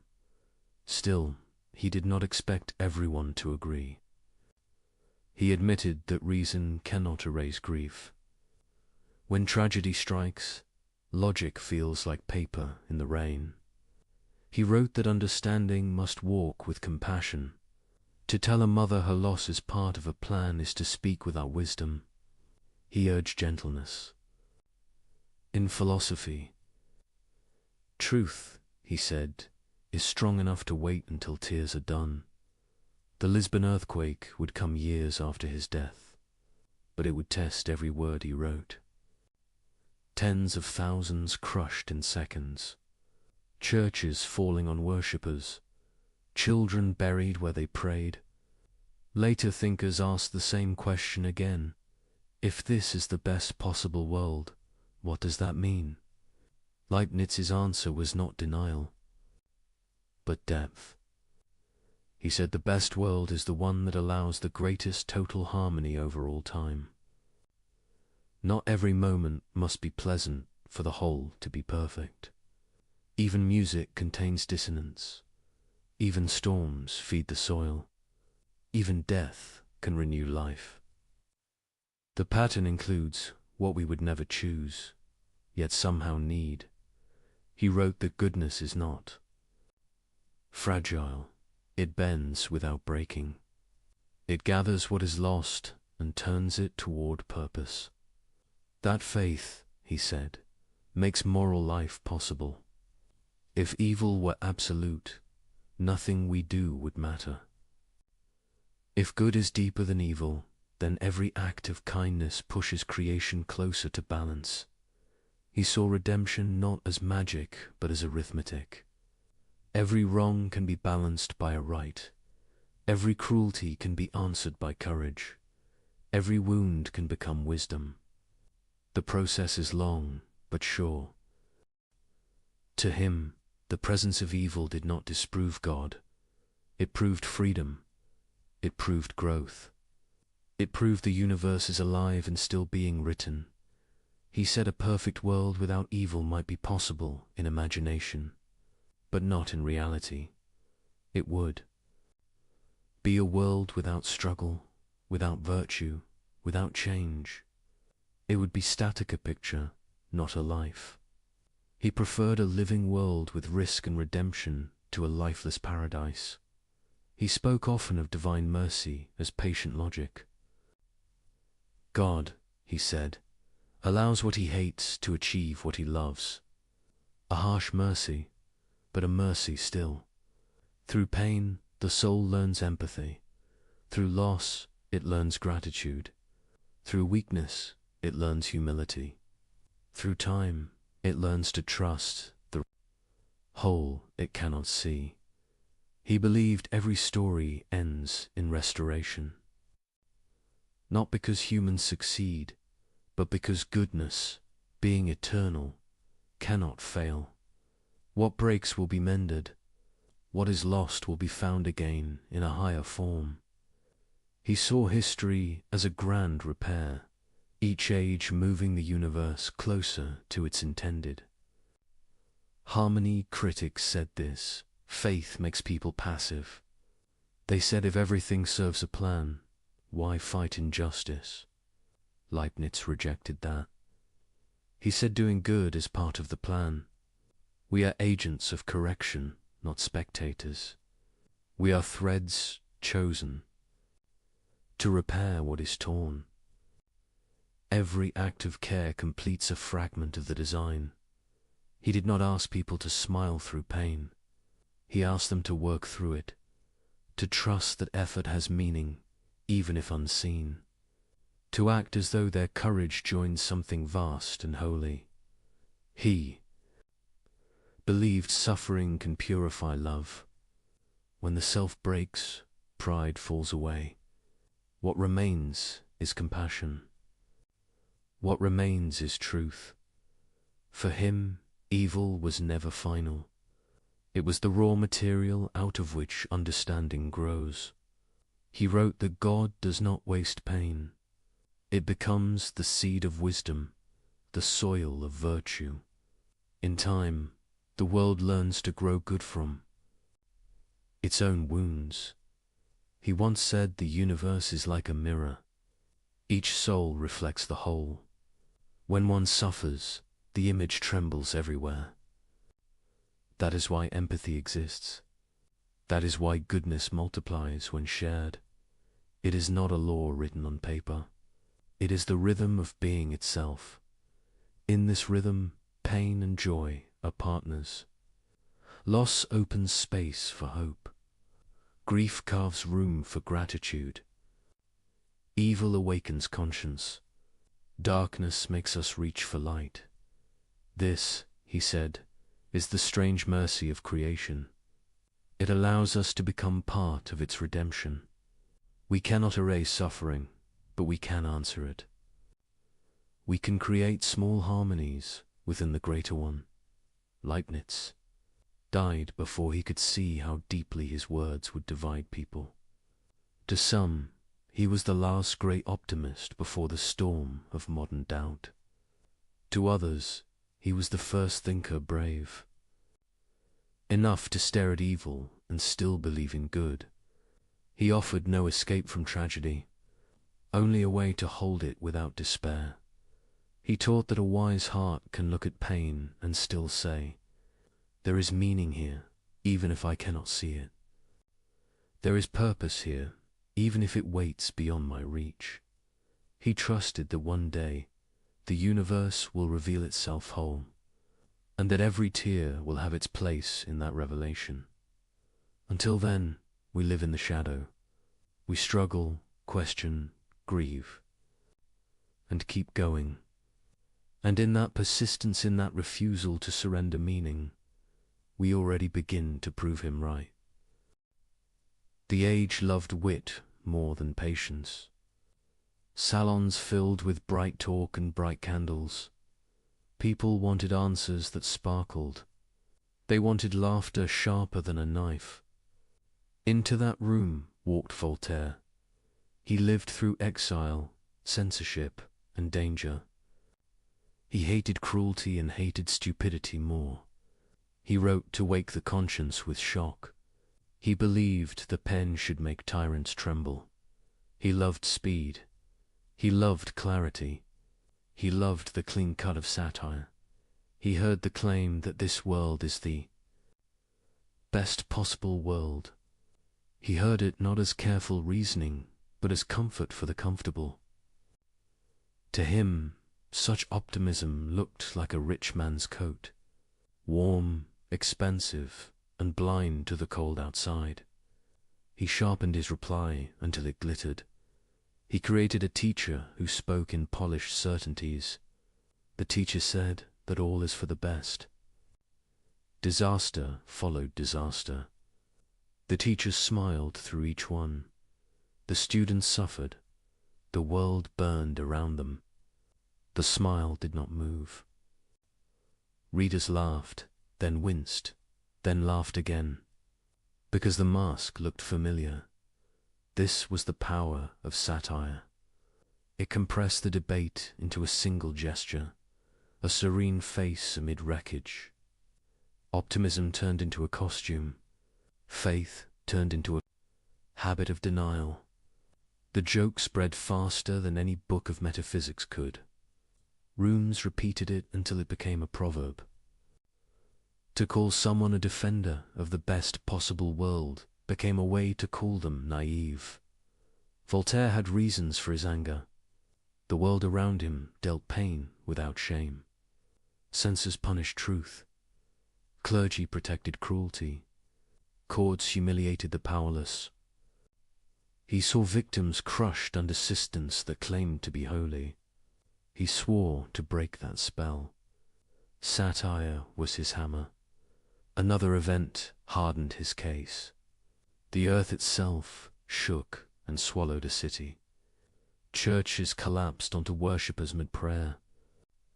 Fires ran through the streets. The sea returned to finish the work. People asked the question that never dies. Where was God? Where was meaning? Where was the best possible world? Voltaire wrote with the speed of grief. He made the pain visible and near. He refused to let philosophy stand at a safe distance. He demanded an answer that could look at rubble and not blink. The attack landed. Leibniz was gone by then, but his idea stood in the line of fire. Most readers did not meet the idea in his own books. They met it in caricature, a smile that never learns, a mind that explains away tears, a heart that calls loss a lesson before the funeral ends. Yet the picture was not the man. The satire cut through denial, but it also cut through nuance. Leibniz did not say that pain is an illusion. He did not say that evil is secret good. He said that the full work of reality may justify the allowance of evil. He said reason, freedom, and law are worth the risk they bring. He asks us to hold judgment of the whole when we only see a part. The difference matters. A foolish optimist says everything is fine. A wise optimist says everything can find its place in meaning. The first silences grief. The second makes room for it and still believes. Why did the caricature win? Because stories beat systems. A one-page scene of suffering will outrun 1,000 pages of argument. Because memory loves images. A quiet teacher smiling at catastrophe stays with us. Logic needs careful rooms. Comedy breaks down doors. There, is another reason. The age began to trust the senses more than the schools. Empiricism gathered force. People believed what they could measure and touch. Satire, like a sharp instrument, felt honest. Metaphysics felt distant. Pain felt present. Yet, even Voltaire knew the danger of easy sneer. He fought for justice with stubborn courage. He did not want despair. He wanted reform. He wanted a society that stopped making cruelty sound sacred. For that, he made optimism look ridiculous. What can we learn from the quarrel? First, that clarity is not enough. Arguments must learn to speak in images, or they will be remembered as slogans made by their enemies. Second, that grief demands respect from any claim about the structure of the world. If a theory cannot kneel beside a ruined street, it has no right to stand in a lecture hall. Third, that reason and compassion must travel together, or the public will choose compassion, even if it comes with mockery. Leibniz's view can live with those lessons. It asks for patience, but also for honesty. It admits that satire sees something real, the habit of explaining too soon. His logic rejects that habit. He urged silence when silence is wise. He urged action when action is needed. To repair what can be repaired is not to deny providence. It is to participate in it. Consider the teacher in the satire. What if he had stopped smiling? What if he had helped dig survivors from the ruins? What if he had passed bread, wept with the grieving, and then whispered hope? The joke would have failed. Not because suffering ended, but because compassion changed the scene. Real optimism knows how to work. Words can be medicine or perfume. Satire exposes perfume that calls itself cure. Leibniz offered medicine, difficult, slow, meant for the long healing of the mind. Voltaire offered surgery, fast, public, meant to cut rot from the body of society. Both saw a sickness. Both wanted health. They disagreed on the treatment plan. The world needs both kinds of skill. We need the wit that alerts the crowd. We need the patience that rebuilds the foundation. Ridicule can wake a city. Reason can keep it awake after the laughter ends. There is a quieter misreading worth naming. Some think the best possible world means the happiest possible world. It does not.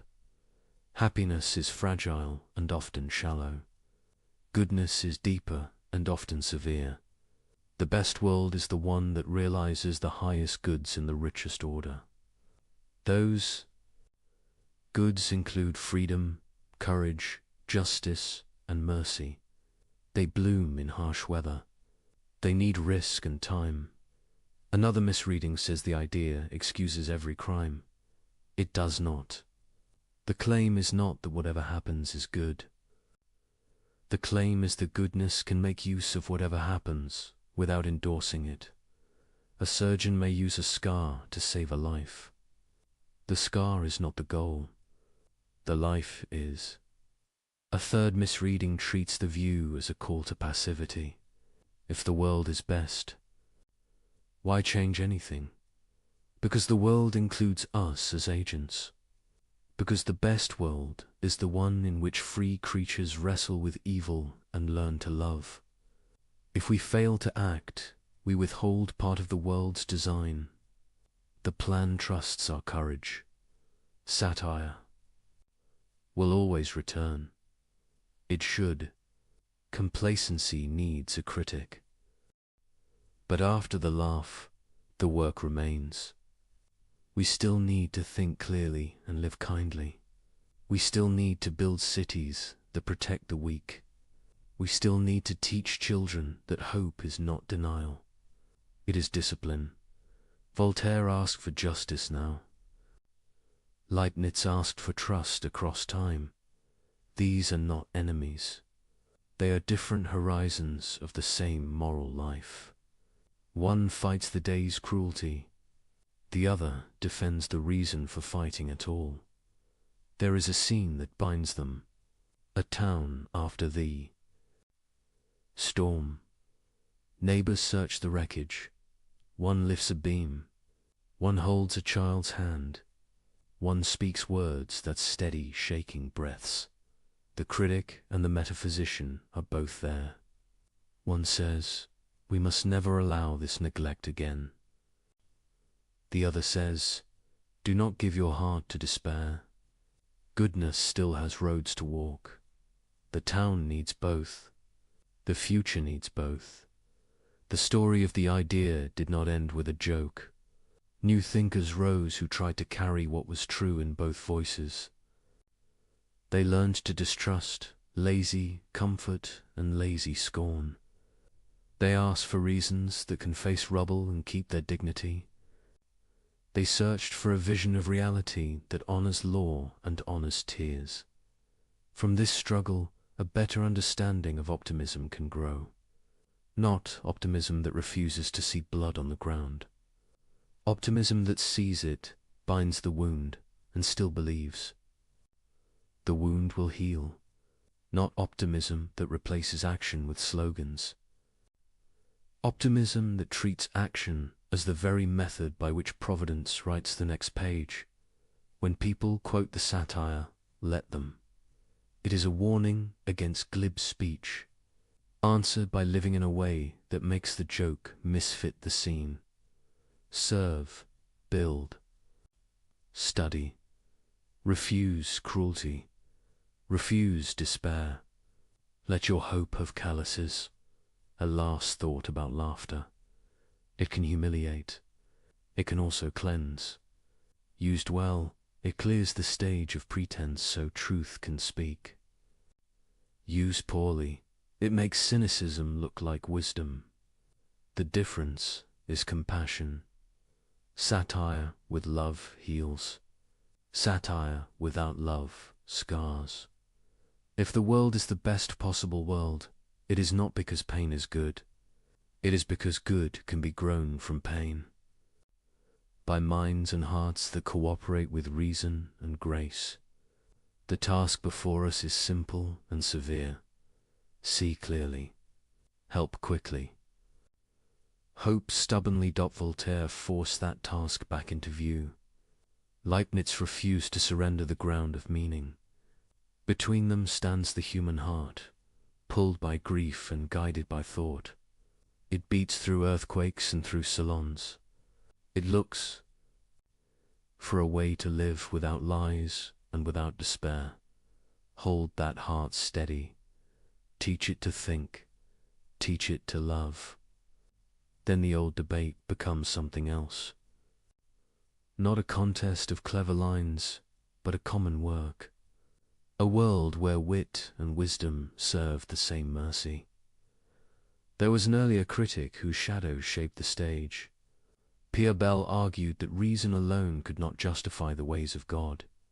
He collected hard cases the way a lawyer collects evidence. He showed how every neat answer slips on human sorrow. Voltaire learned from that severity. He turned Bell's cold files into hot theatre. Some readers defend the satire by pointing to memory itself. Our minds keep pain longer than joy. We are built to notice threats. So a theory that asks us to trust long sums can feel false to nervous bodies. Leaning on reason is not natural when sirens are near. This is why the public story stayed with. The joke, it met the heart at its first reflex and did not ask it to wait. Leibniz dreamed of order even smaller than sight could reach. He believed that reality was not built from matter alone, but from something deeper, something alive with perception. He called these entities monads. To understand his vision, forget atoms as tiny pieces of stone. Think instead of mirrors, countless mirrors, each reflecting the universe in its own way. Every monad, he said, is a center of awareness. Each one sees the world from its own position. Each one holds the entire cosmos within a single point of view. There are no windows in a monad. Nothing enters it, nothing escapes it. Yet each unfolds its story according to divine order, like instruments playing separate parts of one song. They remain in perfect coordination without ever touching. He called this coordination pre-established harmony. When one monad changes, others seem to respond, but no message passes between them. Instead, all move together because all were designed to move together. A universe composed like music, not machinery. This idea looks strange now, but in Leibniz's time it was bold and clear. He lived when philosophers still argued whether the soul could move the body or the body could move the soul. He refused the puzzle. He said there is no exchange, only harmony. Mind and matter are two faces of one plan. He saw monads everywhere. A human soul, a blade of grass, a grain of dust, each a tiny world of perception and striving. No being is completely dead. Each has some spark of awareness, some inner pulse of relation to the whole. He ranked them by clarity. Simple monads barely sense. Animals perceive and remember. Humans reflect and reason. Above all stands God, the supreme monad, whose perception is perfect and complete. Through this ladder, he stitched together all creation. Nothing stands isolated. Nothing is wasted. The faintest flicker of being still belongs to the grand order of perception. He compared the body to a living city. Every organ is made of smaller lives. Each cell works according to its own pattern, yet the harmony keeps the body whole. So, he said, the universe is one organism, alive from dust to deity. This vision reversed the despair of his century. Where others saw decay, he saw coordination. Where others saw matter collapsing into noise, he saw a quiet intelligence running through everything. The universe is not a battlefield of parts. It is a community of perspectives. If each monad mirrors the whole, then meaning is never lost. When something dies, the mirror darkens but does not vanish. Its reflection lives in others. Every end becomes a translation, not a void. He found hope in that. To him, the soul survives not by miracle, but by nature. Consciousness is not a spark. That fades, it is the structure of being itself. Modern thinkers sometimes smile at his theory. They call it poetry disguised as physics. But poetry, he might say, was the truer name all along. For he sensed what later ages would test in new language, that observation changes what is observed, that everything interrelates, that the smallest units of the world behave as if they hold knowledge of the whole. He anticipated ideas that would one day appear in quantum theory and systems science. He saw pattern where later microscopes would find pattern again. He guessed that the boundaries between mind and matter might be thinner than habit suggests. He spoke gently of God in this context. God, to him, was not an intruder fixing errors from above. God was the continuous source of harmony, the composer whose music sustains the movement. Every monad follows its inner law, and those inner laws together create the outer world. That meant the universe did not need miracles to keep running. Its consistency was the miracle. The order written at the beginning was enough to carry all. Time forward, he found in this an answer to loneliness. No creature is truly separate. Each stands connected through shared design. When you look at a stone or a tree, you are not facing emptiness. You are meeting another expression of the same source. He believed perception runs on a spectrum. Even when we sleep, our monad continues to dream faintly. Waking only means perception grows brighter. Death is a change in clarity, not extinction. Awareness shifts, but it does not stop. It fades into subtler harmony until it brightens again. For Leibniz, this was not fantasy, it was moral philosophy. If everything is alive with perception, then cruelty becomes ignorance of kinship. To harm another being is to disturb harmony. To live well is to play one's part in tune. He said God chose this structure because it maximizes both order and freedom. Each monad acts from within itself, yet all fit together as if choreographed. From that tension comes beauty, a world lawful but not mechanical, alive yet coherent. He exclaimed time as unfolding awareness. Each monad reveals the world to itself, at its own pace. Moments are measures of perception, not ticks of a clock. Thus, creation is not finished. It is always revealing itself. The universe learns as it exists. He described knowledge as reflection upon reflection. Our minds are monads that can know they are mirrors. That self-recognition is the birth of reason. Through reason, the universe begins to understand itself.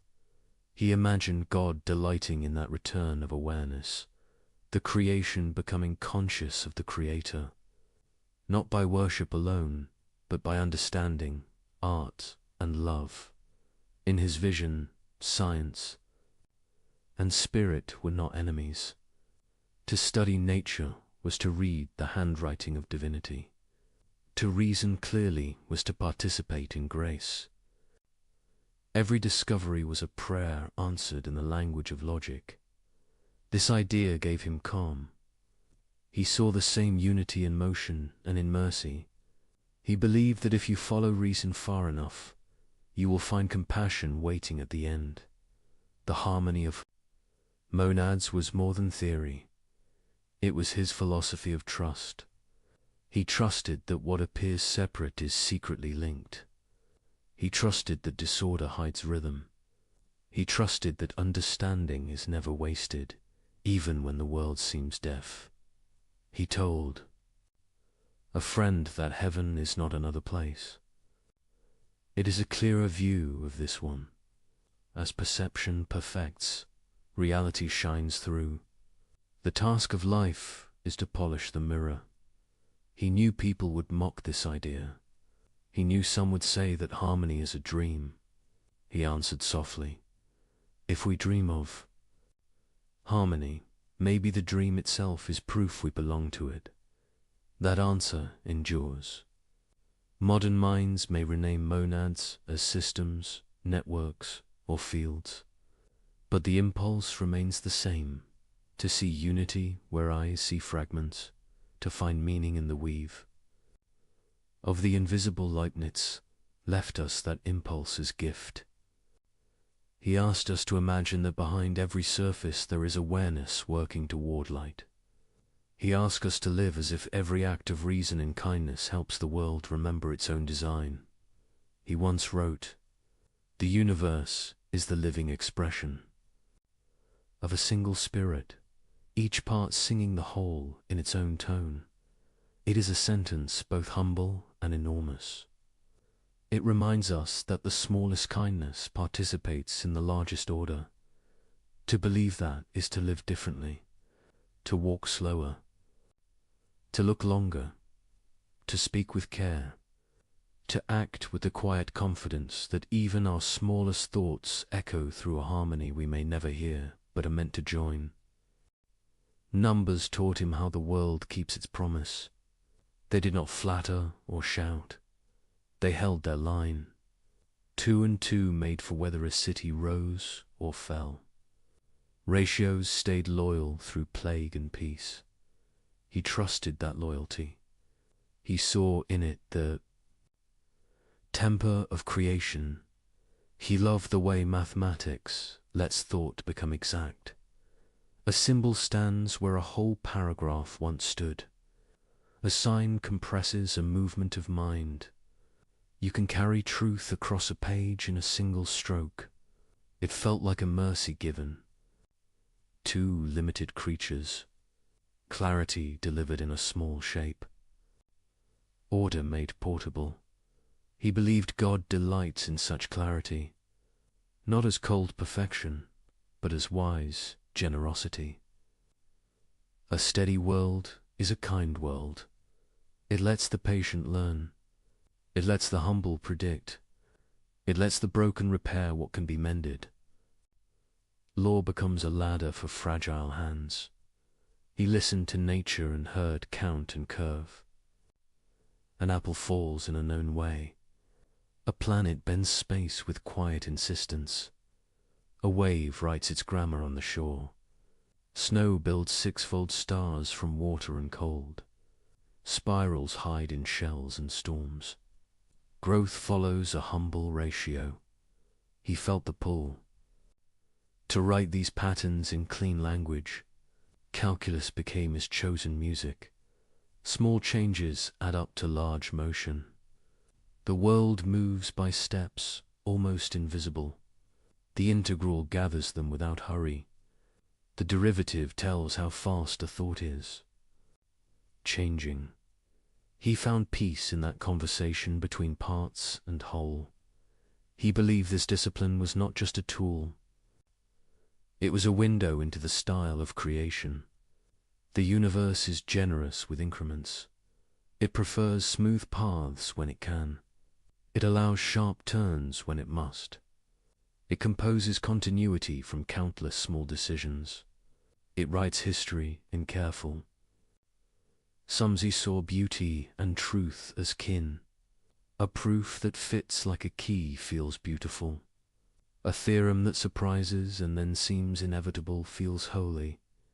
You step back and think, it could not be otherwise. He believed God thinks in that feeling. The world is the expression of such thoughts. Elegance is not vanity. It is a signature. He loved principles that condense many facts into one sentence. Conservation tells you what never changes while everything moves. Symmetry tells you what remains the same when you turn the scene. Proportion tells you how parts keep packed with each other. These were more than tricks to him. They were hints about the mind behind the world. Unity without dullness. Variety without chaos.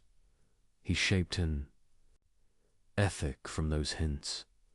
Choose the argument that explains the most with the least strain. Prefer a model that wastes nothing. Accept complication only when reality demands it. He called this respect for reason a kind of devotion. To think carefully is to honor the giver of order. To speak precisely is to love your neighbor, he trusted. That divine choice follows similar lines. From all the worlds God could create, the chosen one is not the simplest by count, but the richest by relation. It wastes nothing. It carries the largest goods with the leanest laws. It folds freedom into law without tearing either. He once hinted that God calculates, not as an accountant counting coins, but as a composer balancing voices. You can feel the restraint inside abundance. You can feel the thrift inside glory. That double feeling marks wisdom. It marks this world. He kept returning to harmony. Musicians know a chord can hold tension and still resolve. Mathematicians know an identity can look unlikely and still be true. Farmers know seasons can be harsh and still keep faith. He believed creation holds all three kinds of trust. Time resolves what thought cannot yet reconcile. Reason reveals what feeling could not yet accept. Patience ripens what action could not yet secure. He loved the identity that bears his name. If two things share every feature, there are not two. There is one. The world is not padded with copies. It disdains waste. Even sameness hides a difference in place or relation. Difference is how meaning breathes. He thought continuity is mercy. Change that jumps without bridge breaks finite minds. Creation walks instead of vanishing and reappearing. That walk gives learning a chance. It gives regret a chance. It gives forgiveness a road to travel. He treasured the link between symmetry and conservation. If a law looks the same tomorrow as today, something will be conserved through time. If a law looks the same here as there, something will be conserved through space. These insights came later in full dress, but he felt their outline. A steady God writes steady invariance. Steadiness feeds trust. He found a serene heroism in measurement. To measure is to refuse despair. It says the world can be known enough to serve. A bridge can stand. A well can reach water. A fever can be counted and cooled. Math becomes charity in action. He warned against arrogance dressed as certainty. Mathematics is exact, but our models are not the world. They are lanterns, not the sun. We test them and we revise. We honor truth by letting it correct us. Humility is the cost of accuracy. Accuracy is the gift of humility. He looked at least effort with interest. Many systems seem to choose paths that minimize waste. Light takes a route that saves time. Rivers widen until resistance balances flow. A pendulum answers to a hidden economy. He saw a moral picture in this physics. Goodness does not puff itself up. It finds the clean line through trouble. He thought mercy works the same way. It cuts extravagant anger. It saves time by forgiving. It spends where help is needed, and saves where pride would waste. He liked virtues that felt like conservation laws for the soul. Constancy, temperance, courage that spends only what duty demands. He linked mathematics and music. Both live by ratio. Both turn repetition into meaning. Both teach the ear to hear structure inside motion.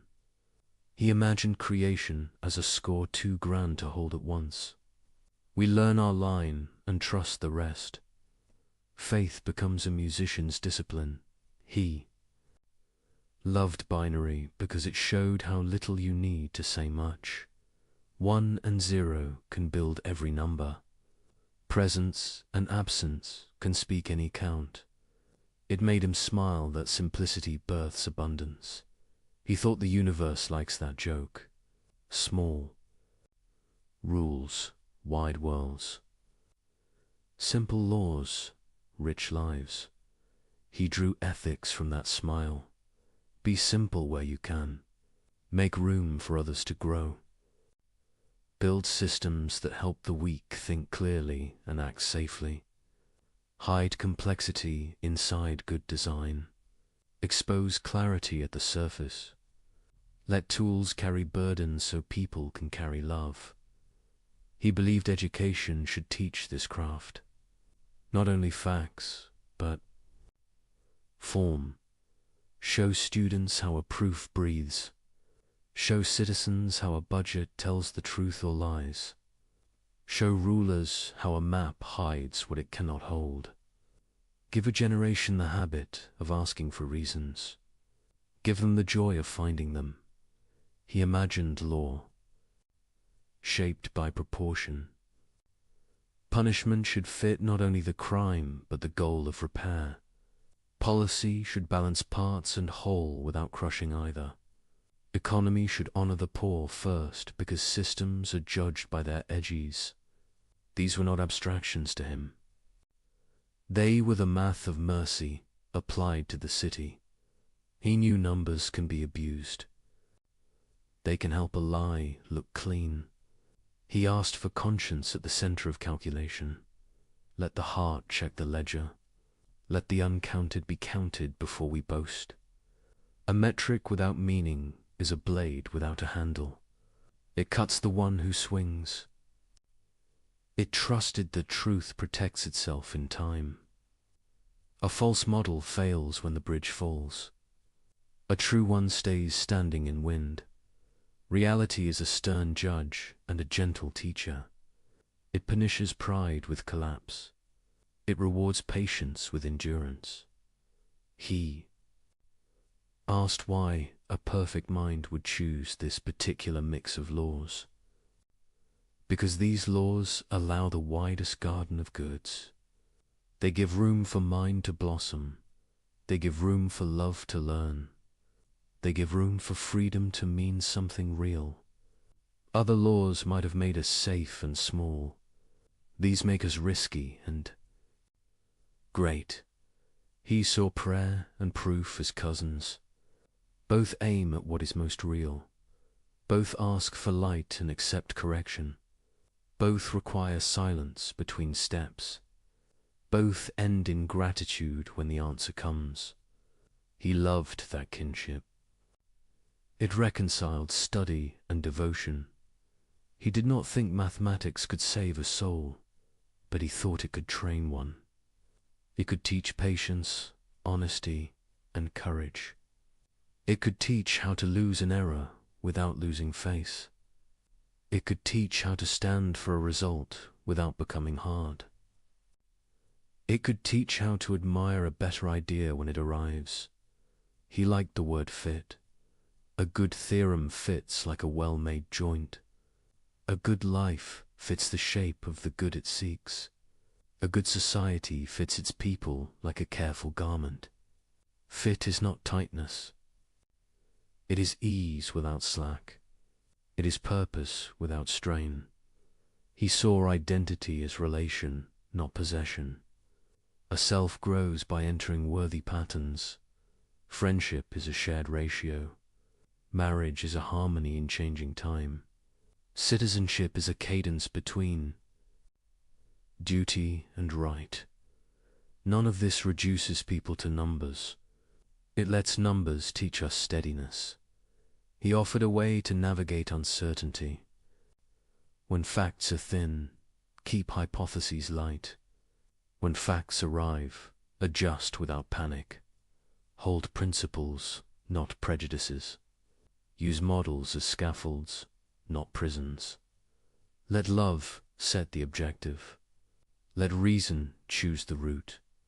He loved limits because they guide. Creativity.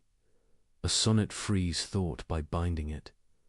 A law frees commerce by stabilizing it. A budget frees conscience by revealing consequence. He saw creation as a sonnet of laws written by joy. Inside that sonnet, freedom writes its own story. The rhyme is real, so is the choice. He believed the deepest goods are relational and learned. Justice learned in courts and homes. Mercy learnt in loss and return. Wisdom learnt in mistakes that were not final. Numbers could help such goods flourish by restraining folly. They could not replace them. They could serve them. He taught that truth loves company. Different disciplines carry pieces of one answer. Invite them to the same table. Let physics and ethics speak. Let poetry and policy argue without contempt. The best solutions will feel musical, not mechanical. They will hum with coherence. He ended many reflections with a calm trust. The world will not break its own rules, and the rules, being wise, will not break the world. We may break ourselves against them, or we may learn to move with them. That learning is the work of a life. That movement is the dignity of a mind. If you want to feel his faith, try a small experiment. Prove a simple identity by two methods. See them meet like friends at a bridge. The meeting brings a quiet joy. That joy is what he felt when he looked at existence. Different paths, same truth. Different laws, same mercy. He believed God delights in such convergences. They show that the many can become one without losing their names. They show that freedom can keep rhythm with law. They show that beauty is how truth looks when it is loved. Numbers taught him this. They still teach us. They do not erase grief. They give it a place inside meaning.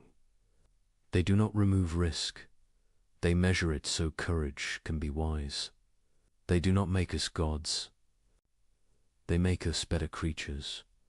He left a way to think that steadies the heart. Look for the pattern that wastes least and serves most.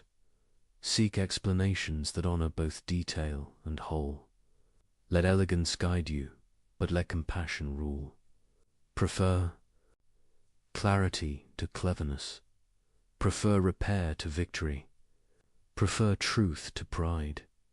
This is the divine equation as he felt it. Not a single formula, but a posture. A way of seeing the world as a work of careful art. A way of living that joins precision too. Kindness. A way of hoping that believes order is generous, and that the mind, taught by numbers, can become an instrument of peace. Modern life tests every grand idea. Factories thicken the air. Wars circle the globe in hours. Signals race faster than thought. Hope becomes a headline and fades by noon. This is the world that asks the old question again. Is meaning large enough for the age of speed? Leibniz once trusted harmony behind events. He believed reason anchors reality. He believed order holds even when hearts break. Modern minds did not grant that easily. They saw storms that mocked every tidy plan. They saw machinery build comfort and cruelty at once. They saw empires preach ideals and export pain.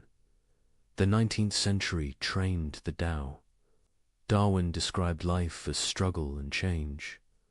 Nature showed tooth and hunger in plain light. Earthquakes and plagues looked impersonal, not punitive. Chance seemed to guide as much as law. The old picture shook on its nails. Was this the best world, or only a hard one? Other voices pressed the wound. Dostoevsky asked if any future joy could justify a child's tears.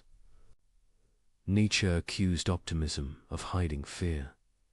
He said, "We invented heavens to excuse our weakness." He declared God dead and asked who would carry the weight. Camus stared at absurdity and urged revolt without illusion. The 20th century put a fist on the table. It demanded reasons that could look into an open grave and still speak. 2 world wars answered with smoke. Cities burned from the sky. Camps turned people into ash and numbers. Tyrants marched under banners of progress. The word best felt obscene. If harmony exists, it was too quiet to hear. Yet even in ruins, reason did not die. Science mapped the atom and the star. Medicine pushed death back from many doors. Law learned new words for human dignity. Artists grieved on canvas and in sound. Communities rebuilt, brick by honest brick. The storm did not erase the mirror, it cracked it. The pieces still reflected light. Leibniz would have told us to look closely at those shards. Do not worship them, use them. A broken mirror still shows the face of truth, if turned the right way. Our age must learn that craft. Modern science changed. The tone of order, determinism softened into probability. Chaos theory showed how small nudges grow into wild weather. Entropy taught us that systems drift toward dispersion. We measured noise and found pattern inside it. We measured pattern and found it tinged with chance. Order and uncertainty learned to share the same room. This does not kill optimism. It matures. If the world is lawful and yet open, then freedom has room to matter. Then wisdom has work worth doing. Then prudence becomes a daily art. We manage risk. We design redundancies. We seek policies that bend danger without breaking spirit. The moral field also changed. Colonialism taught bitter lessons about pride. Dressed as purpose, movements for civil rights named evils that law had blessed. Voices long silenced learned to speak and to lead. Optimism now must choose humility. It must listen before it claims to understand. It must prove itself by service, not by slogans. This is where Leibniz can still help. He never argued for denial. He argued for structure. He taught that meaning can run deeper than the storms on the surface. He asked us to look for reasons wide enough to hold grief without breaking. He asked for patience fit for centuries. Consider. Technology, we taught silicon to mimic thought. We wired billions into one trembling web. Tool and weapon share the same code. We need a vision that keeps courage steady, a vision that respects limits and still invites invention. Leibniz would ask for design that serves persons, not markets alone. He would ask for clarity, audit, and a restraint. He would ask us to build systems that protect the small and check the strong. He would tell us to place conscience in the loop. Consider climate. We learned that prosperity can poison its own future. We must measure, plan, and change habits at scale. An optimistic ethic here is not cheer. It is duty. It says the whole can be repaired if the parts act together. It says truth and sacrifice can be taught without despair. It says the garden still answers to patient hands. Consider meaning in a secular home. Many now live without prayer. They still feel the ache for order and mercy. They still long for justice to make sense. Leibniz offers a language that welcomes them. He lets reason carry hope without forcing doctrine. He invites faith to speak softly in the cadence of explanations that work. He lets the universe be intelligible without becoming small. A deep challenge remains. Can we say best after Auschwitz? Can any harmony answer that dark choir? The only honest way forward is through labor, care for survivors, guard against repetition, teach the habits that prevent cruelty when fear reases. Any philosophy that does not serve this work has no place here. Leibniz would agree. He would ask optimism to earn its name by protection of the vulnerable. The old debate about evil now includes scale. One person can harm millions with machines and lies. Freedom therefore needs form. We must bind power with law and law with transparency. We must design defaults that protect even when leaders fail. This is structure as mercy. It is exactly the kind of wisdom he praised. The modern mind also wrestles with self. We are flooded with images and opinions. We confuse performance with character. We confuse speed with meaning. Leibniz would counsel slowness of thought. Begin with first principles. Ask what a human person is for. Ask how goods fit rather than compete. Ask what can be measured and what must be loved without measure. He would praise small communities that practice truth, schools that teach reasoning with kindness, courts that value restoration over spectacle, churches and civic groups that protect conscience and neighbor alike. He would prefer many modest repairs to one noisy triumph. He would say that harmony grows by local fidelity. He would also invite courage, not loud courage, the steady kind, the kind that keeps its promises under pressure, the kind that returns the wallet and refuses the bribe, the kind that speaks for the unseen worker and the silent child. This courage is the rhythm of a best world. It makes free order a daily. Fact. Modern philosophy explored despair with skill. It mapped the absurd. It measured nausea in honest sentences. It deserves respect. But despair cannot build. It cannot raise children or bury dead with hope. It cannot design a bridge or a constitution that lasts. Optimism, rightly shaped, can. It does not promise ease. It promises purpose that survives. What about randomness? Quantum events look lawless to untrained eyes. Yet we use them to build tools with perfect reliability. We average uncertainties into stable effects. We draw strength from statistics. This is harmony by large numbers. The world allows trust to rise from noise. That is not far from Leibniz at all. What about pain that teaches nothing? There is plenty. Accidents without lesson. Loss without growth. We must be honest about this remainder. No theory can harvest meaning from every corner. Here humility is the proper tone. We grieve without lecture. We sit with the broken and say little. We let our hands speak what logic cannot. A best world, if real, gives space for silence and for care. Many today practice hidden goodness. Nurses in long corridors, teachers in tired rooms, programmers writing code that prevents harm, parents holding the line for a child's dignity. These are harmonies in plain clothes. They do not erase evil. They limit it. They do not complete. Just as they prepare its way, a fair reading of our time finds both failure and fruit. We have become efficient at harm. We have also become better at rescue. We discovered vaccines in record time.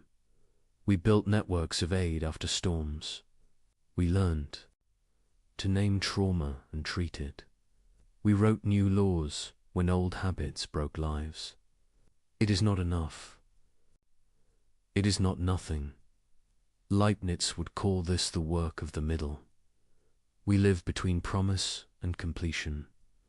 We carry pieces of the whole without seeing it. We serve goods whose full harvest we may never witness. That service is not wasted. It becomes part of the calculation that only love can finish. The storm still speaks. It says power corrupts.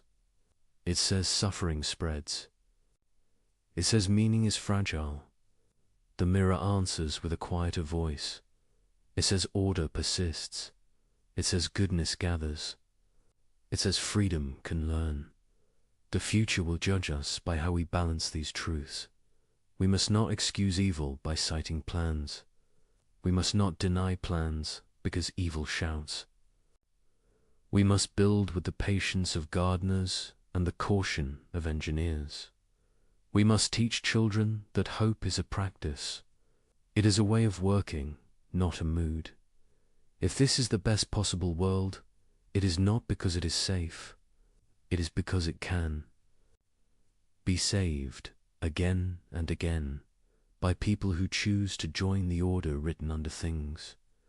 Best does not mean painless. It means fruitful. It means capable of growing truth and love even after winter. So the mirror and the storm continue their dialogue. We will live inside it. We will argue and reconcile. We will fail and repair. We will keep asking whether reason can hold when grief arrives. And we will keep finding that, though reason bows before tears, it reases with them and goes back to work. This is how optimism survives the modern test. It learns from critics. It listens to victims. It adjusts its claims to honor what history taught. It does not give up the belief that reality is worth understanding and worth serving. It becomes courage with a plan. When we grow tired, remember the small proofs: a bridge that stands, a medicine that heals, a law that shields a stranger, a song that steadies a room. These are evidence that meaning still breathes through matter. They are the daily harmonies of a world that can be redeemed. Let that be the measure of best for our time. A world where repair is real, where truth can win in the end, and where love outlasts fear often enough to keep the story moving toward light. The world wakes before we do. Light pushes across stone and leaf. Birds risk song before they know the weather. Somewhere a nurse ties her shoes. Somewhere a factory siren starts the day. Somewhere a child asks a hard question: is life worth this effort? The answer will not arrive as thunder. It will arrive as breath, as the sound of someone getting up again, as the quiet of a mind that chooses to trust. This trust is not naive. It does not deny pain. It does not pretend evil is useful or kind. It says only this: meaning is deeper than harm. Order is stronger than accident. Freedom can learn. Love can rebuild. The claim that this is the best of all possible worlds is a heavy one. It is not a boast. It is a promise about the structure of things. It says the laws of being and the gift of freedom together make a world fit for the highest goods, not the softest goods, the highest ones: wisdom, courage, justice, mercy, joy that survives whether a world built for such goods cannot be simple. It must be alive with risk.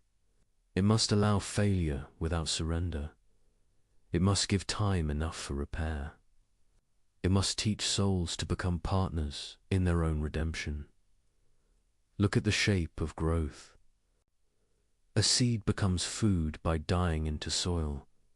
A heart becomes strong by bearing weight. A mind becomes clear by letting go of flatteries. We grow by passing through trouble, not by stepping around it. The path does not excuse the pain. It turns pain into passage.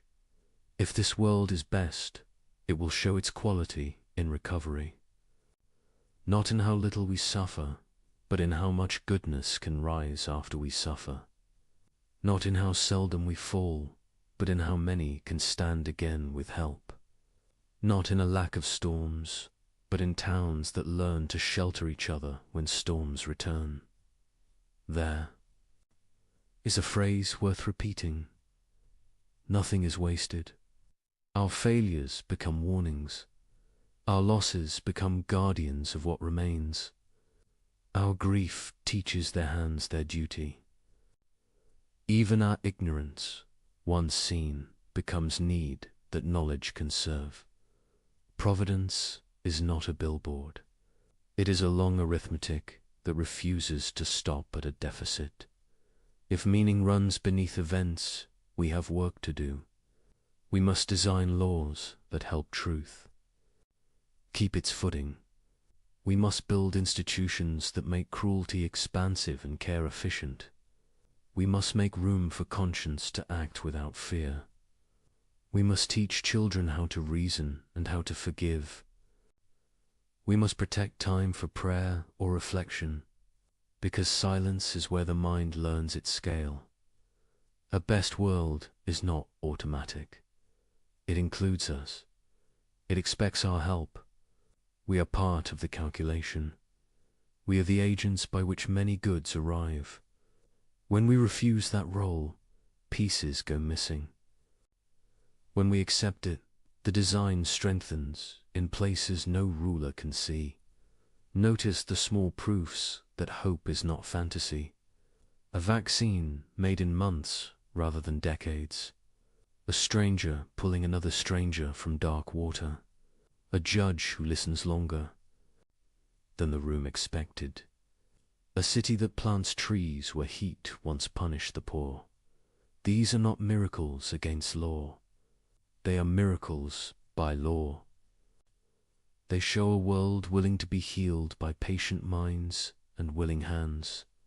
Some despair will say, this is only human effort. Yes, and the claim is that human effort belongs to the plan. Law and freedom are not enemies. They are the two rails on which history can move. The rail of law keeps the track true.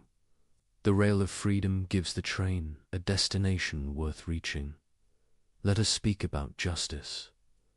A best world cannot mean a world where the guilty escape and the innocent are forgotten. It must mean a world in which justice is possible and ultimate. Some justice is human. We must pursue it with courage and care. Some justice is beyond us. We must trust it will arrive without our permission. Either way, justice is not a rumor. It is the core of meaning wearing the clothes of time. Now speak about mercy. Mercy is not a loophole in justice. It is justice. Seeing further, it is repair chosen over revenge. It is space made for return. No structure is best if it cannot forgive. No person is best if they cannot be forgiven. A world sized for mercy must allow failure and return.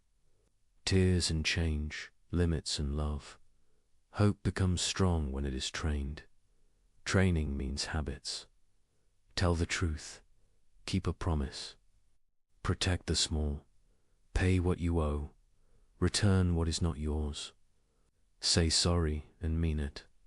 Learn and teach. These are not slogans. They are the daily joints of a good life. They are the simple ratios by which a person fits the world. If enough people hold these habits, the world changes. Not by spectacle, by compounding. Trust compounds. Kindness compounds. Knowledge compounds. Justice, once begun, accumulates defenders. Mercy, once practiced, multiplies its own courage. The sums take time. The result outlives us. This is the arithmetic of a best world. The fear remains. What about the evil that looks pointless? The grief that taught nothing? The accident that left only silence? Here we must be honest. There is a remainder our language cannot gather. We do not explain these things. We witness them. We hold one another through them. We refuse to turn them into lessons while wounds are open. We let our silence be faithful. We let our service be speech. Then, later, we remember what our hands learned. We build guardrails where there were none. We change a rule, a road, a ritual. We honor the dead by protecting the living. A best world does not hide from the remainder. It carries it with honor and lets it change our designs. The claim that meaning is deeper than harm asks something from us. It asks us to refuse cynicism. Cynicism looks like wisdom because it never risks hope. It says no before it listens. It calls love naive and courage performative. Leave cynicism to the tired. Choose realism alive with duty. Count costs. Face facts. Then do the next good thing. Let us talk about the soul. If each person is a mirror of the whole, then every dignity matters. Care for one becomes care for many. When you give attention to a single mind, you honor the order that made minds possible. When you protect a single child, you protect the future fact of justice. When you forgive one enemy, you write a new sentence in the story of the world. This is how greatness works here. It does not arrive with trumpets. It arrives as a quiet refusal to let meaning die in your small circle. It arrives as the choice to be a reliable link in the chain. It arrives as ordinary faithfulness over years. A best world is built by that kind of stature. It is measured by that kind of patience. Some will still ask, why this way? Why not a world without death? Why not a world without hunger or blame? Because certain goods require real edges. Gratitude needs loss to feel its depth. Courage needs danger to be honest. Compassion needs wounds to be more than a word. Freedom needs consequence to be real. Without these edges, we would live in a gallery, not a garden. Nice to look at, unable to grow. Others will ask, why trust any of this? Because the alternatives collapse. If the world is nonsense, reason has no home. If the world is only power, love is a costume. If the world is only accident, duty is a trick. Yet we live as if reason, love, and duty are real. We build laws and hospitals and promises as if they mean what they say. We cannot live the denial consistently. Our lives betray our deepest beliefs. Let our words match our works. This trust does not belong to one religion or one city. It belongs to anyone who treats truth as a home. It welcomes prayer and welcomes study. It lets doubt ask its questions and invites it to work. It lets joy rest without guilt. It lets grief speak without shame. It makes room at the table for the weary and the brave. Walk through a day with this posture. Begin with quiet. Thank the giver of order, whatever name you use. Set one clean intention. Do one difficult kindness early. Ask for correction. Offer it gently. Finish a task completely. Leave a tool ready for the next hand. In the evening, count the mercies without neglecting the wounds. Sleep as a steward, not an owner. Repeat now, lift your eyes and widen the scale. Cities can live this way. They can measure what matters and invite truth to shape budgets. They can count the unseen labor that keeps homes alive. They can plan for floods and heat with love for those at the margins. They can make rules simple and serve the spirit, not the lobby. They can be honest about failure and quick to repair. Nations can live this way. They can hold power slowly. They can bind leadership with law and example. They can choose honor over spectacle. They can protect dissent and demand decency. They can aim their strength at mercy rather than display. They can tell the truth about the past and make amends.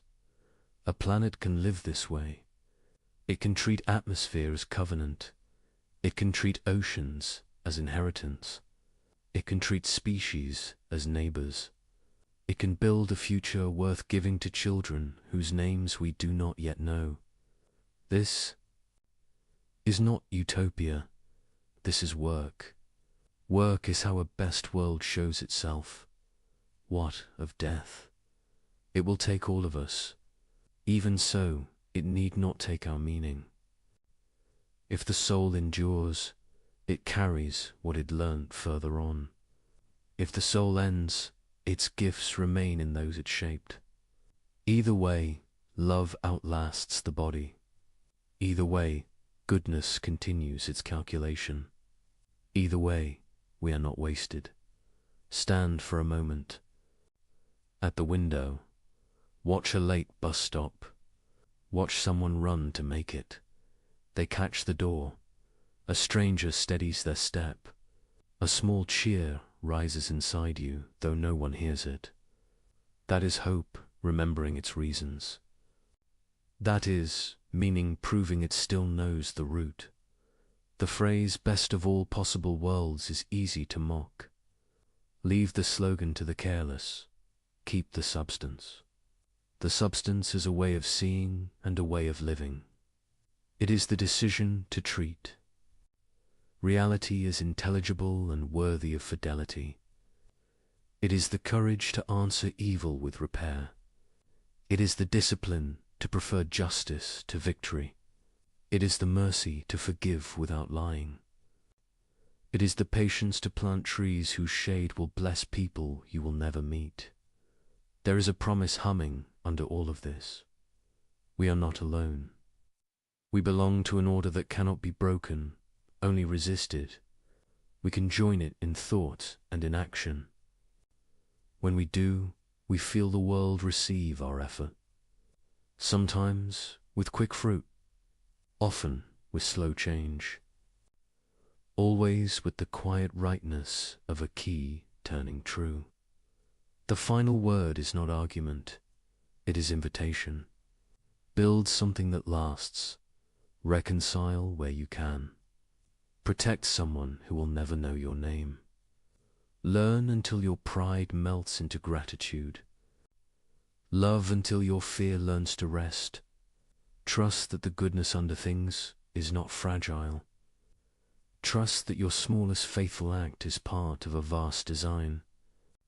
Trust that, beyond our sight, the story closes in joy. If the world is truly best, it is because goodness wanted partners. It is because freedom deserved a worthy stage. It is because love asked for a world that could answer back. Here we are. Answer well. Trust begins small. It begins with a kept promise. It begins with a door held open and a bill paid on time. It begins with honest numbers in a quiet ledger. From there, it grows.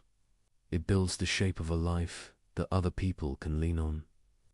It turns strangers into neighbors and neighbors into friends. This is how meaning becomes daily. This is how a best world shows its face. The idea sounds large. It must be lived small. The mind that designed galaxies also designed mornings. So begin there. Rise with one clean intention. Decide one task worth doing for the sake of someone. Else, give it your full attention. Finish it without show. When the day closes, test your heart for peace. Then begin again. Repair is the heart of the work. We are not asked to erase history. We are asked to mend. Mending is humble. It respects the shape of what was. It listens for how parts want to meet. It does not force. It persuades. It uses patience. Where power would only tear, repair starts with truth. Tell the truth about the wound. Name what broke and who broke it. Facts come first. Without them, peace is only a pause. Truth is not cruelty. It is care shaped like a sentence. It says, "Here is what happened. Now let us see what justice asks." Justice is not a slogan. It is a craft. Punishment alone cannot raise a community. Revenge cannot build a bridge. Justice seeks safety, repair, and return. It asks how to stop harm, how to heal victims, and how to shape change in those who caused it. It weighs the whole. It sets a course that allows tomorrow to be kinder than. Today, mercy walks beside justice. Mercy is not weakness, it is vision. It looks beyond the moment and sees what a soul can still become. It leaves a door unlocked when wisdom permits. It gives a chance that pride would not give. It is not blind. It is brave. Build habits that make repair likely. Keep records that tell the truth. Design processes that invite accountability without humiliation. Teach meetings to begin with listening. Write policies that a fair mind can respect. Keep rules short enough to remember and clear enough to apply. Make exceptions rare and transparent. Let people know what will happen before it happens. Predictability is respect in practice. Care for time. Calendars decide what matters. If love is always scheduled last, it will never begin. Choose margins. Wide enough for thought and for rest. Use them to read, to walk, to hold a child, to write a clean line of code, to cook a meal that warms more than one person. Time given to what is good returns as strength. Guard attention. You are not a furnace for other people's noise. News can inform or consume. Know the difference. Limit the flood. Choose deep sources. Check claims. Let silence wash your inner room each day. Clarity enters only when the room is clean. Practice speech that leaves dignity intact. Say less when anger swells. Ask questions that lean toward understanding. If a debate makes you clever and cruel, step back. Reread your aim. A win that hardens. Your heart is a loss. A loss that teaches you respect is a gain. Choose the gain. Make work that lasts. Build for maintenance, not for display. Name things plainly. Write comments that teach. Design for the next pair of hands. Return tools to their place. Leave a map. Someone will bless your name when you are gone. Treat money as a moral material. Every budget tells the truth about a soul. Spend on what protects and repairs. Cut what flatters and wastes. Pay the invisible labor that makes public success possible. Reward patience and honesty more than drama and speed. You will lose applause and gain sleep. Honor the edgiers. Systems are judged by how they treat those at their margins. Design with the elderly, the child, the stranger, and the poor in mind. If a rule harms them, rewrite it. If a road isolates them, reroute it. If a form confuses them, simplify it. If a fee excludes them, remove it. That is what best requires. Practice restitution. When you break something, repair it. When you cannot repair, replace. When you cannot replace, serve. Apology without action is only sound. Action turns sorrow into promise. Learn a craft. A craft trains patience inside the fingers. It teaches you to measure twice and cut once. It teaches you to accept the limits of the material. It trains respect for reality. When the joint does not fit, the wood is not wrong. Your cut was, try again. Craft makes virtue tactile. Study something that humbles you. Mathematics will do. So, will a language you do not yet speak? So will music played slowly and true. Humility learned in one domain follows you into others. It protects you from the lie that certainty and contempt are kin. Practice gratitude as discipline. Name 3 mercies each night. Let them be small. The cup that did not spill. The bus you barely caught. The message that arrived with a kind tone. Gratitude trains the eye to notice order still at work. It does not blind you. It steadies you. Teach the young. Teach them to think, to doubt, to test, and to love. Train their eyes to see patterns and their hearts to prefer mercy. Give them stories where courage is quiet and real. Let them practice responsibility while the price of failure is small. Set examples that make virtue look like freedom, not prison. Practice forgiveness and distinguish it from permission.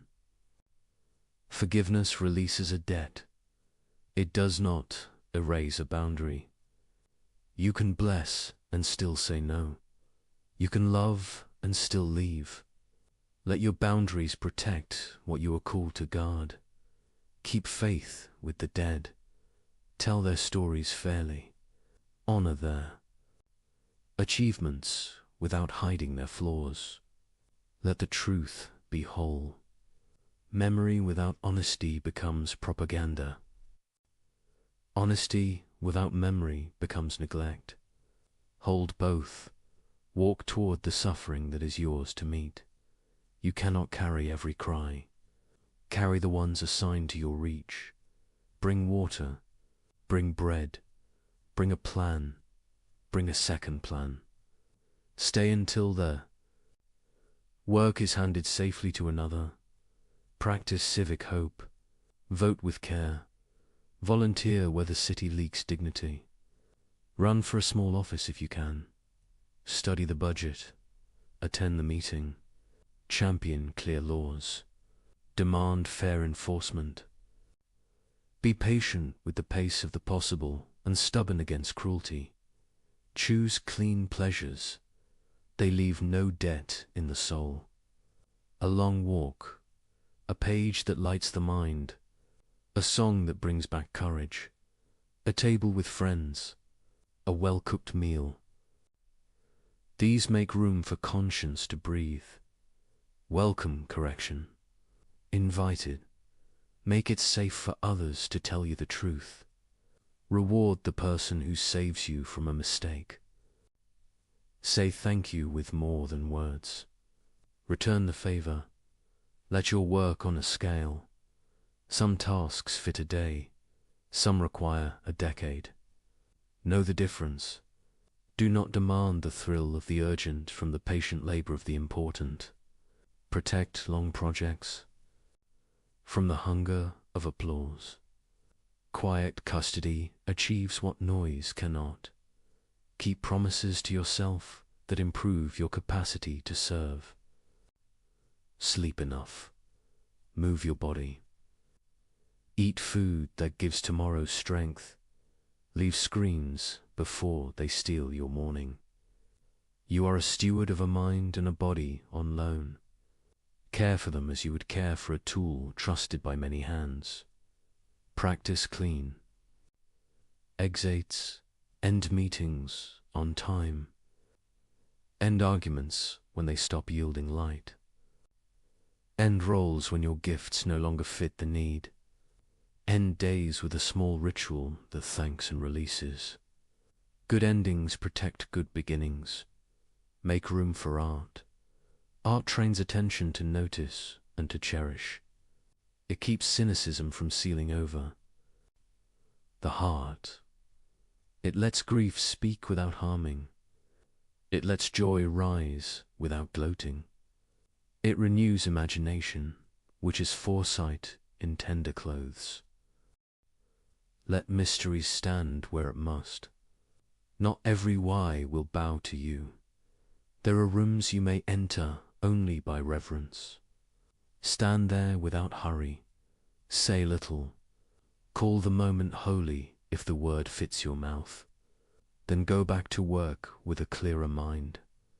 Keep your circle honest. Choose friends who will not sell your conscience for your comfort. Choose partners who can be trusted with your silence. Choose colleagues who prize truth over tribe. If you lead, build a room where the quiet speak first. Protect dissent that seeks the good of the whole. Give away credit. Praise in detail. Name the person who did the unseen task. This is how trust multiplies. This is how teams become more than the sum of their parts. This is leadership without theatre. Steady your spirit against despair. Despair likes to sound like realism.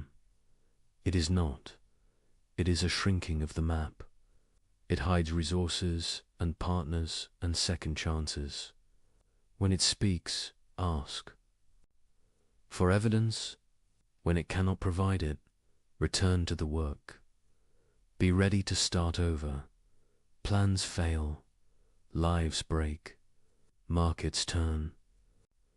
Begin again with what remains. Begin again with who remains. Begin again with lessons learned. A best world is a school built for many new starts. Keep an altar of remembrance in your mind. Not to worship pain, but to honor what it taught. Let the altar hold names, dates, and debts you will not forget. Visit it when pride reases. Visit it when fear reases. Let it return you to gratitude and resolve. Prepare a legacy that can be carried by ordinary hands. Write clear notes. Make guides. Record passwords for the right people. Teach someone younger how to do what you do. Make yourself replaceable. It is a gift to those who come after and a guard against your own vanity. Live as if small faithfulness is the unit of meaning, because it is. The world is not saved by crescendos alone. It is saved by steady rhythm, by the repeated act of care, by the daily choice to add one stitch where the fabric thins. If the world is truly the best possible world, it is not because it saves us from duty. It is because it trusts us with it. It hands us tools and a pattern and says, join. The pattern is large. We will never see it whole, but our section can be clean. Our seam can hold. Let the final measure be simple. Did you tell the truth? Did you keep your word? Did you protect the small? Did you forgive and seek forgiveness? Did you build something that made goodness easier for those after you? If so, you stood with the order under things. You helped the world choose its better name. Go on then, work with hope, rest with gratitude, begin again. This is repair. This is how love becomes structure. This is how structure becomes mercy. This is how mercy becomes a world worth waking to. Night settles over familiar streets. Windows hold small islands of light. Somewhere a train passes, steady as a pulse. Someone washes a single cup and sets it to dry. Someone turns off a lamp and waits for sleep to come. In these plain moments, the question returns without ceremony. Was any of this worth the day it cost? We answer not with thunder, but with choices. We answer by the work our hands remember. We answer by the care that outlived our mood. Meaning reveals itself in the keeping of small promises. It shows itself when no audience is near. It grows in silence and greets us like a friend. Leibniz believed a perfect mind chose this world. He said the choice honored reason and honored love. He said the choice made room for freedom to matter. He trusted that nothing real is finally wasted. He trusted that justice is slow and exact. He trusted that mercy is strong enough to rebuild. We have walked through his vision with open eyes. We have seen war and famine and grief. We have seen laughter used as a blade. We have watched satire mock what it half understood. We have watched faith speak too soon and be rightly rebuked. We have tried to keep what is true in both voices. Now the film grows quiet and returns to one life. Yours, the world will not ask. You for speeches. It will ask for attention and for steadiness. It will ask for honest words and clean work. It will ask for the courage to stay kind when anger is cheap. The best world, if real, is not a luxury. It is a discipline that begins. At the edge of your reach, help where you stand. Repair what you can touch. Protect whoever is within your power to protect. Let that be your prayer in the language of action. You do not need certainty to start. You need a reason strong enough to move your feet. Begin with the person in front of you. Begin with the task that serves without applause. Begin with the truth that refuses to be convenient. Begin again tomorrow when fatigue returns. Remember what this vision asks of the mind. Ask why this and not something else. Test your stories against the world they describe. Let correction be a gift rather than a wound. Let humility be the partner of every claim. Let gratitude be the closing line of every day. Remember what this vision asks of the heart. Hold grief without rushing its lessons. Hold joy without gripping it to death. Hold enemies as people before you hold them as positions. Hold yourself to standards that do not bend for mood. Hold to hope with a grip that respects facts. Remember what this vision asks of our common life. Write laws that fit the vulnerable. First, design systems that explain themselves to the tired. Reward patience and the courage to revise. Punish cruelty with clarity and restraint. Invite dissent that seeks the good of the whole. If this world is chosen for the greatest harmony, then harmony is not a metaphor. It is the work of arranging goods without destroying others. It is the art of balancing present need with future. Right? It is the skill of saying no to what flatters. It is the wisdom of saying yes to what strengthens. You will fail in this work. Everyone does. Failure is not the end of your sentence. Return is allowed and expected. Apologize without performance. Repair without delay. There will be pain that teaches nothing you can name. There will be loss that leaves only quiet. Do not lie about it. Sit beside it until it changes shape. Let compassion be the language you speak when words fail. Let presence be the answer you give to questions without answers. There will be days when despair sounds like a friend.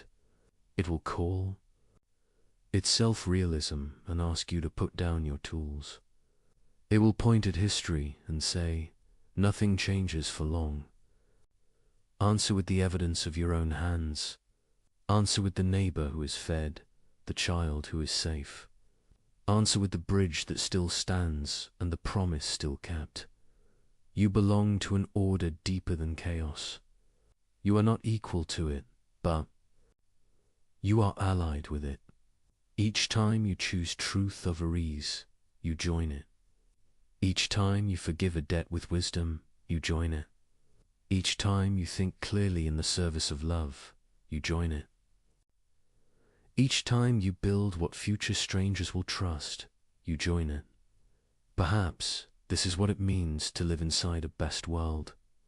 Not to float above sorrow, but to put sorrow to work for good, not to escape risk, but to spend it well, not to demand certainty, but to keep faith with reason and with mercy, not to seek control, but to cultivate consent and care, not to chase spectacle, but to finish the quiet task. Look again at the ordinary scene. A street light burns over an empty corner. A nurse finishes her shift and walks into grey dawn. A janitor locks a school and hums a tired hymn. A coder closes a ticket no one will notice but the next shift. A parent checks on a sleeping child and remembers to breathe. These are not background. They are the foreground of meaning. They are the hinges upon which the large doors turn. They keep decay from calling itself fate. They keep cruelty from deciding the story alone. They are the grammar of hope. Leibniz would smile at such grammar. He would see law and freedom cooperate in small rooms. He would see order write mercy into policy and habit. He would see intelligence choose restraint and design for repair. He would call it reason doing what it was made to do. He would call it love, teaching reason its aim. You will not know in this life how your efforts sum. The ledger belongs to a sight you do not have. Do not wait for that sight to begin. Act as if meaning is real because you cannot live the opposite. Act as if love matters because it already has. Act as if tomorrow needs you because it does. If faith fits your mouth, use it. If prayer steadies your hands, pray. If study steadies your mind, study. If service steadies your heart, serve. The tools differ, the work is the same. Bring order, guard, dignity. Leave beauty where you can. Learn to bless without permission. Bless the engineer who built the quiet bridge. Bless the farmer whose field feeds your city. Bless the teacher who answers the stubborn question again. Bless the clerk who knows your name when the line is long. Bless the friend who tells you the truth before you fall. Learn also to resist without hate. Resist the lie that numbers excuse. Harm. Resist the pose that cynicism is wisdom. Resist the habit of turning people into categories. Resist the speed that ruins judgment. Resist the appetite that treats others as scenery. Keep an eye for signs that the world receives your work. Watch for the meeting that ends with understanding. Watch for the process that becomes kinder and more exact. Watch for the child who trusts. The room enough to ask harder questions. Watch for the elder who rests easier because a policy changed. These are quiet proofs that the deep order remains. You will stand at graves. Bring flowers and silence and time. Let the names be spoken with care. Let the stories be told without embellishment. Let the tears fall without apology. Then walk away. Slowly and return to the work. The dead do not ask us to stop. They ask us to carry what they loved. One day you will be the one carried in story. Make it easy to tell the truth about you. Leave debts settled and kindness owed to many. Leave a journal someone can learn from. Leave a room in better order than you found it. Leave a trail of people who became more honest because you were near. If you doubt your place in any grand design, remember the scale of the small. Ants move forests one grain at a time. Rivets hold ships against oceans. Votes turn empires with paper and ink. Words mend marriages when they are simple and sincere. Hands save lives. That statistics cannot name. So choose your handful of grains. Choose your rivets. and your words. Choose your vote and your craft and your promise. Choose them like a person who believes the ledger matters. Choose them like a citizen of a world that intends the good.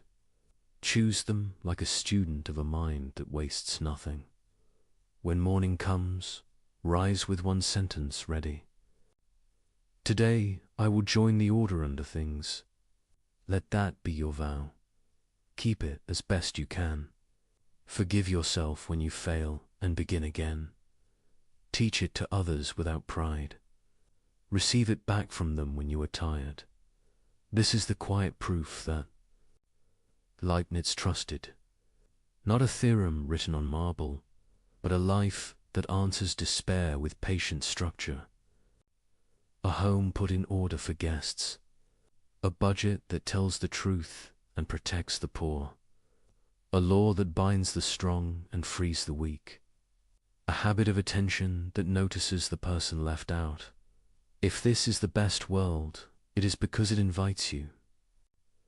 It invites you to think with care and to love with discipline. It invites you to build, forgive, and try again. It invites you to hold both reason and mercy in the same hands. It invites you to be the kind of person for whom the phrase best world is not a boast, but a responsibility gladly assumed. Night deepens. The windows darken one by one. You turn out your light and keep one promise more. You will begin again.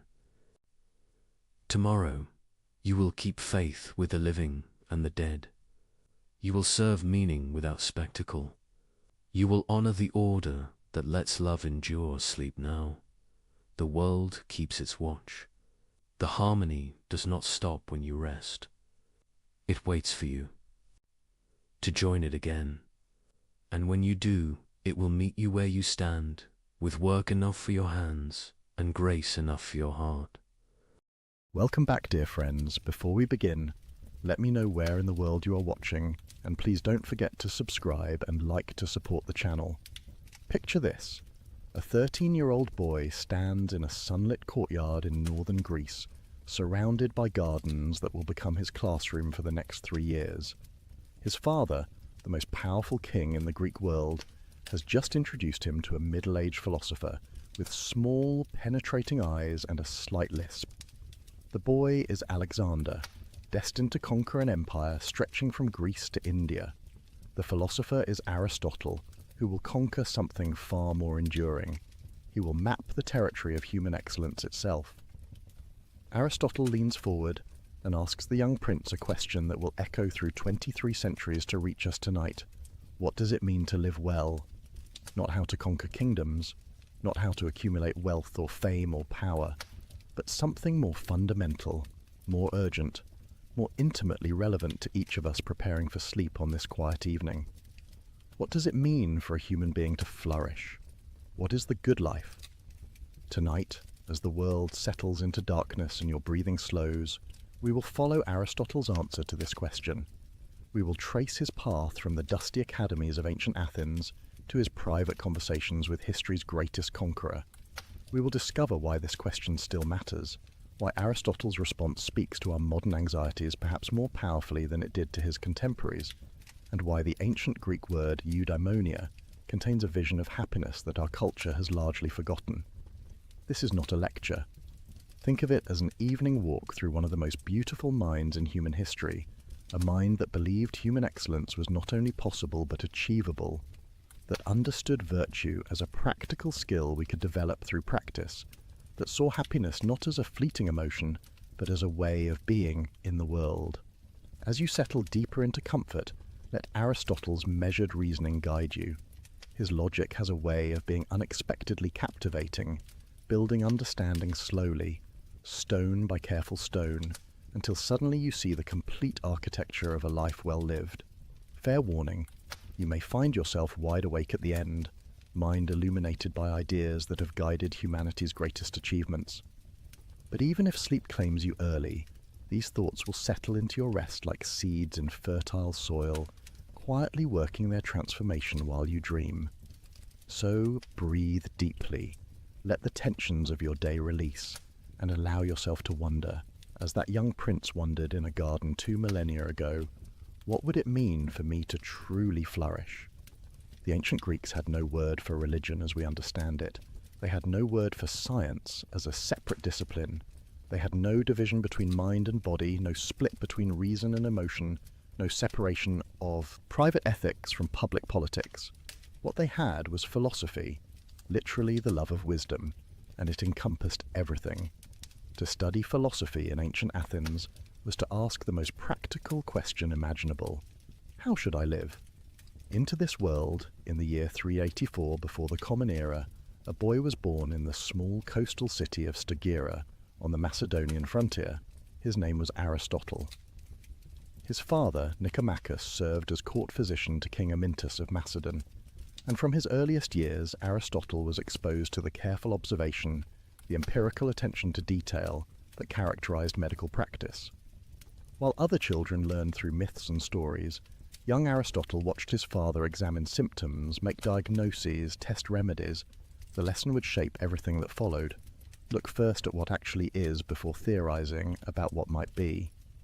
Tragedy struck early. Nicomachus died when Aristotle was still a boy, perhaps 10 years old. The young philosopher-to-be was sent to live with a guardian, Proxenus, who recognized something remarkable in his charge's hungry intellect. At 17, Aristotle was dispatched on the long journey to Athens, to the greatest center of learning the world had ever known, Plato's Academy. Imagine the journey. A young man from the provinces carrying whatever scrolls and tablets a travelling student could manage, walking the dusty road southward, past villages and olive groves, over mountain passes where bandits lurked, through landscapes sacred to gods whose temples crowned every prominent hill. And then, finally, Athens herself. The city of Pericles and Socrates, still glorious despite recent defeats in war, her white marble temples catching the Mediterranean sun, her agora buzzing with merchants and philosophers, her theatre where Sophocles had premiered his tragedies, her law courts where citizens argued about justice and the good. The academy stood outside the city walls, in a grove sacred to the hero Academus. Here Plato, already in his 60s, taught a remarkable collection of students how to think. Not what to think, but how. Through dialogue and debate, through mathematical precision and logical rigor, through the relentless questioning that his teacher Socrates had pioneered. The method was simple and devastating. Take any claim about reality, any assumption about justice or beauty or truth, and ask, what do you mean by that? How do you know? Could it be otherwise? Question after question after question until either the claim stood on solid foundation or collapsed into incoherence. Aristotle arrived at this intellectual crucible at precisely the right moment. His mind was formed enough to engage seriously with Plato's ideas, but flexible enough to be shaped by them. And for the next 20 years, he remained, studying and eventually teaching, absorbing Plato's vision while slowly developing his own. What was that vision? Plato believed that the world we experience through our senses, this world of stones and trees and flesh, is not fully real. Behind it, or above it, or somehow beyond it, exists a realm of perfect forms. The triangle you draw on paper is always imperfect, but there exists the form of triangle, perfect and eternal. The beautiful person you see is beautiful only by participating in the form of beauty itself. Justice in our world is always approximate, but justice itself exists in this transcendent realm, perfect and unchanging. It was a breathtaking vision, answering profound questions about how knowledge is possible and why we recognize universal concepts despite experiencing only particular instances. But Aristotle found himself increasingly troubled by it. If these forms exist separately from the world of experience, how exactly do particular things participate in them? How does the form of horse make this particular horse here and now? The explanation seemed to push the mystery back one step without really solving it. More fundamentally, Aristotle couldn't shake his physician father's influence. Look at the world, his training insisted. Study what actually exists. The answers aren't in some transcendent realm, but here, in the structures and patterns of nature itself. Don't flee from particulars to universals. but find the universal within the particular. Walking through the Academy's gardens, past the stone colonnades where students debated, beneath olive trees that dappled the sunlight, Aristotle began formulating an alternative. Yes, we need universal concepts to understand reality. Yes, we recognize patterns that transcend individual instances, but perhaps these universals exist in things themselves, not in some separate realm. Perhaps the form of a horse is what makes this particular arrangement of matter a horse rather than a tree. Form and matter together constitute reality, inseparable, interdependent. The disagreement was profound but never acrimonious. In later writings, Aristotle would criticize his teacher's theory of forms, but always with respect, always acknowledging Plato's brilliance. Plato is dear to me, but truth is dearer. This saying captures Aristotle's spirit. Loyalty to persons matters, but loyalty to truth matters more. The teacher-student relationship need not become adversarial just because the student thinks the teacher wrong about something fundamental. For 20 years, this was Aristotle's life. Study, debate, teach, think, write. The rhythms of academic existence, the slow accumulation of understanding, the gradual refinement of arguments. He was becoming a master of multiple disciplines, logic and rhetoric, biology and physics, politics and ethics, metaphysics and poetry. The breadth of his interests was staggering.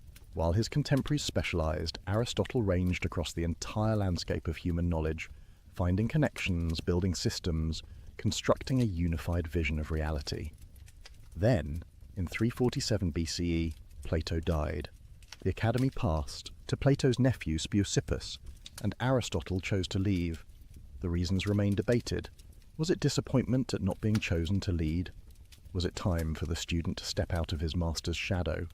Or was it simply that Aristotle's intellectual project required independence? Whatever the reason, Aristotle departed Athens. He travelled first to Asia Minor, to the court of Hermias in Atarneus, where he continued his research and married Pythias, Hermias' adopted daughter. He spent time on the island of Lesbos, studying marine biology, wading through tide pools, dissecting sea creatures, observing with the meticulous attention to detail that would characterize all his work.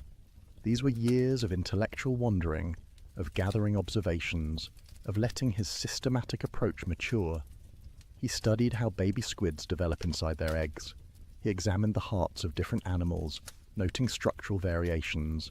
He watched the migration patterns of birds and wondered what internal mechanism drove them.